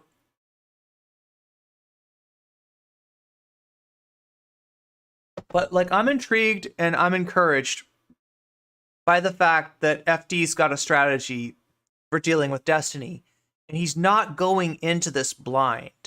God, I told myself I'm gonna try to like slightly ableist way of phrasing that. He's not going into this without any knowledge of the lay of the land that he's dealing with, right? Vaush, yeah. To watch the routine of Destiny, because here's how it works. Destiny say something ridiculous, invite someone on stream. The only people at this point willing to go on stream with Destiny are more internet brain than him.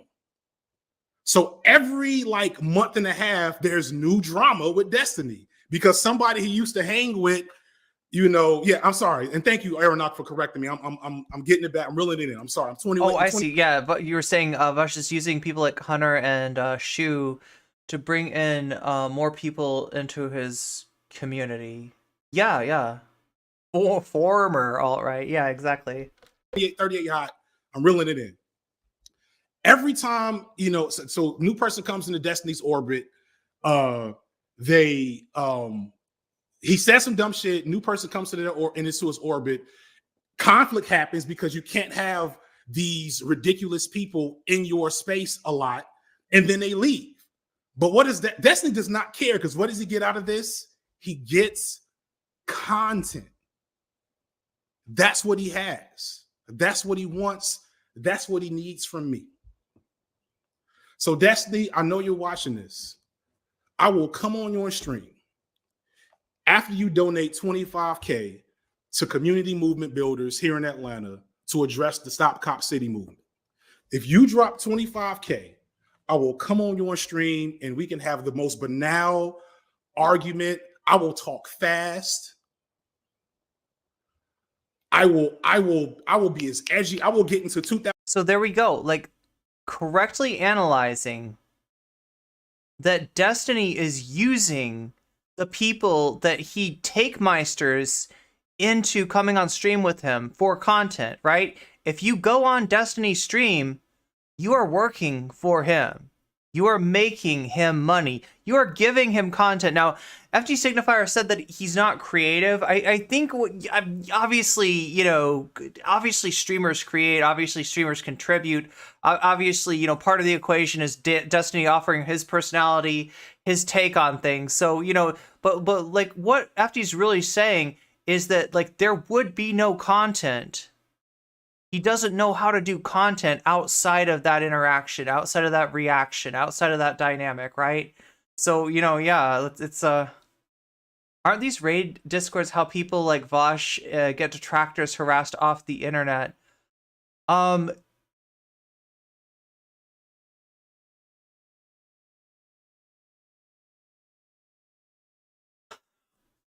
a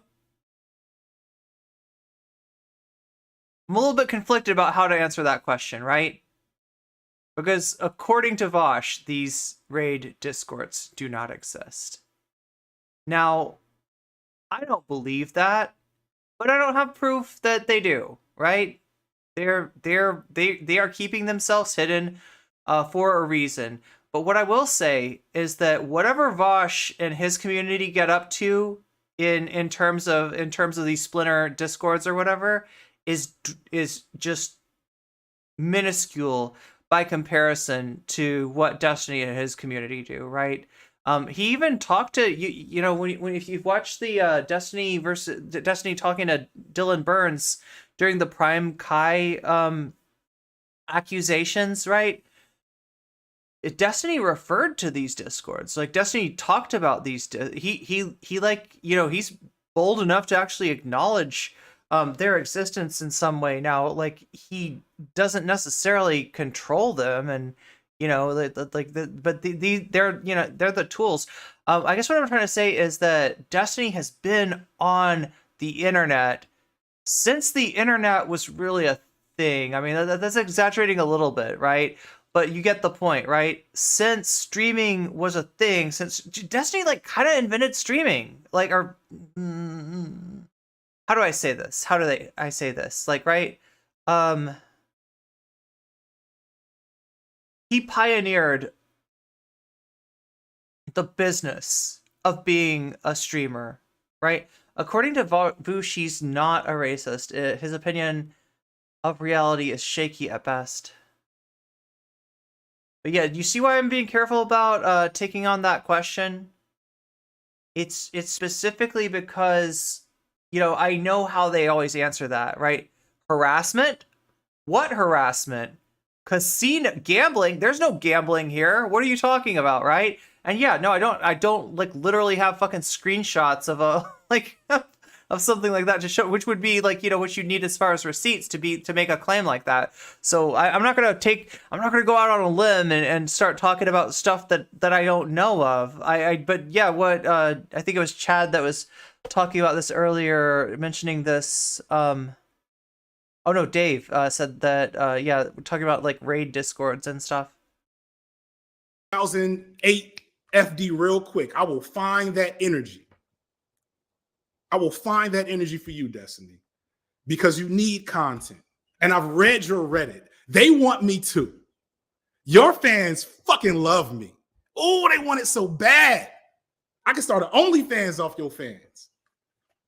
They want it so bad. So give them what they want. All you gotta do, you got the money. You're actually wealthy. Look, Vaush's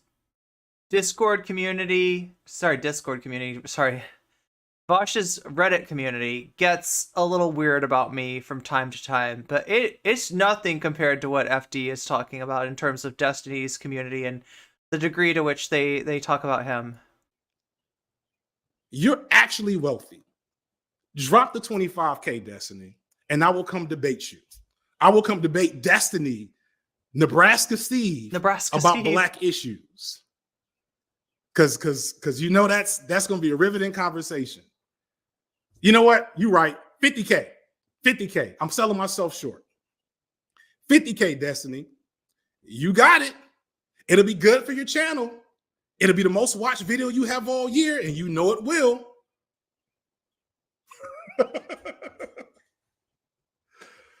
Because otherwise, I'm not doing this shit with y'all. I'm not.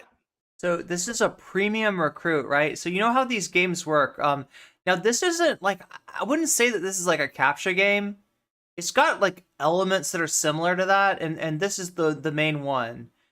These are Star Trek characters, and they are you know, they're staffing your ships, and they all have different buffs that they give your ship. So like the idea, like, you know, having you know, Dr. Crusher on your ship in the right role will, for instance, like buff the health of your other personnel, right? So you know, most of what you get are like standard recruits, right? And that is most likely you're just going to get like a very common pull here, right? These are premium. And notice that I'm playing without paying any money. I haven't paid a dime for this game, and yet this is like the second or third time I've gotten to get a premium recruit, and your chances are a little bit better with this stuff as far as getting somebody that's a little bit more rare. So here we go. Let's see what we got. It's like the slot machine here. Krell, rare. Okay, that's pretty good. Kurla, rare. Decius, rare. And Lucia Gonzalez, uncommon. Oh, wait, more? We also got Quag, uncommon. Okay, so 3 rares and 2 uncommons. That's pretty good.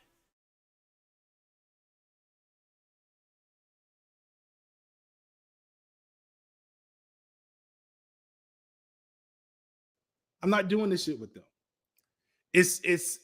We're a different breed. We're a different breed. Y'all do content. This is my job. This is y'all life. This is my work. And before I did this work, this is the hardest, easiest job I've ever had. Yeah, and this goes right along with what I was saying earlier, right? The most dangerous people out there as far as harassment goes are the most terminally online, are the ones who, and I'm not talking about content creators, right? I mean, like, you know, you're Hassan's online a lot. Hassan does a lot of content, does a lot of streaming, but I'm talking about, you know, people that are in the community that watch this content, that consume this content, and that really want to have like an effect on this content. Like, they are playing the debate sphere the way that I am playing this video game, right? And they have about as much regard for the people within it, you know, whether that be like viewers and community members or mods, as like one would for a video game character like Digital Jordy here, right? You know, like you're just like, okay, you know, do whatever with the, you know, this is a video game character, right? That's kind of how they see us, right? And you know, when he says this is, you know, this is this is my job, but this is your life, that's what he means. That's what he means. You only get fragments of units. Yeah, kind of, but like they add up after a while.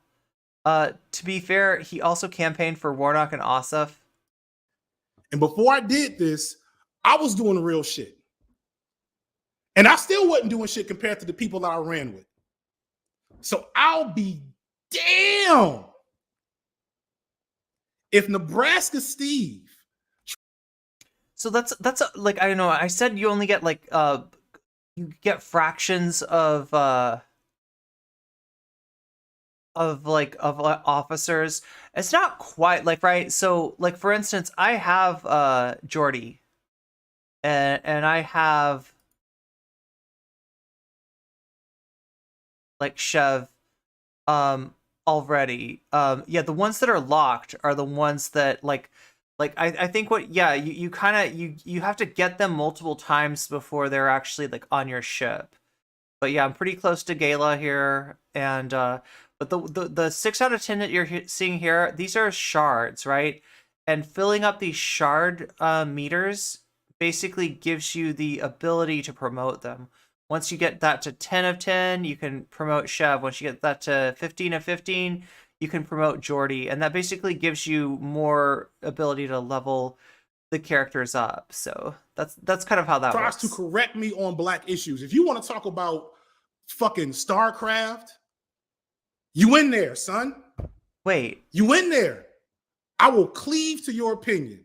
If you want to talk about some of the red pill manosphere shit, you want to talk about Sneeko, Nick Fuentes, you in there. You got it. But subtweeting me on some black issues is got me 38 hot, as Foreign would say. It's hot. But that's the thing. That's how he makes content. So if Destiny don't invite me on, the other challenge is to everybody else, all my fellow anti-Destiny enjoyers. Until this motherfucker pays the tuition to invite me on, do not talk to this nigga. Do not say shit to him. Do not subtweet him. And most importantly, don't go on this motherfucking stream. So do you see what he's saying? He's saying that we, you know, you are Destiny's content, right? Anybody that he can interact with, engage with, you are content. He's gonna use you. He's gonna monetize you. Like I've heard Destiny orbiters. No, not even orbiters. People in the community that wish they were orbiters. Let's just say, and that never will be because they're actually just not that charismatic to begin with. Destiny hangers on, let's say. I have heard them talk about making other people into content, right? And they do it just that disgustingly, like in that dehumanizing, you know, way. Starve him of attention. That is the coin of the realm when it comes to Destiny. That is the coin of the realm when it comes to these drama communities. Yeah. So he's not saying, like, you know, I'm not going to do anything with you, but he's saying, like, let's hold out on this guy and see if we can get something out of him. See if we can get him to put his excess funds into something actually good. And he's talking about a fund to help fight Cop City in Atlanta. So, you know, it would be so cool if he could leverage the thirst that Destiny's community has for confrontation with somebody like FD Signifier. If he could leverage that to get Destiny's money to go into this fund to help fight Cop City, that would be so cool, right? I'm so on board with what he's talking about right now. Let his channel die on the vine because he is not creative enough to do anything by himself. It's a win-win situation. I mean, I'll be mad too. If you've watched, like I've watched Destiny. Obviously, his channel's a long way off from dying on the vine, but point taken. Destiny, like as soon as he hears my name, he just blows the gas. His eyes light up. I don't know what it is. I honestly don't think it's racism. I think it's just like ego. I'm not sure. The other issue, because this is what was in the video, in actuality, is I'll see this comment right here. It says, "Too bad, I would have enjoyed the conversation." And I want to address that. John Henrik Clarke is a great Black American philosopher. He made a comment once that I've always loved that says, John Henrik Clarke said, "I only debate my equals, all others I teach." And that's how I feel. If I'm not debating your favorite internet thinker, one is because I don't feel like it. Two is because even if there is synergy, even if I've enjoyed their content, even if they've had good takes, even if there's some redeeming qualities and we would agree on so much, we should just talk to each other. If I don't see them as equals, I'm not coming through without a check. If I don't see a value in it, something that I can get out of it for either my political agenda, my channel, my growth politically, I'm not coming. I'm staying home. So this is what I talk about. Like, right, I got offered a chance to come on to Demon Mama stream and talk to her after the Dylan Burns thing. However, doing a little bit of reconnaissance, just looking at her chat, they were thirsty for my blood. All right. Now, I'm not afraid of debating Demon Mama. I'm not afraid of, like, you know, I'm not worried about, like, you know, coming off bad to Demon Mama in person. However,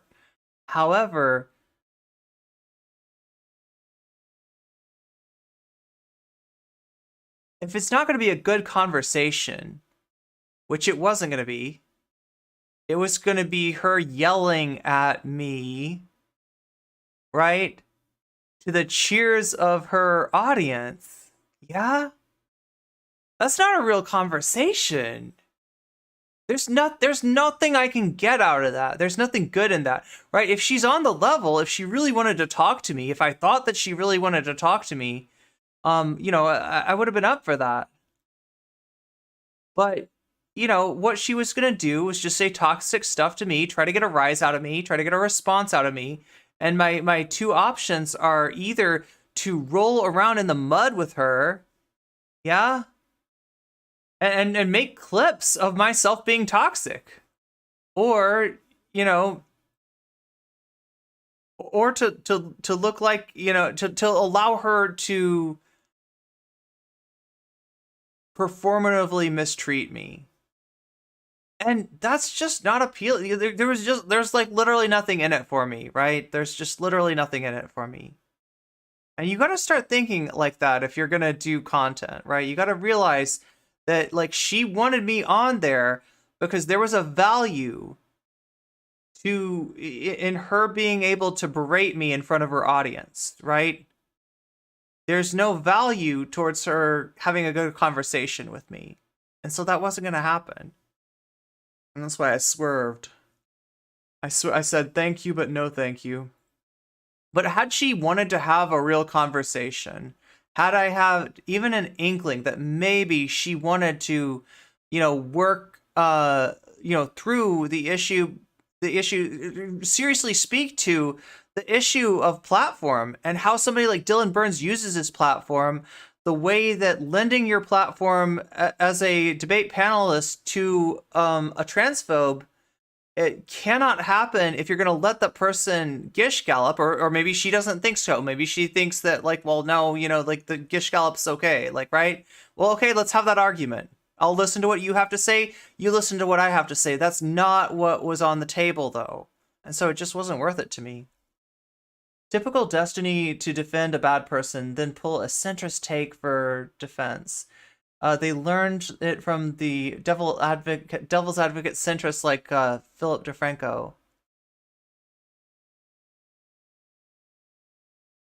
The love life of an Asian guy was truly a terrible account that ignored a moderator who, oh geez, I don't even know about this stuff. We're talking about.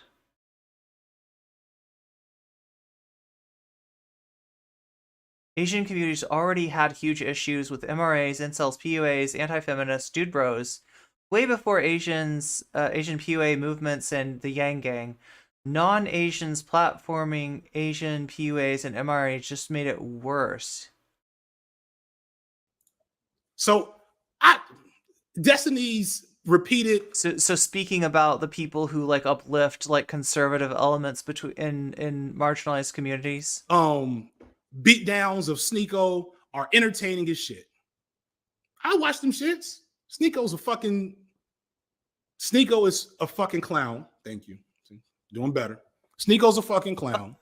It is fun watching him get brutalized by Destiny. But the fact that Destiny's brought Sneeko on 85 different times shows the value of what that is. It is content. I got my own content. I should be editing that shit right now. I can relate. The thing is, the fans are the ones with the thirst. To give most other debate bros credit, they haven't bothered me in a while. I made my little video at the top of the year. I haven't said shit to them. They haven't said shit to me. But it's the fans. It's the fans that want it so bad. It's these internet-brained, edgelord, professional wrestling fans. Like I said, the most dangerous people on the internet. These are I wouldn't even call them drama frogs. I almost want to call them like drama pepes or something. Like there's like it's almost like drama groypers, but groyper has a very specific meaning. But yeah, like these are the worst of the worst, right? That he's talking. These are the people you do not want in your community, right? You can get them in your community. I had the option to get them in my community. People like Demon Mama have huge anti-fandoms full of these people, right? And all I had to do was get toxic towards Demon Mama, and I could have buffed my numbers by a considerable amount. However, like, you gotta know that if you're bringing these people into your community, you are disposable to them. They are not there for you. They're there to hurt the person they hate, right? And as long as I'm punching you know, Demon Mama below the belt, they're gonna be there. But you know, when they're gonna, at some point they're gonna turn on me, right? It's just not the audience that you want to cultivate, right? I saw what it was like cultivating an audience that was like half intersectional leftists and half debate bros. It was an absolute toxic and untenable mixture. That want to play Power Rangers between me and Destiny, or me and insert debate bro. I love that. Like, so like play like power, like play like what do you call those kind of action figures? Yeah. That is what they want. And they have no shame. They have no shame. They just want to see it so bad. They want it so bad. And to give Destiny credit, I don't know if he's talked about me lately. I don't know. I'm assuming he hasn't. I haven't paid that good attention. But they want their entertainment. That's what it is. They say it's about the ideas and political agendas, but at least when it comes to me, it's entertainment. And what it is, if I have to keep it a buck, it's the insecurity of their black fans and the racism of their white fans. Their black fans, ooh, y'all black Vaush and Destiny fans, I be seeing y'all. Y'all niggas are down bad. It's listen, empathy, love. I be seeing y'all. Y'all niggas are down bad. Cause y'all, to a T, not all of them, but a chunk of them. Y'all were the black girls don't like me, not getting the line in. Where's my hug ass niggas that could not make community with black people for whatever situation? Yes, they have black fans. Yes, they have black fans. Right? They have plenty. I mean, yeah, they got trans fans too. And y'all found y'all way left. Y'all might have had. It's interesting to look at this, right? Like, you know, like FD's perspective on like, you know, Black Destiny enjoyers, you know, and thinking about that, like in terms of like the, I mean, do you all remember when we watched the Destiny manifesto on Keffels? This was what I literally went to YouTube to do this stream because Destiny's banned and Keffels was saying a bunch of slurs, and there was like no way for me to cover this other than like, you know, going to you. I could not cover this on Twitch. That was just like impossible. So I went to YouTube, and if you saw that stream back then, right? We covered the manifesto, Destiny's manifesto against, it wasn't actually just against Keffels. I feel like it was against a bunch of different trans creators, right? Destiny just went off on a bunch of people. And, you know, Keffels was one of them. And there was a section in the manifesto where Destiny just read, like, emails from his trans fans, specifically to well, on one level to show that, yeah, trans people, you know, there's trans people that like me, therefore maybe I'm not transphobic, right? You know, if I was transphobic, why would I have trans fans, right? You know, part of it was that. That's why certain debates are just half a convo, half entertainment, and I switch off. I understand that, yeah. Someone asked for a debate again, make them throw. I did that. Didn't I do that to Demon Mama? And she got mad because she had done that to Haas or something. I don't know. The truth of the matter, though, like, she accused me of stealing her joke. Yeah, that was for Joke Scold. So if you, I don't know, I think it's like a bits a reward, right? If you've given bits, you might have access to. Does anybody have a Joke Scold? Post your Joke Scolds in chat if you have access to Joke Scold. That whole thing came from the fact that Demon Mama accused me of stealing her joke, because before I think like at some point I said, like, I will come on your stream for like $200 or something like that, right? And she was, you got Joke Scold, nice. We got some Joke Scolds in chat. I don't even know what that reward is. It's a fairly high level. We got a few people with Joke Scolds. Okay, maybe it's not as high level as I thought. Maybe it's like a 1,000 bit reward or something like that. But yeah, so like this was The truth of the matter, though, is that she was right. I did steal the joke. But I didn't steal the joke from her. I stole the joke from the same clout human centipede that she stole the joke from. Did she do that to RGR? Oh, she did some weird stuff to RGR. I think she brought RGR on like she was gonna talk to her, and then she didn't like actually. She just shut her down immediately. She absolutely clowned RGR, right? But the truth of the matter is, as far as I know, the joke originates with Vaush. Vaush's somebody in Hawes's community actually, like, yeah, Vaush charged money. Vaush charged money to Hawes to debate him, and somebody in Hawes's community paid that money, right? It was worth it to see their parasocial daddy get, and this is what I'm telling you about these people that are like, they want to see, they're playing Power Rangers. This is what I love about FD's analysis. It gives me so many more metaphors for that, right? They want to see the Power Ranger like Megazord fight like Rita Repulsa or something, right? So they pay to get Hawes on with Vaush, right? Vaush wouldn't have normally talked to Hawes. Hawes was tiny at the time, right? There was no reason for Vaush to accept that debate except for the fact that somebody in Hawes's community literally donated to Vaush to make it happen, right? So that's where the jokes comes from. And yeah, I did steal it. I just didn't steal it from Demon Mama. I stole it from the same place Demon Mama stole it from. I stole it from Vaush. I mean, and it wasn't just a joke either. For Vaush actually did it. Destiny is paying $10K. Wait, what? Are you sure? Chad, is this happening? Is it? Somebody earlier said that this wasn't happening. The debate was off, right? Because like I've been trying to keep track of this. Is the debate on for $10K? Clout deposit. Yeah.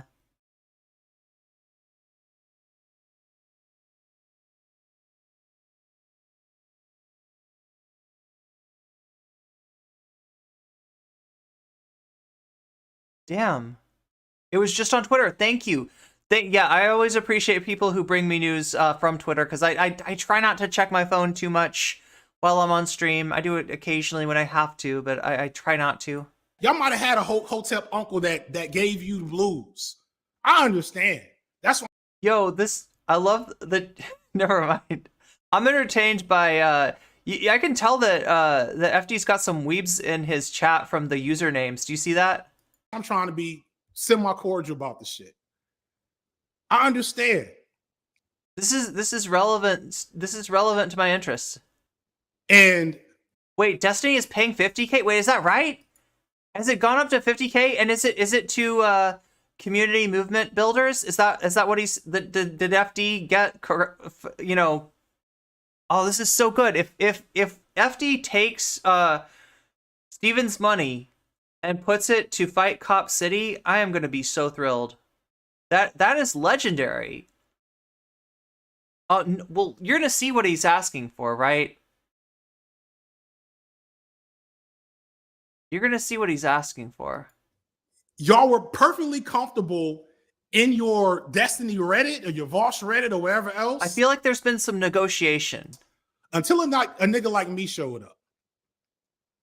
Nigga like me showed up and showed you the difference between the motherfuckers you've been hanging with and the possibility. I mean, I'm not going to try to put words into FD's mouth, but it almost sounds like he's saying, I am what they pretend to be. No, that's me projecting. That's me projecting. The possibility of where you could be. And now there's an insecurity because you love your streamer daddy so much. But FD pointed out how racist. Yeah, Chad in YouTube chat is saying 10K. They are, and now you can't fucking unsee it, can you? You can't fucking unsee it. Every time they do some racist shit that would have went over your head a year and a half ago, now you're like, oh, that's exactly what he was talking about. He did have a whole debate on using the N-word. N-word. He did call black nationalism and white nationalism the N-word Andy. That was the N-word Andy debate. Yeah. Same thing. So the cognitive dissonance is setting in. And so y'all niggas want me to come through and see what y'all see. Y'all want me to feel what y'all feel about your streamer daddy. I don't see it. I'm not doing it. Stay the fuck out my comments. Stay out my subtweets. You can stay in there Reddit. You can still watch them. Because if you keep watching them and you keep watching me, you're eventually going to stop watching them. Just keeping it a buck with you.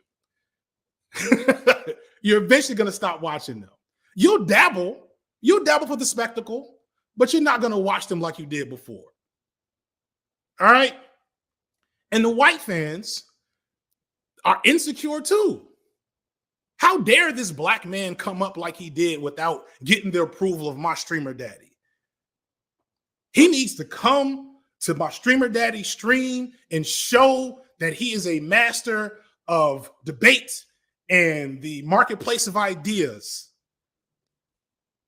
Or he's a tanky, hotep, black supremacist. They hate the shit. They hate the shit. They hate that I'm growing without their permission. So they keep talking, or they kept talking about me. They kept talking about me. Now I think the ship is sailed, and it is what it is. That was the last take. That was the last take. And now I got to get back to editing. But I feel much better. I feel much better. Right, tanky hotep black supremacists, you know. Schism says some people look at politics as another video game, blood sport. They don't care about the outcomes of elections or policy impact people. They just want their favorite personality to win. It's kayfabe. These motherfuckers want kayfabe. They want the performance. Destiny has said on record, he didn't say as much, but if you watch the video, it's very clear he doesn't really care that much about the issues he talks about. He's not all that interested in political movement. He just likes to have interesting conversations. I love that for you. I'm not interested in participating. The kayfabe of this shit, the way that white folks through really the dregs, because of the dregs of white supremacy, because of the way white supremacy stifles, like we've pulled all of the best white art and creativity out of the mainstream. Get into my my old head bag a little bit. Like I always will talk about this. 15 years ago, when you could turn on the radio and hear to like rock radio and see Nirvana. Well, Nirvana's like 15 years ago, so 25 years ago. Yo. And have like Nirvana on the radio. This is the old head hours here. Red Hot Chili. Actual Nirvana like on the radio, and it's not classic rock. Damn. Peppers or System of a Down or Rage Against the Machine. When white cartoons were a thing and it wasn't just anime, there is an absence of cultural artifacts for white youth. And that's why they all up in our shit, because their shit has been Danny Boy the Great says Tanky Hotep is my new avatar. Destroyed by them, by these corporations. And so politics has become the new venue for self-expression for a lot of them, because it's the only place that still reflects them directly. I know we still got punk shows, but I'm just saying, back in my day, punk was on TV. You know, it was still everywhere. You could still see it in the mainstream. Destiny and JonTron would have been friends in high school. That is the core aspect of this interaction. These folks are only separated aesthetically. Somebody shows this team, somebody shows that team. Is team sports. So people with actual concerns and issues around these politics that care about them for real, we find the shit amusing maybe, but galling most of the time. They want the kayfabe.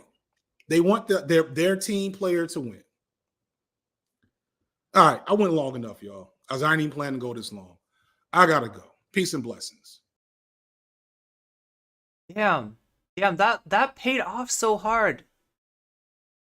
That was great. I've got so many more tools now for talking about analyzing and like kind of showing people what's going on. Like, right? This is and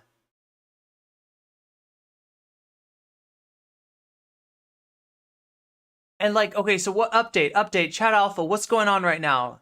10K. I'm hearing that, like, wait, what he talked about this, right? He talked about the price that he was like, there was a negotiation. Okay, so this is a Destiny clip. Can't show it to you because it's Destiny, right? But I believe that FD Signifier said 25K. That was his initial offer. 25K, you got me. I'll do content. Just like, you know, when I talked to Keffels wanted me to come on, I said, you gotta apologize to Zera, right? If they're gonna make content out of you, at least exact a price. Get something useful out of it. Make it transactional. These debate bros love transactional. They understand transactional. That is speaking their language. You know, go ahead and ask for something, right? You should not go on there for free. You should not give them content without getting something in return. And from what Chat Alpha is saying in chat right now, it sounds like, so the initial offer was 25K. Destiny said, I'll do it for 10K, right? And FD Signifier, yeah, I think it sounds like FD Signifier agreed. So they're gonna do this.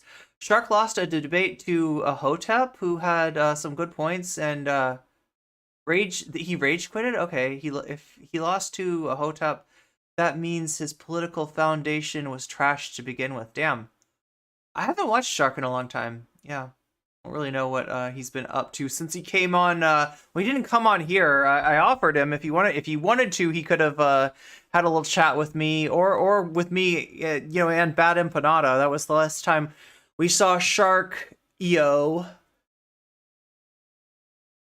It was during the whole Bad Empanada conflict where he was making up things about Bad Empanada. So Bad Empanada introduced some fake screenshots of Shark, and it just degenerated from there. Destiny did a response where he got mad and said he'll give 10K, and FD sent out a tweet saying, okay, as soon as the money, okay. So it remains to be seen. This is the thing. It's up to Nebraska Steve. From my understanding, FD Signifier is on board, but he's got to put that money in. You know, he's got to give that money. He's got to donate that money. Probably shouldn't say Hotep since there's a lot of white folk. Yeah, okay. That.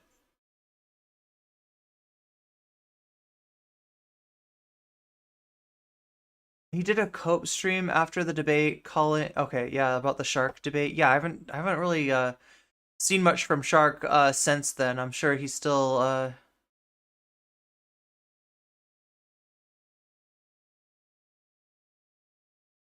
so damn, like, no, I didn't. That paid off. I'm so glad I watched this. I'm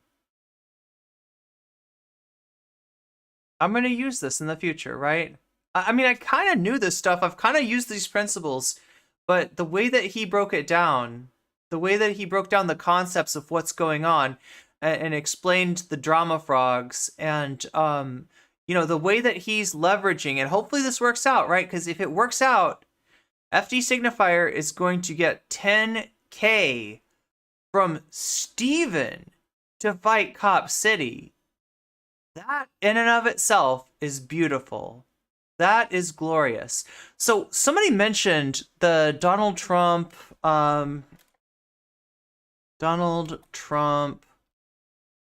what is her name again? Ellen? Oh my god, I can't remember her name. I mean, like, he at least said, like, he could go back on the deal. I don't know. It's possible that Destiny might not be serious about this, but we'll see. E. Jean Carroll. Yeah. Let's take a look at this real quick. A Manhattan jury has found former President Donald Trump liable for sexually abusing and then defaming writer E. Jean Carroll. The unanimous verdict was reached after about 3 hours of deliberations. Graham Cates has the latest from New York. A jury found former President Donald Trump liable for sexually abusing the writer E. Jean Carroll in a New York City department store in the mid-1990s. The jury awarded Carroll $5 million in damages.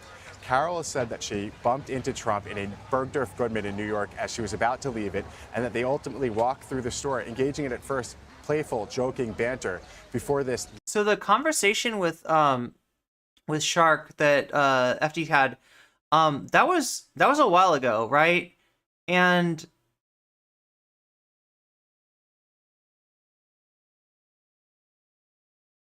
I don't know. It's been a while, right? You're asking me to go back in my memory, and I've done quite a few streams in between now and then.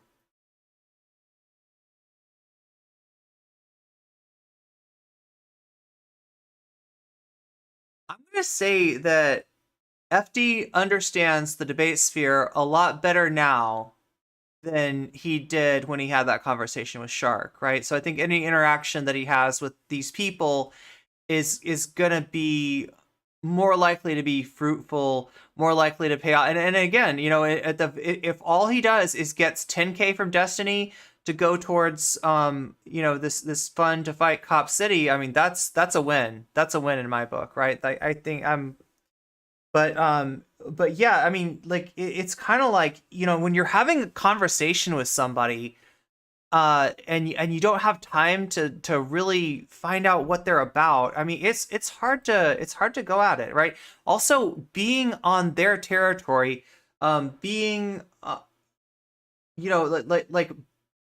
being a video essayist and coming into that atmosphere of like, okay, get in the Discord, right? It's a new thing to a lot of people, and you are very much, at their whim when you do that. I think that FD Signifiers had a lot more time to understand what's going on, because like I said, it is a weird little, section of the internet, the debate sphere, right? Whether it's Shark or Keffels or anybody else, right? Or Xander Hall or Vaush or Demon Mama. It's Light scene turned dark when he assaulted her in a dressing room. Carroll's team called 11 witnesses during the trial, some who testified that she confided to them in the moments and day after the alleged attack.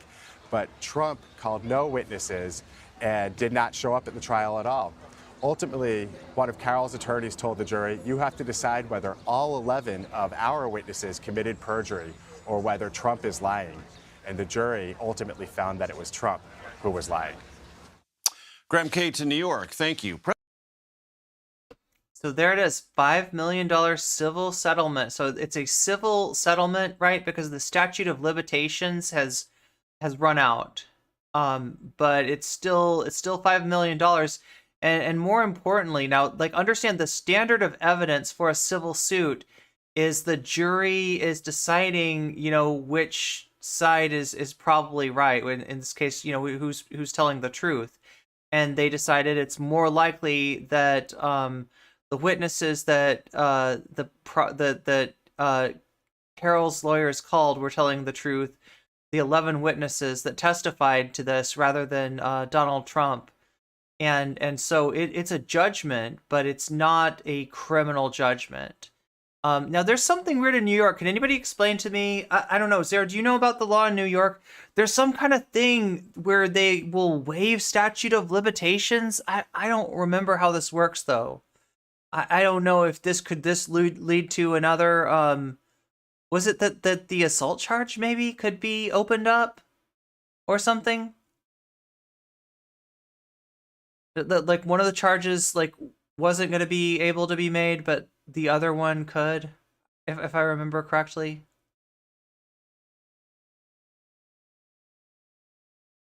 So let's bring in Natasha Stoynoff. Ms. Stoynoff testified in E. Jean Carroll's case against Donald Trump. She had previously accused Trump of assaulting her at Mar-a-Lago. FD did his homework with Destiny. I remember when Destiny said that he just cared about people making good arguments. while serving as a journalist for People magazine. Natasha, if it's okay for me to call you that, thanks for joining us. What's your reaction to the verdict?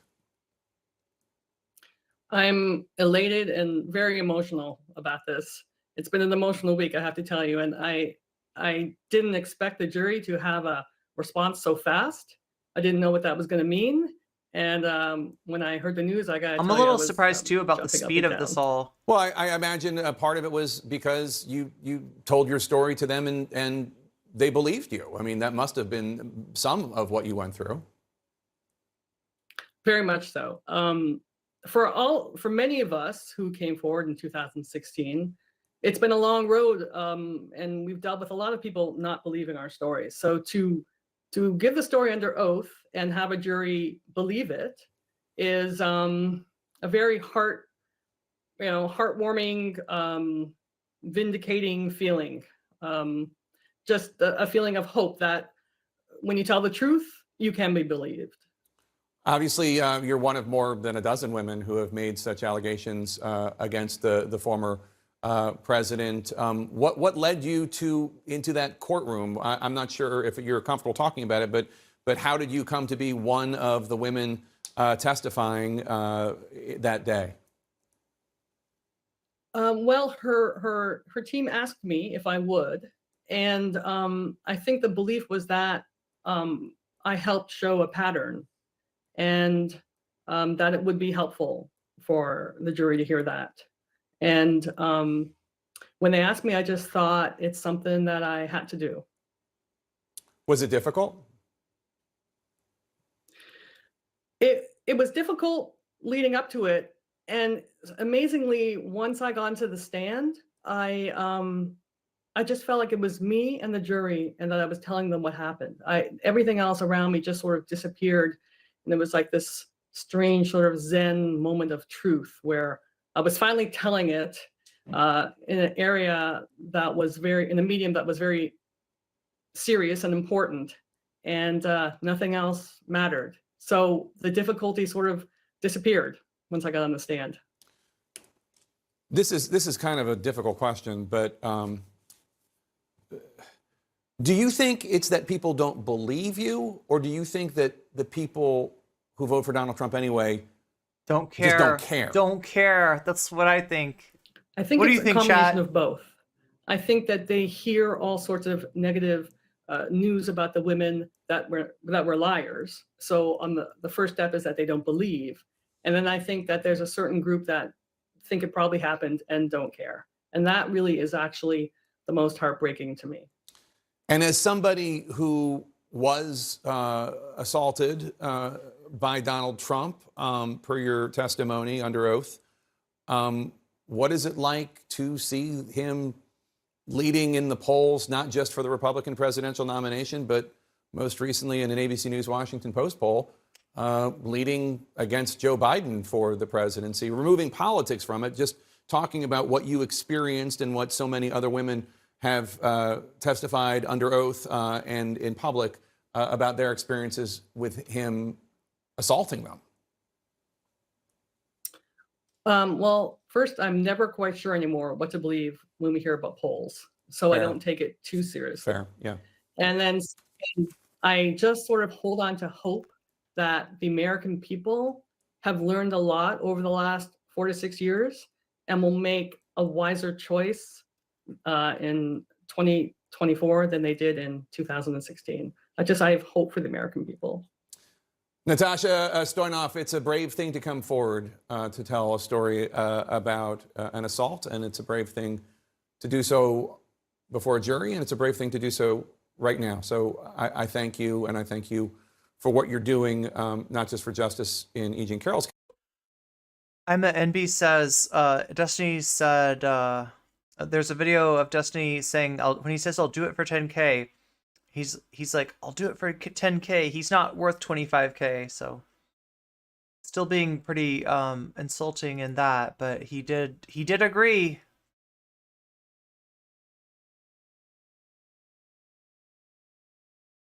Our breaking coverage continues of this New York jury finding Donald Trump liable for sexually abusing E. Jean Carroll and lying about it. We began our broadcast tonight with that news, as well as the other breaking story about George Santos being indicted. What's funny about It this, is one of right? those news nights. So What's funny about this is part of what's in the background to this, you know, this trial is the Me Too movement, right?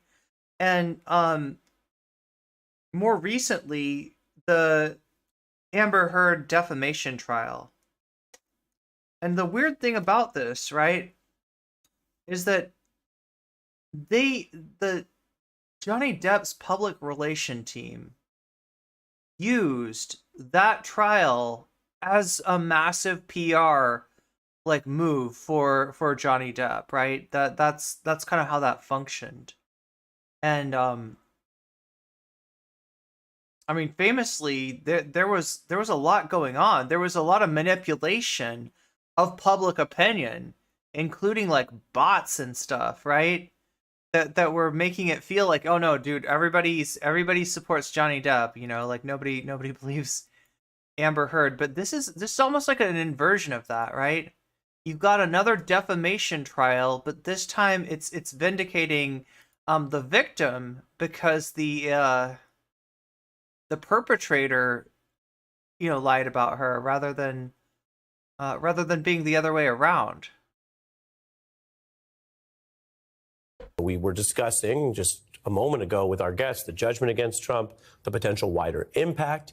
Now I want to turn to a different and key legal reason that Carroll won this case and won over the jury. And that is the additional witnesses who backed up Carroll's account, her credibility, and the wider alleged pattern by Trump. Carroll took the stand testifying about the attack, and her legal team presented 10 witnesses in addition to her. Most spoke to the facts and Carroll's credibility. 2 were accusers outlining their own stories under oath. Now, when we talk about or you hear about structural parts of the legal system, that's where this kind of evidence can come up. You know, a judge can open the door to more accounts of, for example, other accusers, or in this case, other women, or narrow it to prevent the jury from hearing from other accusers. Now here, those 2 other accusers were allowed in as testimonial evidence, and that was to make at least the argument, the jury decides, but the argument that there was a pattern of conduct allegedly by Donald Trump. Accuser Jessica Leeds testifying about what sounded like a similar, near public, sort of sudden alleged assault by Trump. This on a plane in the 1970s, and she recounted him putting his hand up her shirt. Trump's rebuttal about who was his, quote, type, an infamous comment that made the rounds, was about her, about Miss Leeds. Again, someone that you might not have even heard from, or the jury might not have heard from, had she not been allowed to provide this pattern testimony. The Trump statement was one that may not have gone over well with this jury. She would not be my first choice, that I can tell you. Man. Oh, wait, that's him at his rally. So he's talking about this, like this, you know, trial at his rally. You don't know that. FD is so close to ratioing Destiny with the reply. FD upped it to 50K by the end of his video, but then FD reblocked Destiny because Destiny seemed to be bluffing with his tweet about the 10K yesterday, because he never reached never really reached out. Okay, so he didn't seem like he was serious about it, and FD blocked him. Interesting. So, can somebody post this in either in the Discord or in chat? Because I want to help with this ratio. Would not be my first choice. When you said in that video that Ms. Leeds would not be your first choice, you were referring to her physical looks, correct? They used Just his the overall, rally. I look at her, I see her, I hear what she says, whatever. You wouldn't be a choice of mine either, to be honest with you. I hope you're not insulted. I would not, under any circumstances, have any interest in you. Oh my God! I'm honest when I say it. So this jury, which ruled against Trump, assessed this that. guy, the other accuser that was also allowed to testify was People magazine writer Natasha Stoynoff, detailing an alleged assault at Mar-a-Lago. And both women, we should know, had been publicly silent about this. What's up, YouTube chat? How are you doing? Tape came out. Another witness, also hailing from journalism, how is are you doing former on editor-in-chief of Elle magazine, Robbie Myers. You could see her I arriving haven't been at the court bugging you there. about those today. And she took the stand not as an accuser, but to provide her knowledge of Carroll's work, testifying that she was important to the L brand because of her column. Myers publicly describing her as an American original and to many an icon in public. Carroll's attorneys arguing that she lost that column partly because of Trump's defamatory attacks. The jury ultimately heard from many more witnesses for Carroll than for Trump, most of whom were basically backing up the general story and facts, plus the two with their own allegations against Trump. Okay, so interesting thing about defamation, right? Part of proving defamation is proving not only that you were lied about. There's several bars that you have to reach, right? One, somebody lied about you. And in the United States, you got to prove that they lied about you, right? In the UK, it's opposite. They gotta prove that they weren't lying if you take them to court over defamation, right? Second thing, they knew or should have known there's a reasonable expectation that they should have known that you were lying about them, and that wasn't true, and so you did it recklessly, right? The third is that you suffered damage. The $5 million award, posted the link in Discord VIP. Thank you, River Rune. Thank you. Great great work in finding that. Actually, let me, I'm just gonna bring it up on my phone. I said I don't use I don't usually use my phone during stream, but I'll make an exception this time to Ratio Destiny. How about that? How about that? Help with the ratio. You're unblocked, Nebraska Steve. There we go. Okay, I'm looking at it. FD is like what?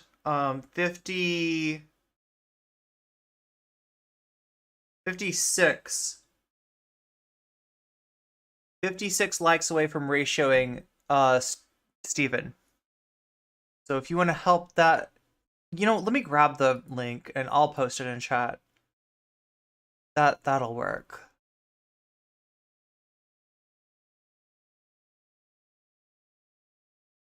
Grab the link. Copy the link. Meow, meow, meow, meow, meow. So there's the thread. This is the Destiny thread. I'm giving you Destiny's thread, right? Scroll down and you should see FD Signifier's response. Very close to a ratio. If you want to help with the ratio, there you are. That's the thread right there. Yeah, that's what he said, Sisyphean Task. That's what he said, basically. Yeah, he's really not doing himself any favors, both in terms of talking about this at a campaign event and in terms of his testimony. Now, in a civil case about what is an old alleged incident, there was no physical evidence, no DNA, no security camera footage. I'm going to put it this in... This case boiled down to testimony. General Tonight it is clear the jury found Carroll's witnesses to provide credible testimony. We now turn to our exclusive. Journalist Robbie Myers, also a witness in this case, joins us now. Thank you for being here on a newsworthy night. Well, it is a newsworthy night, and I think it's a pretty happy night for a lot of people. People are pretty excited.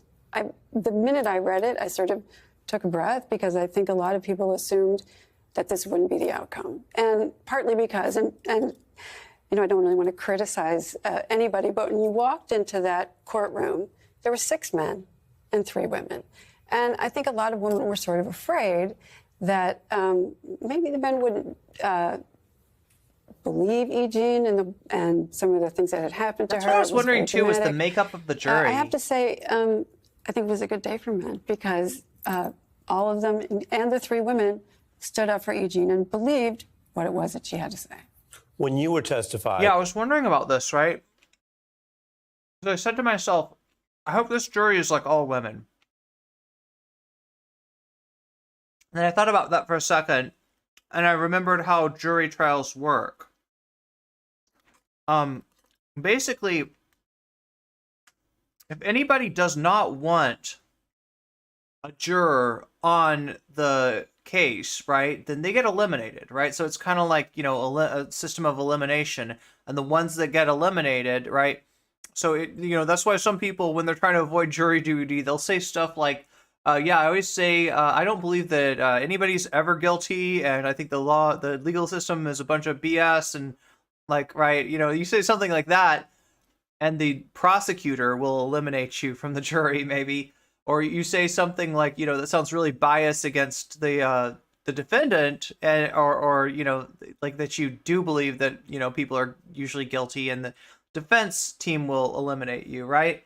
But yeah, like as I thought about, you know, it being all women, then I realized that there's no way that the prosecutor, there's no way that the defense would let that happen, right? So it's 6 men and 3 women. But they still all agreed that Trump was liable. What did you glean from the jury? What did it feel like in the room?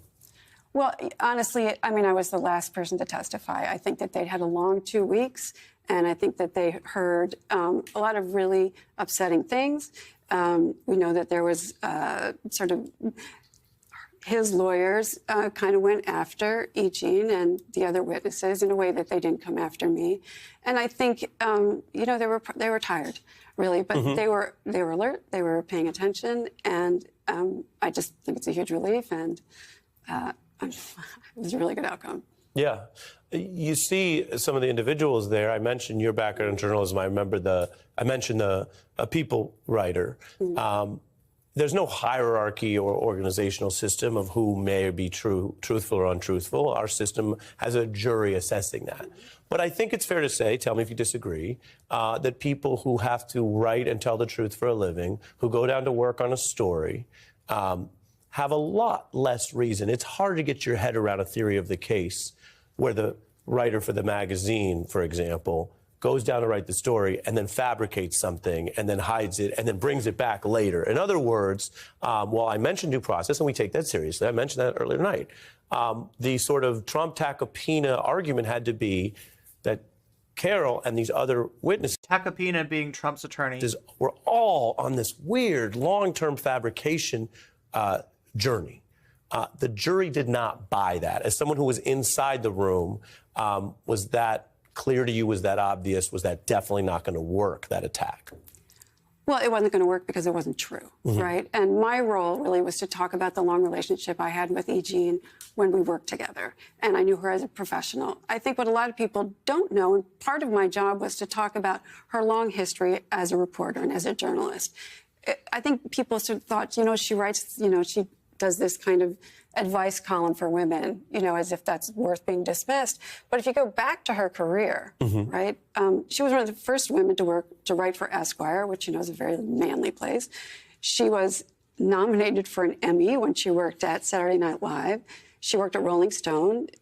She wrote Hunter Thompson's biography. I mean, this woman's a reporter. Interesting. And what I really needed people to know and want to say is that she brought those same things to her column, which is to say women would write in. It's a really interesting biography to write. If you don't know, Hunter S. Thompson is who they're talking about.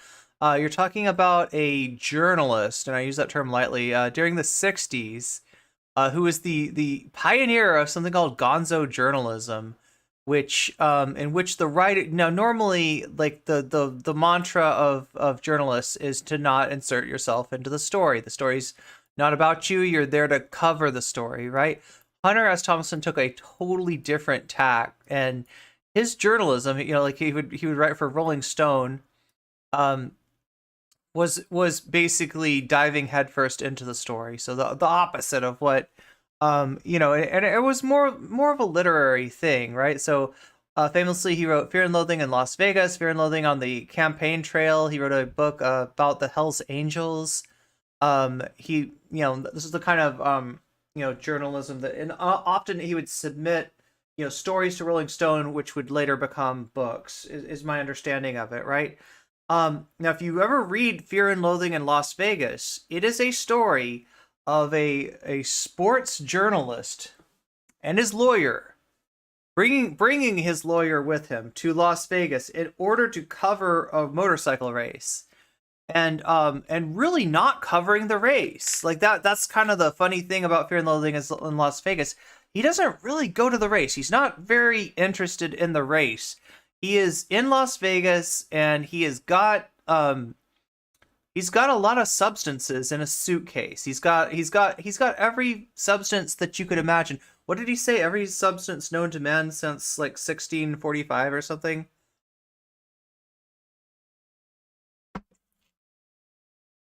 He's there to have fun. I don't know. He's there to get wasted with his attorney, who's also there to get wasted, right? If you read the story, it doesn't sound like it could be real. It is too ridiculous, right? The amount of substances that he used, the kind of trouble that he and his attorney got into, right? All the stuff that's going on, it just doesn't seem like it could be real. It's got to be exaggerated. Now, I have heard one analysis of Hunter S. Thompson that says, actually, it was minimized, and his real usage was much more irresponsible, much more intense than what's described in the stories. But I'm just saying this to say that writing a biography for Hunter S. Thompson is going to be difficult because you've got an unreliable narrator. Yeah, that's the other thing. The character Raoul Duke, who is supposed to be Hunter S. Thompson, it's his head name, William Lee was what William S. Burroughs used. Hunter S. Thompson, writes stories about Raoul Duke, and this is obviously supposed to be Hunter S. Thompson, but he uses the pseudonym. And figuring out what actually happened, what's real and what's not real, it's a challenge. So yeah, that's not an easy writing assignment, I guess is what I'm saying. People would write in with all kinds of questions, and she would go and report them out. She would talk to the experts, many of whom you've talked to, and they were whole answers. She has a great voice. Yeah, wrote Hell's Angels. Oh, he was actually a member of Hell's Angels? This was pre 9/11. Wait, what was the 60s? This was in the 60s. Yeah. The book was written in the 60s. The movie came out. The movie starring Johnny Depp. Oh yeah, there's another Johnny Depp tie-in. Johnny Depp played Hunter S. Thompson in the movie of Fear and Loathing in Las Vegas. Also lived with Hunter S. Thompson famously in his basement for a while, and I don't know. I'm assuming partied like a rock star. And then there was also a movie with Bill Murray, which I don't know if that was to a Fear and Loathing. It wasn't called Fear and Loathing, so I never saw that one. But I did see the Johnny Depp movie. Right, and sometimes people think, well, she sort of wild stuff. Is sort of funny, and she is. Fear and Loathing in Las Vegas really captures the anxiety of the pre-Nixon era well. It's fictional. The entire thing is fictional. Because my understanding is that he submitted these stories for Rolling Stone under the understanding that he was covering a motorcycle race, but yeah, he didn't do a good job of covering the motorcycle race. Most of the story was about, his suitcase full of uppers, downers, laughers, screamers, whatever. Like he said, all the party favors that he and his attorney brought with them to the Las Vegas Strip. I think it's almost wholly fictional, whereas Fear and Loathing and the campaigns Fear and Loathing and the campaign trail of 72 is more of a toss-up. Yeah, well, the one part we know is true about Fear and Loathing and the campaign trail of 72 is the part where he interviews Richard Nixon. Yes, interviews Richard Nixon while Nixon's sitting on the toilet through a stall. Through a stall, he has a nice little conversation with Nixon. We all know that part's true, right? No, I'm totally kidding. That's one of the more fantastic elements of Fear and Loathing and the campaign trail. My theory is that Thompson was supposed to cover a sporting event in Nevada. He was so twisted, he couldn't even cover the event. Ultimately, I think Fear and Loathing is what Thompson turned in instead. Yeah, I mean, unreliable narrator. Where the Buffalo Roams is the one with Bill Murray.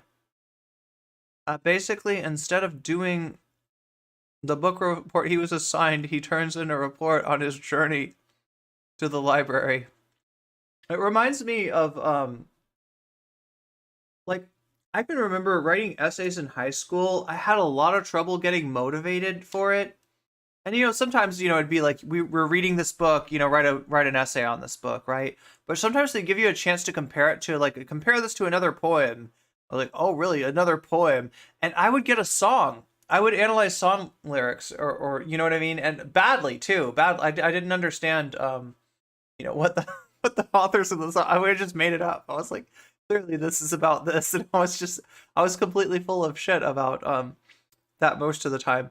But yeah, I would use anything I could as an opportunity to analyze song lyrics. Basically, I'm not sure how my teachers felt about that. But from what I've heard, the interesting, the thing that's going on now, if you're reading essays, if you're, some of you out there, I don't know, is anybody a teacher? Is anybody like a professor?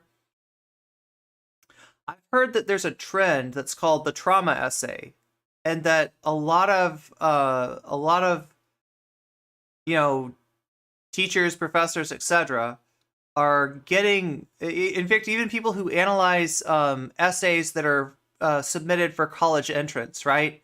They're getting the trauma essay, and the trauma essay is essentially like, let me tell you about what happened to me during COVID, or you know, it's like you know, that's what's popping up more and more.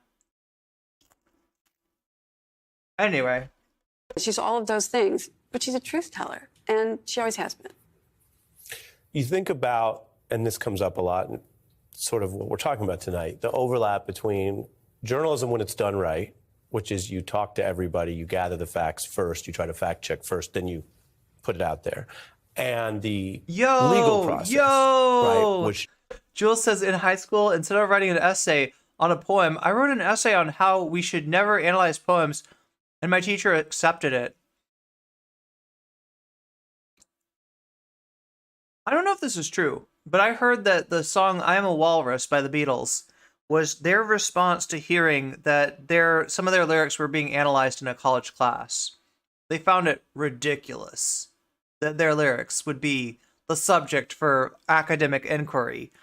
And they were like, oh yeah, you want to analyze my essay? Here. I am you as he are, we are one together. You don't think they wrote the Walrus song in order to confound anybody who might be tempted to do that in the future? Truthfully, I was just analyzing, bad at analyzing poems. I didn't want to do it. I bought a book once that was called Bad High School Poetry. And it's literally a collection of, you know, people that submitted this. So it's not going after, you know, it's not like teachers submitting it. Like, here's my students' bad poetry. That would be unethical, right? But it's students who in high school wrote really bad poetry, as I'm sure I definitely did, and I'm sure some of you did as well, right? And then submitted it for the book of like, yeah, I got some cringe for you. You wanna put this in the book? And it was so good. I don't remember. I wonder do I still have this? I probably threw this book away. I probably didn't keep. I've moved around so much that like I probably don't still have it. You've definitely written bad poetry. Oh my god, I've written some really bad poetry. Also in college, I wrote some interesting stuff, but yeah, some pretty bad. It's a different model. It tests it with I pissed off my this sort writing of adversarial teachers fight. And the civil process is what's more likely than not, and the criminal's a much higher bar, right? I'm curious what you think about this overlap here, because I mentioned the witnesses. You wrote some bad songs. And I'm going to make a very broad analogy, but I'm curious for you to weigh in on it, given your experience and you testifying. In the old days, the way these cases... It took me a really long time to write a good song. Like, I play guitar, I play piano. I wanted to write music. I tried to write music. And some of my first attempts are just really, like, funny. Like, to me, right? They're not very good. But I eventually figured out that it's almost like there are songs inside of us.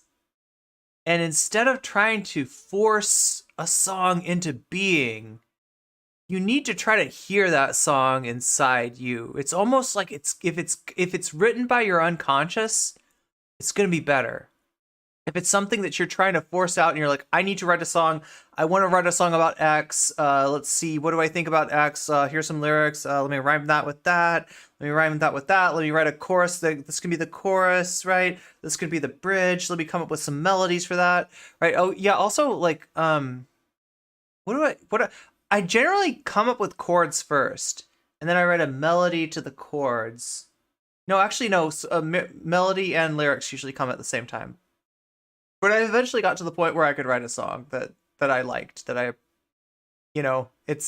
that's at least, real in a way that a lot of my early attempts at writing music were not real. They were very, very, very contrived.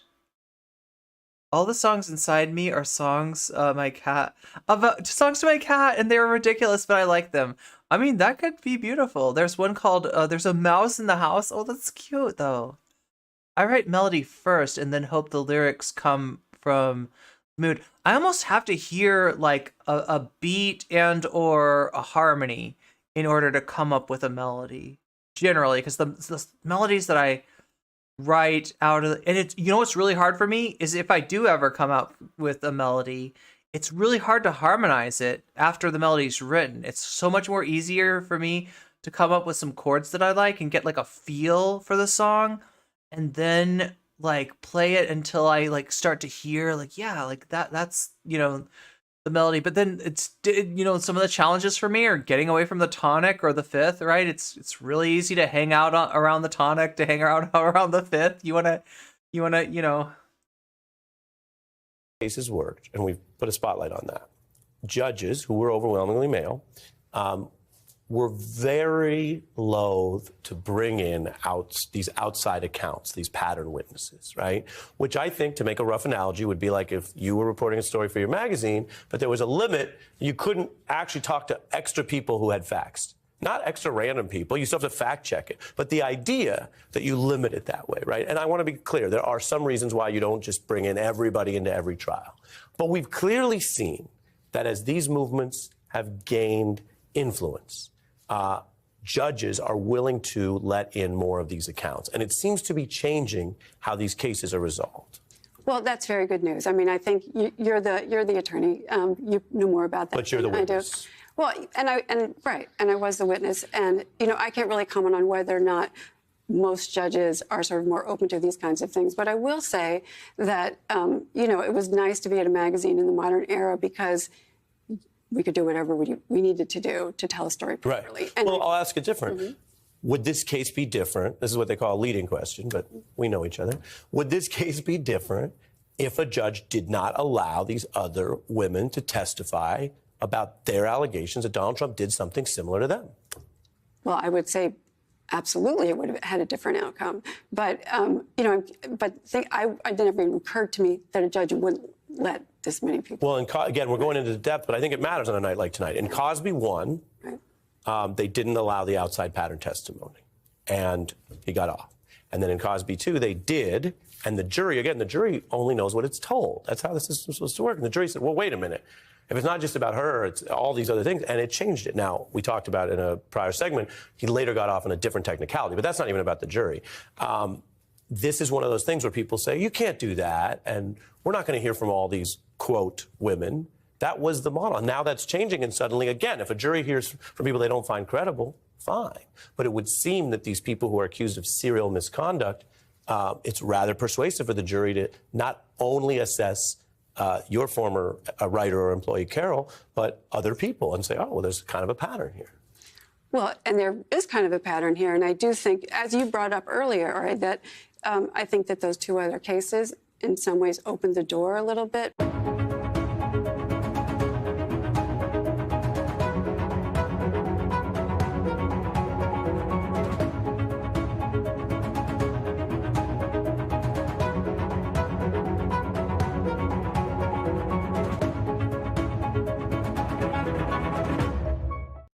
It's hard to keep all these straight. This is the second. We don't usually watch a lot of corporate news, but case about Stormy Daniels. And sometimes it's like for breaking stuff, it's usually all you can find is the trouble that Donald Trump may be in. Oh, there is this to Morning go along Joe? with the charges. Do you all know about Morning Joe? Wait, I don't even know if Morning Joe's here, but that's a Morning Joe guy. Does he have his own civil show case now? of alleged rape with Eugene Carroll. And what do we get against this backdrop, Donald Trump? Wait, that's a different dude. That's Donnie Deutsch. Oh, wait, but he's on Morning Joe, isn't he? Trump beating Joe Biden by 7 points, and you go, what's wrong with people? It's not what's wrong with Donald Trump. It's what's wrong with us. What's wrong with this country? Here's a guy. He's being charged for rape. And we're going to see 3 and 4 indictments. We see 2 impeachments. We led an insurrection. And yet Republicans follow like lemmings off of a cliff. And you have to start to say, and I don't want to attach this back to the gun segment, is what's wrong with people? What is wrong that this man, they still follow this charlatan. They still follow this animal. And you start to go, you throw up your hands and go, Look, part of what it is, right? And as we're looking at Donnie Deutsch, how does this play in, like, not just middle America, but, like, right? If you've ever seen Morning Joe, it's hard to watch. I don't like the people on Morning Joe. I don't like Joe Scarborough. I don't like Donnie Deutsch. These people are legitimately like hard to relate to. And look, like, I mean, Donnie Deutsch just got a point. Yeah, Trump's a absolute like garbage. Like, to say he's a dumpster fire seems like an understatement, right? Yeah, we you know what I'm saying, right? But there is something about like them being able to play off of the centrist corporate media.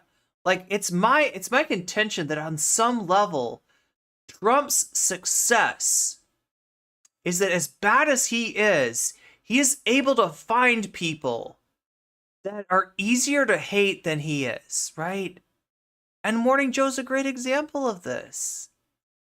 The Republicans were tired of their mainstream journalists. The Republicans were tired of the neocons. Tired of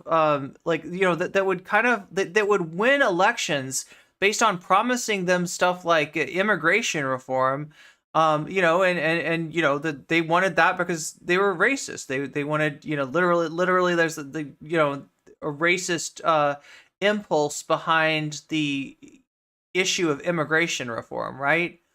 And the Republicans would give them, oh yeah, no, we're gonna definitely reform immigration. And they wouldn't do it, right? Oh, yeah, the Roe versus Wade? Yeah, we're going to take Roe versus Wade down. And they wouldn't do it, right? Or it didn't happen for a long time. It did eventually happen.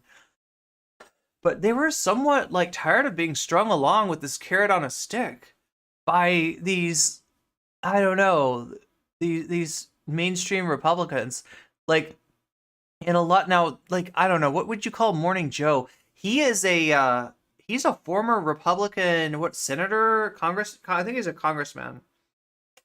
In his time, he was pretty conservative.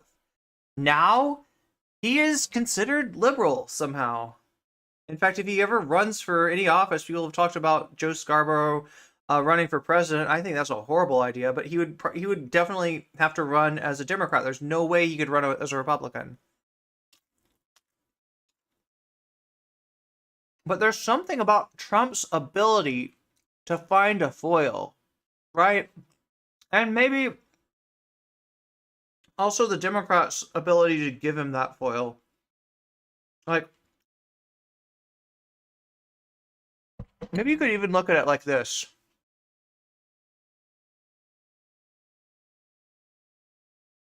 Trump wasn't even selected as much as Hillary was rejected. Right? That's really what happened. Don't believe every poll. They are Reagan Republicans. They're Reagan Republicans. Yeah, I mean, like, they would have been,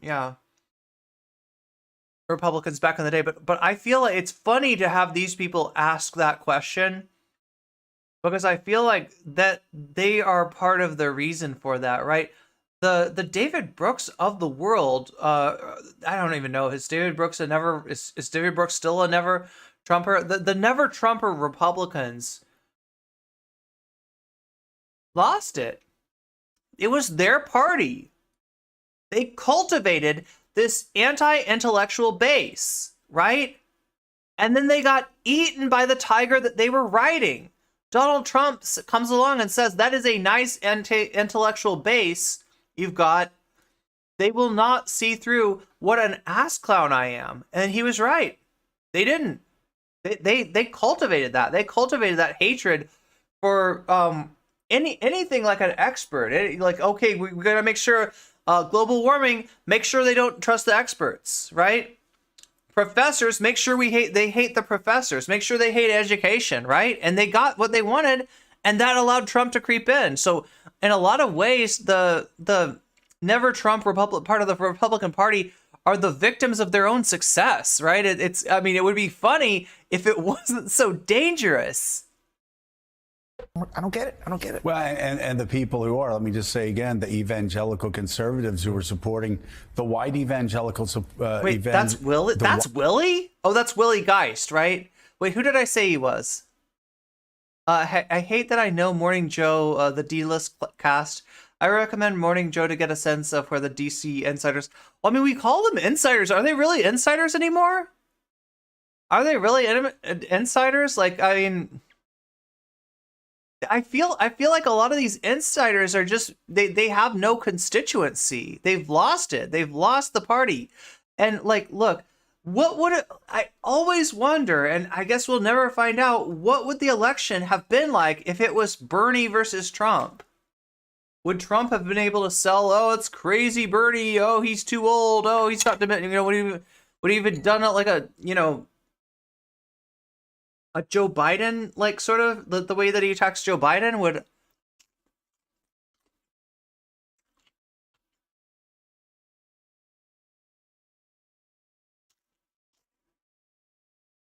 All I can say for sure is that 2016 was the wrong year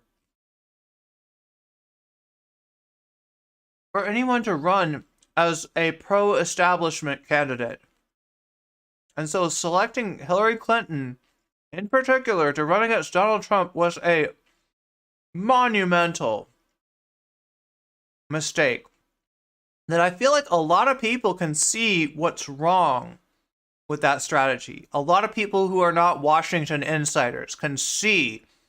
We're like, iceberg, straight ahead. And then we're like, no, Hillary's a great politician. She's inevitable. She's going to win. Nope. Not charismatic at all. White evangelical conservatives who are supporting Donald Trump are the same people that ran around shouting Bible verses during Bill Clinton's presidency, talking about how the country was going to hell because Bill Clinton was of such poor moral character.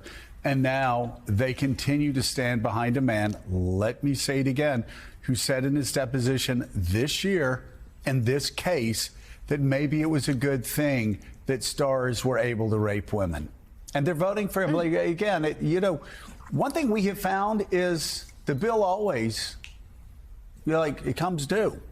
You always have to pay the bill. Dominion taught us that. The Sandy Hook, who's that guy? Jones. Alex Jones. Alex Jones learned that. You look at these people that beat the hell out of cops. They learned. Obama and Clyburn ruined Bernie's. Oh, in 2020. Yeah. In 2020, the fix was in on Bernie in 2020, for sure. That on January the 6th, the bill always comes due. The bill will come due for a church that embraces Christian nationalism and embraces a guy who says it may be a good thing that stars can rape women in 2023. Joe, I would challenge you. Tell me, what does that look like? Do you even know? What does the bill coming due for Trumpism look like? Because y'all have been saying this forever. You told me that Donald Trump was a ticking time bomb, right? You told me that Donald Trump had an expiration date on him, right? And that at some point, his candidacy would explode. And whoever had, maybe alienated his voters the least was going to win, right? And so what was the effect of that? no one attacked Trump until it was too late. And the people who did so ineffectually. We're unable to make any sort of headway whatsoever, right? So, like, after that, after you being so painfully wrong in 2016, after so much of the establishment media, do you remember, chat? Do you remember the 2016 national election? Do you remember the New York Times showing essentially a meter, right? And it went from like 100% Clinton, like the chances that Clinton will win on this side, to like 100% Trump. And they gave us a prognostication that said like 99% chance it's going to be Hillary. Right? And throughout the night, right? Because this thing adjusted as more and more votes came in. It started off as far as you can imagine on the Hillary Clinton is going to win side. And it just like slowly ticked down. Oh yeah, maybe it's only 90% that she's going to win. Oh, sorry, maybe it's 85%. Maybe it's 70% that she's going to. It's 60%, 65% chance she's going to. Oh no, 57% chance she's going to win. 55% chance, 54% chance. 49% chance. 30% chance, 25% chance, 16% chance, 5% chance. Ladies and gentlemen, the next president of the United States of America, Donald J. Trump. I mean, and I know, like, most of you remember that, like, right? It's not like anybody's forgotten.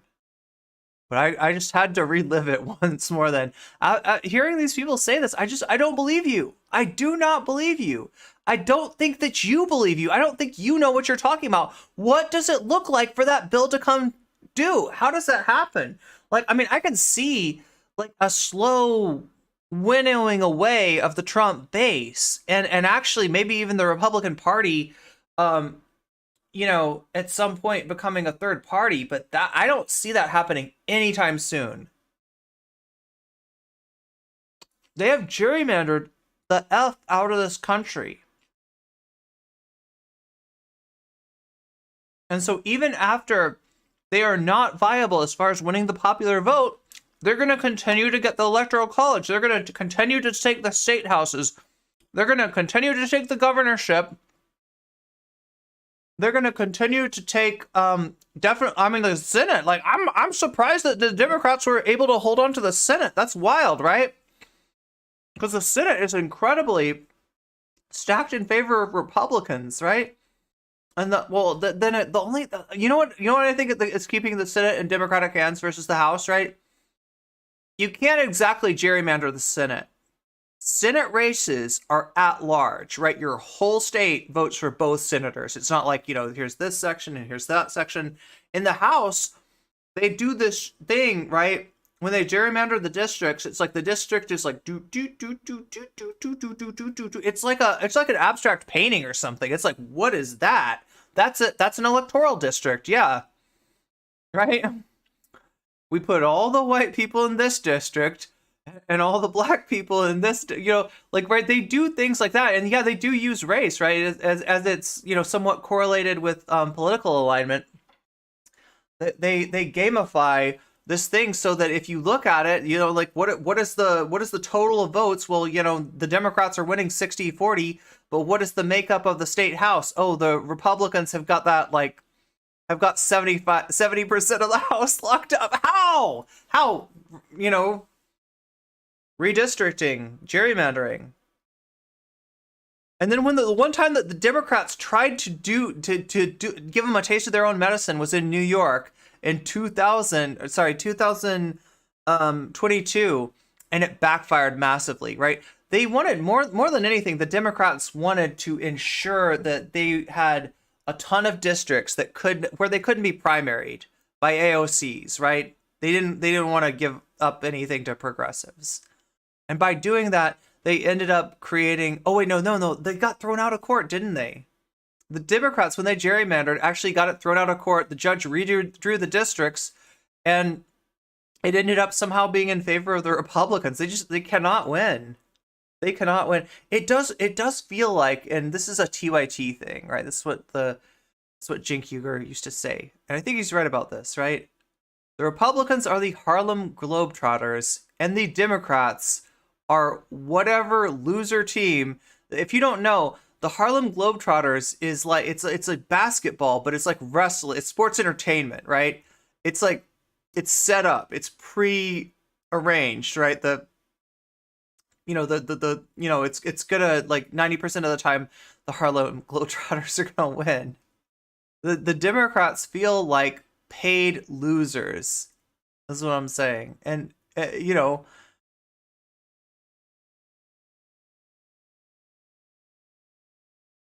and then when they get power, they fail even when they're in power. They're all about compromise when they're in power, right? And there's always a Joe Manchin or a Kristen Sinema to just be the villain of the week, rotating cast. No, I think it's that so sad. The problem we have. It is so sad. And it goes to your point of the evangelicals. To answer in part what Donnie's saying, is that we have no real moral pole that's standing up. So everybody's going asunder. If Moses and Pharaoh has the same moral standards, then who's going to deliver the children of Israel? And I think that is what's happened. The people that ought to be putting the Donald Trumps in check are checking off a box to vote for Donald Trump, no matter how outrageous he gets. And there's no level that he has taken us down to that they've repudiated. So where's your moral standards? And, one of the things that fascinated me about Joe's special last night is every movement that moved this country forward were led by moral people that stood outside of what was acceptable and moved society their way. And Rev, by the way, evangelicals, Quakers, a lot of people that were on Abraham Lincoln's side and actually pushing Abraham Lincoln to action were evangelicals. They weren't talking about emancipation 20 years from now. They wanted abolition now. It was the Christian church in the North, in New England, that was pushing Lincoln and was actually ahead of Lincoln. You look at segregation, a lot of Jewish people, as you've talked about, during the 60s, and there were evangelicals out there, there were Catholics, there were Christians pushing the civil rights movement as well. And anti-war movement, the Catholic priest. It was always that those that made Lincoln understand to do what is right. Kennedy, Johnson, do what is right. Where are those that are coming to Trump from the evangelical community saying, do what is right? That's what's missing. So you wonder, why are people going for this? Who's telling them not to go for this? That are their moral barometers, moral leaders. Eddie, you actually have pastors who know better, who have told me they know better, but they're afraid to speak there's Yolkio from the pulpit because they Yolkio's think they may lose their congregation. So that point actually reverses in some interesting way what Rev just said, right? So we can concede we have feckless leaders, we have spineless ministers in pulpits in some places who aren't in some ways engaging in that kind of moral leadership that we need. But they're also feeling pinched and pressured by everyday ordinary folk who seem to hold these views. So that on the one hand, we're saying that people aren't being moved by moral leadership. And then on the other hand, we're saying moral leadership is absent because they're afraid of people. And so the question we have to ask ourselves, and I think Donnie's point really gets us to this, is what does Donald Trump stand for all of these folk?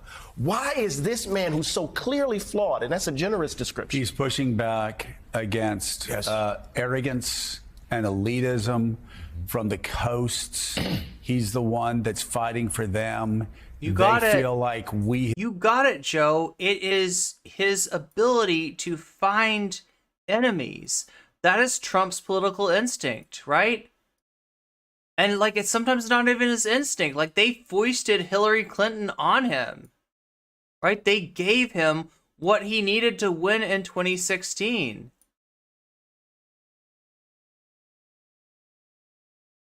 Have been run over and ignored and mocked and ridiculed and forgotten for 50 years. Here's a guy that they can't beat. So he's going to go there and he's going to raise hell. He's going to do what we need. He's going, you know, it's like the first time in 50 years it's wrestling.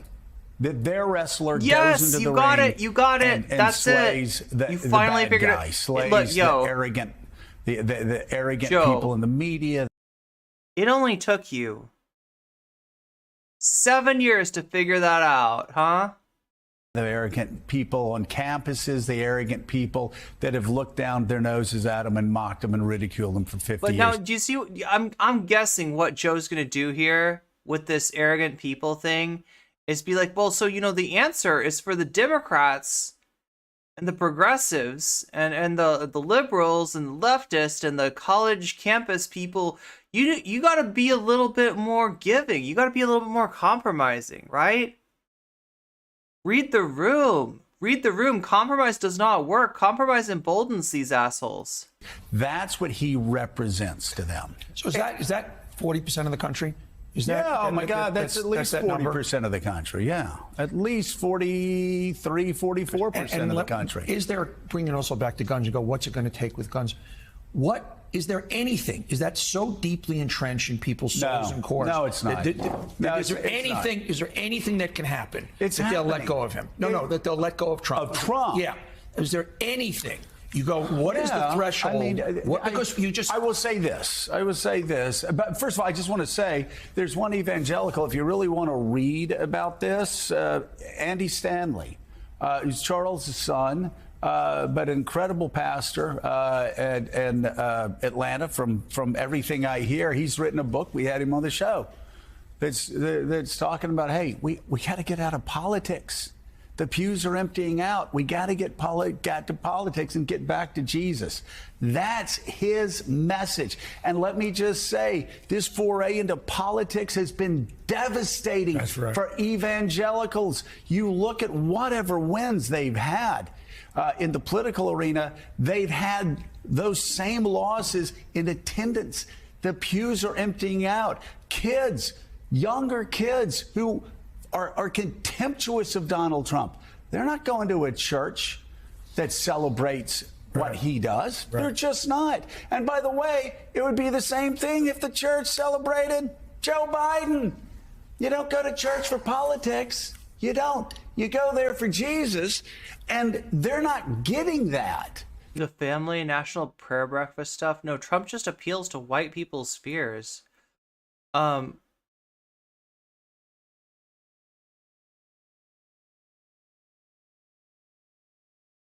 Any rational person would never vote for Trump. The problem is we don't live in a rational nation. It gets even worse when they put in polling stations.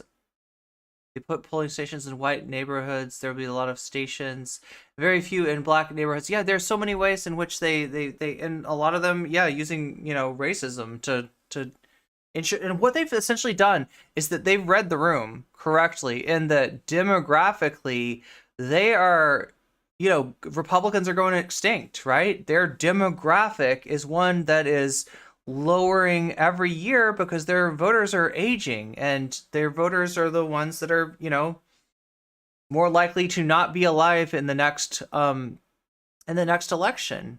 And but their solution to this has been insidious. Capture the courts, use the courts to capture the state apparatus, use the state apparatus to, you know, their end game is kind of to use the state apparatus to capture the you know, the national elections, and thereby hold power past the point at which they have a real constituency, past the point at which they should be a viable party, right? They you know, Jesus, famous apolitical Messiah.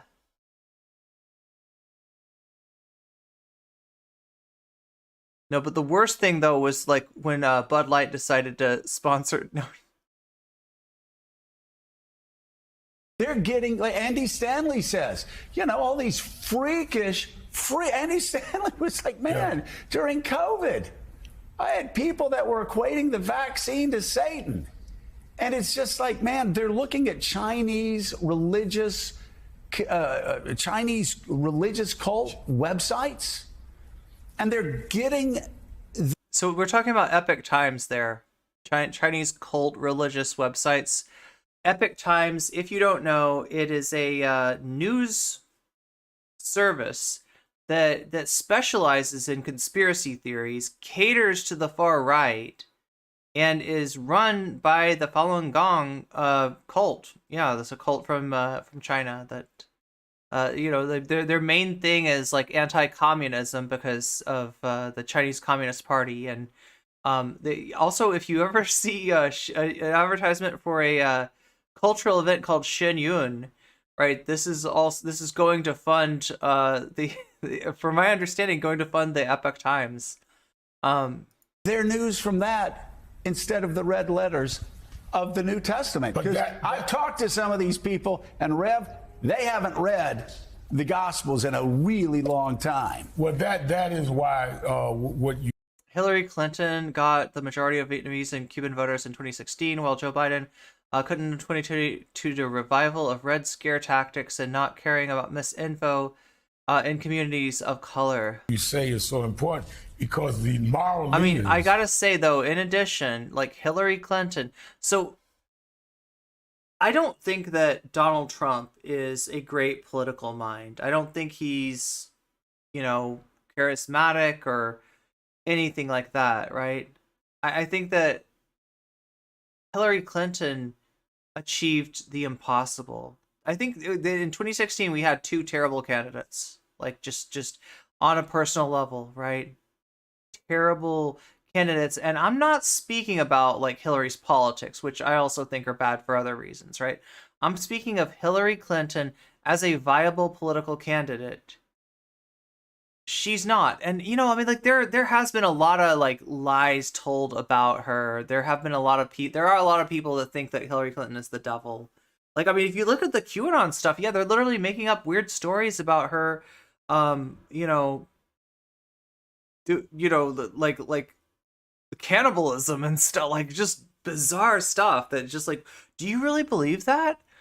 But whether they believe it or not, I don't think that it helps that Hillary Clinton is an uncharismatic person, and that party politics in our country are such that what matters more than charisma or viability or electability, which shouldn't be the only, right, it should be about politics. It should be about, like a positive a message and an ability to, transform the country into something like more viable going forward, more fair, more just, more humane, etc. But it's clout, connection, being in. And Hillary Clinton had that. She had that. She lost in 2008 in spite of all that, in spite of essentially the entire Democratic Party saying she's got next, right? Barack Obama was a phenomenally charismatic person, a phenomenally good speech giver, and somebody that was the famous story about Obama is that people say that he's able to go into a room with two opposite sides of an issue, two opposite political views, right? And come out, and both of those sides are like, I think he's on our side. I like him, right? And he did that pretty well, right? He was able to signal to the left, to the movement, the post-Occupy, the younger voters, right? That that hope and change stuff, as corny as it was in retrospective, I think a lot of us really believed it. And Hillary Clinton, managed to lose, even though she had a lot in her favor as far as party politics went. Vietnamese and Cuban communities are generally Republican strongholds. True, yeah. So we were talking about countries that had a communist revolution and who the immigrants from those countries tend to be the people who lost out, who held capital in those countries, and for that, either had to immigrate because they were considered like traitors to the revolution, or wanted to immigrate because they were so burned by losing what they had in terms of their economic standing in those countries. A lot more Old Testament end of times, folks.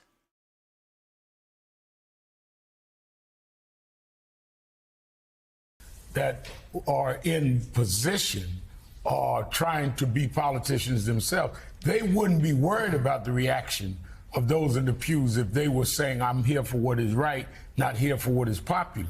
Don't forget, Martin Luther King was denounced by his own denomination, and they formed another form of the Baptist church. The abolitionists were not part of the accepted church. You have to have moral leaders that stand up even against the religious institutions that are playing politics over what is right. I think this is really fascinating. Really quickly, I just think all of that seems right to me, but there's something else more fundamental, it seems to me, at stake, because it's not just simply arrogance, Joe. I think we're still dealing with the unresolved questions of the Civil War. Now, let me explain what I mean. Interesting. The Civil War, of course, was between the South and the North. It had something to do with the place, the position. What will be the place of these slaves, these enslaved people in American society, right? What will we do with these black folk, right? But that question actually presupposes a prior question. Who do we take ourselves to be as a nation?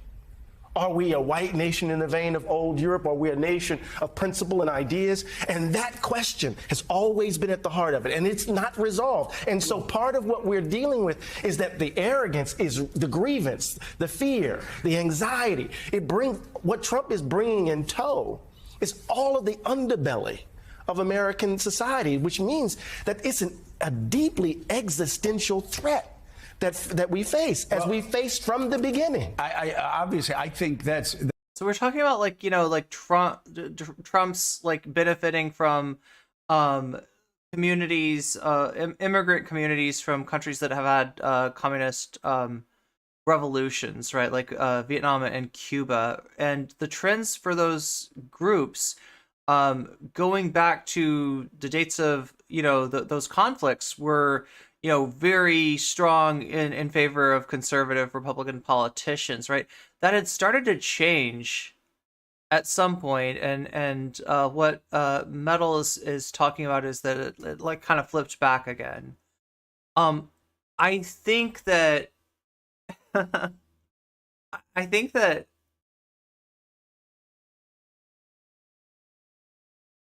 think about it like this way, right? Well, no, okay.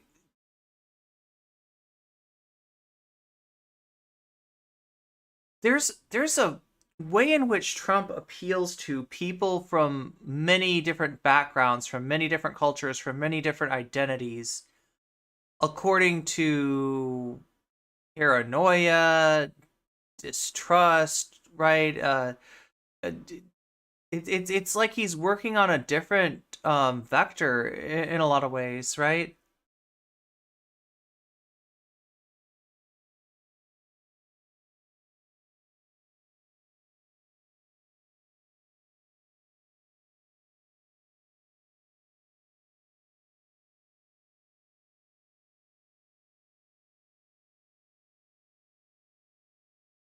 So Metal's talking about bigger about this trend this trend that I was talking about of the younger voters within Cuban and Vietnamese communities starting to become less conservative, right, over time, and that those trends reversed under Biden. I wonder if that had to do with COVID.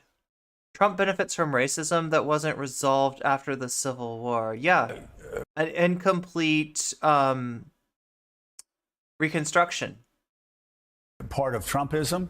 I can just say in the church, I can only speak from my own experiences, that in First Baptist Church, Meridian, Mississippi, and First Baptist Church, Chamblee, Georgia, and First Baptist Church, Pensacola, Florida, my church in Tuscaloosa, Calvary Baptist Church in Tuscaloosa, race had nothing to do with any of it.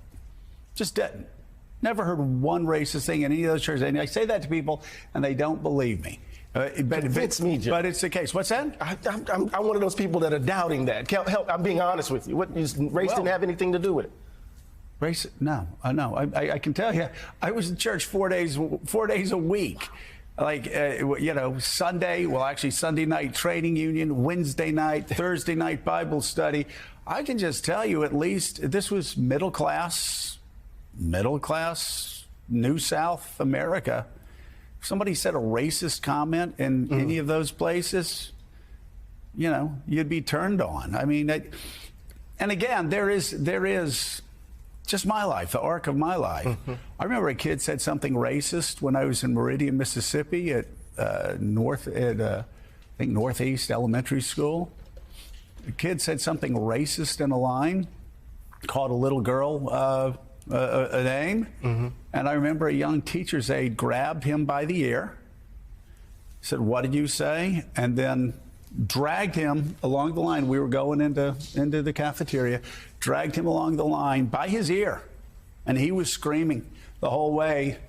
Wait, what is Joe talking about now? To the principal's office. We didn't see him for 3 days. This was in Mississippi in 1969. Yeah. In rural Mississippi in 1969. What message do you think that sent to the 45 kids that were in line? It wasn't socially acceptable. Again, now I know people doubt. I can only tell you my life. Right. I can only tell you my life. I'm not saying that people across the South and across America weren't saying racist things all the time.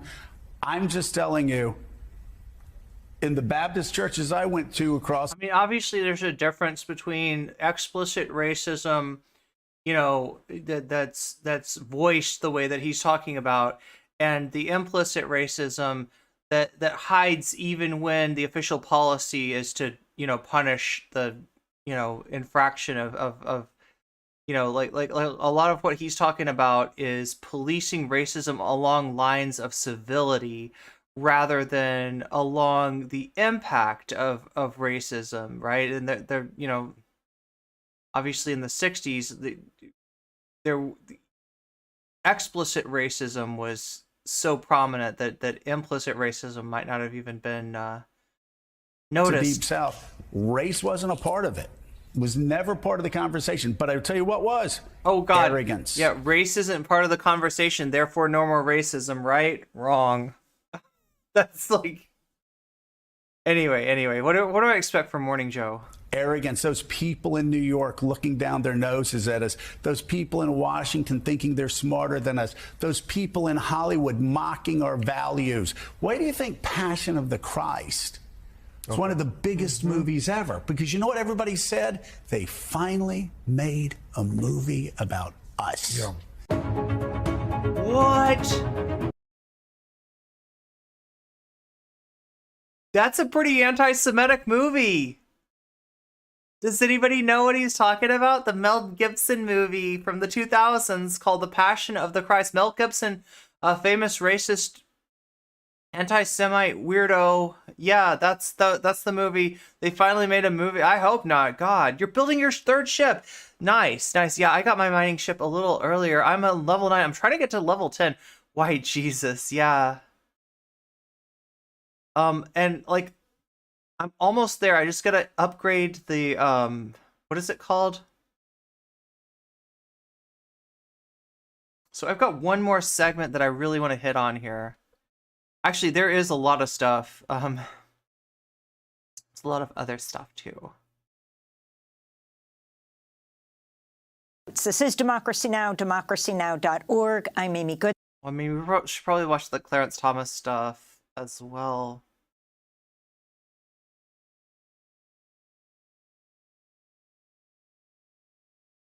Wait.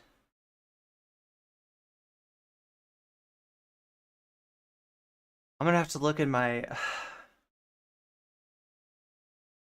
history here. Find what video I was watching earlier today that I really wanted to cover with you.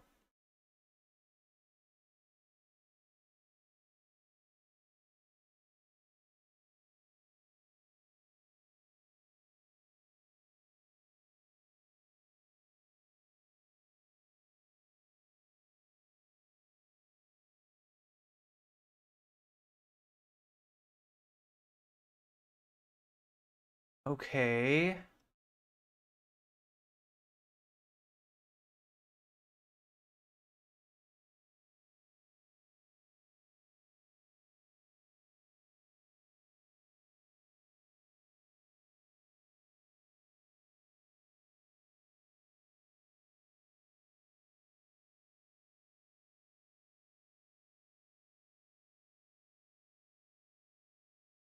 Why am I not finding it? Oh my god.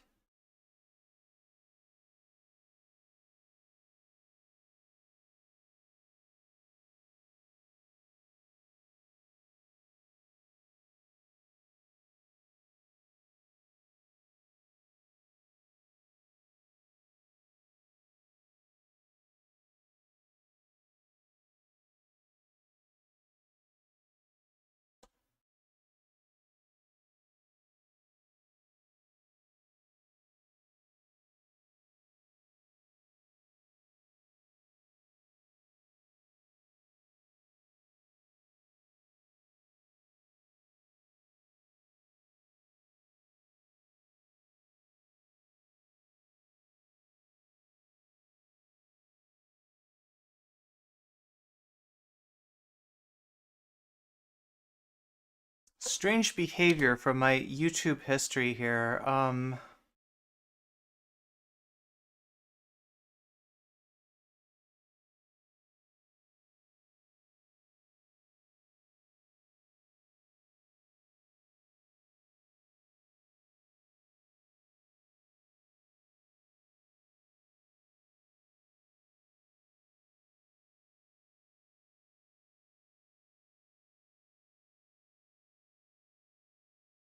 I almost want to watch just some Kimberlé Crenshaw content. But I swear I listened to this video this morning, which I thought was on Democracy Now! There we go. That's it. It was Democracy Now! This is Democracy Now!, democracynow.org, The War and Peace Report. We end today's show looking at the freedom to learn. This week, protests were held across the United States against right-wing efforts to ban books and anti-racism education in schools. In Florida, 14 Dream Defenders were arrested for staging a peaceful sit-in inside the offices of Republican Governor Ron DeSantis and possible 2024 presidential candidate. Also protested new legislation banning abortion after 6 weeks, denying gender-affirming care for youth, rolling back rent control, banning discussions of LGBTQ issues in schools, and cracking down on immigrants and unions. So we're going to sit here until Ron DeSantis deigns to come back to his office to meet with the people of Florida who have been directly affected by his nonsense and his hate and his pandering and his petty BS. That was Naila Summers-Polite, a co-director of Dream Defenders. She was among the first to be arrested during Wednesday's occupation of Governor DeSantis' office. She's joining us now from Miami. Also with us, Professor Kimberlé Crenshaw, Executive Director of African American Policy Forum, Professor of Law at both UCLA and Columbia University, joining us from New Orleans. We welcome you both to Democracy Now! Naila, let's begin with you. Explain why you were in Ron DeSantis' office, the possible presidential candidate and governor of Florida. Why'd you get arrested? Well, Ron DeSantis has been on a rampage with our Florida legislature, attacking the rights of all the people in Florida who don't. I mean, like, whenever I hear Ron DeSantis now, I hear Trump's voice saying, Little Rhonda, Little Rhonda. And it's so ridiculous. Like, Trump is an ass clown. But is he the hater? Was he the hater in chief? Is that how that works? He's like strangely good at hating on people or ridiculing people, right? But I don't know what I'm saying, right? It's ridiculous. Called Little Rhonda. That is like not even a good nickname. That's not funny. What the fuck is are you saying he's a woman? It's like, what's the joke? But is there a song called Little Rhonda? I don't even know where he gets this shit, right? Well, like somehow it just sticks in your head. Like Lion Ted, Little Rhonda, what is it? Crooked Hillary. Crooked Hillary. And now he's trying to make it Crooked Joe. Don't look or think like him. It's been an onslaught of attacks on immigrants, on black people, on drag queens, on queer and trans youth, on renters, on teachers, on union members. I mean... Wait, this isn't the South that Morning Joe grew up on?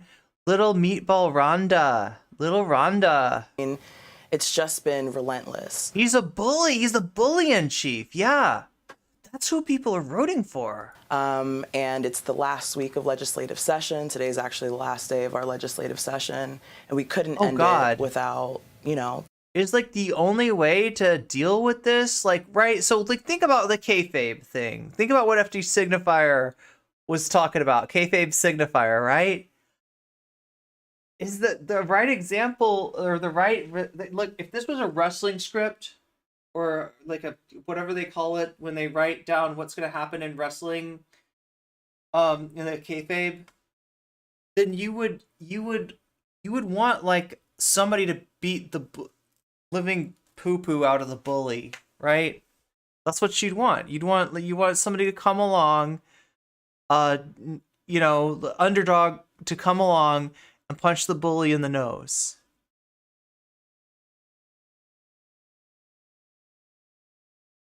That is not Joe Biden, unfortunately. Meatball, do you think? Meatball Ron DeSanctimonious. Ron is so bad, even Matt Gaetz is calling him a bleep, and Disney is suing him. Picking Biden felt like the Dems cared more about white people than them who recently lost rep stronghold status. Younger Vietnamese and Cuban voters warned against picking Biden as the presidential nominee. Taking courageous action and being heard. What is up, time zone, friend? Good time zone to you, too. Talk about the various bills, one after another, made into law that most concerned you, from reproductive rights to anti-LGBTQ legislation to issues of what teachers can teach in school. Yeah, I mean, DeSantis has been going after working class people in Florida, against people of color, since he first started off in office. And so he's been turning the dial, turning up the hate every year. And I mean, the abortion ban, the 6-week abortion ban, you know, taking books out of classrooms of children, expanding Don't Say Gay till 12th grade. They cited the Fugitive Slave Act for a version of an immigration bill that they were trying to pass this year. I mean, it's just undiluted hate, and the entire session, again, has just been a platform for that. And he's attacking so many people in his quest to run for president. So it's all concerning. It's all, you know, attacking people, really putting people at risk in the state of Florida. So yeah, it was time to do a little extra, take a lot of action. Professor Crenshaw, if you can put the Florida action, which was one of more than 100 actions across the country, into context, why you helped to organize this nationwide protest this week. Well, Amy, as we've heard, Ron DeSantis and many others in the anti-woke campaign have gone after a number of constituencies. They've gone after the entire infrastructure that has been developed over the last 50 years to actually make equality a real aspiration. That includes the ideas around equality, the very idea that there is such a thing called structural racism, the very idea that intersectional forms of discrimination still shape the futures of all too many people. The time had come to draw a line in the sand. Too many people had been reading about this issue but didn't know how to get involved in it.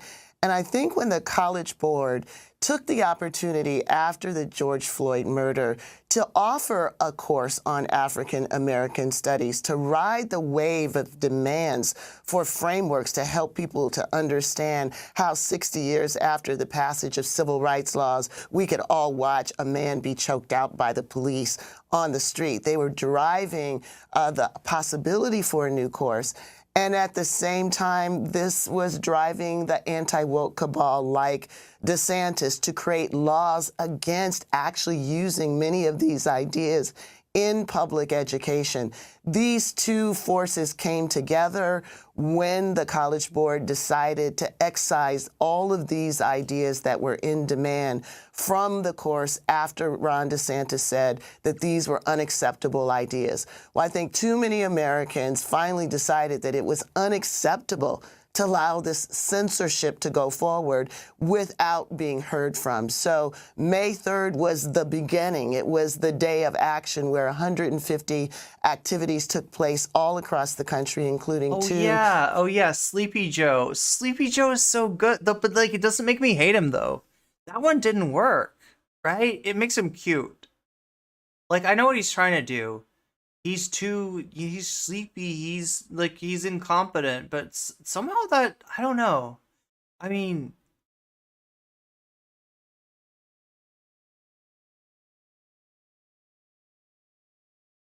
he must have seen that Sleepy Joe doesn't work. He changed it. He's like, we're taking the crooked away from Hillary, and we're going to put it on Joe now. Protests at the College Board.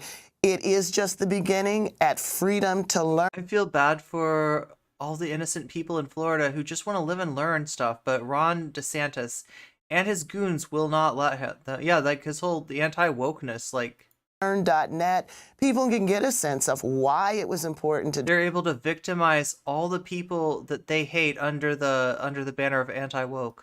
Draw the line, how they could get involved, and why this is a threat to our very democracy. I want to talk about the Wall Street Journal expose that revealed through emails that the College Board's changes to its AP African American Studies curriculum did not include input from members of its development committee.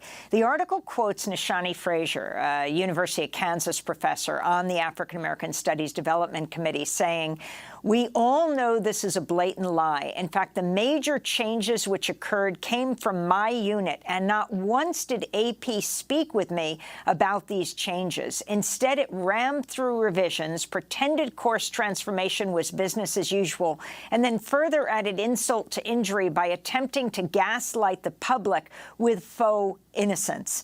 Professor Crenshaw, explain the significance of this expose and all that it revealed.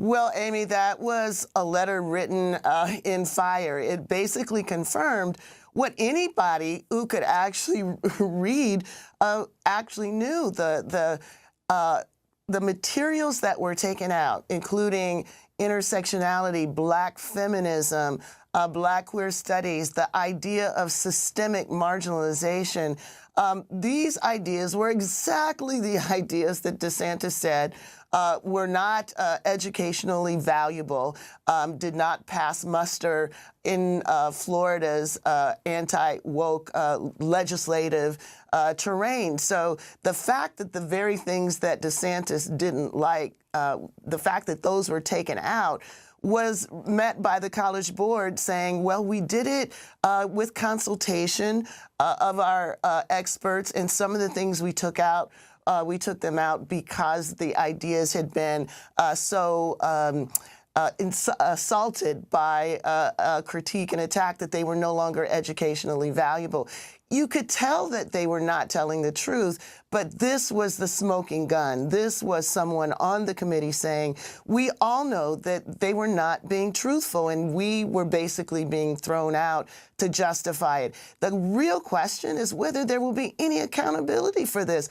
What made the College Board think that they could basically say that DeSantis, in trying to abide by anti-wokeness, had nothing to do with it when they knew there was a paper trail that that was going to show otherwise. It's telling us that the same lack of accountability for taking Black lives also potentially applies to taking our voices and our responses to this history of our lives being taken. So that's why so many people were willing to say, not on our watch. Enough of this. We're going to hold DeSantis accountable, and we're also going to hold institutions like the College Board accountable as well. And Kimberlé Crenshaw, of course, we should say that it was your work on intersectionality. You really have coined this term that has become so powerful, linking so many different movements, that was moved out of the required curriculum of the African-American advanced placement course. Your response to that? Well, you know, we have to ask, why is it that the ideas that the anti-woke cabal are so upset about are ideas that people have found incredibly useful. People all over the world use the basic concept of intersectionality to make sense out of facts. You know, a lot of people say, well, it's a concept, it's a term. Why do we need it? Well, why do we need grammar? Why do we need to have rules to help us understand how to make meaning out of random phenomena? That's what structural inequality helps people understand. That's what Black feminism helps people to understand. So taking out these ideas takes out our ability to analyze the situations that we have inherited, and importantly, to plot, to understand, to organize strategies for transformation. If they want to take it away, it's because it's important. Just like they want to take our votes away because that's important, they want to take our voices away because that's important. That tells us where we have to take the fight. I want to turn to Republican Governor Ron DeSantis of Florida, telling reporters in February why he opposed the original AP African American Studies course. And Nayila, I want to get your response. This course on Black history, what's one of the lessons about? Queer theory. Now, who would say that an important part of Black history is queer theory? That is somebody pushing an agenda on our kids. And so when you look to see they have stuff about intersectionality, abolishing prisons, that's a political agenda. And last April, Florida Governor Ron DeSantis signed into law House Bill 7, also known as the Stop Woke Act, which he claimed will take on critical race theory in the workplace and in schools. We believe an important component of freedom in the state of Florida is the freedom from having oppressive ideologies opposed upon you without your consent, whether it be in the classroom or whether it be in the workplace, and we decided to do something about it. So, Nayila Summers-Polite, you got arrested over his views this week because you were protesting them in his office. Your response?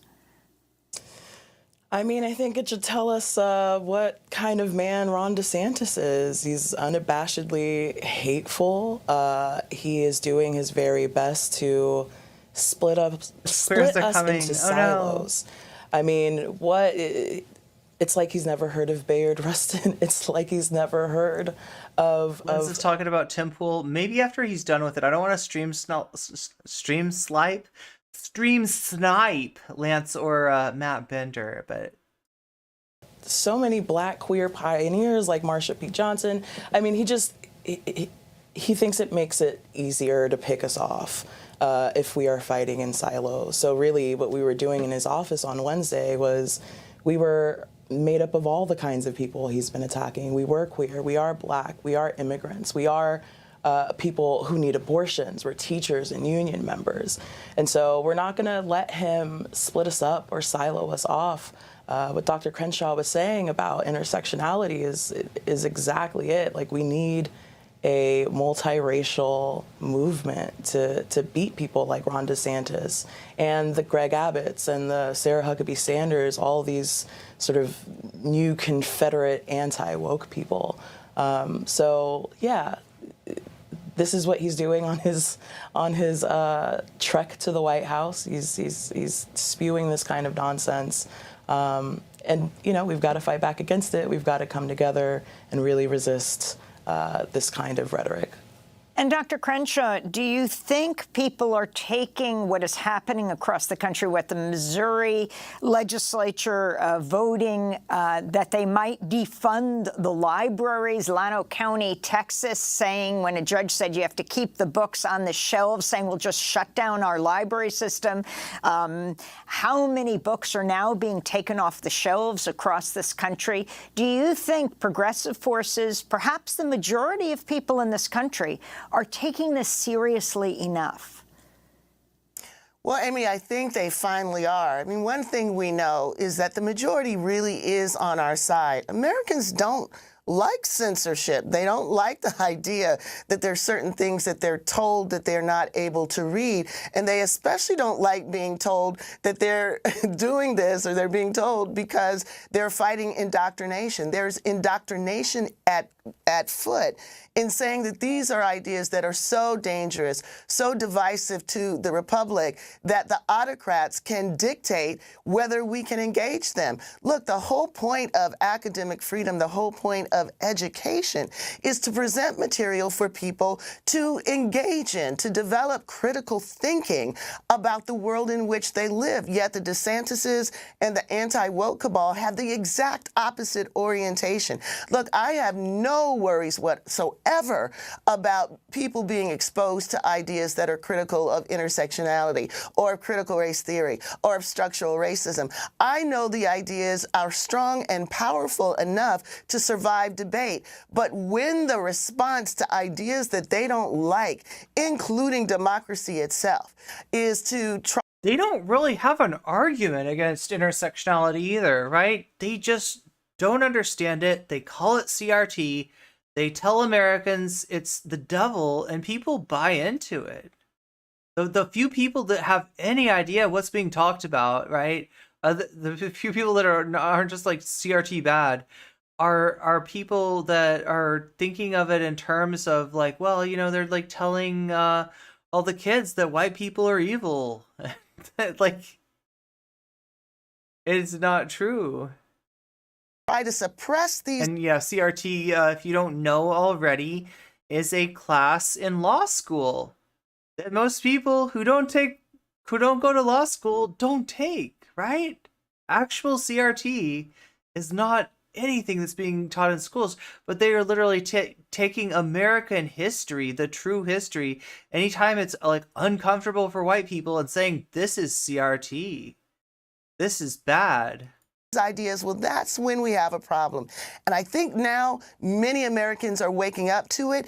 It was slow. They thought that it was just about something called critical race theory, without understanding that critical race theory was the entire infrastructure that allowed people to identify racial inequality, racial power, as a problem that still undermines our democracy. Now, with the College Board doing what it did, people are seeing that the fight is against the anti-woke cabal, and the fight is also against institutions who need to be putting their money where their mouth is. You can't be pro-freedom of education and pro-anti-woke at the same time. The lines are drawn, and they're going to have to choose a side. We just have 10 seconds, but Dr. Crenshaw, I saw you on Tuesday night. We did not know at the time what was happening at Broadway Lafayette subway stop, but Jordan Neely was killed by another passenger. He was black, he was unhoused. You tweeted, being black and poor in America should not be crimes punishable by vigilante death. And that is exactly the question about how the lack of accountability for taking Black lives extends to this current moment. We have to worry not only about police officers taking our lives, but individuals thinking that they're empowered enough to exact discipline, to exact lethal punishment for the possibility that they might be in fear of someone who needed help rather than needed death. Kimberlé Crenshaw, I want to thank you so much for being with us, Executive Director of African American Policy, Forum Professor at UCLA and Columbia University. By the way, a very happy birthday to you. And thank you so much to Naila Summers-Polite of Dream Defenders. Now.org. I'm Amy Goodman. So we talked a lot about Jordan Neely during the Tim Pool Lance debate. I feel like it needs to be talked about more. I feel like there was something really important. I mean, obviously, what happened was monstrous, but predictable, right? It tracks right along with so many other failures of justice that we've seen. So many other failures of humanity that we've seen. And the trend, even amongst liberals, of dehumanizing homeless people. Yeah, like it's almost like an intersection there. It's literally an intersection. There is a lot of stuff. There are a lot of Kimberlé Crenshaw videos. Polls are growing for new ethics rules for Supreme Court justices as more information emerges about justice. Lance may want to bury his unpopular defense of Illuminati right now. Just saying, I didn't know he'd be on. Not happy with the episode. They're so proud of debating Pool, and I hate it. Yeah, the lynching of man. They'll try to deny it. Clarence Thomas's secretive financial dealings with the Republican activist billionaire Harlan Crow. Last month, ProPublica revealed Thomas had failed to report frequent luxury trips paid for by Crow. Is it really pronounced ProPublica? I like it if it is. I thought it was ProPublica. I just always pronounced it ProPublica. It's ProPublica?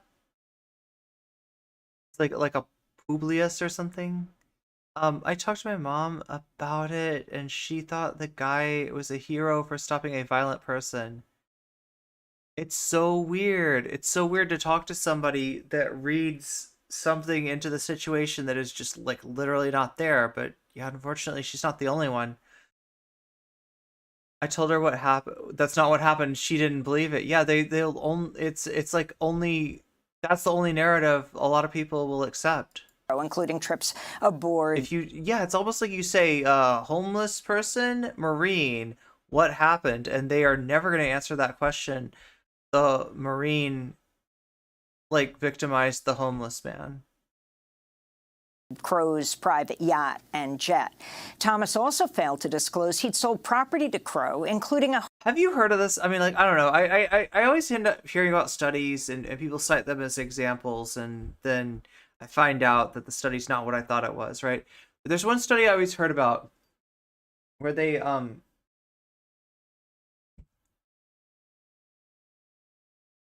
would have in this study, the subjects were the class. The people working with the researchers were actually one student and the teacher. And this is how they did it. They had a teacher a student go up to the desk, a struggle ensue, and the teacher pulled out, a fake gun, and they, convincingly showed what looked like the teacher. Wait, no, what was it again? There's something about the teacher had the gun, and then somehow they were always blaming the student, right?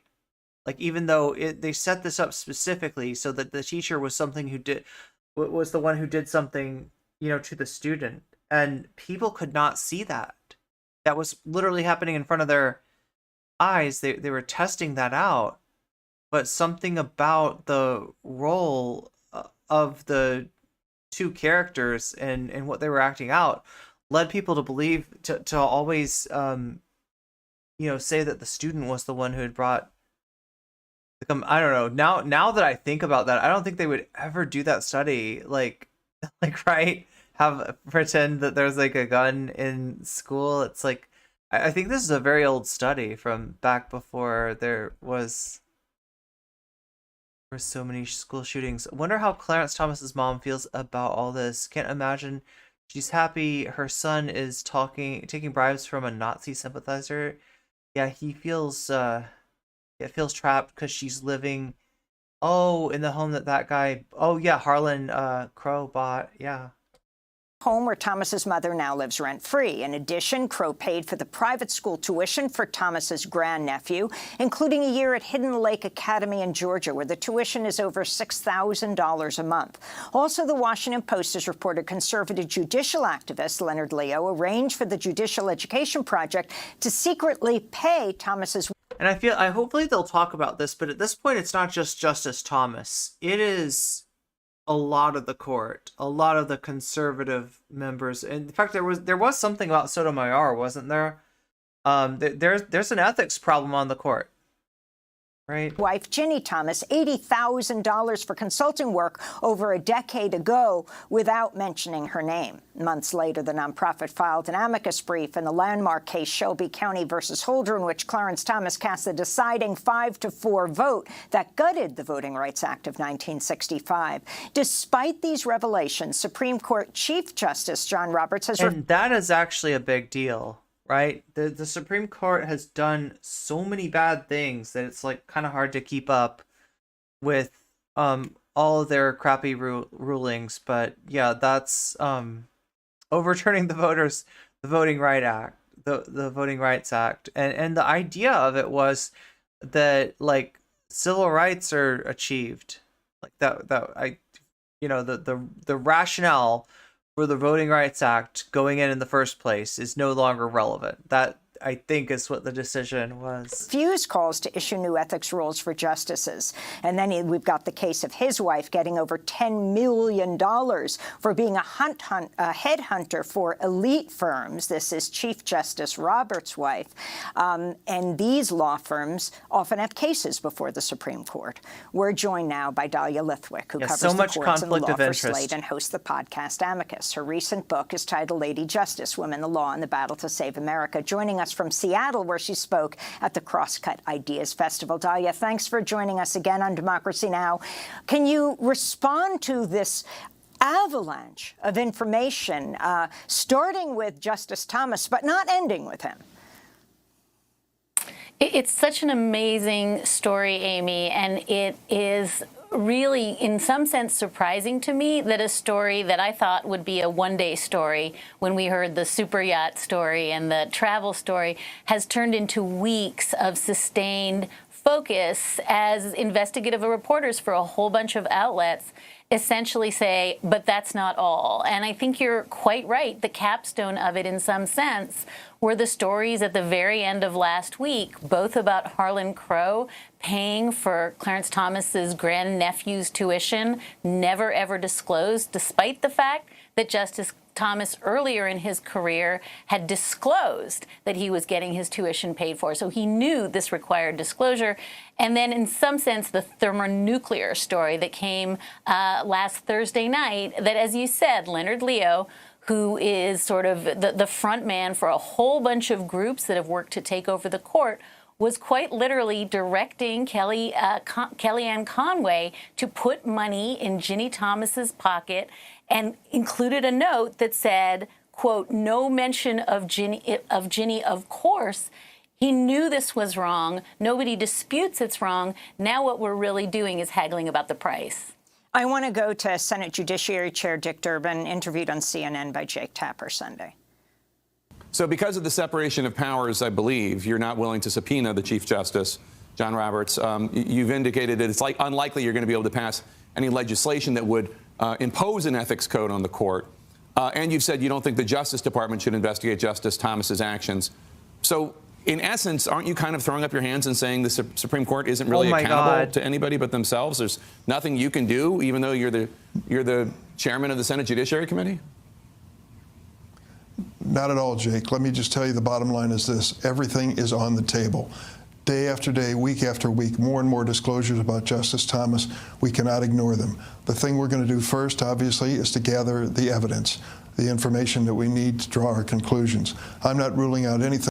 So, Dahlia Lithwick, if you can respond. We're in such a weird moment, Amy, historically, where for some reason Congress has taken the posture that they can't do anything to regulate the court, and the court conveniently takes the same posture, that this is a separation of powers issue, a judicial independence issue. It's really useful to remember, and Professor Steve Laddick at UT Austin has been making this point for weeks, that Congress has regulated the court's conduct for centuries. Congress has determined the jurisdiction of the justices. For a long time, Congress forced the Supreme Court justices to, quote, ride circuit, travel around the country and hear cases.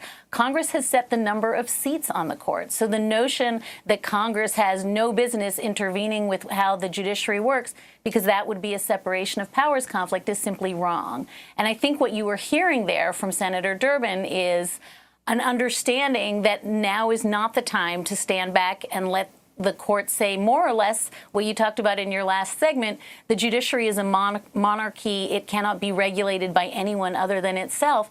It seems as though between the hearing we had last week at the Judiciary Committee and the conversation we're hearing over the weekend, that members of the Senate are beginning to understand that it is going to be incumbent on them to step in and issue some ethics rules or demand that the court issue ethics rules for itself. That's the Angus King, Susan Collins bill. But that the notion that there's absolutely nothing that the other branches of government can do because the court is made of magic and unicorn and rainbows, I think that era is now over. Now, federal judges are much more strictly regulated, is that right? And aren't there judges across the country that are demanding that the Supreme Court abide by similar rules? It's been such an amazing revelation. We heard over the weekend that there was a lower federal court judge, a district court judge, who was asking the body that the Judicial Conference that enforces rules to do something about Justice Thomas a decade ago. So, yes, it is absolutely true that lower court judges are bound by really strict rules. You can't buy them a cup of coffee. I know federal judges who won't get in an elevator with someone who's got business before them. They are very careful to police themselves because they understand, and this is in the Federalist Papers, that the only power the judiciary has is public approbation, and that is an incredibly fragile thing. And so the idea that the Chief Justice put forth when he said he was not going to come testify before that hearing last week, that somehow it's unreasonable to ask judges to police themselves or that they should be left to determine their own ethics rules. It's not just a question of, this looks kind of hinky. It's that they are undermining the integrity of the judicial branch. Every judge except the Supreme Court justices have to abide by the ethical canons and by the statutes. The notion that there's some sphere of privacy in Clarence Thomas's personal life, or that Leonard Leo said, we didn't disclose this donation, this payment to Ginny Thomas because the gossips were going to go after Clarence Thomas. That's not how this works. That's not how any of this works. They are meant to use these laws to guide their conduct, and they choose not to. Dahlia, let's talk about the specific issue of student debt, because before the Supreme Court is the case of student debt argued in February. Clarence Thomas, Chief Justice Roberts expressed extreme skepticism.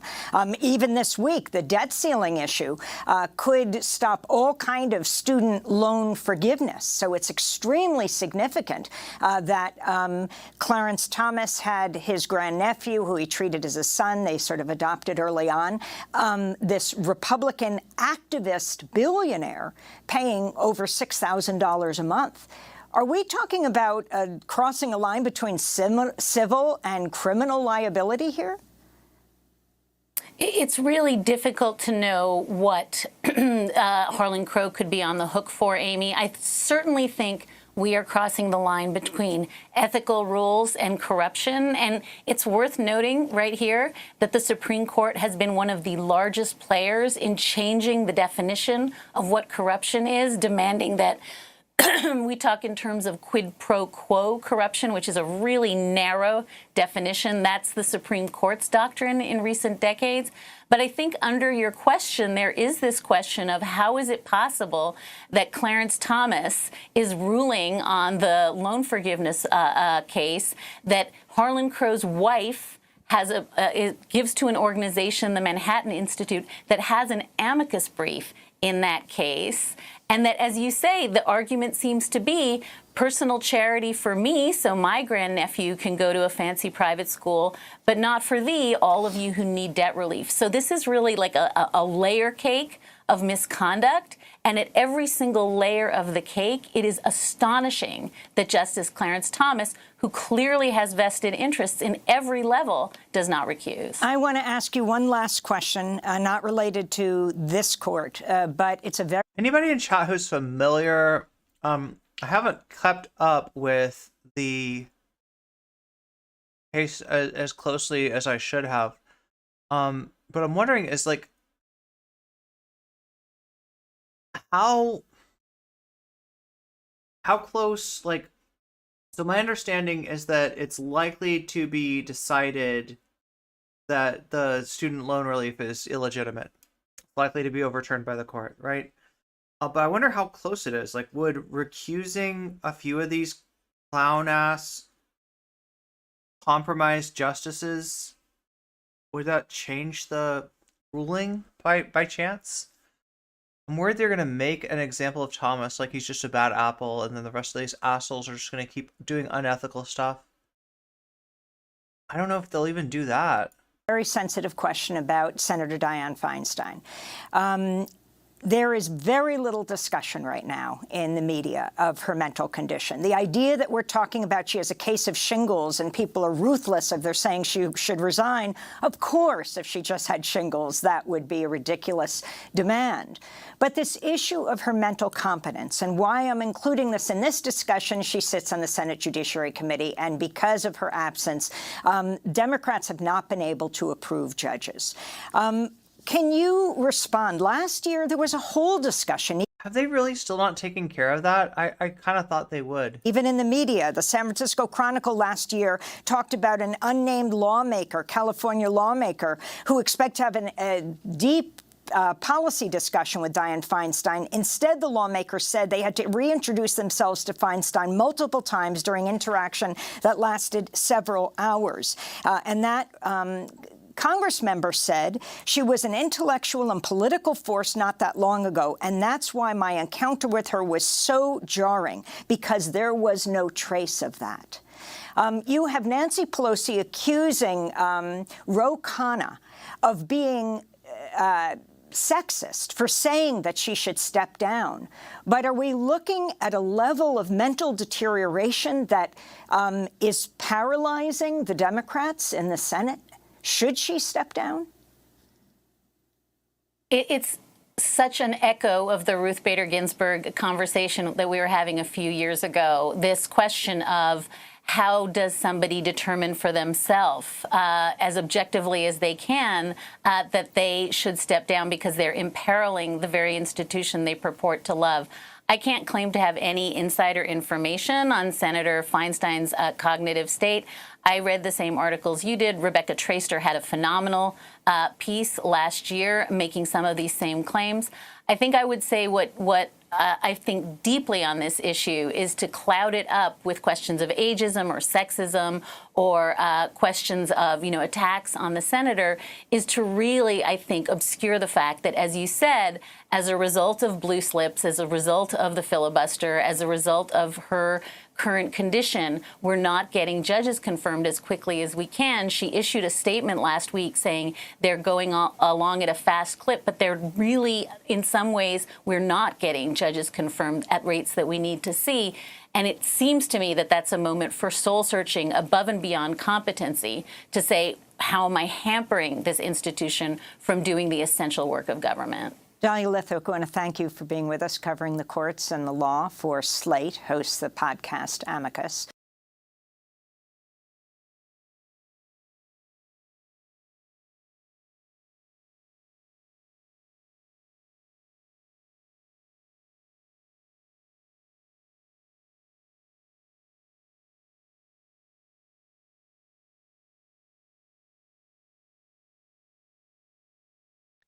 Good afternoon, everyone. My name is Connor Goodwin. I'm the communications manager here at ProPublica, and I'd like to thank you for joining us today. For those who don't know us, ProPublica is a nonprofit investigative newsroom dedicated to exposing abuses of power, and betrayals of public trust by government, business, and other institutions, using the moral force of investigative journalism to spur real-world impact. Last Thursday, we published an investigation that revealed that Supreme Court Justice Clarence Thomas has accepted luxury trips from billionaire Republican donor Harlan Crow virtually every year for over 20 years without disclosing them. A number of experts we interviewed said that Thomas broke long-standing norms for judges' conduct, and several of those experts said his failure to report private jet flights appeared to violate federal disclosure laws. Thomas, for his part, issued a statement saying he'd consulted with unnamed members of the court who told him that he was not required to disclose such travel because it amounted to, quote, personal hospitality. The explosive story shook the nation, sparked national outrage, and created immediate impact. On Friday, Democratic lawmakers called for investigations and vowed to create stricter ethics rules for justices. And on Monday, yesterday, the Senate Judiciary Committee announced plans to hold a hearing in the coming days, quote, regarding the need to restore confidence in the Supreme Court's ethical standards, citing ProPublica's reporting. Joining us today is Josh Kaplan, one of the reporters behind the investigation, and ProPublica editor-in-chief, Steve Engelberg. Before I hand it off to Steve, I just want to note that we received more than 700 audience questions ahead of time. We won't be able to hit them all, but we've identified common themes and are going to try and cover as much ground as possible. If you'd like to submit a question in today's session, you can do so by clicking the Q&A icon at the bottom of your screen and typing it there. Thanks again for joining us. I'll let Steve take it from here. You guys can turn on your cameras now. Thanks. Welcome, everybody. I'm Steve Engelberg. I am the editor-in-chief at ProPublica, a job I've held for the last 10 years. I'd like to introduce to the audience Josh Kaplan, who has been a reporter with us for the last 3 years. Joined us as a freelance journalist and a fellow at ProPublica from Washington, D.C., where he was writing a column about criminal justice for the Washington City paper. He holds a degree in mathematics from the University of Chicago, which I suppose may come in handy for some of the work that we're doing now. So Josh, tell us a little bit about how you and your partners on this story, Justin Elliott and Alex Miersky, got into this. What sort of got this started?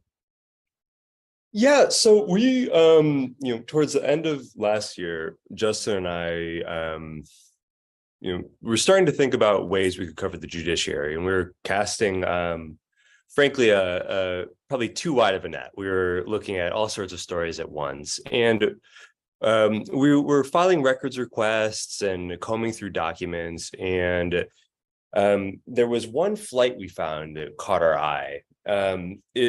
We found some evidence that seemed to indicate that Justice Thomas had flown on this billionaire Harlan Crow's plane from DC to New Haven, Connecticut for what was roughly a 3-hour trip. It looked like maybe a lunchtime appointment. We weren't sure what it was, and then flew back on the jet 3 hours later. And this seemed, potentially newsworthy in its own right, but also that it was such a short trip for a private jet flight that it suggested to us like this might be part of a habit. This might be part of a larger pattern. And we started really digging in. So tell us a little bit about, I know many people on this conference have read the article, but just tell us a little bit, what were the high points of, as things began to unfold, what were the sort of high points of what you found? Yeah, so we found, the extent and frequency of what we found was really surprising to us. So we found that Justice Thomas has been accepting these luxury trips from Harlan Crow virtually every year for 20 years. And that includes flights on Crow's large private jet. That includes international cruises on a super yacht, regular vacations at his luxury resort in the Adirondacks. One of the more recent examples we found, just one example was in 2019, Justice Thomas flew to Indonesia on Crow's private jet and then spent 9 days island hopping with him on a super yacht staffed by a private chef and a host of stewardesses. We were told that if Thomas had chartered the plane and the yacht himself, the cost could have exceeded $500,000 for that trip. How do you report a story like that? Who do you talk to? There clearly are not an enormous number of documents. So how do you How do you think about finding information out about something like that? The Dems are feeding when it comes to comes to nominating judges. Feinstein's family's not helping her. She's suffering and they keep her working. Yeah, I mean, it's a weird situation. And it's something ProPublica, yeah, does, or ProPublica, maybe it is, has a YouTube channel.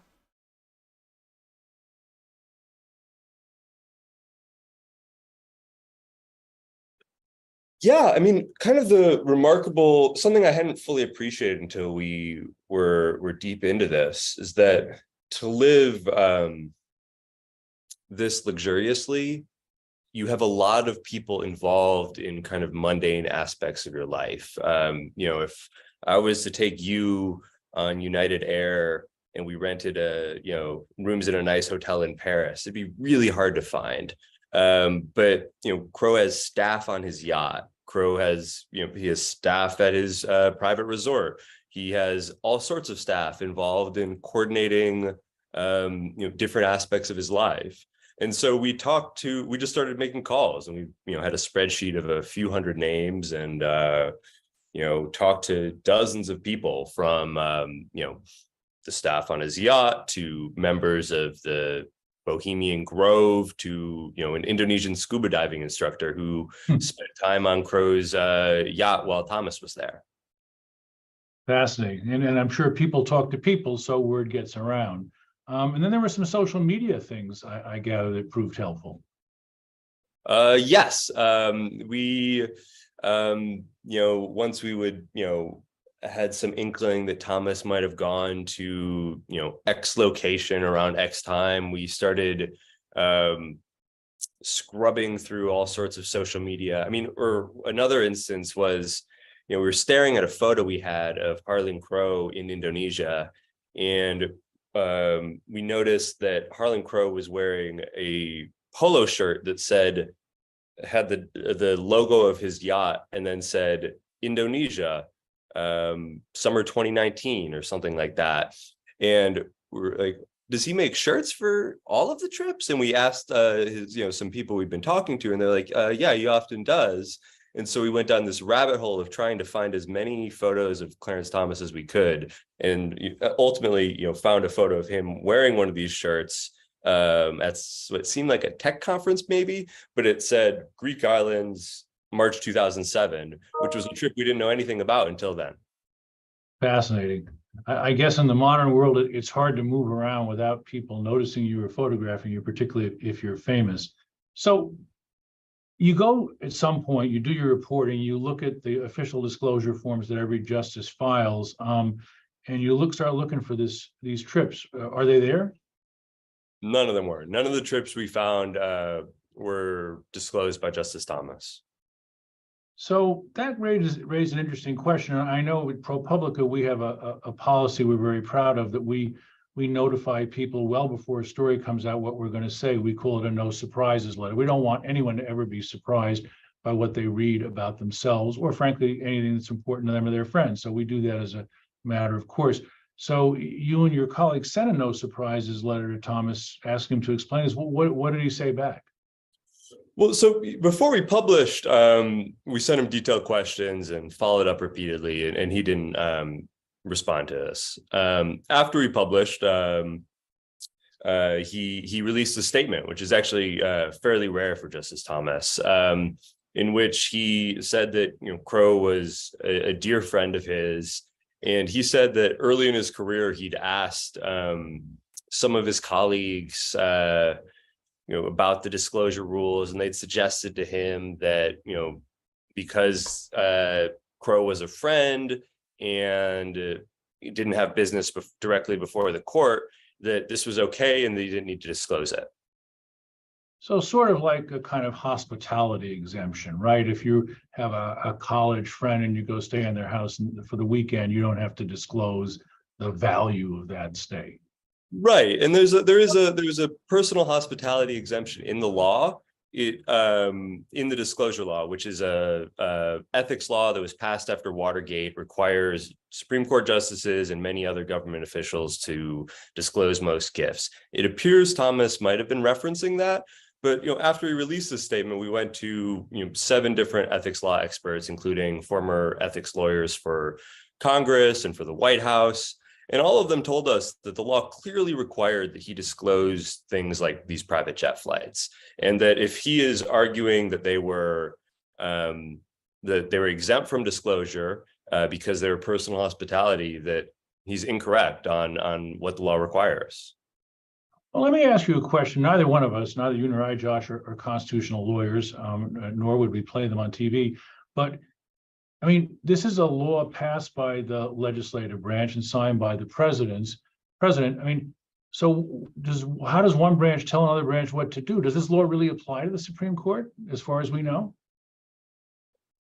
As far as we know, yes, in the sense, but it's an important and interesting question. So the law explicitly says that it applies to Supreme Court justices, and since it's been passed, Supreme Court justices have been filing the annual financial disclosures that are required by the law. However, there's potentially a larger constitutional issue at play here. So in 2011, Chief Justice John Roberts, in an annual report, talked about how there was some chatter at the time of there being more laws passed by Congress. And Chief Justice Roberts said that the question has never been addressed as to whether Congress has the ability to impose rules on the Supreme Court. And he acknowledged that there were some rules and said that the justices had been complying with them, but he raised the question of whether this was actually something that they would be required to do if the law was challenged, and also if Congress had the power to impose more rules, which I think is very germane to our current moment. Right, very much in the air now. Well, let's go back a little bit. So Clarence Thomas comes on the court in 1991. Many of us will recall fairly controversial hearings before the Senate Judiciary Committee, then chaired by Senator Joe Biden. He is confirmed. When did he and Harlan Crow cross paths, and who is Harlan Crow? Yeah, so they met a few years after Justice Thomas went on the court, and Harlan Crow is a real estate tycoon based in Dallas. He is an heir to his father's real estate fortune, and he has been an enormously successful businessman overseeing kind of his family's business, real estate and investment empire. And he's also a major and influential figure in conservative politics. He's long been a major Republican donor. He's given over $10 million in disclosed political contributions. And he's also given to dark money groups.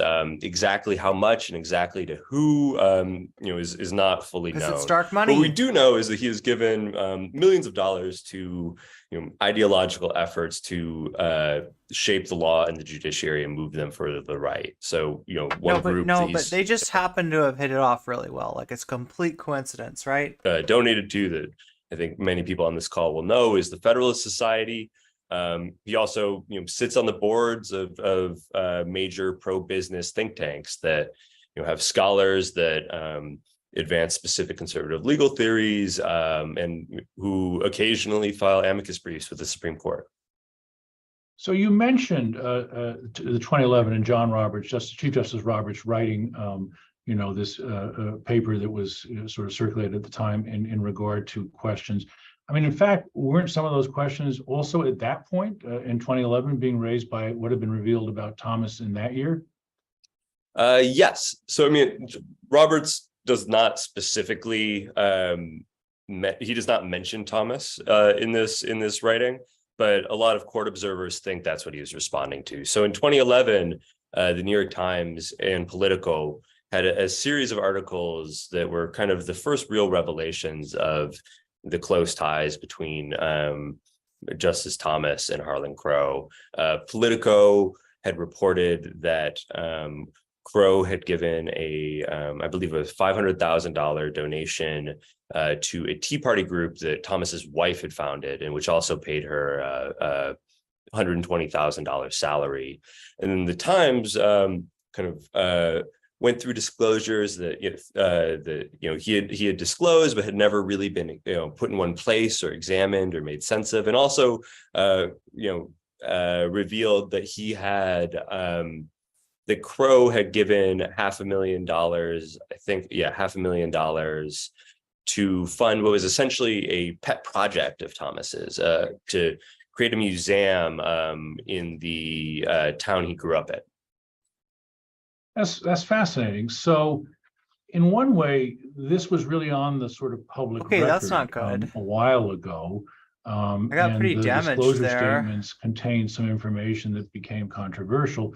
Did his disclosure statements continue to be detailed in any way at all? Was there anything on them after 2011, or what happened? Yeah, I mean, so Thomas used to be a lot more, used to disclose a lot more back in the 90s, actually. In the 90s, he once disclosed a private jet flight from Crow to the Bohemian Grove in California.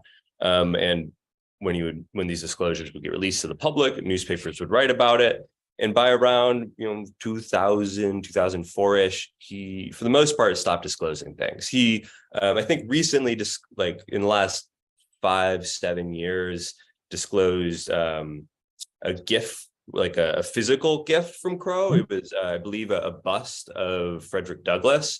But in terms of these vacations, the travel, that has completely been absent from his required reports to the public. We're going to segue you into some audience questions. One of the audience questions is about the experts we consulted, and a member of the audience asked, were they just Democrats? Were they Republicans and Democrats? What were the political leanings of the folks that you and the team spoke with? Yeah, we spoke with experts who'd served in both, Republican and Democratic administrations. Some of them were, career ethics officials who'd served in both.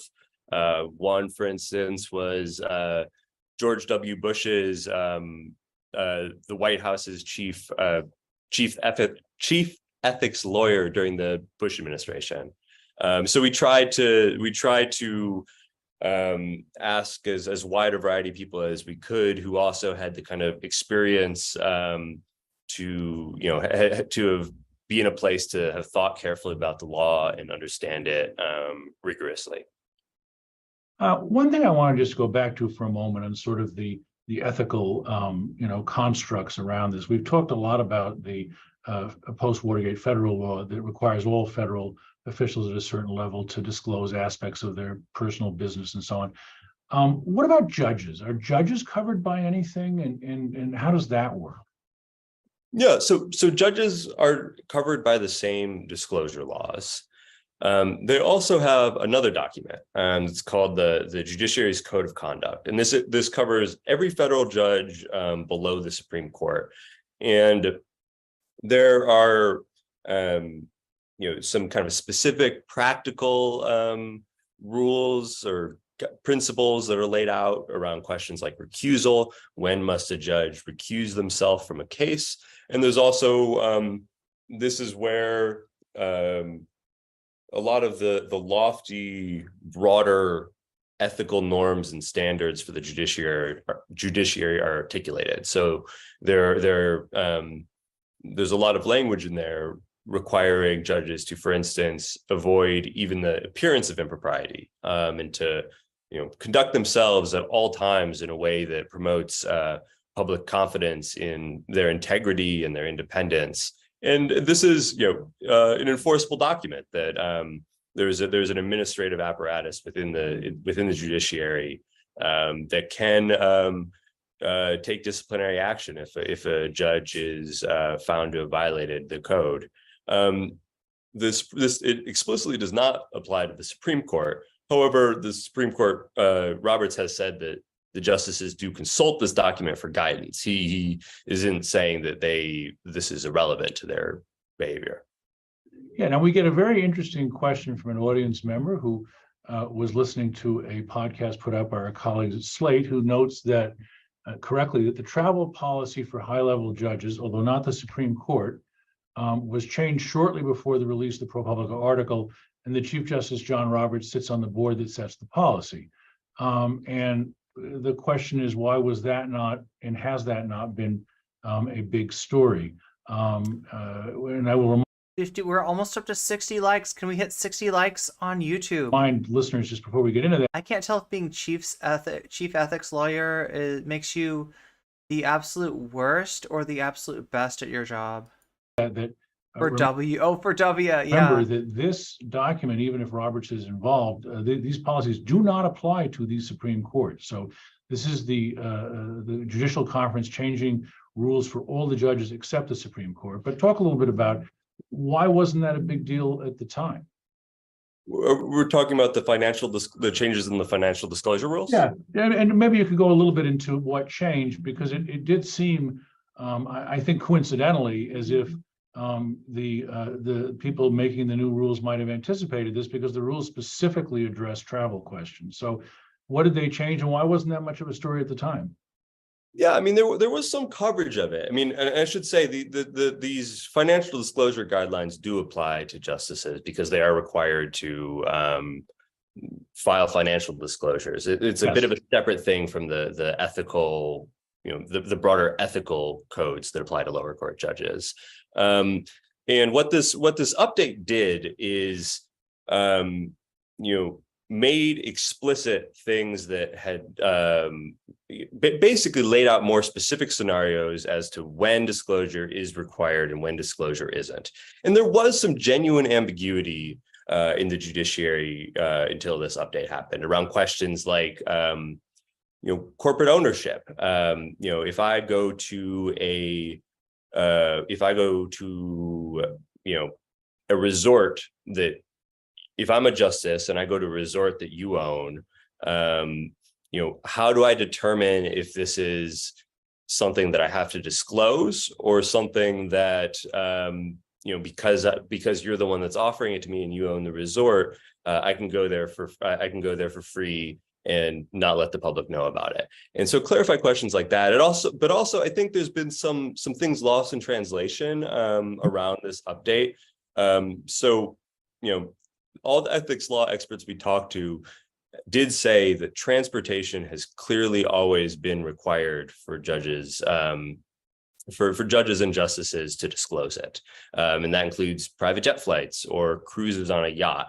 And the law hasn't changed. And this update did say that, it makes this explicit, but everyone we've talked to, all the lawyers we've talked to have said there is really never an interpretation of this that would lead you to conclude otherwise, even before the recent update. So to state it in sort of plain language, someday I retire and I decide that I'm going to go out and play the lottery. I win the lottery. I decide to buy a mansion in Hawaii. And I invite one of the justices out. If I send them the plane ticket, that's a problem, isn't it? Yes. Can't do that. Yes. Theoretically, if I own my estate that I bought with my lottery winnings, if they fly out there on their own, potentially it's not a disclosable event. Although I should say it's not a problem, actually. That's a kind of a funny segue in that if you send them their plane ticket and they don't disclose it, that's a problem. However, there really are very, very few restrictions on what justices can accept. So if Thomas had done everything that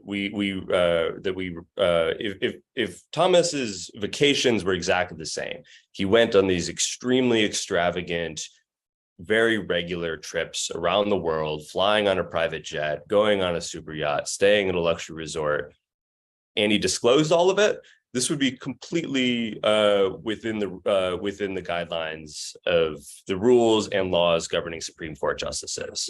And that's a really stark contrast to the other branches of government. If you look at members of Congress, for instance, they're generally prohibited from accepting a gift from anyone that's worth more than $50. And there's some exceptions. I mean, obviously the major exception being that if it's for your campaign, there's a ton of way you can get, right, you can't get money to spend on yourself, but the whole system runs on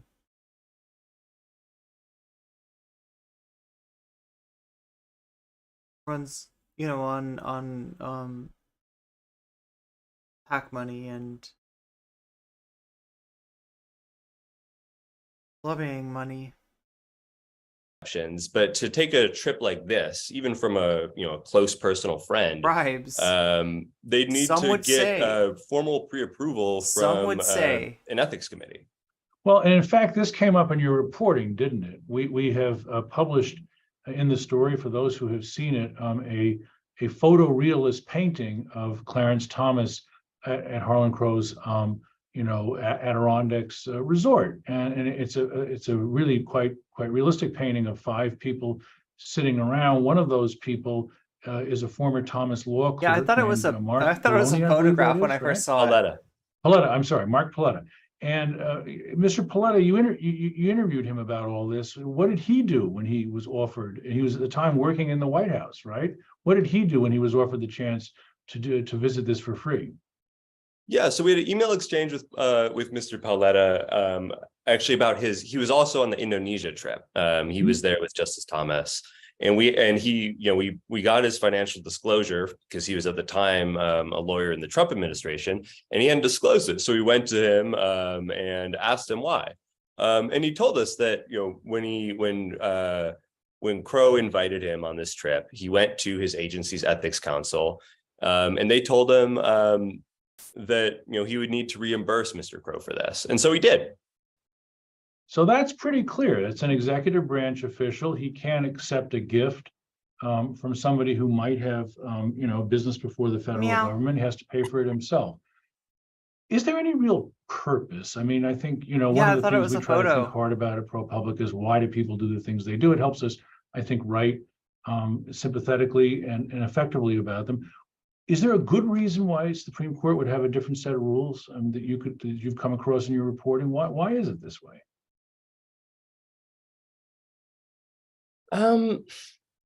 It's an excellent question. I mean, I think part of it might have to do with the level of scrutiny the court has had over the years, because frankly, these harsher restrictions that the other branches of government have didn't come out of nowhere. They didn't just decide okay, the law requires us to do this, but we're going to go above and beyond, and members of Congress aren't going to take gifts that are worth more than $50. The strict laws in Congress, for instance, followed the Jack Abramoff scandal, which, as people may remember, involved a lobbyist that was giving all sorts of perks to members of Congress. And after that happened, they really imposed stricter rules. And so I think it may simply be that when was Jack Abramoff a thing? I can't speculate to why the court hasn't taken this upon themselves, but haven't had the level of scrutiny or the level of scandal of some of the other branches, and so maybe had less reason to feel they needed to tighten down. Well, certainly up until recent years, the Supreme Court, I think, has consistently been, of the 3 branches, in polling, the most respected, the most popular. Congress, for many years now, being very low in the ratings, and the White House pretty low, and the court, until I think the last 2 or 3 years, always by far the most respected. Several folks asked questions of us, Josh, which I guess we should both respond to. Are we aware of the Wall Street Journal editorial, and what do we say to this argument that it's all a big smear? I'll certainly let you answer that. I might have a thought or two myself. That has got to have changed overnight with the Roe v. Wade case.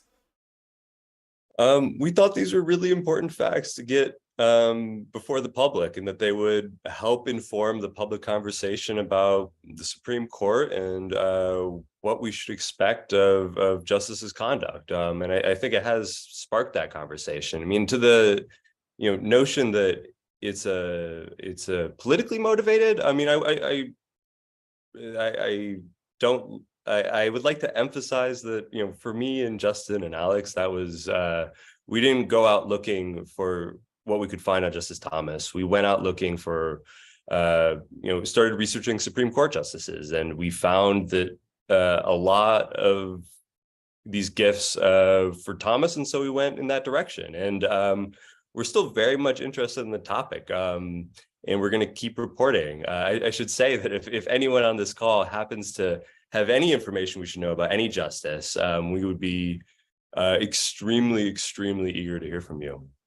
Yeah, perhaps our colleague Connor can put in the chat a way to reach us. I wasn't looking at what I was doing, and I sent the I would wrong just add, as spaceship. editor, when I heard and was interested in the subject of going, covering the judiciary more closely, one of the initial thoughts I had turned to not only the 2011 New York Times story on Thomas, but also more recent work by the Wall Street Journal. That's very really fine not work, good. on the federal district judges who theoretically have a tighter regimen and were nonetheless deciding a lot of cases in which they had some personal financial interests. And so that certainly made me want to know more about Pay attention to which spaceship you're when the sending, team okay? came to That's us all I'll and say. had this focus on the Supreme Court, it seemed to me to make good sense.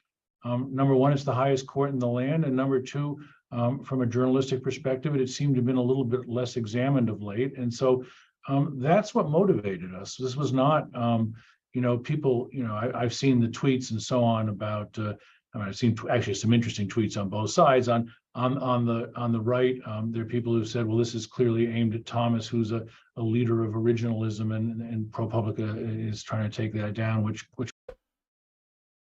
It's not, okay? You know what?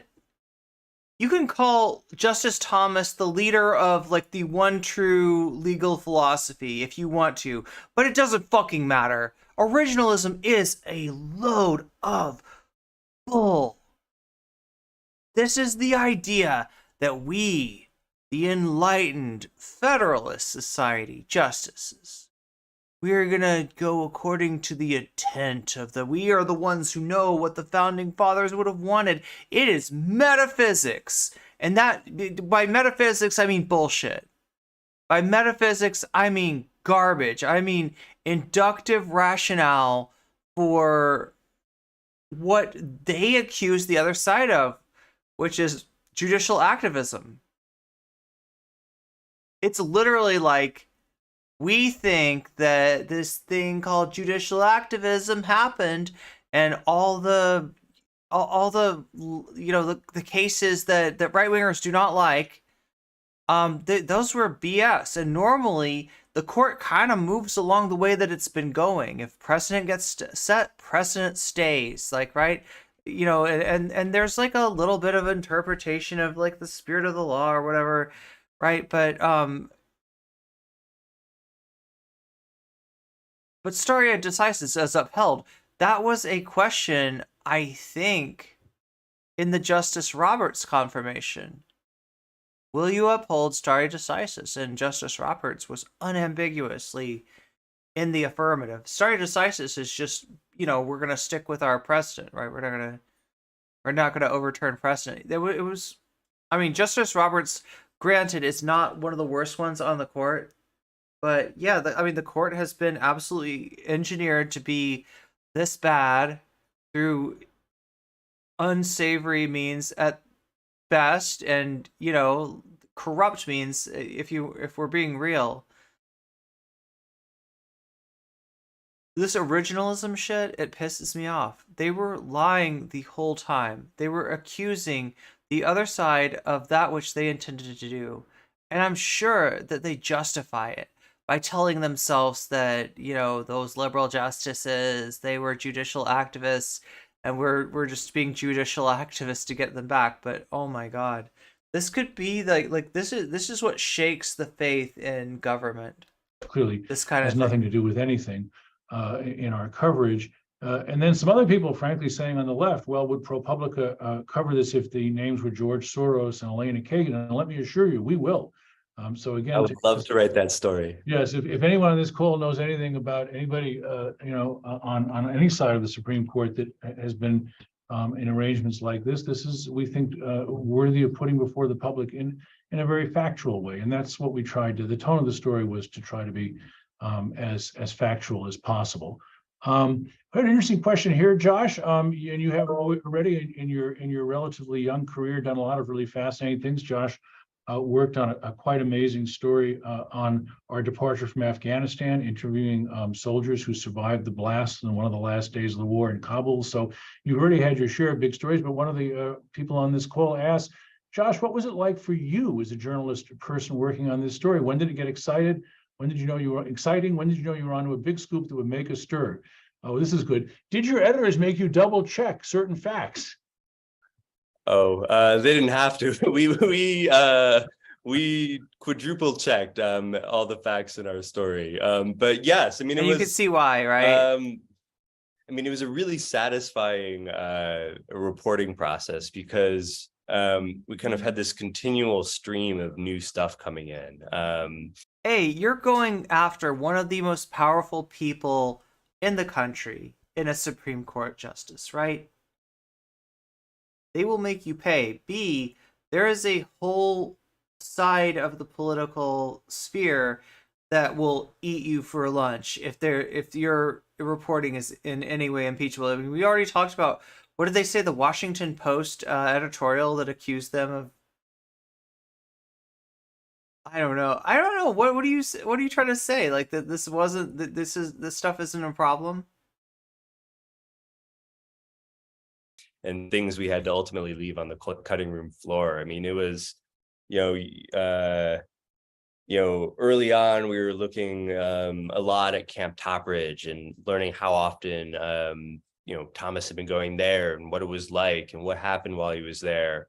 And then suddenly, we start hearing about the yacht. And the other thing is, the one thing that will get Republicans against your side is stuff like Bohemian Grove. Like, now in reality, Bohemian Grove is a weird rich people's club, right? Where they meet and they do weird, like, rituals and I don't know. Like, it's not.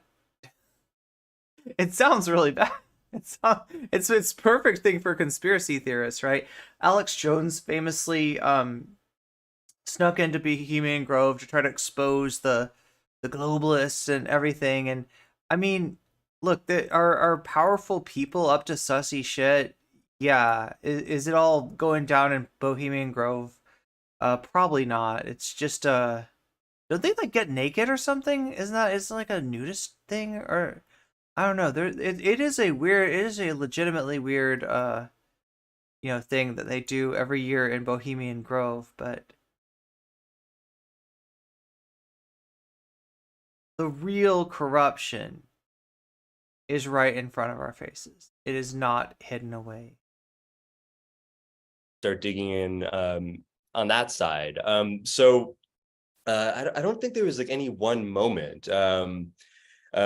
We always found it was, even when in retrospect, things that seem, were 2,000 words down in our story felt remarkable when we found them. And then it kept kind of ballooning. Isn't that really typical of the process of any good investigative story, right? One of the things that happens is you don't really know where you're going. I think when you guys started this, we had no notion of what we would find, and that's kind of why this is one of the greatest careers you could ever have. Yeah, no, there's nothing more fun than talking to people who know a lot more than you do and trying to get washed away wherever the facts end up going. A lot of people have asked about, and we did have a line in the story about this, that this was seemingly without precedent. And we're always, I will share with our audience, we're always very nervous in that kind of writing in the world of journalism, because, I'm a former New York Times employee, basically a reporter and editor. The word unique is essentially banned at the New York Times, because the minute you say something is unique, somebody calls you up and says, no, it's not. But we did feel that we could say, as far as we could tell, this was without precedent. I mean, has any other Supreme Court justice in history other than Thomas been caught up in anything that looks like this? Yeah, I mean, there are a number of scandals. And we felt that what we decided to say is that the extent and frequency of these gifts going from Crow to Thomas was unprecedented in the court's modern history. But I think probably the most noteworthy one in the last 60 odd years, is Abe Fortas, who was a Supreme Court justice who in the late 60s, I believe it may have been the early 70s, ultimately had to resign because he received a $20,000 retainer from an organization tied to a friend of his. And the retainer was set up such that it was going to give him an annual payment every year for the rest of his life. And he ultimately, this friend of his got caught up in an insider trading scandal. And Fortas ultimately returned the money. And when that case made its way up to the court, he recused himself from the case. But the outcry from lawmakers, Democrats and Republicans alike, was such that he ultimately felt he had to resign. Right. Now, one interesting thing about that, and I can assure our listeners, this is not the case in ProPublica's work. We don't talk about our sources, but I do want to, we've been clear about this from the beginning. I mean, in that particular case, by then, Republican President Nixon was in office, and the Nixon administration was aware of this scandal involving the $20,000 payment, which had not been public knowledge, and they worked closely with a magazine, Look magazine, to help make sure that this became publicly known. And so you certainly could make an argument, now that we have all the Nixon tapes and some of the records from that period, that the Nixon administration was trying to force out a democratically appointed, LBJ's had appointed Fortas, and Fortas was a close friend of LBJ's. They were trying to force him out and potentially change the composition of the court. Again, it's not typical that we would comment on sources and methods of how we do things, but I just want to assure people on this call, this is nothing like that. This is not the origins of this story at all. And I think it's important that people know that this is the result of, as you're hearing, the what we would call the investigative method, having somewhat unlimited time, not entirely unlimited, but somewhat unlimited time and space to really dig into things and try to learn things that maybe nobody knew. Let's talk a little bit briefly in the time we have left, Josh. One of the questions that certainly came up for us, and I know it's come up for the public, how confident can we be that this relationship is as it's been described? Harlan Crow says the Thomases are dear friends and vice versa. And that he has nothing before the court of any interest. I mean, how do we know that? Can we be certain of that? I mean, I think there's a lot unknown about the relationship still. I mean, Crow, we talked to people who know both men, and they told us they have become genuine friends. But, they've spent a lot of time together over the years in private or relatively private places all over the world. And we know very, very little about what they've discussed, or whether Crow has had some influence on Thomas's views, whether directly or indirectly. It almost Crow doesn't told us matter. they've never discussed a pending case, But- and that he's never sought to influence Justice Thomas.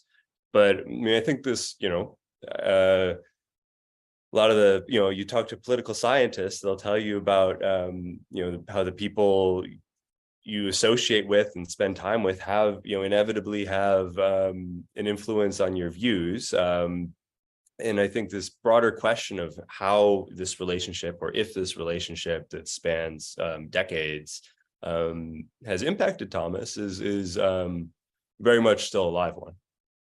What about, and we don't really know much about this, what about other people that he could have interacted with, unbeknownst even to Harlan Crow? I mean, as I understand it, that private plane had more than 2 or 3 seats on it, right? How many people were on a trip like that, and what kind of people were they?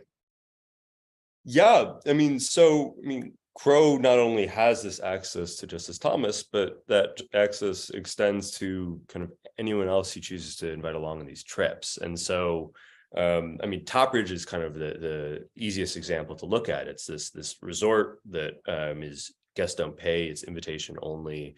Crow owns it, and we've found Thomas has been up there with Leonard Leo, the leader of the Federalist Society, who a lot of people kind of regard as a principal architect of the Supreme Court's turn to the right in recent years. In one trip. No, I mean, like that's understating that. That's understating it. This was the Federalist Society's project, and he is the leader of the Federalist Society.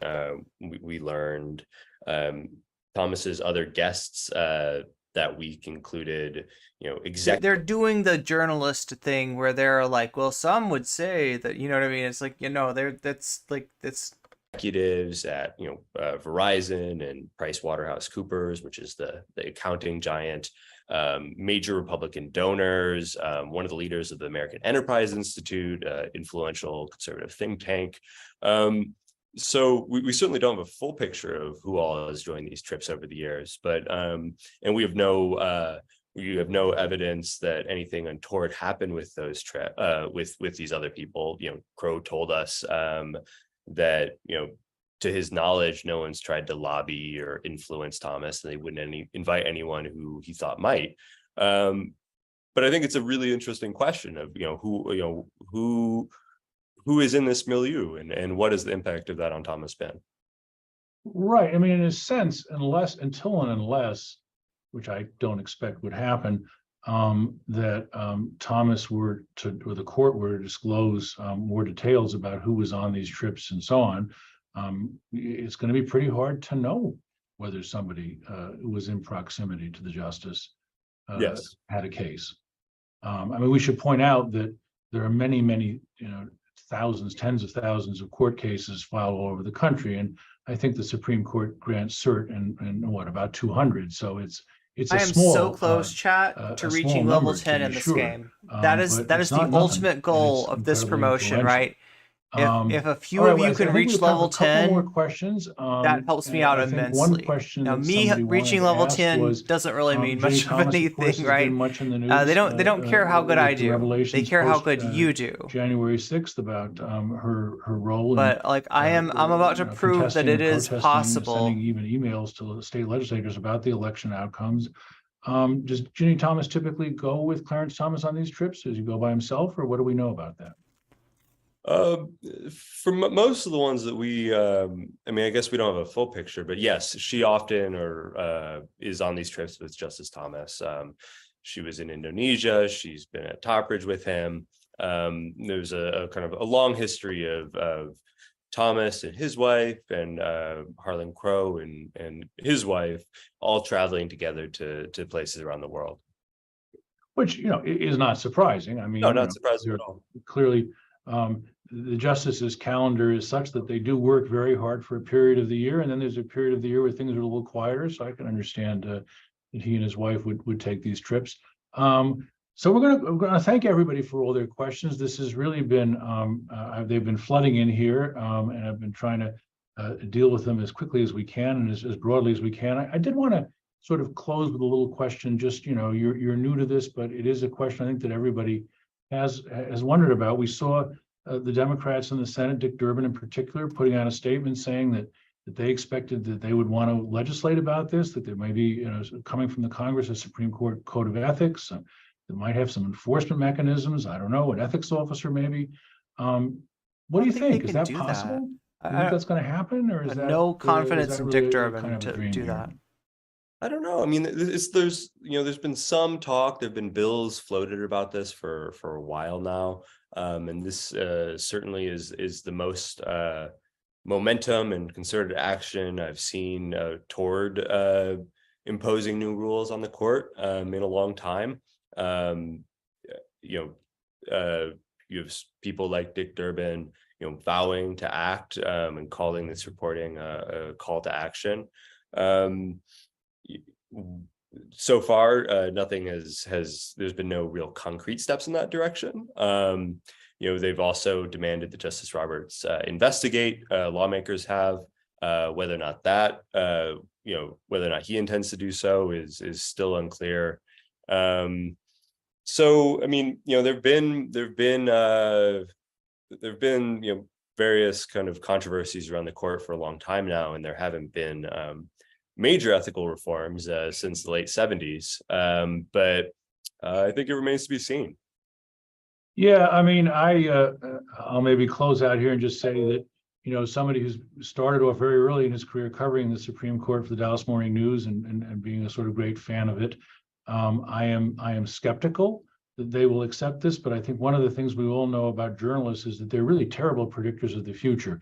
And so I'm not going to contradict you, Josh, because things can change, and we all of the stuff we cover is testament to that. So I'd like to thank you for your time, and while you're still working on this interesting and exciting story, and thank our audience for joining us.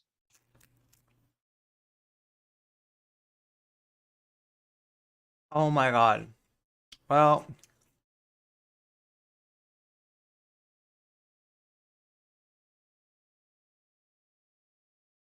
you're doing your part. What's up, Killmandra? What is journalism? We have a Supreme Court who lied. A lie of omission is still a lie. He failed to disclose these trips compromised him. Where is the outrage? Why so calm? It's the whole thing where, like, the Supreme Court, in particular, functions as a monarchy. That's how it's been described, in that they have power over other branches of government, and yet the only power that that is held over them is I guess the power, like, of the executive to nominate, but it has been gamed. It has been absolutely gamed. I mean, I gotta say, it seems like an illegitimate Supreme Court to me, which makes it an illegitimate government. And yeah.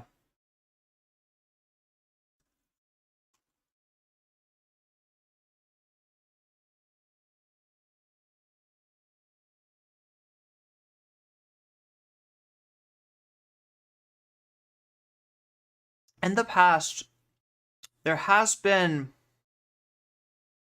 pressure exerted on the Supreme Court by the executive. The precedent that I'm thinking is the precedent set by Franklin Delano Roosevelt, whose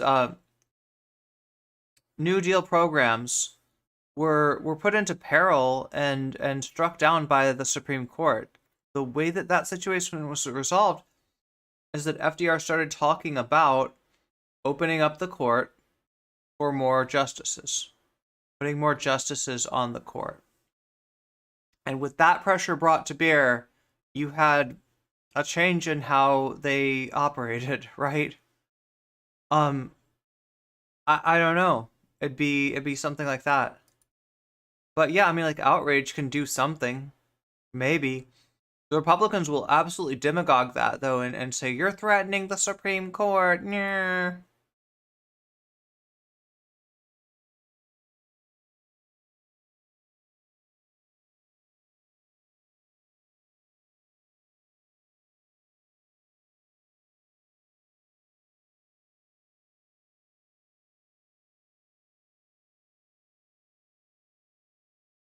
I've seen a little bit of that already.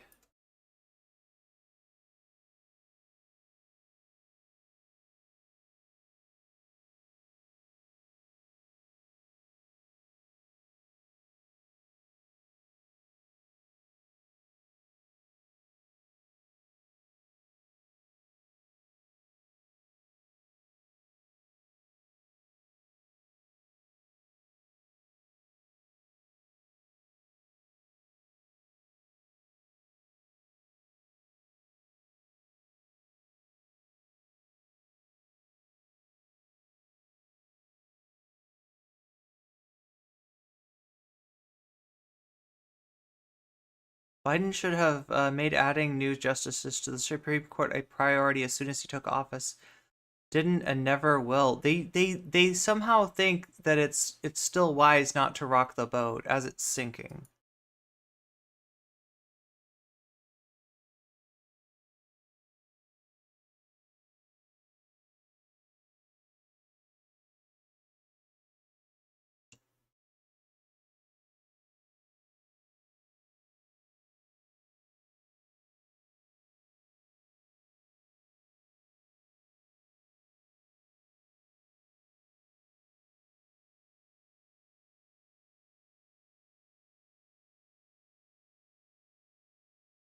Wait, he's gonna transfer the reward to us in turn if we, what, pay his fine?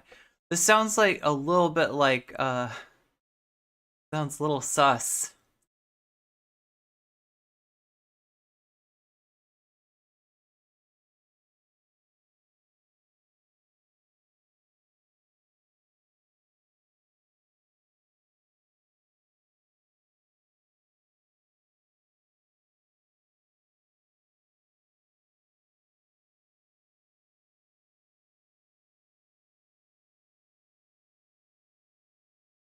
Okay, speaking of sus, my internet just got a little sus. It looks like it's okay now, though. That was scary. That was kind of scary.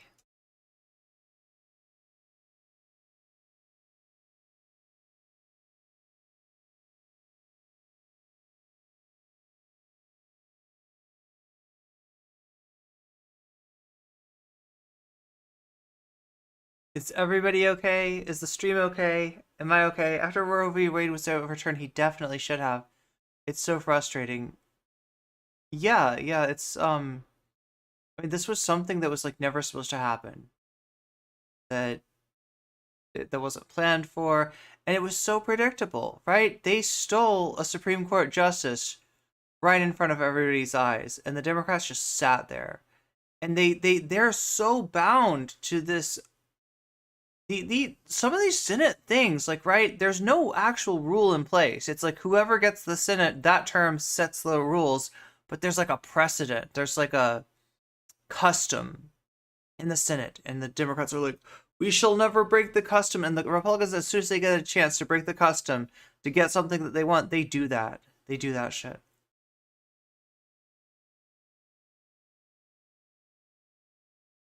Okay, so this is...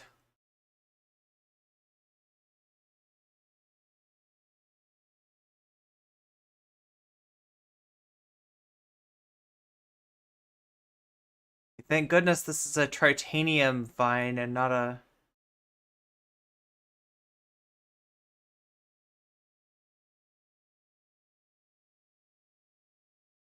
He's double checking what, that I paid the fine? Head back to your station. By the time you arrive, the transaction should have gone through. I don't know. I don't know. I'm not sure about this. I feel this is sus. This is so sus. Do you think he's really gonna pay us back?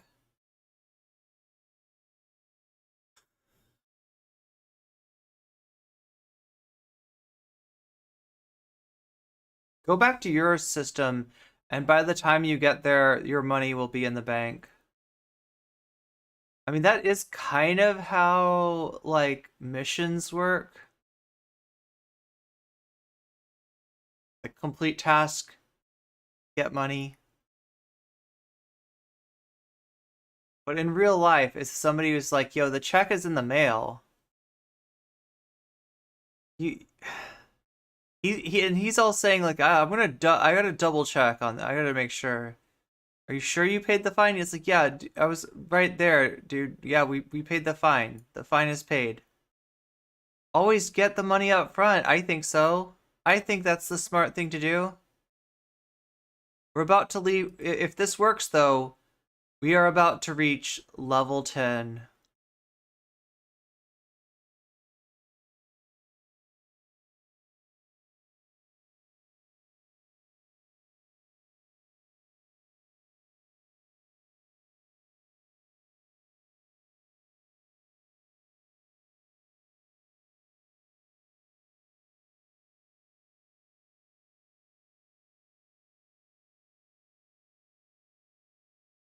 The one thing that you can't hurry up in this game, so like if I'm making a building and I'm impatient, I can pay Latinum to make it go instant, or I can use my speed ups to make it go faster, right? Or I can use help from my friends in the Weasel Alliance if I just ask for help, and people will pitch in to help things go faster for you, right? There's a lot of ways to speed things up when it comes to building, when it comes to researching, when it comes to building a ship. Like there's, you know, they all take time, and, you know, one way you could get through it is to pay actual money. I haven't had to do that, and to my understanding, nobody I don't think necessarily like anybody in the alliance has. Like it is like, you know, if you want to go fast, if you want to get started fast and not mess around, and you know, money's no object, then it is always there as an option for you, but it's not necessarily something that you have to use in order to, at least it's not something I have had to use yet in the game. But the one thing you can't speed up is space travel, which makes sense. Like how would, you know, how would that work? All your friends are pitching in to make your spaceship go faster. Yeah, it doesn't make sense.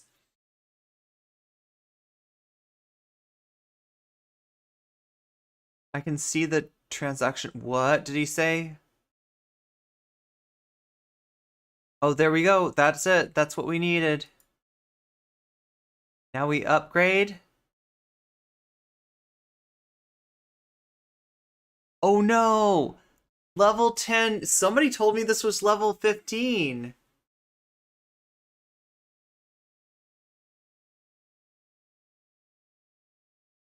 Upgrading to Operations 10 unlocks player ship combat. Station combat unlocks. Okay, so my station can't get attacked until level 15, I think. But my operations can get attacked at level 10. Like, sorry, operations, like my ship, your ship can get attacked, right? So I am building this right now. This is, there we go. This is going to get me to level 10, right? So if I was not the streamer, if I was you, this would fill up that, you know, play and reach level 10, right? And the base goal, the way that this works, right, is that they've got a series of goals, right? The basic goal is, you know, X number of people getting to level 5, X number of people upgrading or like opening or building their second ship, and X number of people getting to level 10, right? So if I was, you know, one of you, like that would be like an achievement. But each of these puts like a little bit of money in my pocket, and also the more important thing is like the base goals, which we've gotten 2 of the base goals achieved so far. There's 3 base goals. We've reached the base on people reaching level 5. We reached the base on people unlocking a second ship. We still don't have anybody who's upgraded to level 10, but it looks like I just have, so I'm guessing some of you might be around there too. We can take a look. Let's take a look and see how people are doing. So I got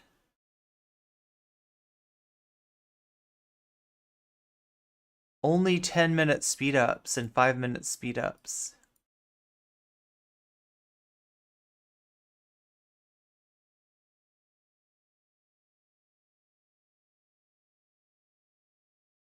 And 1-minute speed ups. But yeah, as soon as this is done, I will be at level 10. My ships will be able to be attacked, which that kind of sucks, but on the plus side.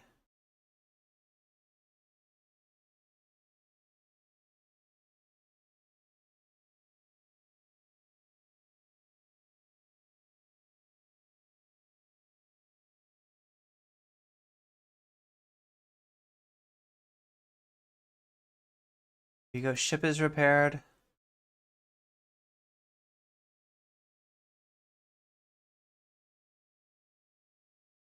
So yeah, there's 12 people currently in the Alliance. We have space for 36, so if anybody else wants to sign up, we've got a ton more spots left, right?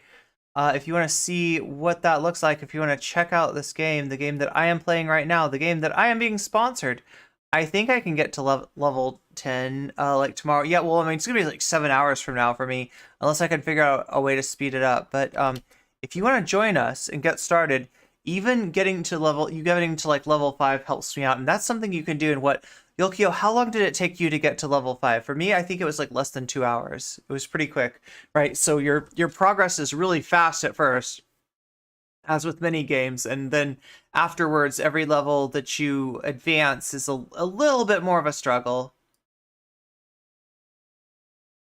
But it looks like I've made it, and I've gotten everything that that needs to be gotten. And Yolkio's looking at getting there tomorrow for the level 10.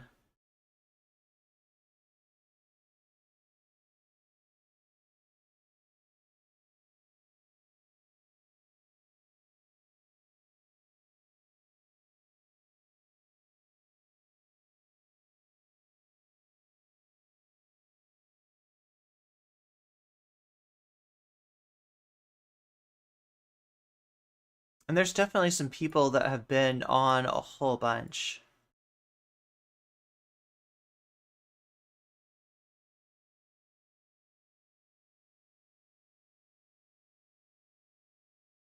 Yeah, so we got some other level 9s here. Hopefully we'll be able to reach the reach level 10 by tomorrow when the sponsorship ends. Now, like, look, I'm not scheduled to stream tomorrow. I normally would not do that. I might stream anyway, right? Just to see, you know, if we can get some more progress on the Weasel Alliance since it is the last day.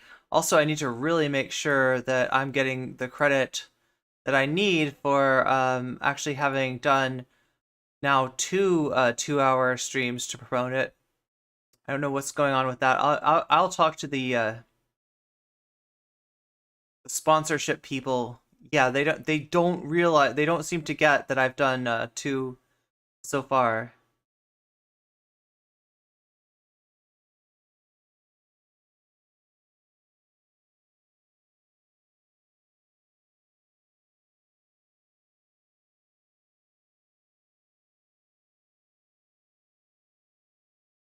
They know that I've streamed with the chat command for at least 2 hours. Oh, wait. You know what? I think there's some magic words that I have to say to you. Now, like, it'd be so weird if there was somebody from Star Trek in my chat just waiting for me to say the words.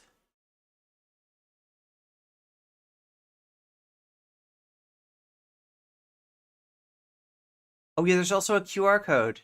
Check that out, right?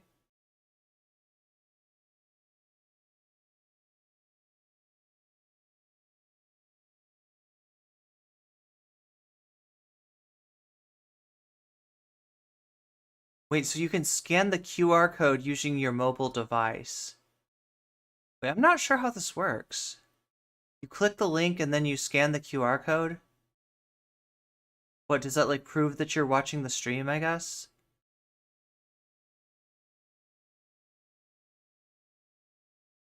I don't know. If somebody's playing and you want to try to see if you can scan the QR code, maybe that's like what's not registering or something. I mean, it is registering that you used my affiliate link and you got to certain levels, right? Which that's the... Also need to know, I also need to make sure that the QR code's big enough to actually scan, right? And if it's in the right place.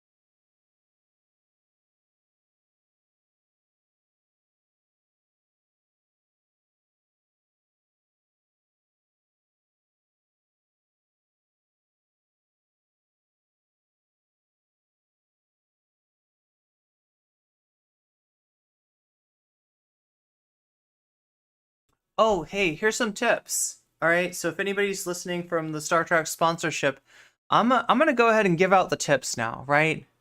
These are some pro tips for you. If you're struggling, if you're having trouble, right? So we've got an alliance with a dedicated Discord channel for our alliance. That is Weasel Federation under Fun. Scroll all the way down in the Discord to the Fun section, and then at the very bottom is Weasel Alliance. If you need any help, if anything is not intuitive, if you're stuck someplace, because there's some things where you're just like trying to figure out, wait, what am I supposed to do to advance the game? And if you're that person, you can't advance the game, go and check out them. You can also talk with us. You can chat with us on the Alliance chat. That's in at the very top, right? You can click over to the chat. That'll be just like your region chat. If you click you'll get a tab for Alliance chat, so you can talk to just us in the Weasel Alliance to get your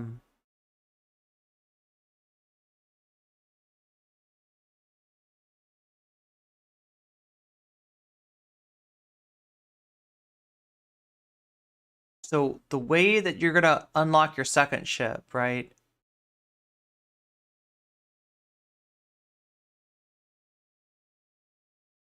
Make sure you're fighting the battleships. Make sure you're doing those combat missions. The hostile battleships will give you battleship parts, right? Which will be integral to creating your second ship. You got to level up your station and your shipyard, right? So let me show a little bit about how that works, right? You need operations level 5 in order to make, to unlock the second ship. And you need research and development level 2. Now, let me show you a little bit about how I go about this, right?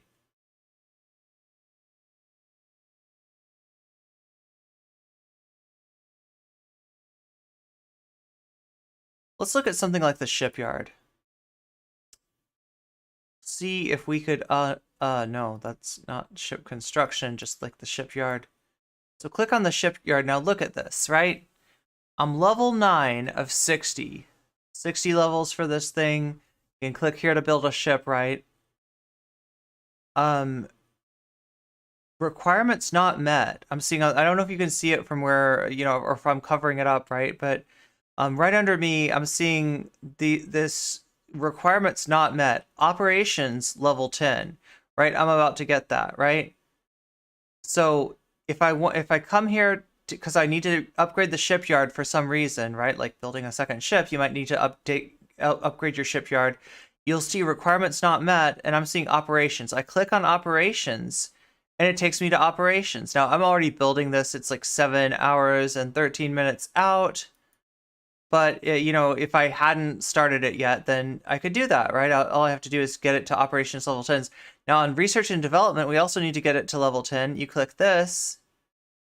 And look, now this is interesting, right? There's my research and development department. I gotta, to upgrade it, I gotta have operations level 9. I do have that, right?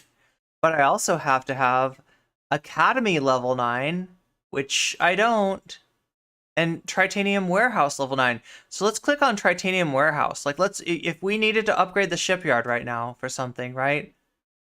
We need to upgrade the R&D department. So, every time you see a requirement that's not met, you'll have a little tab that says go. It's a little gold button.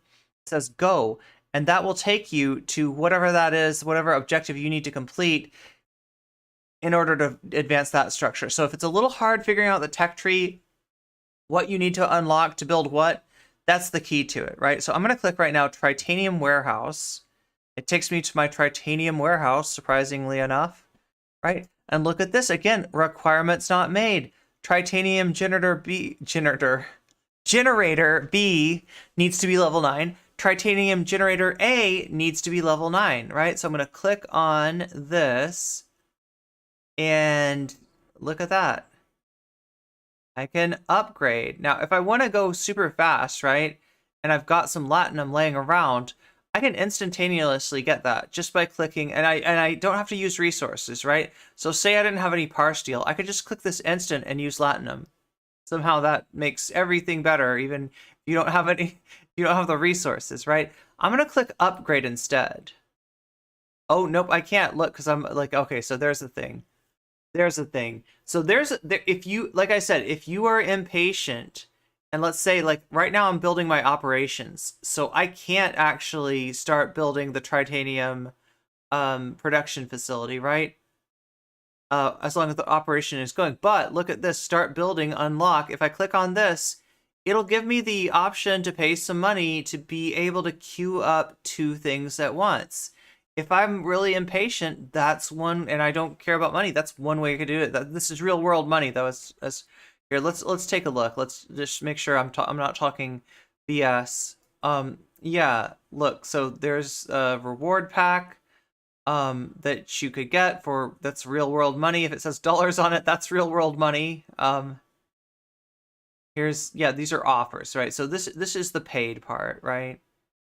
You wanted to pay for stuff, and you know, like I said, only if you're getting impatient and you want it to go faster and it's worth it to you, right? You don't have to. I have not had to pay any money at all, and I'm about to be level 10. I've reached all 3 of my goals, right? So that's kind of how you get that going.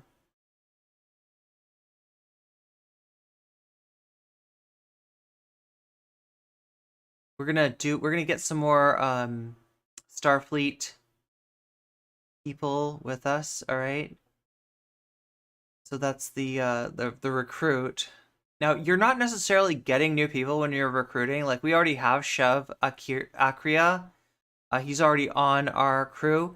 But what we are getting is more of these shards. And if you fill these shards up, then you can promote them, right? So he's like 3 shards shy of being able to promote him again. If you promote them, they get more powerful, and you can power them up even more. At the base level, you can, you know, level them up 5 times. Then after that, you have to promote them to level them more, right? So he's 3 away from his next promotion. There we go.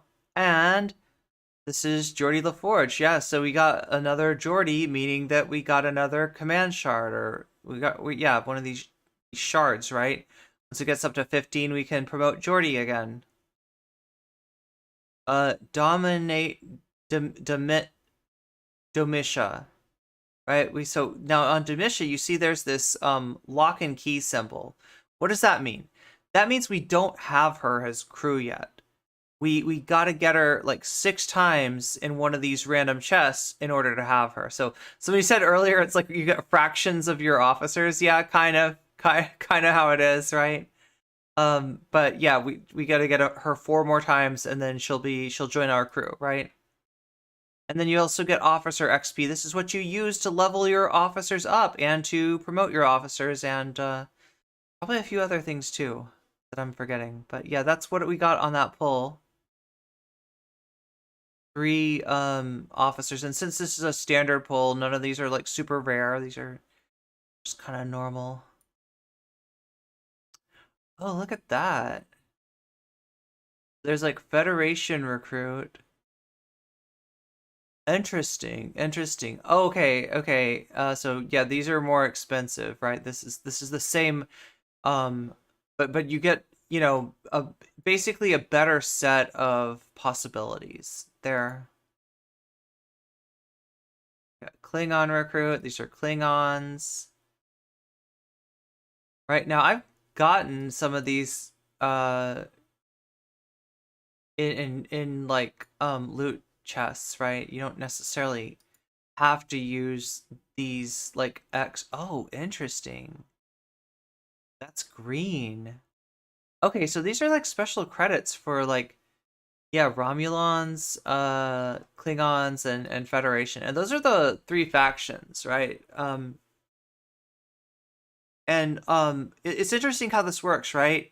Because you're playing with a whole bunch of other people, and there's like a sense of time, right? There's a sense of time in this game. And what we're getting is that we got word that the war is about to start. They were talking about, yeah, hostilities, watch out, ooh, it's going to get bad, right? And, you know, we were filling out all the missions. When we get close to level 10, that's when they kind of tell us, looks like the Klingons are coming in to invade, so it's going to be like a real deal war. And that coincides with us being able to be attacked in our ships by other players. So that's probably when I need to get really serious. There's also diplomacy, right? So you don't have to fight everything out with other alliances on here. You can talk to them. You can make friends. You can make alliances and stuff like that. And that's a functionality that this game has as well. I don't know. Has anybody ever played a mobile game like this that has like guilds or alliances and diplomacy? Has anybody ever I read QR Direct. Beep bop. Oh my god. I just tested the QR again and it works great. Okay, so the QR does work. Nice. Are you getting beamed up? We got something beamed up to us earlier. What's up, One Alcohol?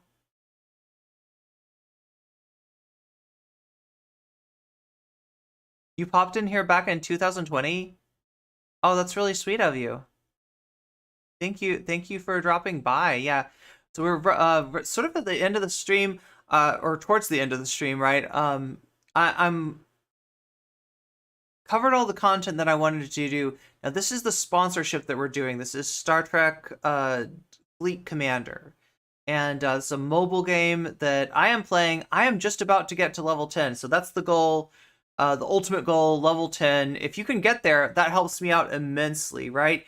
Even if you just want to play it, click my affiliate link, give it a try, see if it's fun for you. Even just getting to level 5 actually is something that, believe it or not, puts money in my pocket, right? So this isn't about you making purchases or anything like that. This is a free-to-play game. And I am being sponsored to encourage you to play it. I am influencing, woo, influencer. Yeah, that's right. We're influencing you to play Star Trek. I almost want to say StarCraft. I never really played StarCraft outside of the like the single player, right? I think I tried and I got my butt kicked. I got my butt kicked so hard.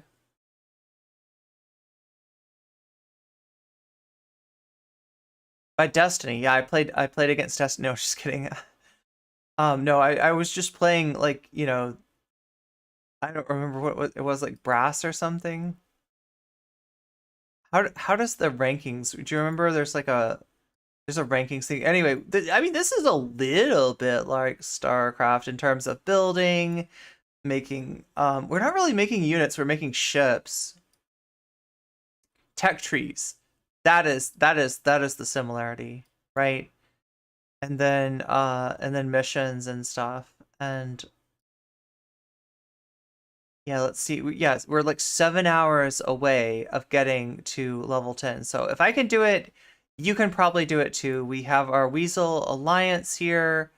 12 awesome people playing together, helping each other out. That's the coolest thing. So if I want to help people out, or like, let's say I just want to see what are other people doing? Right now, nobody's requesting help. But if I wanted to, I could ask for help on whatever projects I'm engaged in right now. And all that does is it speeds up your progress, right? It doesn't cost you. You don't actually give up any resources. You don't actually lose anything from helping anybody. It just makes it so that you're making somebody else's building go faster by noticing that they're asking for help. And, you know, you'll see that here in Alliance.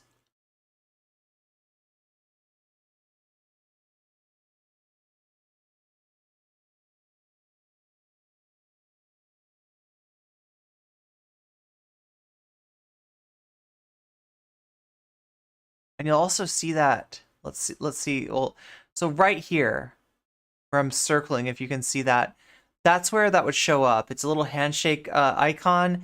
When it comes up, or I think maybe it's down here. Maybe it's right down here. It's a little purple handshake icon. When it comes up, if anybody's doing anything, ask for help now and I'll show people. Right, you just click it, right? So it's pretty simple, and that's one of the main benefits of being in an alliance. The other is that I guess you could buy stuff for the alliance if you want to. I am definitely not asking anybody to do that. Or buy alliance rewards, inventory. Is this like us sharing alliance resources are generated by alliance member refining raw isogen and progenitor alloy, or when purchased appropriate resource bundle. Okay, so that's another purchase thing. But even if you don't want to purchase, you can do this contribute. See, so you can see here, we need 80 AP to get from level 4 to level 5. What is the reward for that, right? So right now we are on Alliance Help member, our Alliance Help limit is 8. What is going on? Polly people, welcome to the stream. How are you doing, Polly?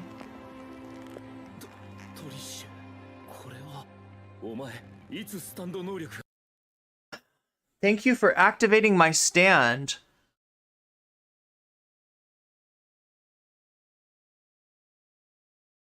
Poly Raid, Poly Raid. How's it going, Polly's people? Polly and people. How is your stream if you're still awake enough to answer?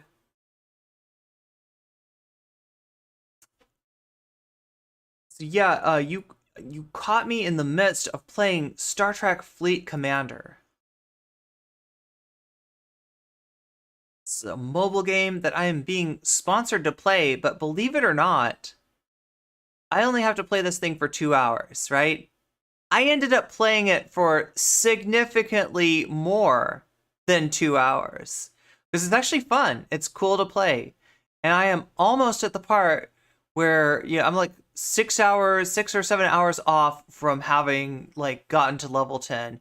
That's what we're going for, right? If any of you can get to level 10, that helps me out immensely. Let me show you the code here. How is Trekking the Stars? It's pretty cool, actually. That is my affiliate link, right? Globitz is almost on level 9. Yeah. So it goes faster than you think. There's a bunch of missions that you're going on.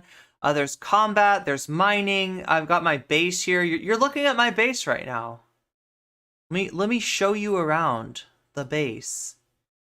Because this game can be a little bit overwhelming when you start, but don't worry, because you're not going to start with all of this. You will start with Geordi LaForge basically guiding you through how the basics work.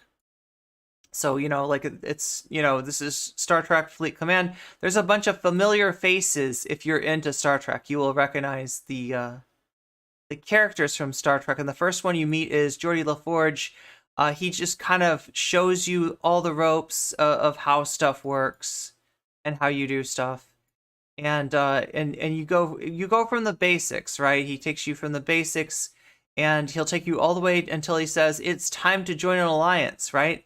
So after you've clicked my affiliate code, scanned it with your mobile device. Where did I put my? Speaking of my mobile device, oh, here it is. Scanned it with your mobile device, right? You will be taken into under the wing of Geordi LaForge. He'll show you the basics and then say join an alliance, right? And that's when you type in WEASEL, Weasel Federation. That is our alliance. That's what we're doing. We've got 12 people playing so far. We've got a Discord channel for helping each other out, because some of the stuff is not super intuitive. A lot of it is. Oh, there it is. So that's what I was talking about earlier. That's a request for help. And I just click right here. There's one person asking for help, and I just helped them out. Whatever they were building, I just made it go faster. So that's one of the benefits of having an alliance, right? We are the Weasel Federation here. Let me contribute a little, because I want to like increase our help rate, right? So whatever resource you kind of have excess of, you can donate to the guild like I just did there. See, I'm at 2, I'm at 4, I'm at 6, I'm at 8, I'm at 10, right? And when we get 80, here, I'll do one more to make myself the #1 donor in the alliance, at least for this round, right? So we're at 30 out of 80. When we get 80, what do we get? We increase our help limit. So the amount that you'll help other people out in terms of speed increases by 1. The amount of zone slots increase by 2. But yeah, I'm waiting for this, right? This is the base of operations here. That's your main thing that you're building, right? And mine is almost at 10. When I get to 10, I will be eligible for PvP combat. So we haven't even gotten to that. It does walk you into this really slow though, so that you don't get like overwhelmed. You're not like having to fight off a bunch of people attacking your base like right away. But yeah, that eventually you do get into combat. So yeah, this is like research and design. And everything that you've got, like, it's got requirements, like, right? So if I wanted to like build my research and design department, higher, I would need a higher level academy and a higher level titanium warehouse. So if this happens to you, you click on go right here, and it takes you to the thing that you need to build up. So I'd need to build up this academy. It actually needs 10k par steel, so I can't do it right now, but it's not my main focus. I'm just kind of showing you how it all works. Let me show you my ships, all right? So this is the Rialta. This is like an exploration type ship. We got Riker, we got Data, and we got Spock. Yeah, that's mixing up series. In fact, it even mixes in the lower decks if you've played that, right? So yeah, you can upgrade your ship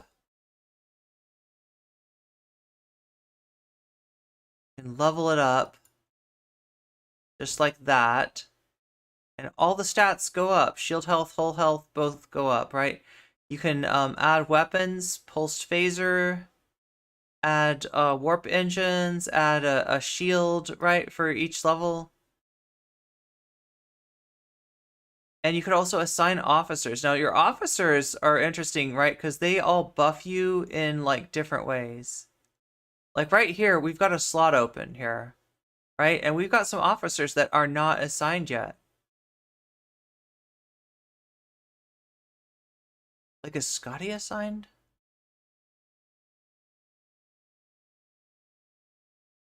No, Scotty's already assigned somewhere. So we're going to add Vel to this ship. And look at this. Vel being not on the bridge has this ability. Oh wait, that's a captain maneuver. Maybe not. Yeah, so they all have stats, right? The stats add a bonus to your ship.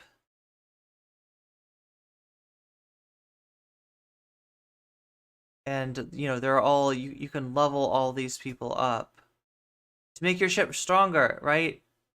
Discard, change it. No, wait, cancel. I think we're gonna keep that. Let's confirm that, right? So we made the Rialta a little bit stronger. Now we've also got a Orion Corvette here. This is our battleship. Go here and manage this thing, and we've got Geordie LaForge and Diana Troy as captain, and Scotty also on the bridge, right? So let's assign officers. As you can see, yeah, we've also got Dr. Beverly Crusher on here. We have an extra space opened up here. And we're going to bring Chev into here. And yeah, like, so, info. So there's a captain ability, captain maneuver. Next generation Troy increases the weapon damage of the ship by 10%. Captain maneuvers are activated when the officer is captain of the ship. So since she's captain, this is what counts for her, right? She's also got this, that's an officer ability. If she's on the bridge of the ship, she'll have that officer ability, right? And that for her, that's increasing shield deflection, armor, and dodge, right? That's Diana Troy. You get these people. This is the one gotcha aspect of the game, right? Is your officers that you're given them by somewhat of a random chance, although there's some more likely to pop up than others. And obviously, you know, this is one of those areas where if you pay money, you can get a better chance to get better captains. But I have not paid any money, and I am almost at level 10. So you can do a lot, you know. In fact, I think you could play the whole game without paying anything. It is a free-to-play game. The paying function is only if you're, you know, if you're a little bit impatient and you want things to go a little faster, you can pay to have that happen. So yeah, we're assigning another officer to the ship. So they all buff your stats basically. Let's manage this one again, the Rialta. Assign officers. I want to see. No, okay, so yeah, we're at our limit in terms of people that we can have on the ship at the moment. Maybe it's also based on the size of the ship, right?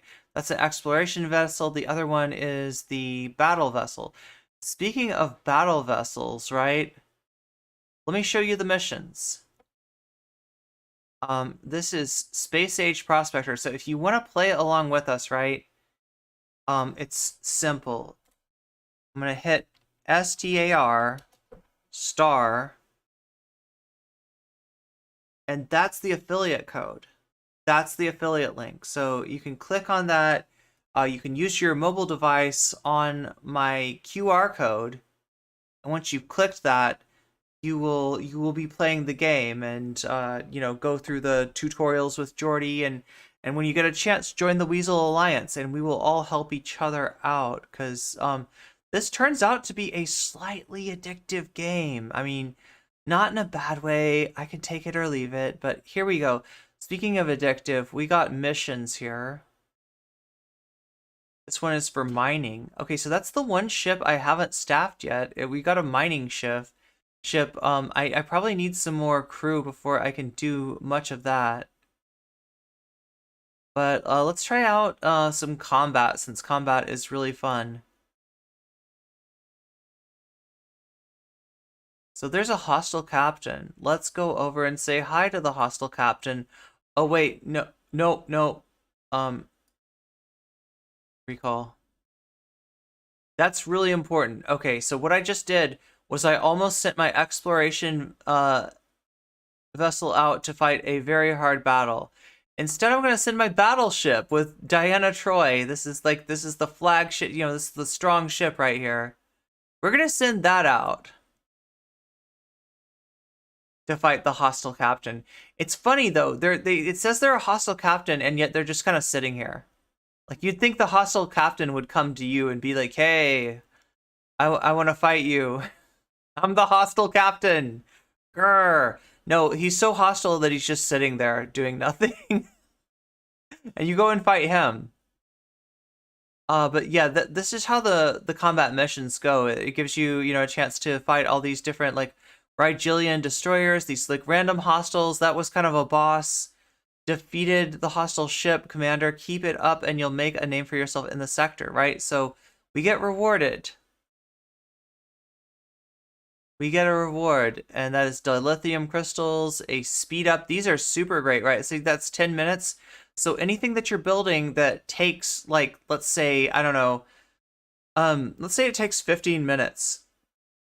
And you don't want to spend 15 minutes. You want it instantaneously. You can actually spend one of these 10-minute speed up tokens on it, and it gets you down to 5 minutes. Now, once you're at 5 minutes, you can just hit finish. You can just hit free, and it will finish it automatically. So 5 minutes means you're done, right? When it gets down to 5 minutes, you just press a button, and you are done.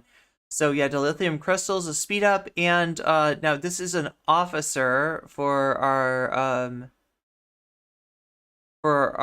ships, right? You're seeing this like 4 out of 12. Now, when you first get these, this will have a lock by it, and what that'll mean is you'll need to get that officer a certain number of times in order to unlock them. And once you unlock them, you get this. These are shards that allow you to promote them. When this gets to 12, I can promote her. So since I already have her, I got some shards, and I got closer to being able to promote them. You level these people up, and at a certain point, you can't level them out anymore until you promote them. So, it's like, give them a promotion, then you can level them up even more, and then they buff your vessel even more. That's how everything works. So, what is the next mission? Defeat hostile level 9 or higher, right? As you notice around here, we only have level 1, level 2, maybe a level 3 somewhere. Probably not. Just, yeah, level 1 and level 2, right? This is our home galaxy. So, first we're going to recall this vessel. We're going to take the vessel back home. Oh, yeah, there's also a lot of giveaways, right? So, right there, that's 11K. That's a whole bunch of resources. That is Par Steel. Par Steel helps you build your base. I'm about to collect 11K, and that is just like, every now and then these things go off, and it gives you resources.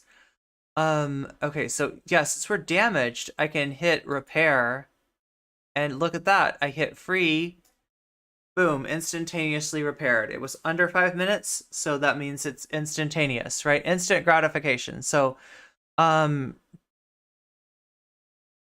then hit this again and let's do a little bit more combat training. We're on level 9. So we're gonna locate a level 9. Now, how do you locate a level 9, right? Because like I told you, there's only level 1 and level 2 enemies in this galaxy. First, we go, or in this system, first we go out to the galaxy. So we were looking at the system, the star system, all the planets rotating around the star first. Now we're out here at the galaxy. These are all galaxies, right? And kind of the deal is the further away from home you get, the higher these galaxy levels become. So let's try Boru, right? That's decently far away. You set a course. 3, 2, 1 to charge up your warp drive, and then boom, we're warping. And you warp across the galaxy. It's going to take me 1 minute and 30 seconds to get there. In the meantime, you can kind of go in here. This is my research tree, right? We got station. These are, you know, how you technologies for building your station, construction speed, right?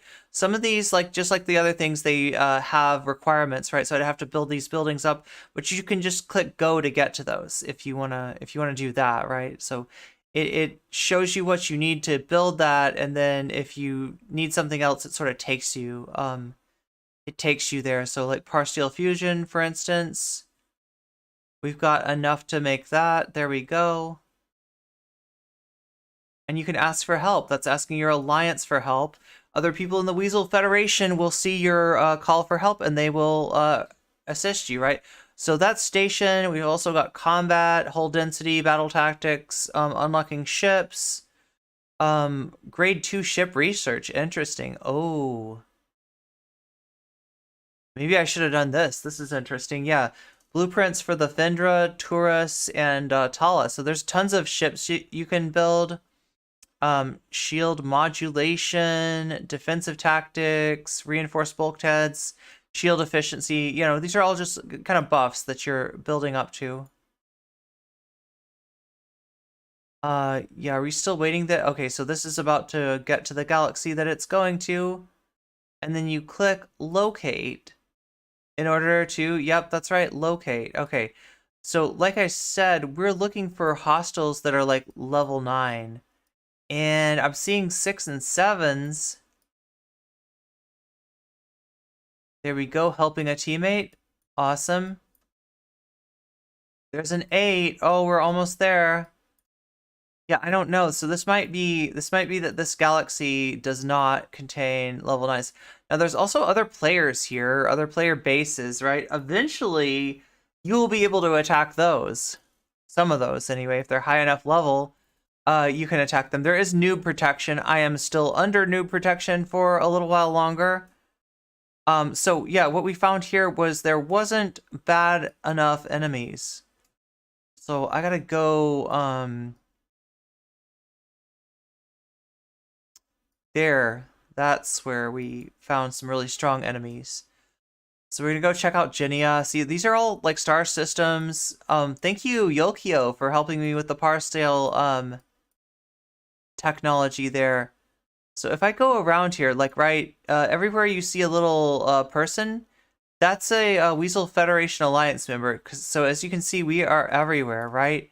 Now, in addition, right, you've got like, that's, I think, Federation, like space. That's, oh my God, I'm trying to remember which is which.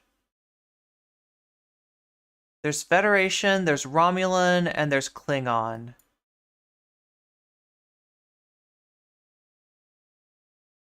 I should be able to tell by the names which ones are Klingon. But I can't. Oh wait, red is probably Klingon, right? I don't know, maybe. But yeah, these are different factions, basically. Green. And they are on the verge of war. So you're joining this you're joining this battle when everything is about to go down between the Federations, the Romulans, and the Klingons.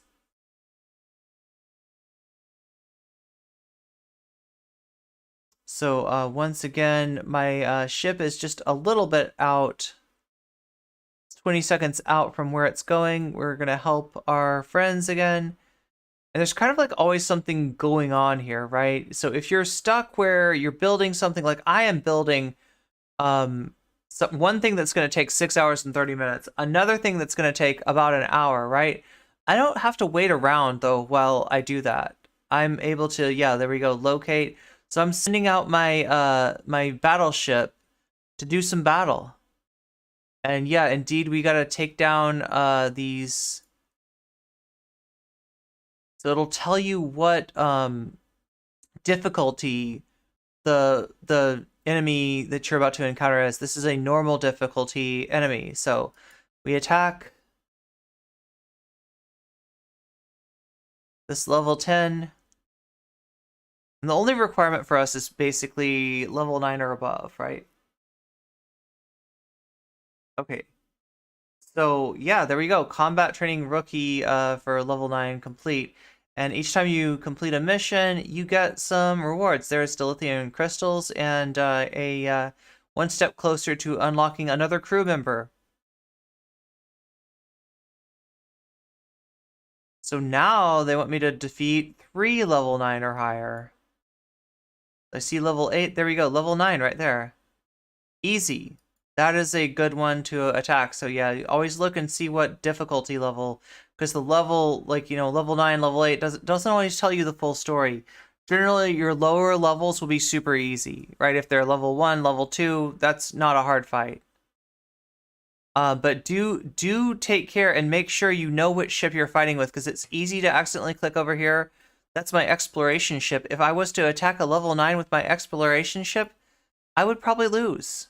And it's not the end of the world. I did have that happen where I made that mistake once before.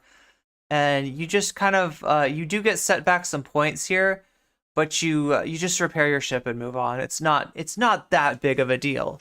So this isn't the kind of thing where you mess up and you're boned, right?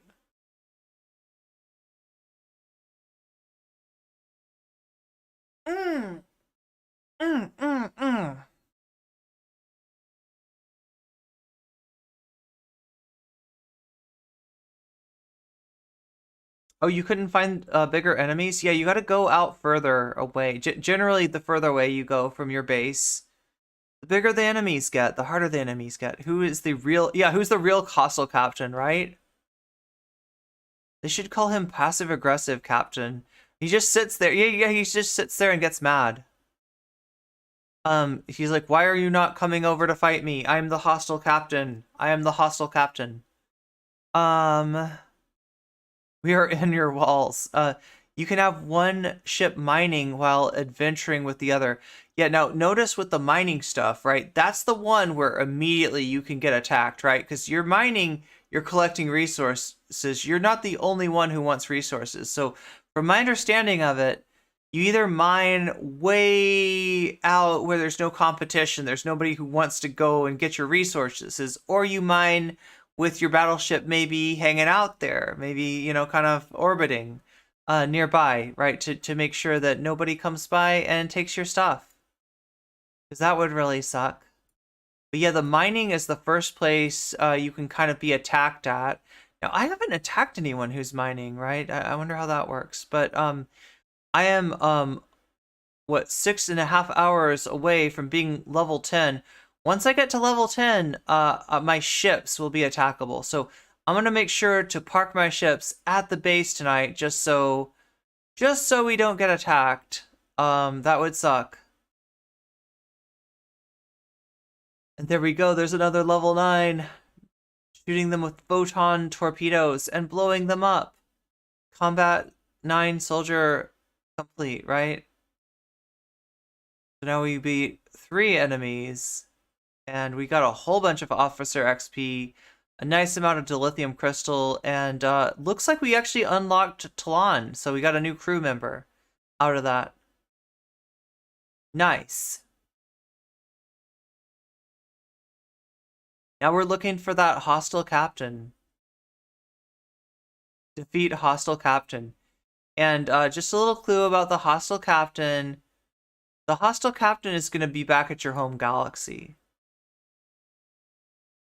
So, right, I'm all the way out here, or no, I don't know. Well, regardless of where you are, if you want to bring your ship back to home, you just click recall. You don't even have to find yourself again. Just click recall. Your ship comes back home. It's going to take, mine's going to take like almost 3 minutes because I'm way out there fighting some hostile enemies. In the meantime, right, I can open the items that I got from defeating the hostile ships. There we go. Survey parts.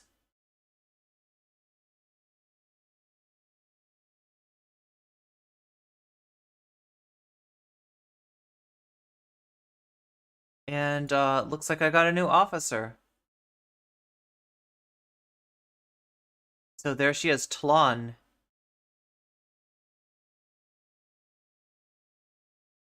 So they come to you at level 1, and you can immediately and pretty easily level up, level up, level up.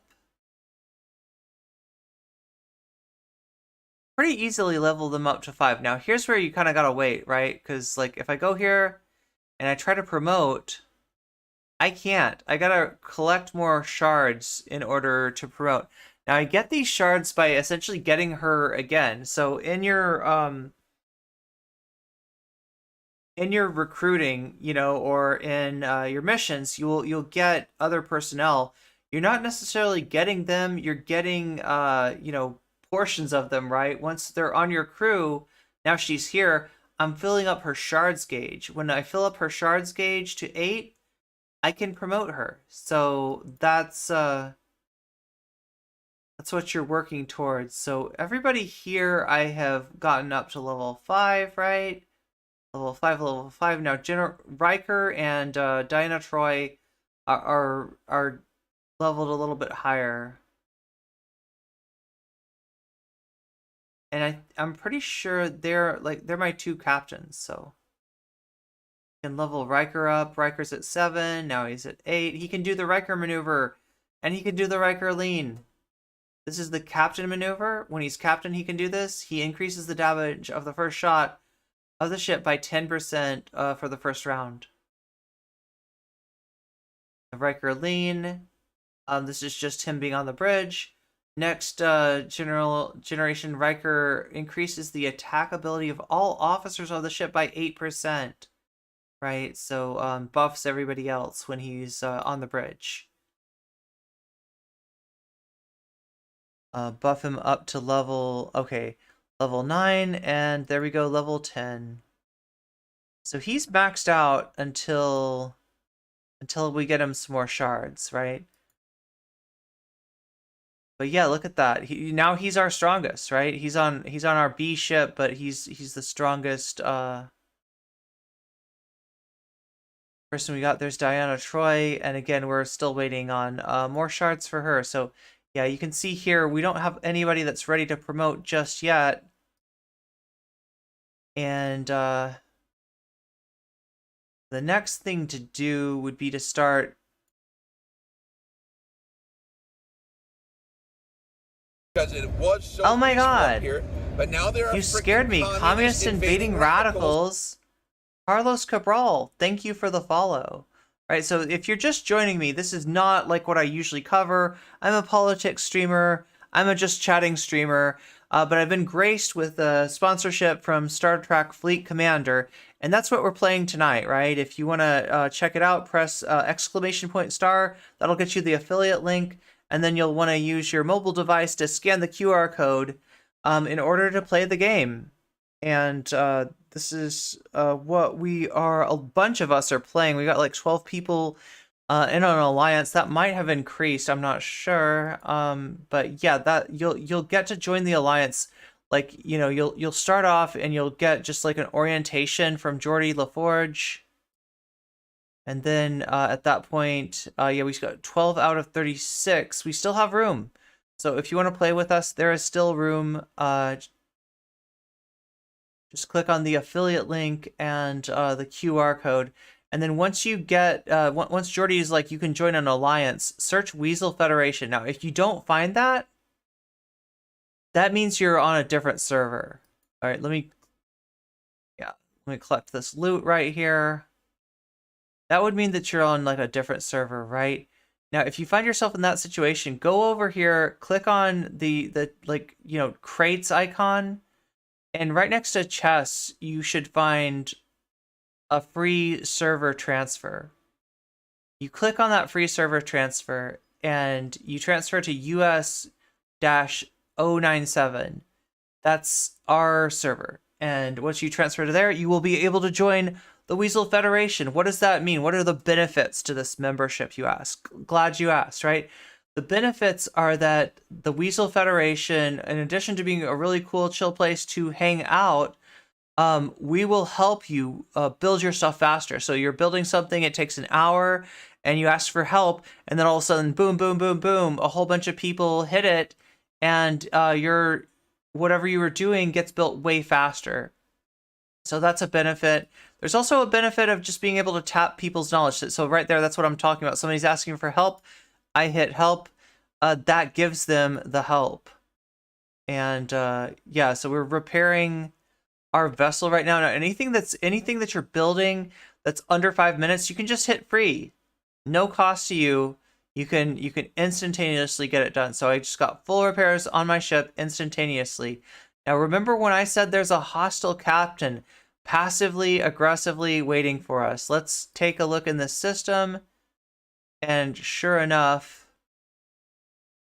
we're going to see the hostile captain. Right over here being hostile. Make sure you're using your best ship, your battleship, your ship that's for fighting. If you're like me, you've got one ship that's leveled way up and one ship that's not nearly as strong, right? So we're going to use the battleship, and we're just going to blow the hostile captain right out of the sky. So that completes our level 9 training and entitles us to the rewards. Again, we just unlocked some shards on Tlon. We got a ton of dilithium, and we got 6 15-minute speed-ups. Those things are really useful. Want to see how useful? Glad you asked. Okay, so wow.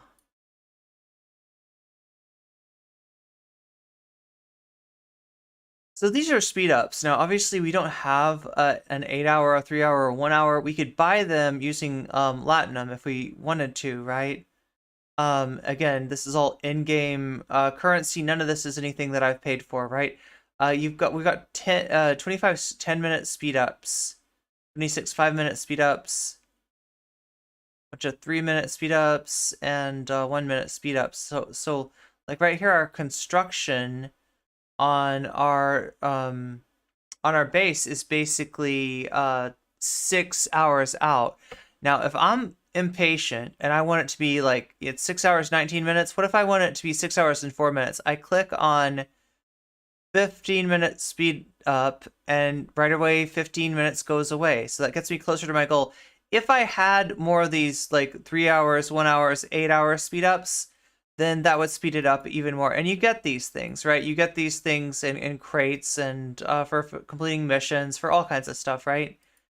Speaking of which, yeah, every 10 minutes there's a chest that, a crate that you can get, a chest that you can get for free. Every 4 hours there's a slightly bigger chest, and every 24 hours there's an even bigger chest than that. So,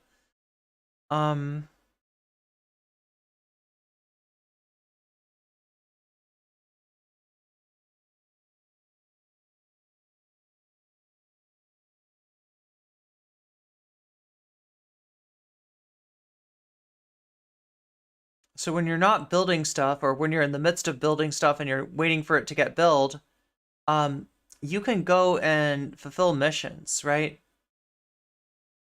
Now, some of these are mining. Yeah, there's 2 mining missions I have right now. There's a combat mission. We did that a little bit earlier. It'll also let you know, like, what should you be building. Now, right now we're building something already, so we can't really build the tritanium generator, so we'll skip that. But look at this right here. There's always a price, right?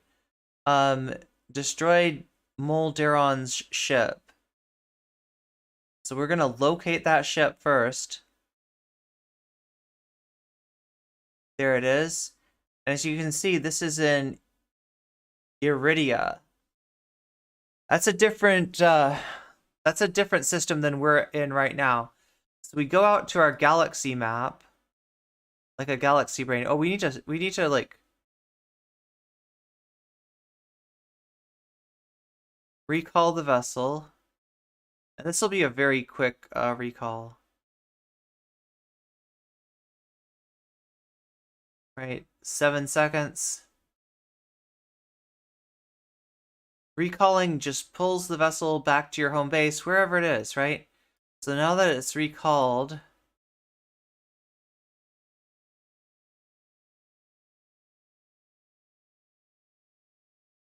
it can be repaired. For this many tritanium. Now, look at that. It takes about 2 minutes to repair. We click that, and then we click free. Anything under 5 minutes is instantaneous, right? You just click that, and you click the free button, and you instantaneously repair your ship, build a building, whatever it is, right? If it's under 5 minutes, it's basically instant, right? So now that our ship is repaired, we're ready to go. Where no one has gone before to... No, everyone has gone there before, to Iridia. We're going to set our course. So 1, 2, 3 seconds in order to charge up our warp. Now we're warping, and it takes 2 minutes. Now, that's the one part of the game that you can't actually speed up, right? And it makes sense, right? There's not like something that we could send our energy towards you to make your ship go faster. It doesn't work. This is not Dragon Ball Z. This is Star Trek rules, not Moldy Ron ship. Wait, does anybody know who this is? Like, right? Because like I'm assuming some of these are characters from Star Trek, the actual show.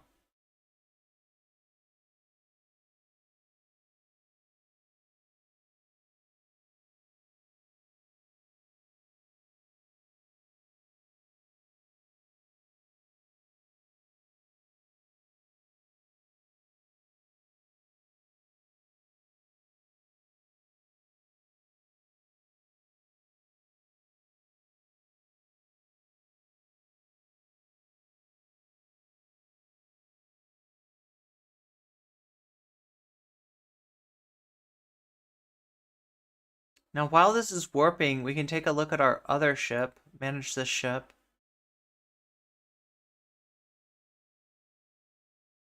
I said that this is our weaker ship, and, you know, it's gonna be that way because it's just not as advanced of a ship as the other one. It's not a battleship.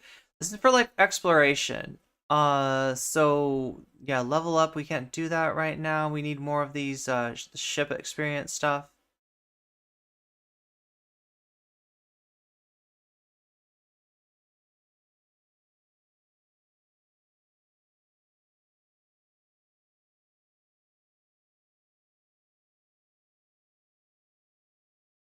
There we are. So you can always do stuff while you're waiting for your ship to arrive. And yeah, we're basically in the system now. So let's take a look at the system and figure out where we're supposed to go.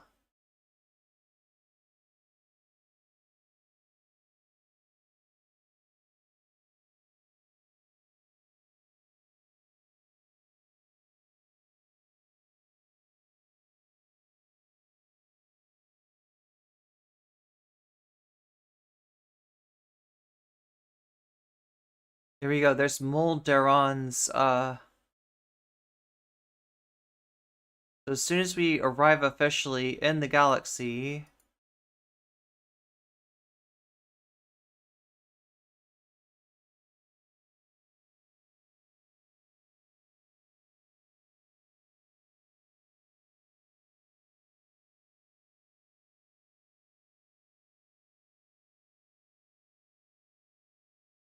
there we go. Okay, so that was what was confusing. I'd switched over to the other ship. Maybe be really careful about that, right? Because I switched over to the other ship to be able to level it up and stuff. But if you don't recognize that you switched over to the other ship and you go and attack something, like say with your exploration vessel, you're going to get blown up. And it's not a good thing. You don't want to get blown up, right? So always make sure you know which vessel you're sending where. Always be really sure you know which vessel you're attacking with, because, you know, like this, some of these you might not want to. Like, right, if I was going to attack this dude with this vessel, he'd be really hard. But because I'm attacking with this vessel, he's normal. So let's go attack.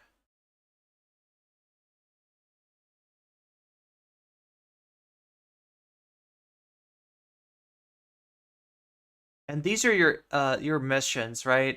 Completing these opens up, gives you loot, opens up new things for you, and generally like advances your. Okay. I don't know how that happened. Yo, okay, this is only the second time I've lost a vessel. Wow. Molteron is he's not easy, I guess. I don't know. It said it was like a normal wow. Wow. I don't know. Is anybody this far in the game yet? Has anybody fought Molteron? I always scan before I attack someone. What does scanning do? Moldy Ron DeSantis. Yeah, we gotta go get Moldy Ron DeSantis. Little Rhonda, out there in his spaceship. He thinks he's so cool. Scanning shows you how strong they are compared to you and other stuff. Well, I already had like the, I don't know. We'll try it again. Why would I start a fight with Moldy Ron? He's never done anything to me. Well, he's got pudding fingers, right? Moldy Ron has pudding fingers, and that's not great. Yeah, the only thing I don't like about this combat is that, like, it's just, like, instantaneous. Like, right, you click on them, and you destroy them, or they destroy you. And, like, there was not really the indication that that was going to be a difficult battle, right? That it's, as far as difficulty, it said normal. I've fought ships that say hard, and so I don't know. Right, now let's say I run out of patience here, and I want this ship repaired. Like now, I can hit 1 minute repair speed up, boom, and now it's free. Once it's under 5 minutes, it's free. Ship A is repaired. I am trying to think, what else can I do to buff this ship? Let's go manage this thing. Let's see if there's anything we can do to upgrade our battleship. We don't have enough of this ship XP to be able to do that. Yeah, everything seems to be kind of maxed out here.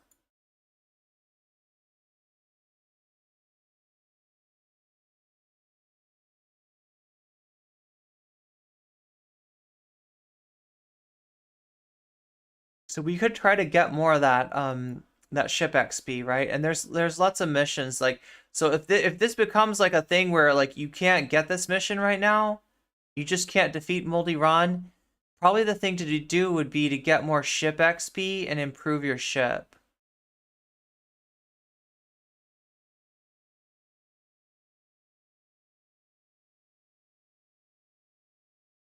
There's other ways to buff your ship too, though, so there's the 10-minute free chest. That's more dilithium crystals.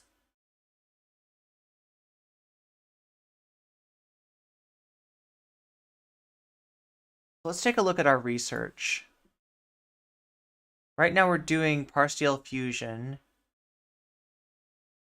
I can use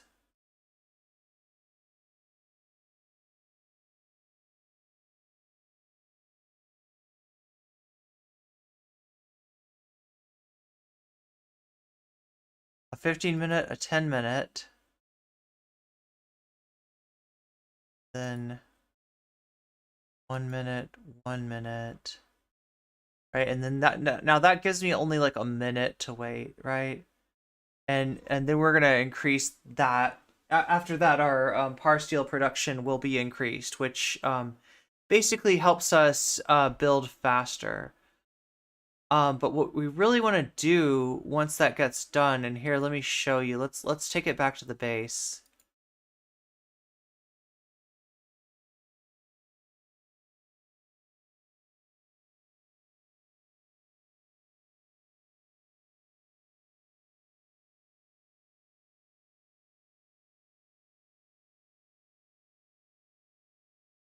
So this is our base.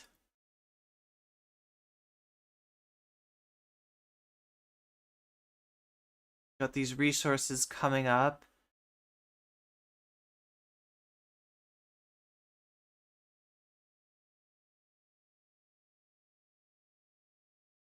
That's our research and development structure. Right, so we're under 5 minutes. We can get it immediately, right? So let's hit research. And I'll show you a little bit of these tech trees.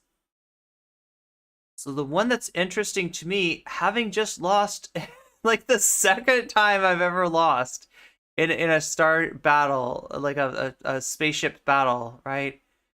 So like if we look at our hull, there's structures that we need to, and research that we need to do in order to unlock that, right? We got this will open up new ships. Now it might be that just like I need a more powerful ship in order to take Molderon on, or that I've gotten ahead of myself and Molderon's just like a much harder enemy than I realize, right? Evasive maneuvers.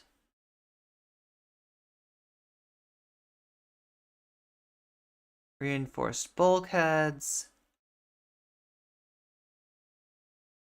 So we can get these two, but not the shield efficiency. Shield modulation. We need to build more structures for that. Battle tactics.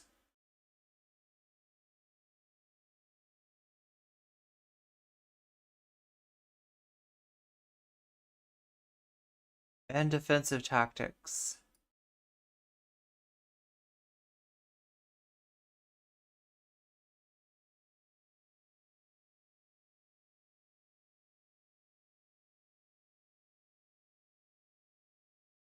We'll do that. Reinforced bulkheads. Ask for help. Always ask for help. Alright, so that's combat. Then we got station tech trees, construction speed, par steel, fusion, fleet commander. So, you know, these all kind of this increases your construction speed. This increases your speed of production of the par steel resource. This increases... Oh, makes more dry docks available. Interesting. Okay. This helps you store the resource par steel. This helps you increase your production of titanium. Now, prime resources, look, you can see there's a lot of titanium that goes into that. Right? So that one's really expensive. It must be really cool. Increases base production speed for all resources. Okay. Titanium storage, store more titanium.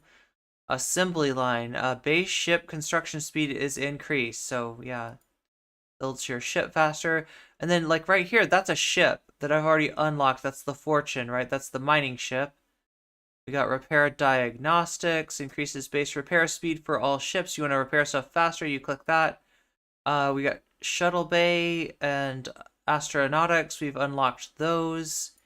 Next would be like unlocking refinery. There's a whole bunch of tech here. There's a whole bunch of tech. So that's station research right now.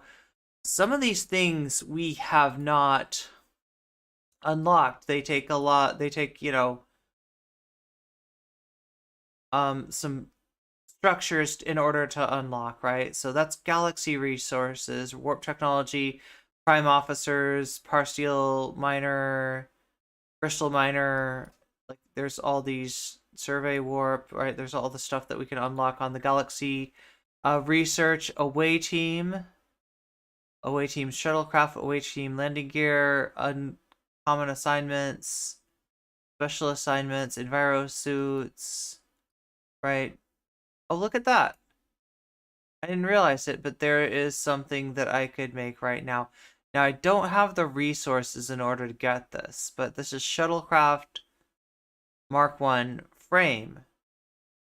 Oh, wait, I think that's just a frame. I think that's kind of cosmetic, maybe? Outlaw. So these are outlaw technologies, outlaw mechanics, fighting dirty, Apex getaway pilots, lightweight engines, bolstered hulls, plutonium bartering, bolstered shields, augmented hulls. Yeah, so this is like, I don't know, some kind of renegade technology, that outlaw technology. Right? Ton of stuff over there. Territory. Isogen extraction, warp core, meridian fortification, enhanced piercing, interceptor warfare, expert repairs, weapon development, territory conquer, and then Exborg. Now this is really interesting, right? Because we do have factions here.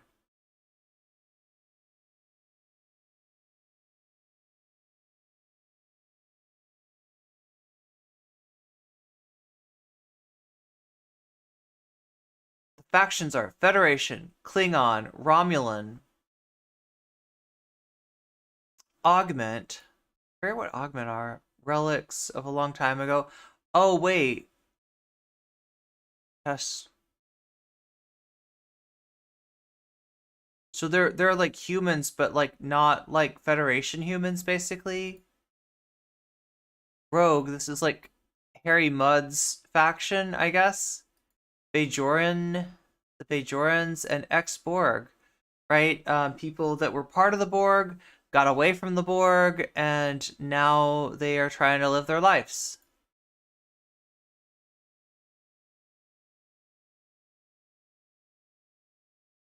And maybe, I don't know, maybe do they have like super abilities or something? I don't know.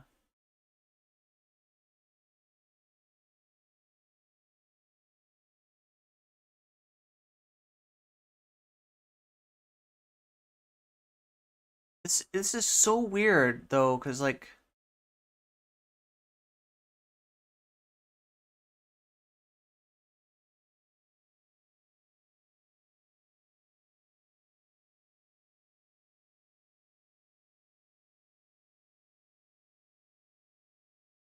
okay, so our ship is repaired. Let's go back to this and then click here and set course.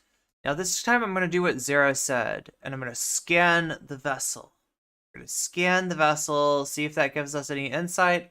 There's a rock, paper, scissor system of ships too. Oh, interesting.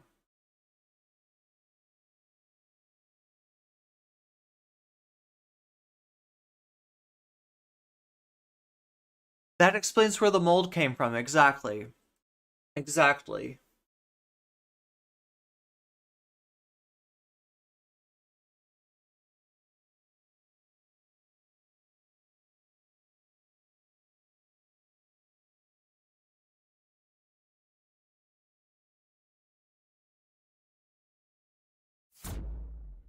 Yo, level 5 goal reached. Somebody just reached level 5. Congratulations. So that is another goal met. That is another goal met for me, right? And like right as we get the goal, they move the goalpost, don't they? Right?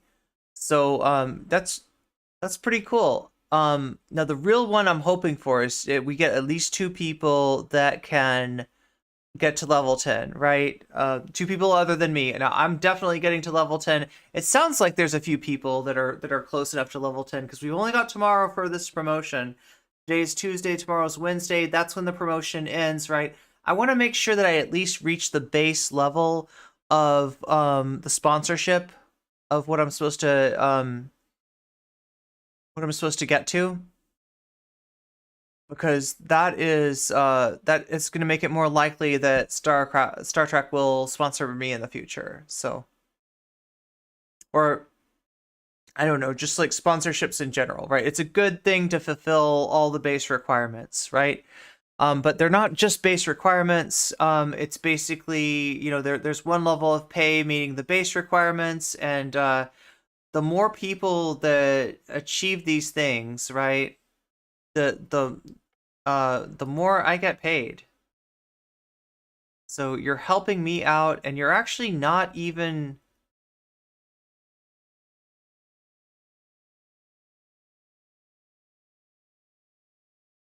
You're not, it doesn't even cost you any money. This is one sponsorship where it's not about like you buying something, you spending money in any way, you subscribing to something.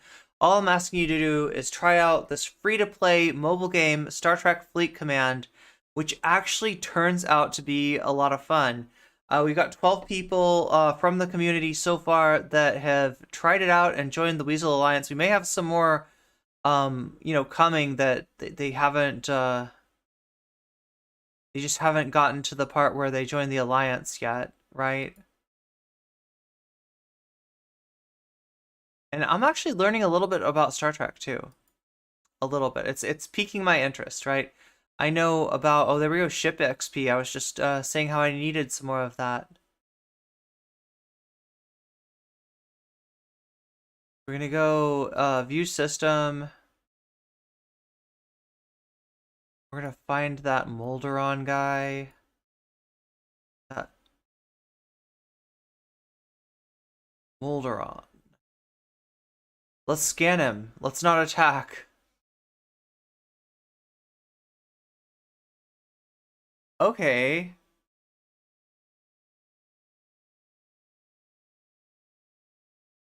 I don't get it.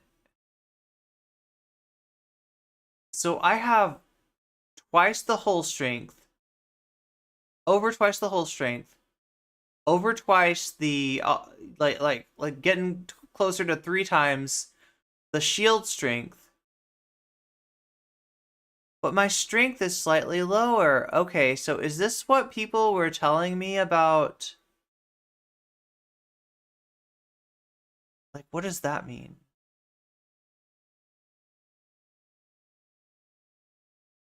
Explorer, what?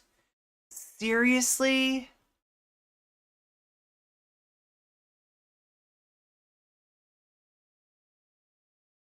So somehow they have slightly higher strength than I do. And they also have an advantage of being an interceptor. Interceptors are good at against battleships. Battleships are good against explorers, and explorers are good against interceptors. Interesting. Interesting. Okay. So we're gonna retool our technology. Sarah, you were exactly right about that. There's important things that I didn't know what the scan thing was for. I just figured it was useless. I'm silly. So watch this. I'm gonna hit recall, and I'm gonna take my battleship and bring it home. Then I'm gonna take a look at this here ship, manage it. This is the ship with Riker as captain. Riker and... So the strength for this one is not nearly as high, but apparently there's an advantage against interceptors for explorers. Who knew? Who knew?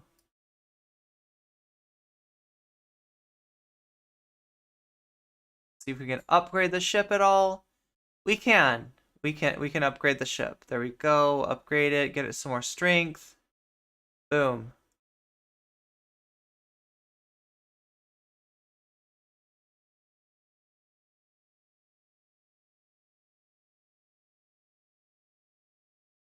Take a look at the officers that I've assigned.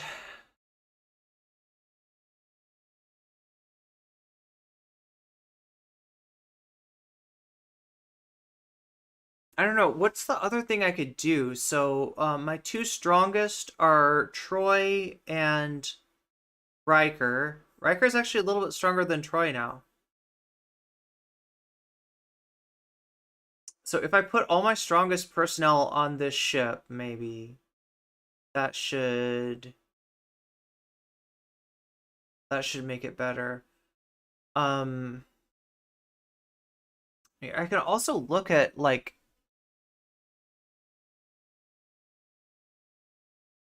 the info. So as a captain, he increases the damage from the first shot. Okay.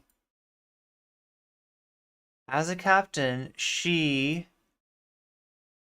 increases weapon damage by 10%. It seems like that's a better thing. Like he's slightly above her, but and then oh my god.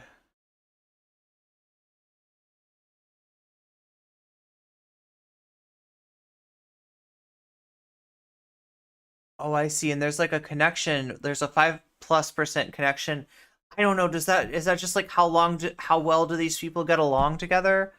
Or maybe it's like because they're both next generation. Oh, so if I put a whole crew of like next generation people on here, I might actually do even better. Yeah, maybe we'll bring on Geordi.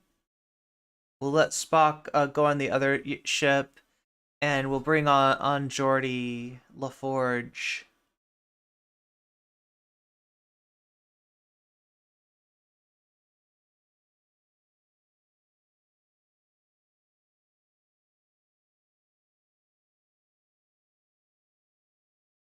Yeah, he's got the Riker lean, so if he's not the captain, he increases the attack of all officers on the ship by 8%. Which should be good. Then Geordi, what does Geordi do? If he's the captain, he decreases the weapon damage from the opponent by 10%. And as an officer, when he's not captain, he increases the shield health by 7%.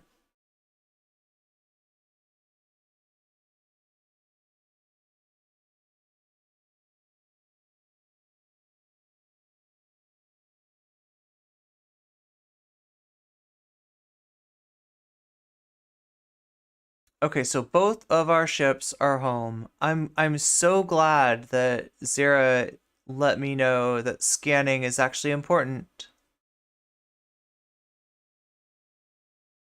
My explorer might be able to get up to that level. I mean, I don't know. It's a lot of strength. It's a lot of strength to be able to get.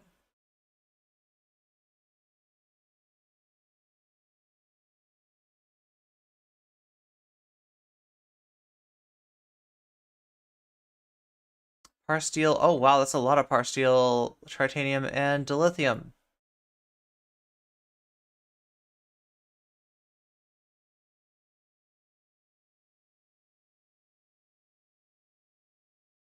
We're going to manage this ship. And since everybody's home, we can assign officers. And we are going to assign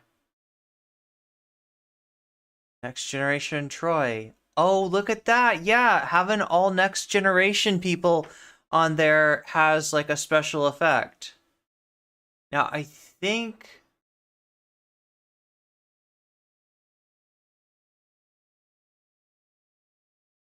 you could also switch Geordi LaForge. Okay, so we're increasing the strength of the ship. It's not anywhere near where that other ship was, though.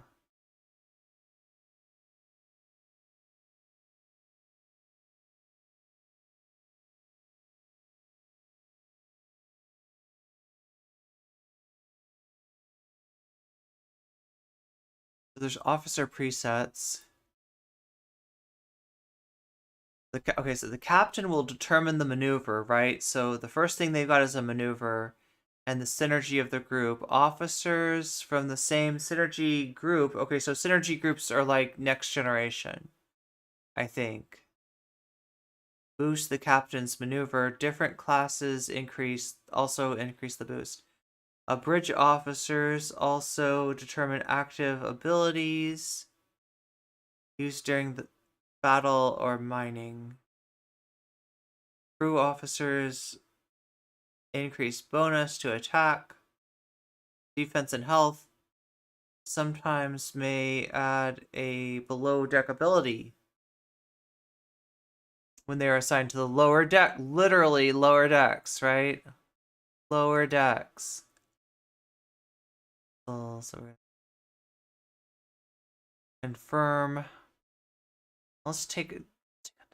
Let's see if we can get this a little higher. What happens if I take these two and I switch them? 920 versus 915. Yeah, so she's stronger as captain. Really though, but like overall, wait, why? It seems like that.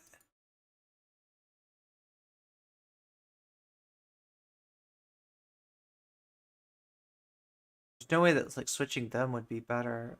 925 with data, but it doesn't have these bonuses in between here.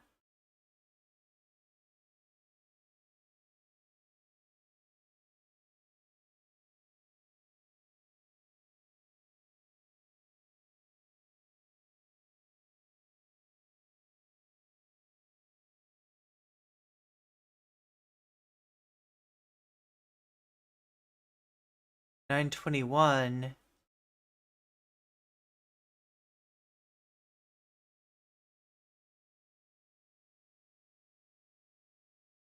All about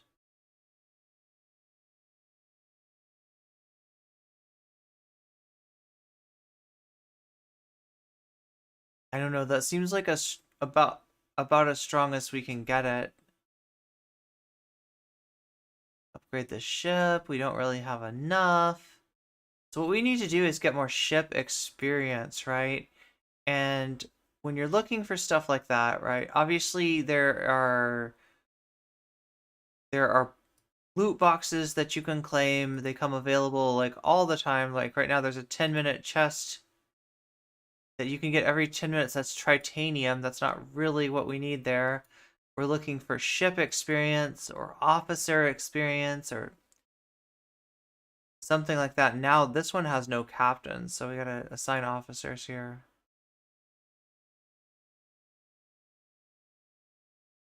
So Scotty, I guess, is gonna be the captain.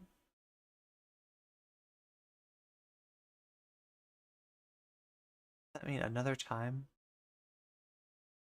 Spock is gonna be up here.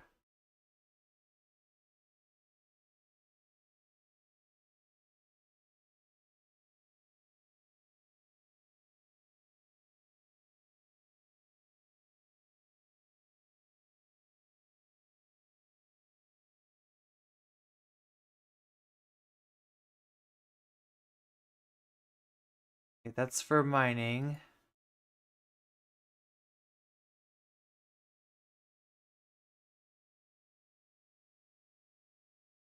That's for mining dilithium.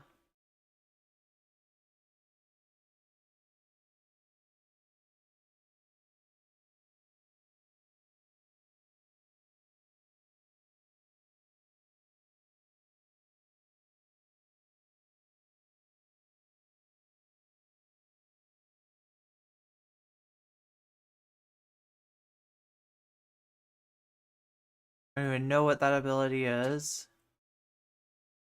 What if we switched with...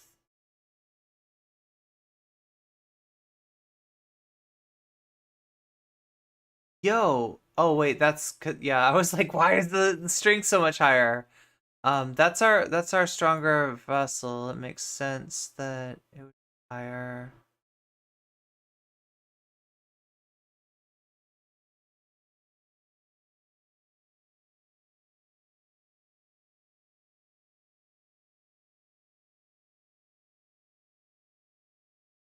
Spock as captain, increases the weapon damage.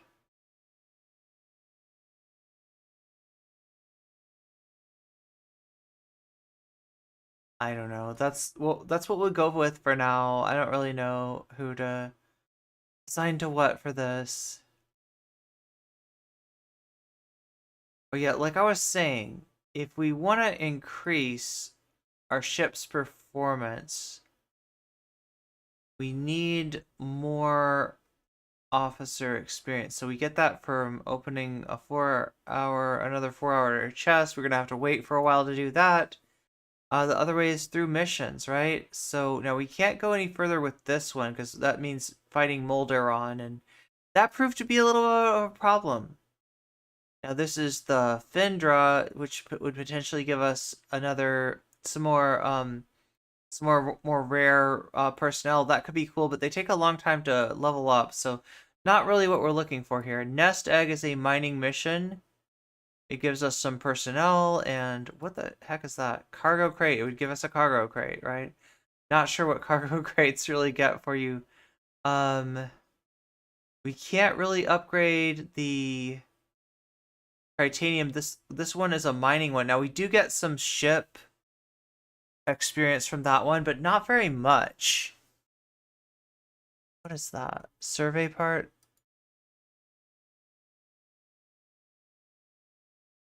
And this is only 100 par steel. I don't know. I haven't done any mining either, so I don't really know what's involved in that. So kind of the most obvious thing here is gonna be doing combat training. And again, this gets us dilithium crystals and personnel. That's also not really what we're looking for.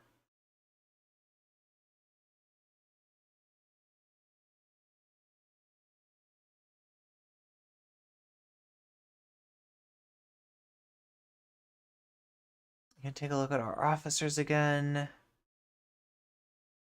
I mean, we do have the ability to level some of these people up, like Scotty could get leveled up. There he is.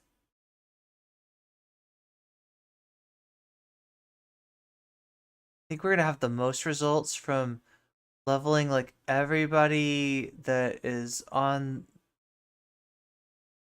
Oh wait, Scotty's like A. Oh shit, I shouldn't have leveled him. What was I thinking?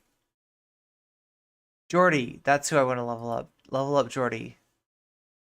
Right, I think we're gonna do the best by leveling up like a lot of like giving everybody like one level up, right? Because it costs more as you do more levels up. It's more expensive. The only thing cool that could happen if we just give anybody a bunch of levels up is that maybe one of them develops like an extra ability. Not sure if that'll happen. So yeah, we care about the B vessel. And yeah, everybody there is at least level 6. We're gonna level up Jordy one more time. There he is.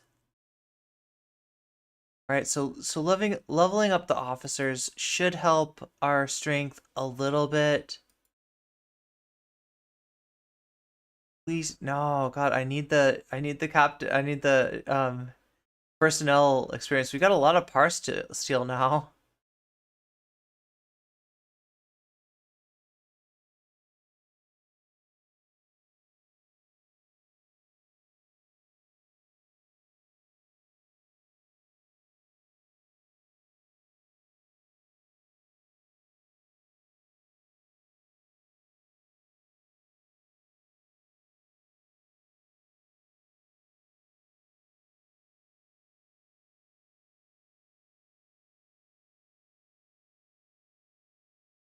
Take a look at the base once again. And yeah, we're like 5 hours away from reaching level 10.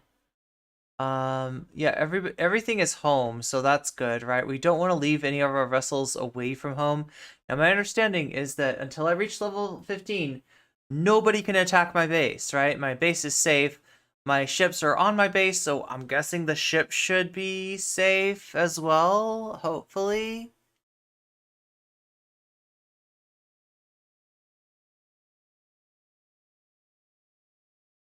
Let's take a look. Had our Explorer vessel again. It's at 931. So it has increased. We have increased its strength, but I really don't know what we could do more. Upgrade. See, we got all the weapons and stuff. We're still, we don't have any more ship experience. And if I click on this, we could use Latinum. If we had 133 Latinum, we don't though. That's a lot of Latinum, right? I literally do not have a way to increase the Rialta's power, but it does seem like with an interceptor that our best deal is going to be to fight it with a explorer vessel. What's up, Dragon Princess? Should you be in the game instead of just chatting? You know, hey, what's up, Jilla? Irene misspelled neurodivergent. Oh my god. What did I like leave out the R? Really? I thought it automatically. Oh my god, I'm so embarrassed. Back watching old Irene on YouTube. Yeah, have fun. Enjoy. I just got like passed over for old Irene. That's great.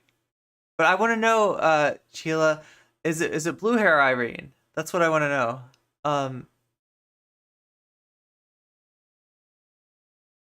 Yeah, so here's the deal with changing the title and category, right? And I don't know if we have mods in here, I want to go over this with you, right? The last time we changed category was when I played Minecraft Legends, right? And I said only change the category if you can remember to change it back at the end. Oh my god, Gila, you just got a gift sub to Twitch. That takes care of one of your problems as far as being able to watch all the videos that you need to see on YouTube. Thank you, Zara. So yeah, so basically, at the end of the stream, I am like almost never gonna remember to change categories back, and that's what needs to happen if we're gonna change categories in the stream from just chatting to a game. I need to be certain that it gets changed back, because there's more of a consequence for like not being in the right, like it's less of a big deal if we're in the game that we're in when we're gaming than it is if we're in if we're in the game when we start next time in just chatting, right? That's really bad, because then I'm starting like a political stream and it says Minecraft, or it says Minecraft Legends, or it says Star Trek.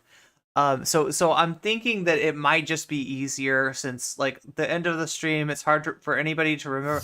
I'm neurodivegan.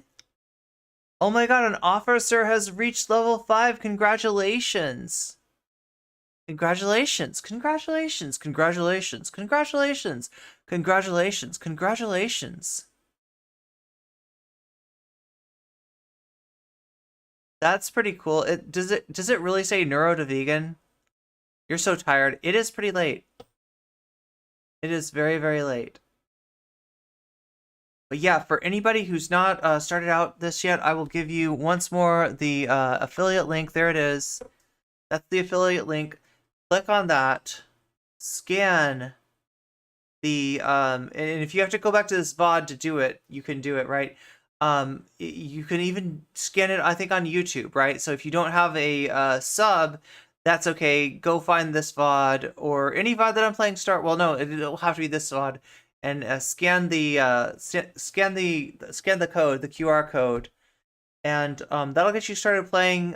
Jordy LaForge will come by and give you a bunch of stuff to do that'll kind of get you into the game. It'll walk you into the basics of the game, right? At some point, he'll say you're ready to join an alliance. That's when you type in Weasel Federation. You find our alliance, Weasel Federation. You join up with us, and we help you. We help you reach your goals even faster, right? Because anytime you need help, you just press the button, that purple button that says Request Help, and one of us, somebody will be on. Somebody will help you out. So it's really, it says neurodivergent. Neurodivergent, and it said that this whole time, right? I thought that neurodivergent was one of the things that it just like automatically I'm gonna need to change that, right? But so that's what I'm saying. Like, if you can't be sure that you can remember to change the game back to being just chatting at the end of things, because otherwise we end up with VODs that say the wrong category. Like, even if we change it, like we go live and we're like, oh shit, it says Minecraft, but I'm doing just chatting, quick, change it, right? The stream gets set for whatever the stream gets set for, like, whatever the whatever it starts out on.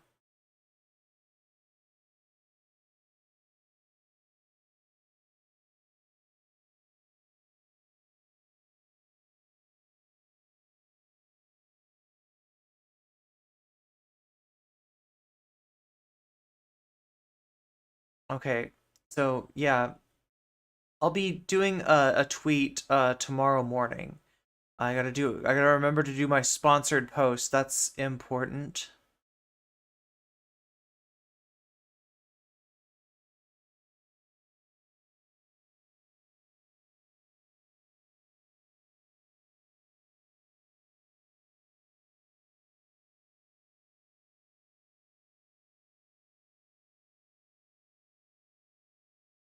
Oh, looks like Amy C3 is watching the FD Signifier video that we watched. We're gonna raid into Amy and we're gonna put her over 100, where she should be, right? She should be always at over 100 people. We're gonna make that happen with our raid. Thank you everybody for joining me tonight. It's been a lot of fun. I'm gonna stream tomorrow. I'm gonna play some more of this. We're probably gonna do a little bit of content too, right? Because there's a few loose ends. There's a few other stories that I did not get to that I want to get to. So make sure to be here for that tomorrow. Probably be a shorter stream. Probably right into Polly after that. So we'll read you right into Polly after that, and you know, you can watch both me and Polly. For now, I'm gonna send you to Amy C3.